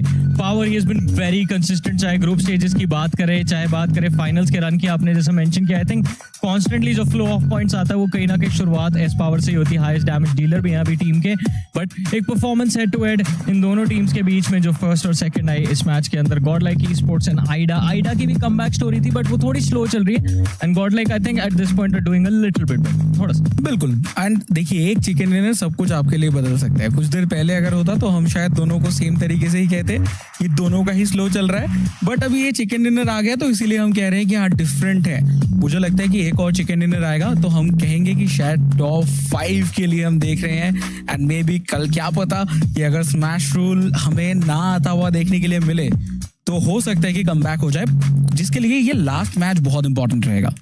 जी बिल्कुल, बट स्मैश रूल अगर ना आता हुआ देखने को मिले एक बहुत बड़ा स्टेटमेंट हो जाए। It is. अगर is very heavy. Yeah, that अगर is definitely very heavy because आप एक चीज समझिए, ये है वहाँ पे अरीना है, आप अरोरा को देख लीजिए टॉप पे है, बट मुझे हर बार वो एक नाम ही एक क्वेश्चन मार्क पे लेके आ रहा है, वो है नोंगशिम रेड फोर्स, घुमा फिरा के, क्योंकि ऐसा नहीं है कि स्मैश रूल पे जीत सकते हैं। टॉप का एक खराब रिकॉर्ड भी है, जब पहली बार स्मैश रूल इंट्रोड्यूस हुआ था, as far as I remember वो जीत नहीं पाए थे उस टूर्नामेंट में, तो टॉप पे भी वो चल रहे थे, but then they fumble down. Aurora they don't do it again, but once again इस मैच के टॉप डैमेज डीलर्स की बात करते हैं, god like they had to be among them, chicken ने निकाला है, बट जैसे आपने आइडा की बात की, कमबैक परफॉर्मेंस उनका भी था, पीछे जो फ्लैश का भी थोड़े बहुत फ्लैशेस हमने देखे इस मैच में, इट वाज आल्सो ग्रेट। और फ्लैश भी लीडर बोर्ड रैंकिंग में गॉड लाइक के आसपास ही हमको देखने को मिलती है। टियानबा आई थिंक फाइनली थोड़ी देर बाद हमको लाइवली नजर आई इस मैच के अंदर, बट अगेन टियानबा ने स्टैंडर्ड सेट किया था जिस तरह से वो कल खेल रहे थे, आज तो फिर भी अदृश्य हो चुके हैं अगर बात करें परफॉर्मेंस की और खासतौर से गेम में उनके प्रेजेंस की। बट काफी सारी इंपॉर्टेंट चीज हम डिस्कस कर रहे थे, गॉड लाइक की बार बार चर्चा करते हुए नजर आ रहा है, बिकॉज अभी ये जो मोमेंटम पिक होना स्टार्ट हुआ है इसको फिर से याद दिला दे, कैरी फॉरवर्ड करना बहुत जरूरी है। बट जैसे आप बात कर रहे थे ना टॉप की, तो आई थिंक वो लास्ट ईयर ही था जहाँ पे एपीजी के साथ खेल रहे थे, एपीजी के बैनर के अंडर खेल रहे थे, योंग ऑन गैलेक्टिकॉस काफी बेहतरीन परफॉर्मेंस डिलीवर कर रहे थे, but I think smash rule play में होने के बावजूद भी एपीजी 18 मैचेस खेलने पड़े और योंग ऑन गैलेक्टिकॉस ट्रॉफी जीत के ले गए थे। बट कोशिश वही है कि पिछली बार की गलती इस बार ना दोहराएं, बट ये कोशिश जारी रहेगी। बट फिलहाल हम आगे बढ़ेंगे, नजर डालेंगे हमारे हाइलाइट्स के ऊपर विद आवर अमेजिंग कमेंटेटर्स और देखेंगे उनका reaction with God likes win.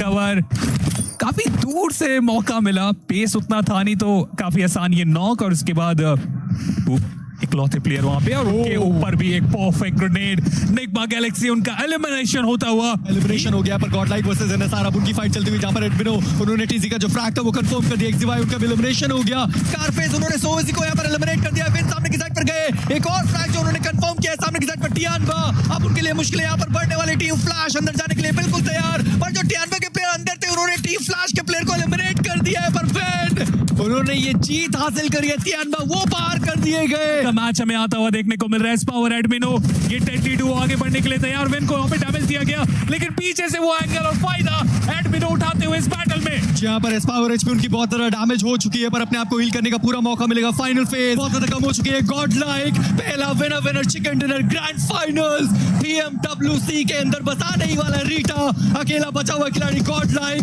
वो तीनों प्लेयर सामने की साइड पर क्या वो आखिरी फ्रैग लेना नहीं चाहते स्कॉम में, वो यहाँ पर डाउन कर दिए गए, एडमिनो वो भी यहाँ पर डाउन कर दिए गए, पर टीम गॉड लाइक फाइनली वो विनर चिकन डिनर जिसका इंतजार था वो आया। तो आई थिंक कास्टर्स का रिएक्शन जो था जितना चौंकाने वाला था, इनफैक्ट चौंकाने वाला नहीं but filled with a lot of energy, उतनी एनर्जी अब गॉड लाइक के अंदर आ चुकी होगी। बट कास्टर्स को चलिए बुला ही लेते हैं हमारे साथ एक बार फिर से और जानेंगे कि अब थोड़ी सी खुशी तो हुई होगी मेजी भाई। देखिए थोड़ी खुशी हुई है कि इस पर्टिकुलर मैच के अंदर आईडीए बहुत बढ़िया खेल कर गई है, नो रिस्क टेकन, बट जी हाँ मैं आईडीए के परफॉर्मेंस से बहुत खुश हूँ। रावण बताएंगे वो किसके परफॉर्मेंस से खुश है। रावण को मैं संगीत के लिरिक्स के साथ समझाता हूँ। रावण कुछ ऐसी शुरुआत हुई है कि थोड़ा सा प्यार हुआ है, थोड़ा है बाकी, लास्ट मैच बचा है आज के दिन का, क्या लगता है आपको? हम तो दिल दे ही चुके सनम। आई मीन मैं बस ऐड कर रहा था। कभी खुशी कभी गम। आई थिंक रुकते हैं हम यहाँ पे, क्योंकि यस जॉनी जो हम चाह रहे हैं वो अभी यहाँ पे हुआ है। एटलीस्ट वो 11th पे हम आ चुके हैं, बट अभी जो क्लाइव है, जो दिल्ली है, बहुत ज्यादा दूर है और उसके लिए आई थिंक एक और अच्छा मेरा मान यहाँ पे चाहिए होगा। तब हम बोल सकते हैं कि उस रेस में थोड़ी सी वापसी हुई है फॉर टॉप 5। मैं अभी भी नहीं बोलूंगा #1 के लिए, क्योंकि जो डिफरेंस है वो डबल के आसपास जा रहा है हमारे टोटल पॉइंट्स से, अगर गॉड लाइक से मैं कंपेयर करूं तो। एक आध अच्छे और मैचेस आज के और कल के अगर यहाँ से कंटिन्यूअसली मैचेस अच्छे जाते तो हम फिर उस ख्वाब को देख सकते हैं पोडियम के लिए। अदरवाइज बहुत मुश्किल है सफर यहाँ से भी। अभी फिलहाल सबसे जरूरी चीज बन चुकी है अगले मीरामार का एक और विन। सिंपल यस और नो गाइस। देखिए आप आइडा के साथ? जी हाँ, मैं आइडा के साथ हूँ, मैं उन्हीं का बता रहा था। मिनिमम 13 पॉइंट चाहिए ताकि टीम गॉड लाइक वो 70 पॉइंट्स तक पहुंचे, और मैं मानता हूं कि अगर 70 पॉइंट आज के दिन पे हो जाते हैं तो कल उनके लिए आसान हो सकता है टॉप 5 में अपनी जगह बनाना। उसके साथ साथ अगर सच में मैच पॉइंट और ज्यादा नीचे के साइड पर खिसकता रहता है, यानी नंबर ऑफ मैचेस वो आगे बढ़ते रहते हैं, गॉड लाइक को भी पूरा मौका मिलेगा। बिल्कुल। रावण, आपके thoughts? Same kind of I think कुछ अलग अभी मैं इसमें ऐड ऑन नहीं करना चाहूंगा, वेट करूंगा, क्योंकि सिचुएशन अगर आप देखें सेलिब्रेट है, बट अभी भी मुझे लगता है कि थोड़ा वेट करूंगा मैं। जी, काफी क्रिटिकल माहौल है एंड आई थिंक मेसी की बात से मैं भी सहमत हूं। वो 70 का टारगेट जो है छूने की कोशिश की जाएगी टीम के द्वारा with the next match. But thank you so much Messi and Ravan. आखिरी मैच बचा है, आप लोग भी तैयार हो जाइए, हम लोग भी बिल्कुल तैयार हैं। जैसा मेसी ने कहा, मैं भी सहमत हूं उनकी बात से। 70 का target I think overall at the end of the day seems decent. आप लोगों को क्या लगता है, थोड़ा और आगे पुश करना चाहिए? 70 is probably the closest जो मैं अभी कह सकता हूँ, but being very practical about it, मुश्किल जरूर होने वाला है।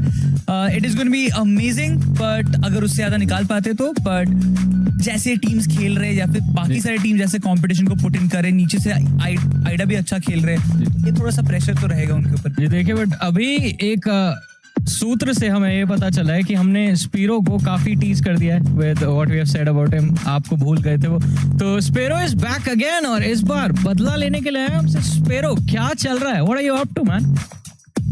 गाइस, मैंने वैसे तो EWC के बहुत सारे एरियाज आपको दिखाई दिए हैं, बट EWC अरीना में एक ऐसी जगह है जहां पे आपको फ्री में गुडीज मिल सकती है। जी हाँ, और वो अरीना है ये क्वेस्ट का एरिया, जहां पे अगर मैं इस व्हील को स्पिन करूंगा, जो भी नंबर आएगा उसके हिसाब से मुझे कैप, टी-शर्ट, हुडीज, गुडीज बहुत कुछ मिल सकता है।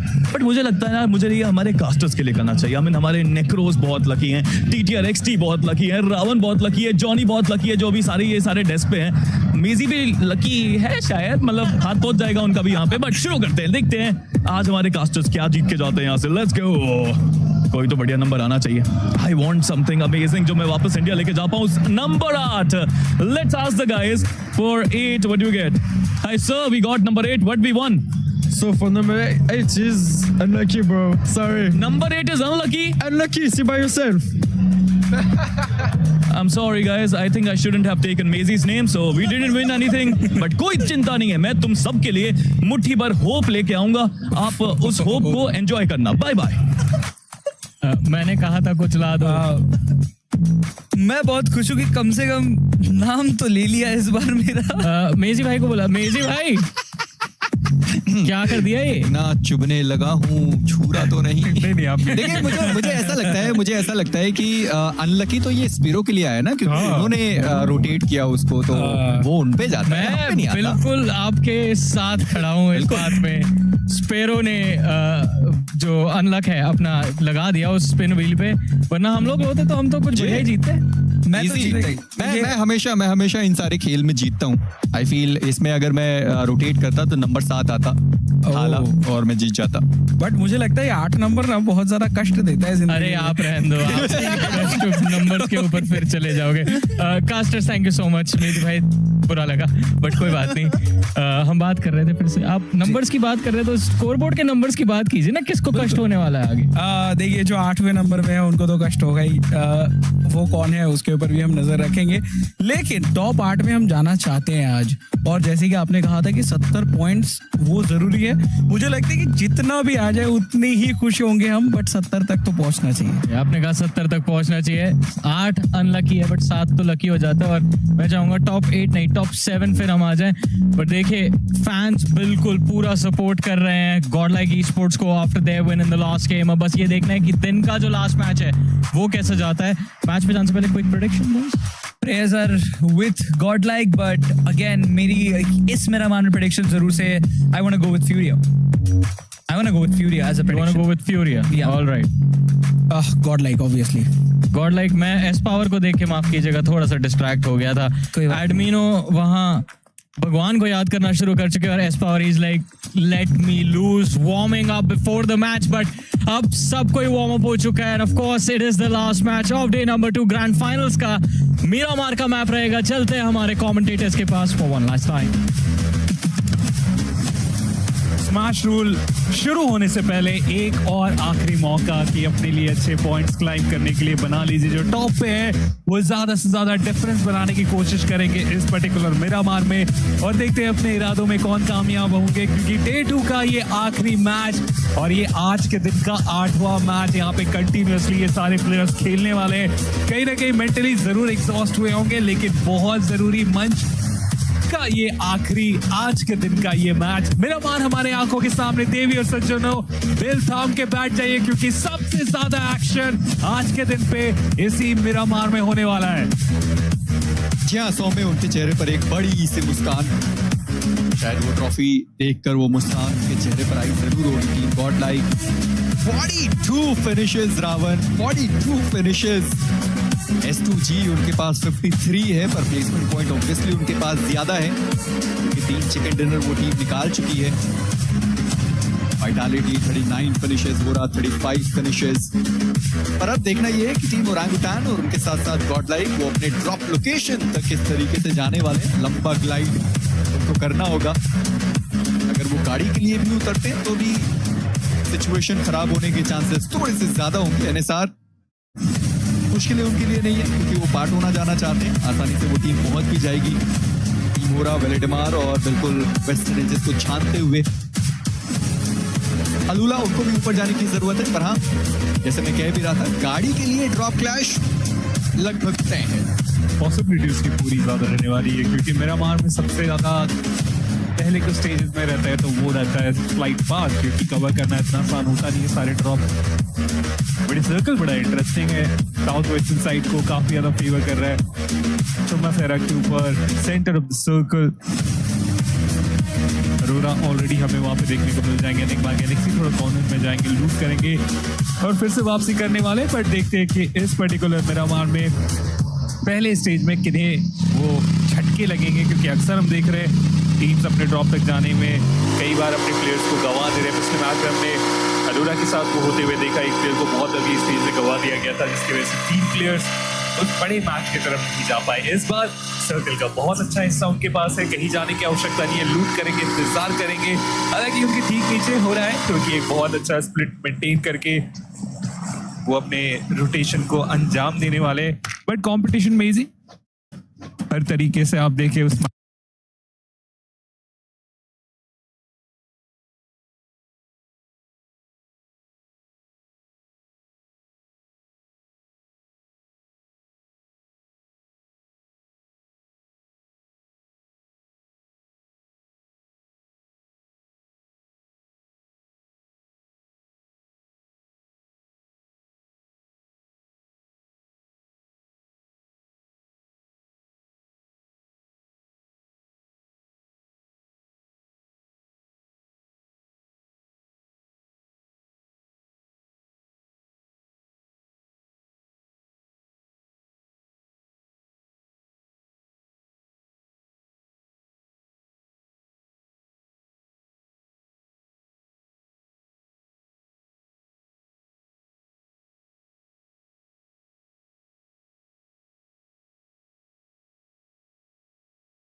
स्मैश रूल में जाने से पहले पूरे तरीके से बढ़ चुका है। जहां पे एक वन साइडेड मैच होना चाहिए था डिफरेंस के साथ, डिफरेंस यहाँ पे कहीं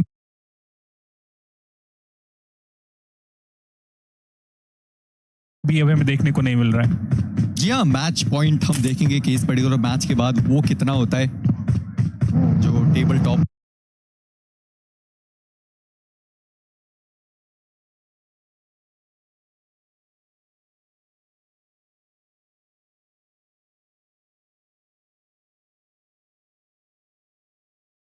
पर रहेंगे 12 मैचेस के बाद, उस पे 10 पॉइंट और ऐड किए जाएंगे और वो बनेगा मैच पॉइंट। यानी कल के पहले राउंडों के मैच में जो भी टीम उस मैच पॉइंट को क्रॉस करती है उन्हें 14वें मुकाबले में चिकन डिनर निकालना है। अगर वो चिकन डिनर उस मैच में आया तो ठीक, नहीं तो अगला, नहीं तो अगला, नहीं तो अगला। अगर नहीं आता है तो 18वें मैच के बाद जो टेबल टॉपर रहेंगे वो चैंपियन घोषित कर दिए जाएंगे। घोषित क्या, वो तो चैंपियन बन ही जाएंगे अपने आप से ही। और मुझे लग रहा था कि गाड़ियों को लेकर थोड़ी अनबन होने वाली है टीम के बीच में, पर ऐसा कुछ भी नहीं हुआ, किसी भी टीम के बीच में नहीं हुआ। टीम गॉडलाइक वो अलग निकल गए, ओरंगुटैन वो अलग निकल गए, बोथ साइड्स पिकाडो पर आईडीए, पावर ग्रिड और आसपास के इलाके निम्बा गैलेक्सी गाड़ी लेने के लिए उत्तरी दिशा में गए तो सही, पर गाड़ी के लिए अनबन नहीं हुई। पर ओरंगुटैन को जो गाड़ी मिली थी वो गाड़ी जरूर फंस गई है। और क्या ये बाइक सच में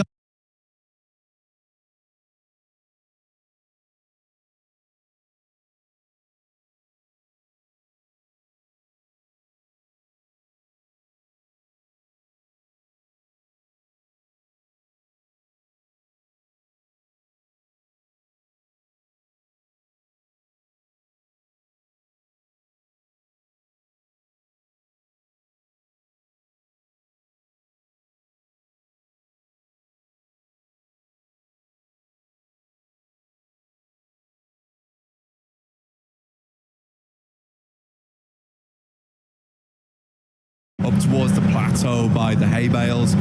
It's just back to normality, which I bet a lot of players are quite fond of. It's going to make a lot of the early game a little bit more slow, a little bit more simple in your rotates. A lot of your daisy chains are going to be easy too.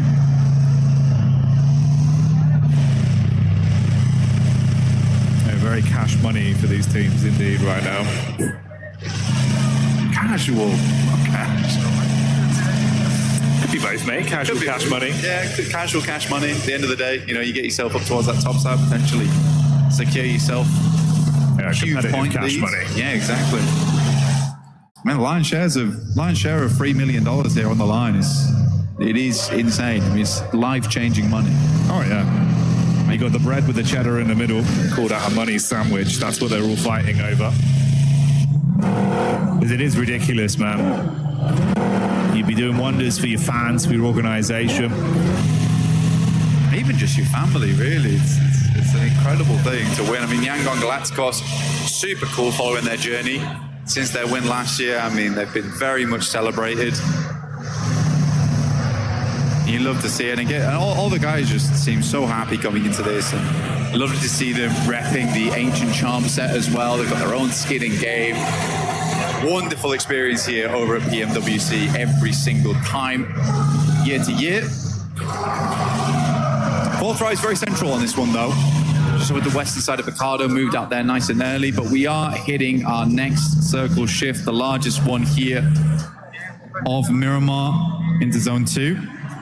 It's going to be Ladriero though. I kind of already know it. It's not. Okay, good. I'm glad. I don't want to go there. I always find those circles really uncomfortable. Instead, we're heading over towards Power Grid. Nick Galaxy, I'm having gross right now with Alula. Yasser, as well as Quick, a little bit slower to the plate right now as R3B and Claws get very much in the mix with them.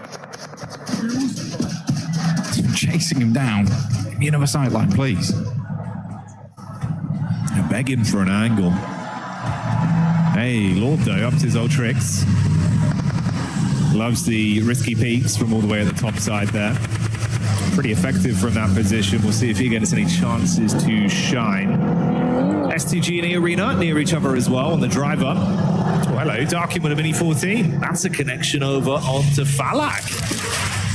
Yeah, Falak going down there. Bad news there for Fourth Rise. He's really the front man of the team. Brings a lot of confidence to the rest of the squad when he's still in play. Should be able to get the res on this one. That was from Eder, I believe, and they are in front of them. So this is more a case of a step back type of deal rather than the full-on commit.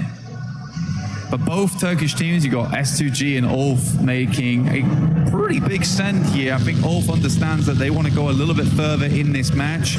As before, 81 points, but they are taking big tags right now. Going very low. Just about to stay alive in this one. Wonder if that was from S2G. There's some serious rivalry between those two teams as well. I love it. I do love it.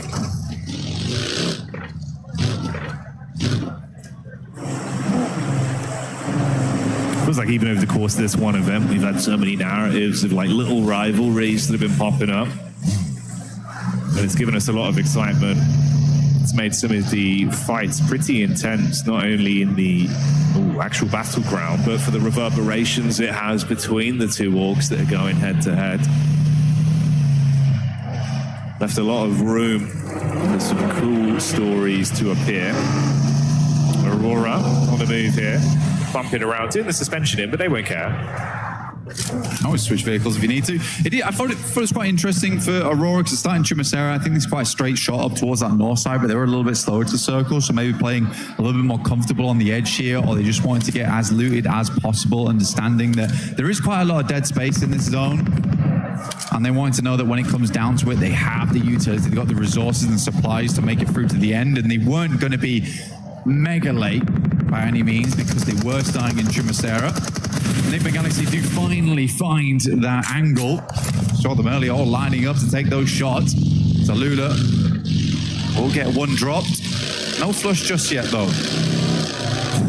Yeah, this is a difficult one. We do move over towards that northwest side. We've got the field in play. We've got the almost Death Valley that sits between Monte Nuevo moving up. Furia actually has a good spot here. I think Ayala already picked up a nice compound, and likely the rest of the team will be flitting back over towards him. Oh no, they're greeting it. They're going doubles. I don't know how I feel about that.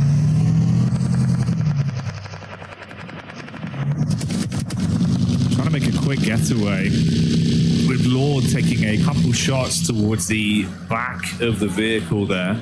A few stray bullets to connect, but he's still on the move, so won't be dropped out of the car by Hora.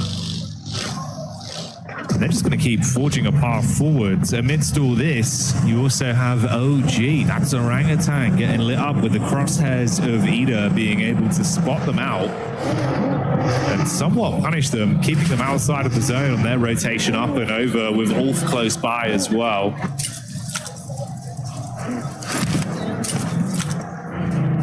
Furia right now, they're playing a 2-2 split. Yeah, I mean, they've got compound that sits over towards the western side and then one that sits a little bit further east. They do have a lot of confirmation. I wonder if they're doing this just because they knew the playing path went from west to east, so a lot of players dropped out on that eastern side because there's more playable space over there in the first place. So they're assuming that there is going to be a big traffic jam on that eastern side, so they can afford to go for a 2-2 split right now. I would expect them to regroup on the next one, but this does give them opportunities and options going forward. And no one's challenged them. I thought S2G might try and plummet down there, but they've stopped short over towards some of the rockier areas of the map where they can settle in. Arudo finding good damage over towards Aurora, our current lobby leaders. And one's already down. Doc's very low. Nade goes long. It's quite good. I thought it was going to roll over the top there. Oh dear. Oh dear me. Scarface once again. Those taps were deadly accurate too. Yeah, punishing quick jabs to the ribs there. Gonna leave them bruised. Orangutan rocking up. Oh, doing the classic strat. Ain't got time to stop. Breezing through one by one. Aurora eating the shrapnel, and that's Orangutan taking the heat straight to Aurora. So 104 points is where their day of big earners ends. I love that from Orangutan, honestly. There's been so many times where they have had struggles on these roll-ups where they'll just roll through and try and get the drive-bys. There they just stop short. AKOP gets out and just hits the shots immediately. Then they can move on because they need to get further in. So big hats off there to Orangutan. Shots from behind there from Ulf, but they're moving directly into occupied territory with 4 thrives. As Ipha's down the backlines there, though. No one's really safe. I think Ulf is right right now just trying to profit off a lot of the teams coming in from that eastern edge. Tiamba sending it directly over towards S2G. This is a hell of a push. Nice shot from Racy though over towards 1, but T24 will shut him down. Mate, punishing reactions with the DBS up close there. Blows them away and loaded slugs into that one, but here's the re-aggression. Oh, mate, Vitality on the reply. Whoa, they're going to crumble under it, so 4 Frags keep on fighting. Amidst this as well, S2G were clashing against Tianba, and the nade has knocked another man, leaving them with only a solo right now that's alive and kicking. And his A-King, I mean, Ulf quickly moved on this mark as well. They heard the fighting. They realized that there was an opportunity to open some space in the circle on the eastern side. They left behind that fight between 4 Thrives, hearing it go on for quite a while. And they're going to be coming in late after this. OG even setting up in front of them, dropping down the barbed wire there for them to wander straight into. Tiamba, it is A-King, making him move outwards. Understanding today the peloton won't be moving much further for Tiamba. Try and get some placement points to finish things off. Yongshin Red Force playing down towards that south side. In the meantime, E-Arena took the eastern compound after that shift, and Furia regrouped over towards the western side. So happened as expected. But Furia does get the better off angle because of that, so well done. Ida as well. With Emre there getting line of sight back over. It's IQ that suffers from this one. Damn, well done again. Yeah, bro. Ida start it off, all finish it. So 4 Thrives removed from the equation here. 7th place, 77 points at the end of the day for them. OG were close by to all this as well. They pulled back when they saw weakened 4 Thrives, didn't overcommit, but they're still amongst basically a bit of a rough sandwich with Ulf and Ida potentially pushing down. Jiggle eaten by the blue as well on Horror's late rotate. That's not ideal. What's happened there then? I don't know, bud. It's an interesting kind of events for Aura. They love that position, but doesn't seem like it loves it. It loves them right now. Sadly, Aura's going to move down, try and swing over towards OG. MTG, what a shot over towards Lord on Enigma Galaxy. Sleepy will find OG on that one, and Ulf might want to push a little bit further in, clear out even more space over towards this eastern side. AKOP just trying to swing on down, will immediately get shut down for that. That was a bold maneuver. The rest of Aura moving up. Last player alive is Aru, and he is down and out. 2 very quick pumps there from the shotty in their face, and that's going to finish them. Looked a little bit scary from Sky when he was left behind, but the off-angle peak did wonders. Hamstick's still going, by the way. The Garand going crazy. Mate, Sniper with a hell of a scope right now. Yeah. Nice. Great stuff. Great stuff. Not what you expect to see on the last game of the day. Circle centers directly. A very, very kind circle. But it's all this weird rocky ground towards the center here. S2G mostly having control over it. They even have Kamikaze down towards that south side, providing another point for them to move over towards. Aura looking over towards Ida right now, and Ulf still being those gatekeepers on that eastern edge. You basically have this blockade slowly shuffling further back from Aura. They pushed in, deal with OG, set the focus up onto Ida. They've got a bit of a read as well where the other potential teams are. Just throw nades over, especially with the visual contact there. A few shots back onto them from Ulf. They've got a bit of a ridge to play off, so they can sort of hunker in.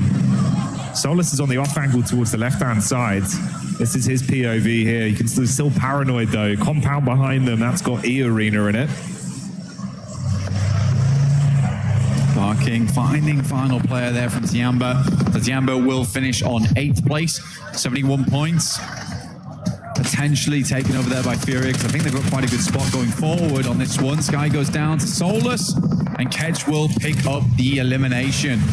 So Ulf still putting up points this game, up to 5 so far, but they are down to 3 players after an early knock and flush over towards Solus. They're making the most of it on this eastern side. I like to see it.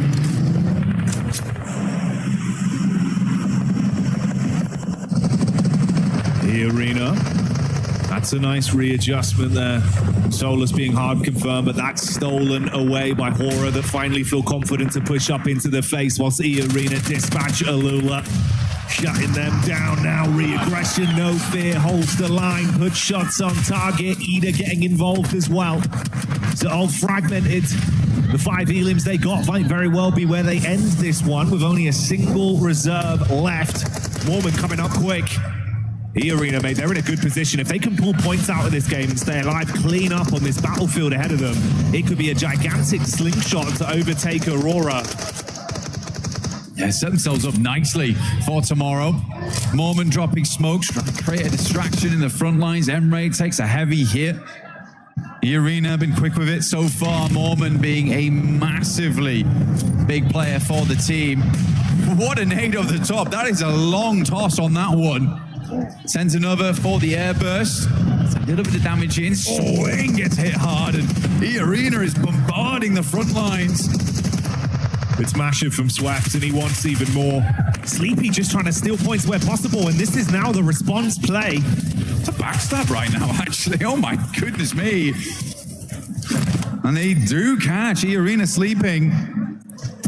Nade goes out, Sleepy very low. One last nade in the chamber, goes too far. Airburst might have been needed to be a little bit cleaner on that one, but Schweppes not quite out.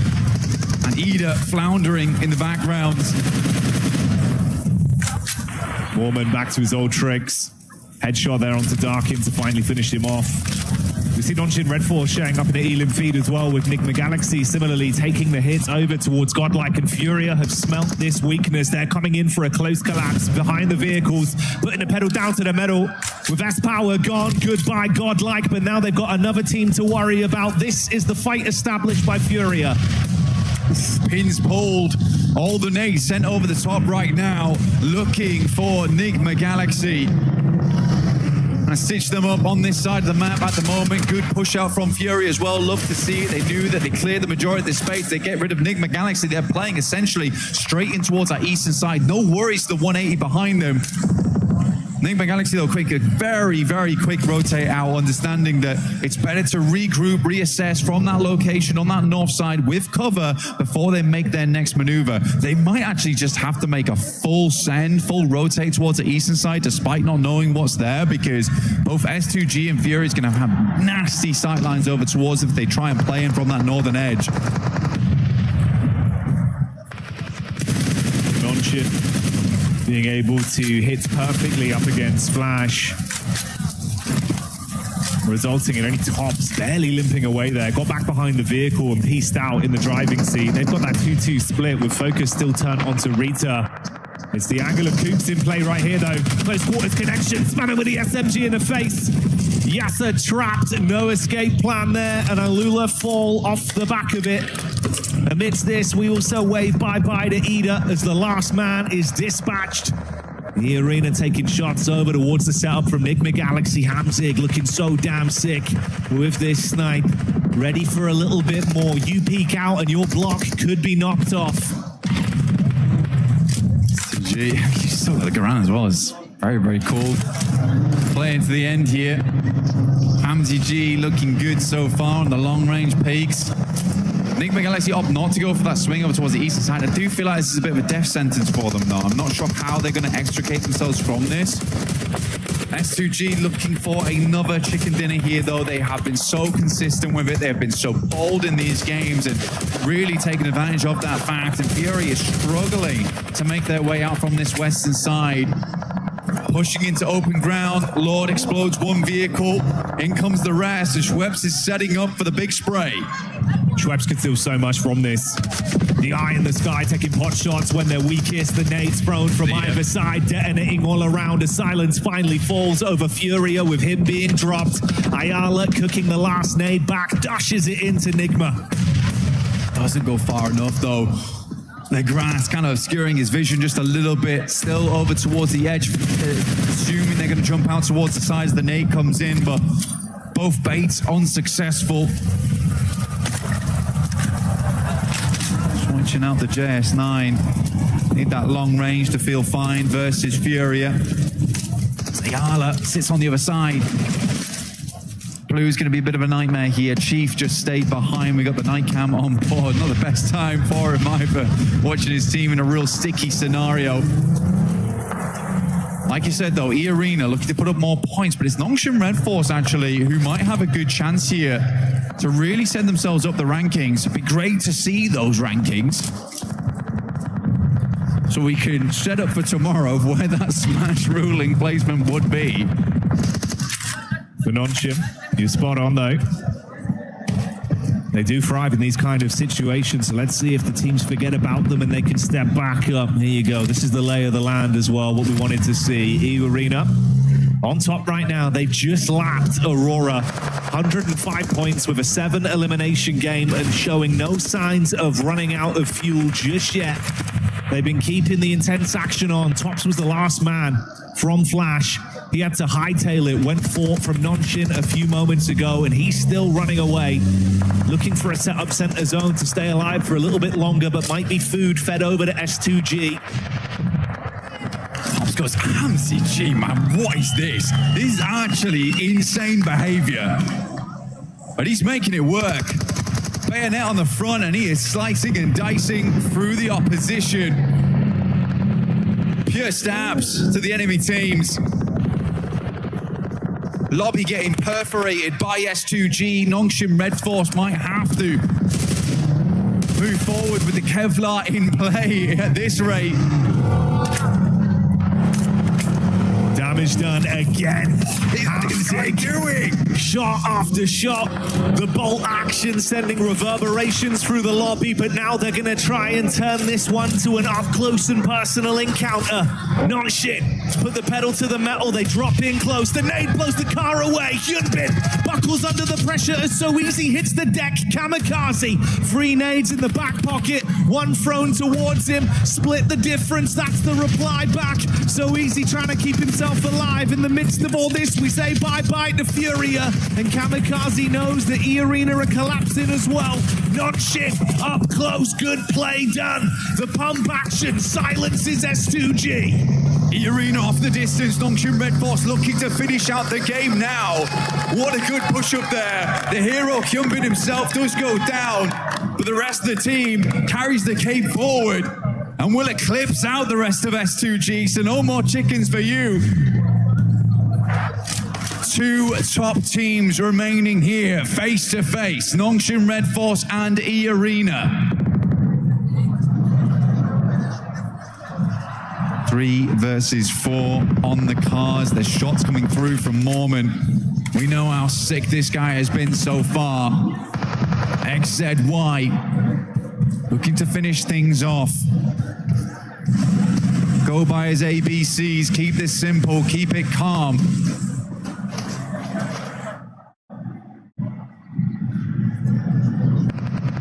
It is school in session, though. Can E-Arena teach Nongshim Red Force a lesson on this one? If they can find a knock, find a pick, they could collapse off the back of it, and we know they've been so damn good in thriving in the chaos today. That could be their outlier. That could be their way to close this with a huge game. Not only take first place, but absolutely skyrocket up to a nice point barrier going into the Smash Rule tomorrow. A lot riding on this for either team. And like you touched on, that one bit of benefit is the manpower advantage for Nongshim. They can play off each other in a slower approach. E-Arena still have vehicles in play, but Nongshim Red Force, they're on foot right now. Feel the sand between the toes, but it looks rougher right now for E-Arena. Smoke's been sent out, and a big old lineup here from Nongshim Red Force. Still using Tizzy as well as Hyunbin, playing off one another on this little ridge line. Buggy towards the center. Joker pulls out the initial nade. Wait for an opportunity to use it. So easy. Mashed by the smoke, gets up towards the hardcover first. Hyunbin, always the first to charge. Crowbar in hand. Can he smash his way through the defense? No! Mormon asking them to feed him more as he just wants opportunities to show how good he is. The nade is primed. Non-Shin lose their edge down to a 3v3 and the nades keep landing on top of their heads so easy. On the wrap back around, he's going for the off-angle adjustment. Hyunbin crawling in to try and be saved. XZY committing to the medic play, but Schweppes, an off-angle reposition. The nade barely bounces over. Chip damage done. So easy behind the tree. They did get the res off. Hyunbin's back up again. Arena wasn't able to push forward because the backline support coming through from Nongshim Red Force. Mormon round the side. Molotov prevents the push, but so easy. Sidesteps it. Gets into this one. Hot beat on the card. S12K goes crazy. He's firing off shots, but these aren't warnings. It's him coming in to show how much damage he can do. So easy wants to live up to his name as the punishing play arrives. And it's Nongshim Red Force with the chicken dinner. Showing some force right at the end of the day, and they do force themselves past everyone else on the leaderboard. This will be a nice points barrier going into tomorrow. Nongshim Red Force. Hyunbin has been amazing so far. That aggression that the rest of the team can follow up on is absolutely contagious. Yes, he goes down, but what a follow-up from his team today, right at these finishing moments. Had a long day, to say the least. In a moment of panic, a team that's proved that communication and teamwork has been what's put them in the conversation with championship mentality is what will get them over the line. They dig their heels in deep, they play off each other, save their mate, and then show us that aggression that we know they have inside them.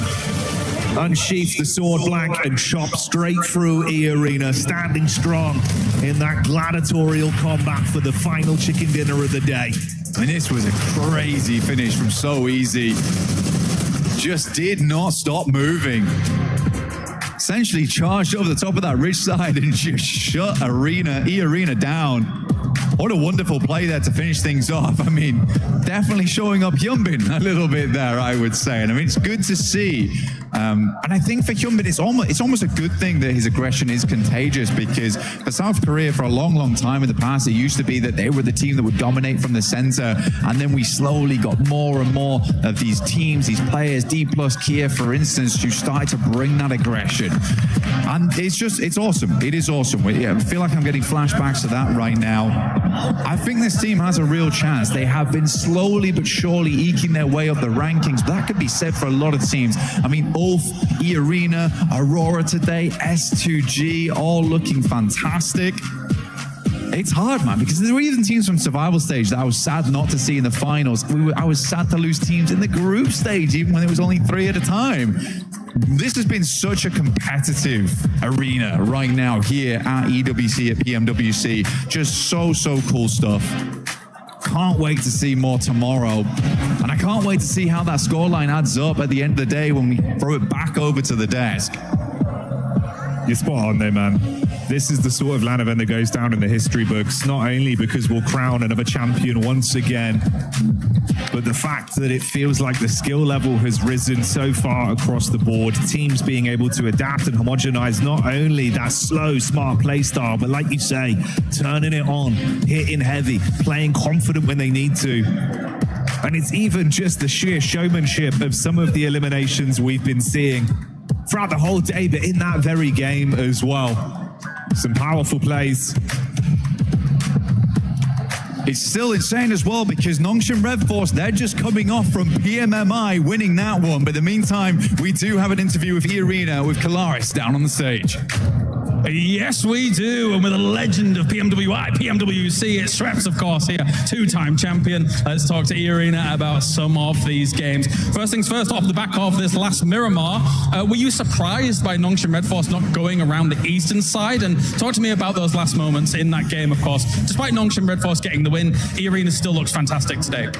อยากพูดถึงกับเกมสุดท้ายเมื่อกี้นะฮะตอนที่เราเจอกับนงชิมรู้สึกประหลาดใจกับวิธีการเล่นของเขาไหมฮะที่เขาไม่ไปฝั่งอีสต์ฮะแล้วก็วิธีการที่เขาเข้าหาทีมเราอะฮะปกติครับมันเป็นช็อตที่เขาต้องเล่นแบบนี้อยู่แล้วแล้วเขาก็ทำออกมาได้ดีครับส่วนเราไม่มีออปชั่นพอที่จะไปสู้กับเขาแล้วก็ตัวผู้เล่นน้อยกว่าด้วยก็เลยตามที่เห็น Okay, Okay, so to be honest, I'm not surprised with how they play and how Nongshim approached them during the last circle, during the last fight, because like they don't have any much more option left to play, and also like for E-Arena, we have the disadvantage of the player number. But yeah, congratulations to them. Yeah, absolutely. So now you're in first place. Obviously, you're going to be setting the smash points threshold going into tomorrow. E-Arena has looked brilliant throughout the day. Is there any extra added pressure? How are you feeling about going into the next day, of course, with the potential of you're even personally becoming basically a 3-time champion on this stage? ก็ตอนนี้นะฮะเราอยู่ที่1ของตารางแล้วนะฮะแล้วก็ด้วยกฎของ Smash Point เนี่ยในวันพรุ่งนี้เนี่ยรู้สึกว่ามันมีความกดดันอะไรบ้างไหมฮะแล้วก็รู้สึกไงบ้างครับที่ตอนนี้เนี่ยเราเหลืออีกแค่9เดียวที่เราจะได้เป็นแชมป์3 สมัยแล้วครับก็ไม่รู้สึกอะไรครับแค่โฟกัสไปเกมต่อเกมไม่คาดหวังครับก็เล่นไปเรื่อยๆตามเกมตามสเต็ปไปเรื่อยๆ So actually we got no pressure at all. We're gonna play game by game, round by round, like step by step, like, and hopefully we're gonna get like chicken dinner tomorrow, and like good luck to everyone too. I'll finish it off with one last question. With you setting that threshold now, which team would you be most concerned about on your heels, catching you up, considering the lineup of teams that are here? คำถามต่อไปนะฮะก็คืออยากถามว่าในตอนนี้เนี่ยเราอยู่ในฐานะที่เราเป็นอยู่หัวตารางนะฮะอยากถามว่ามีทีมไหนที่ทำให้เรารู้สึกว่าเป็นกังวลมากที่สุดไหมฮะที่ว่าเขาจะไล่ตามเราขึ้นมาได้ฮะก็ทุกทีมเลยครับมันก็ยังมีโอกาสที่เขาจะแซงเรากลับขึ้นมาได้แต่ว่าสุดท้ายแล้วก็อยู่ที่ตัวเรา Well, to be honest, like every single team could be like catching up to them for tomorrow. Like who know what's gonna happen? Like everyone can become the champion at this point. So hopefully, like everyone can play and perform like as best as they can. All right, thank you very much, Febs. Best of luck tomorrow. That does it down here on the stage. Let's head over for more PMWC.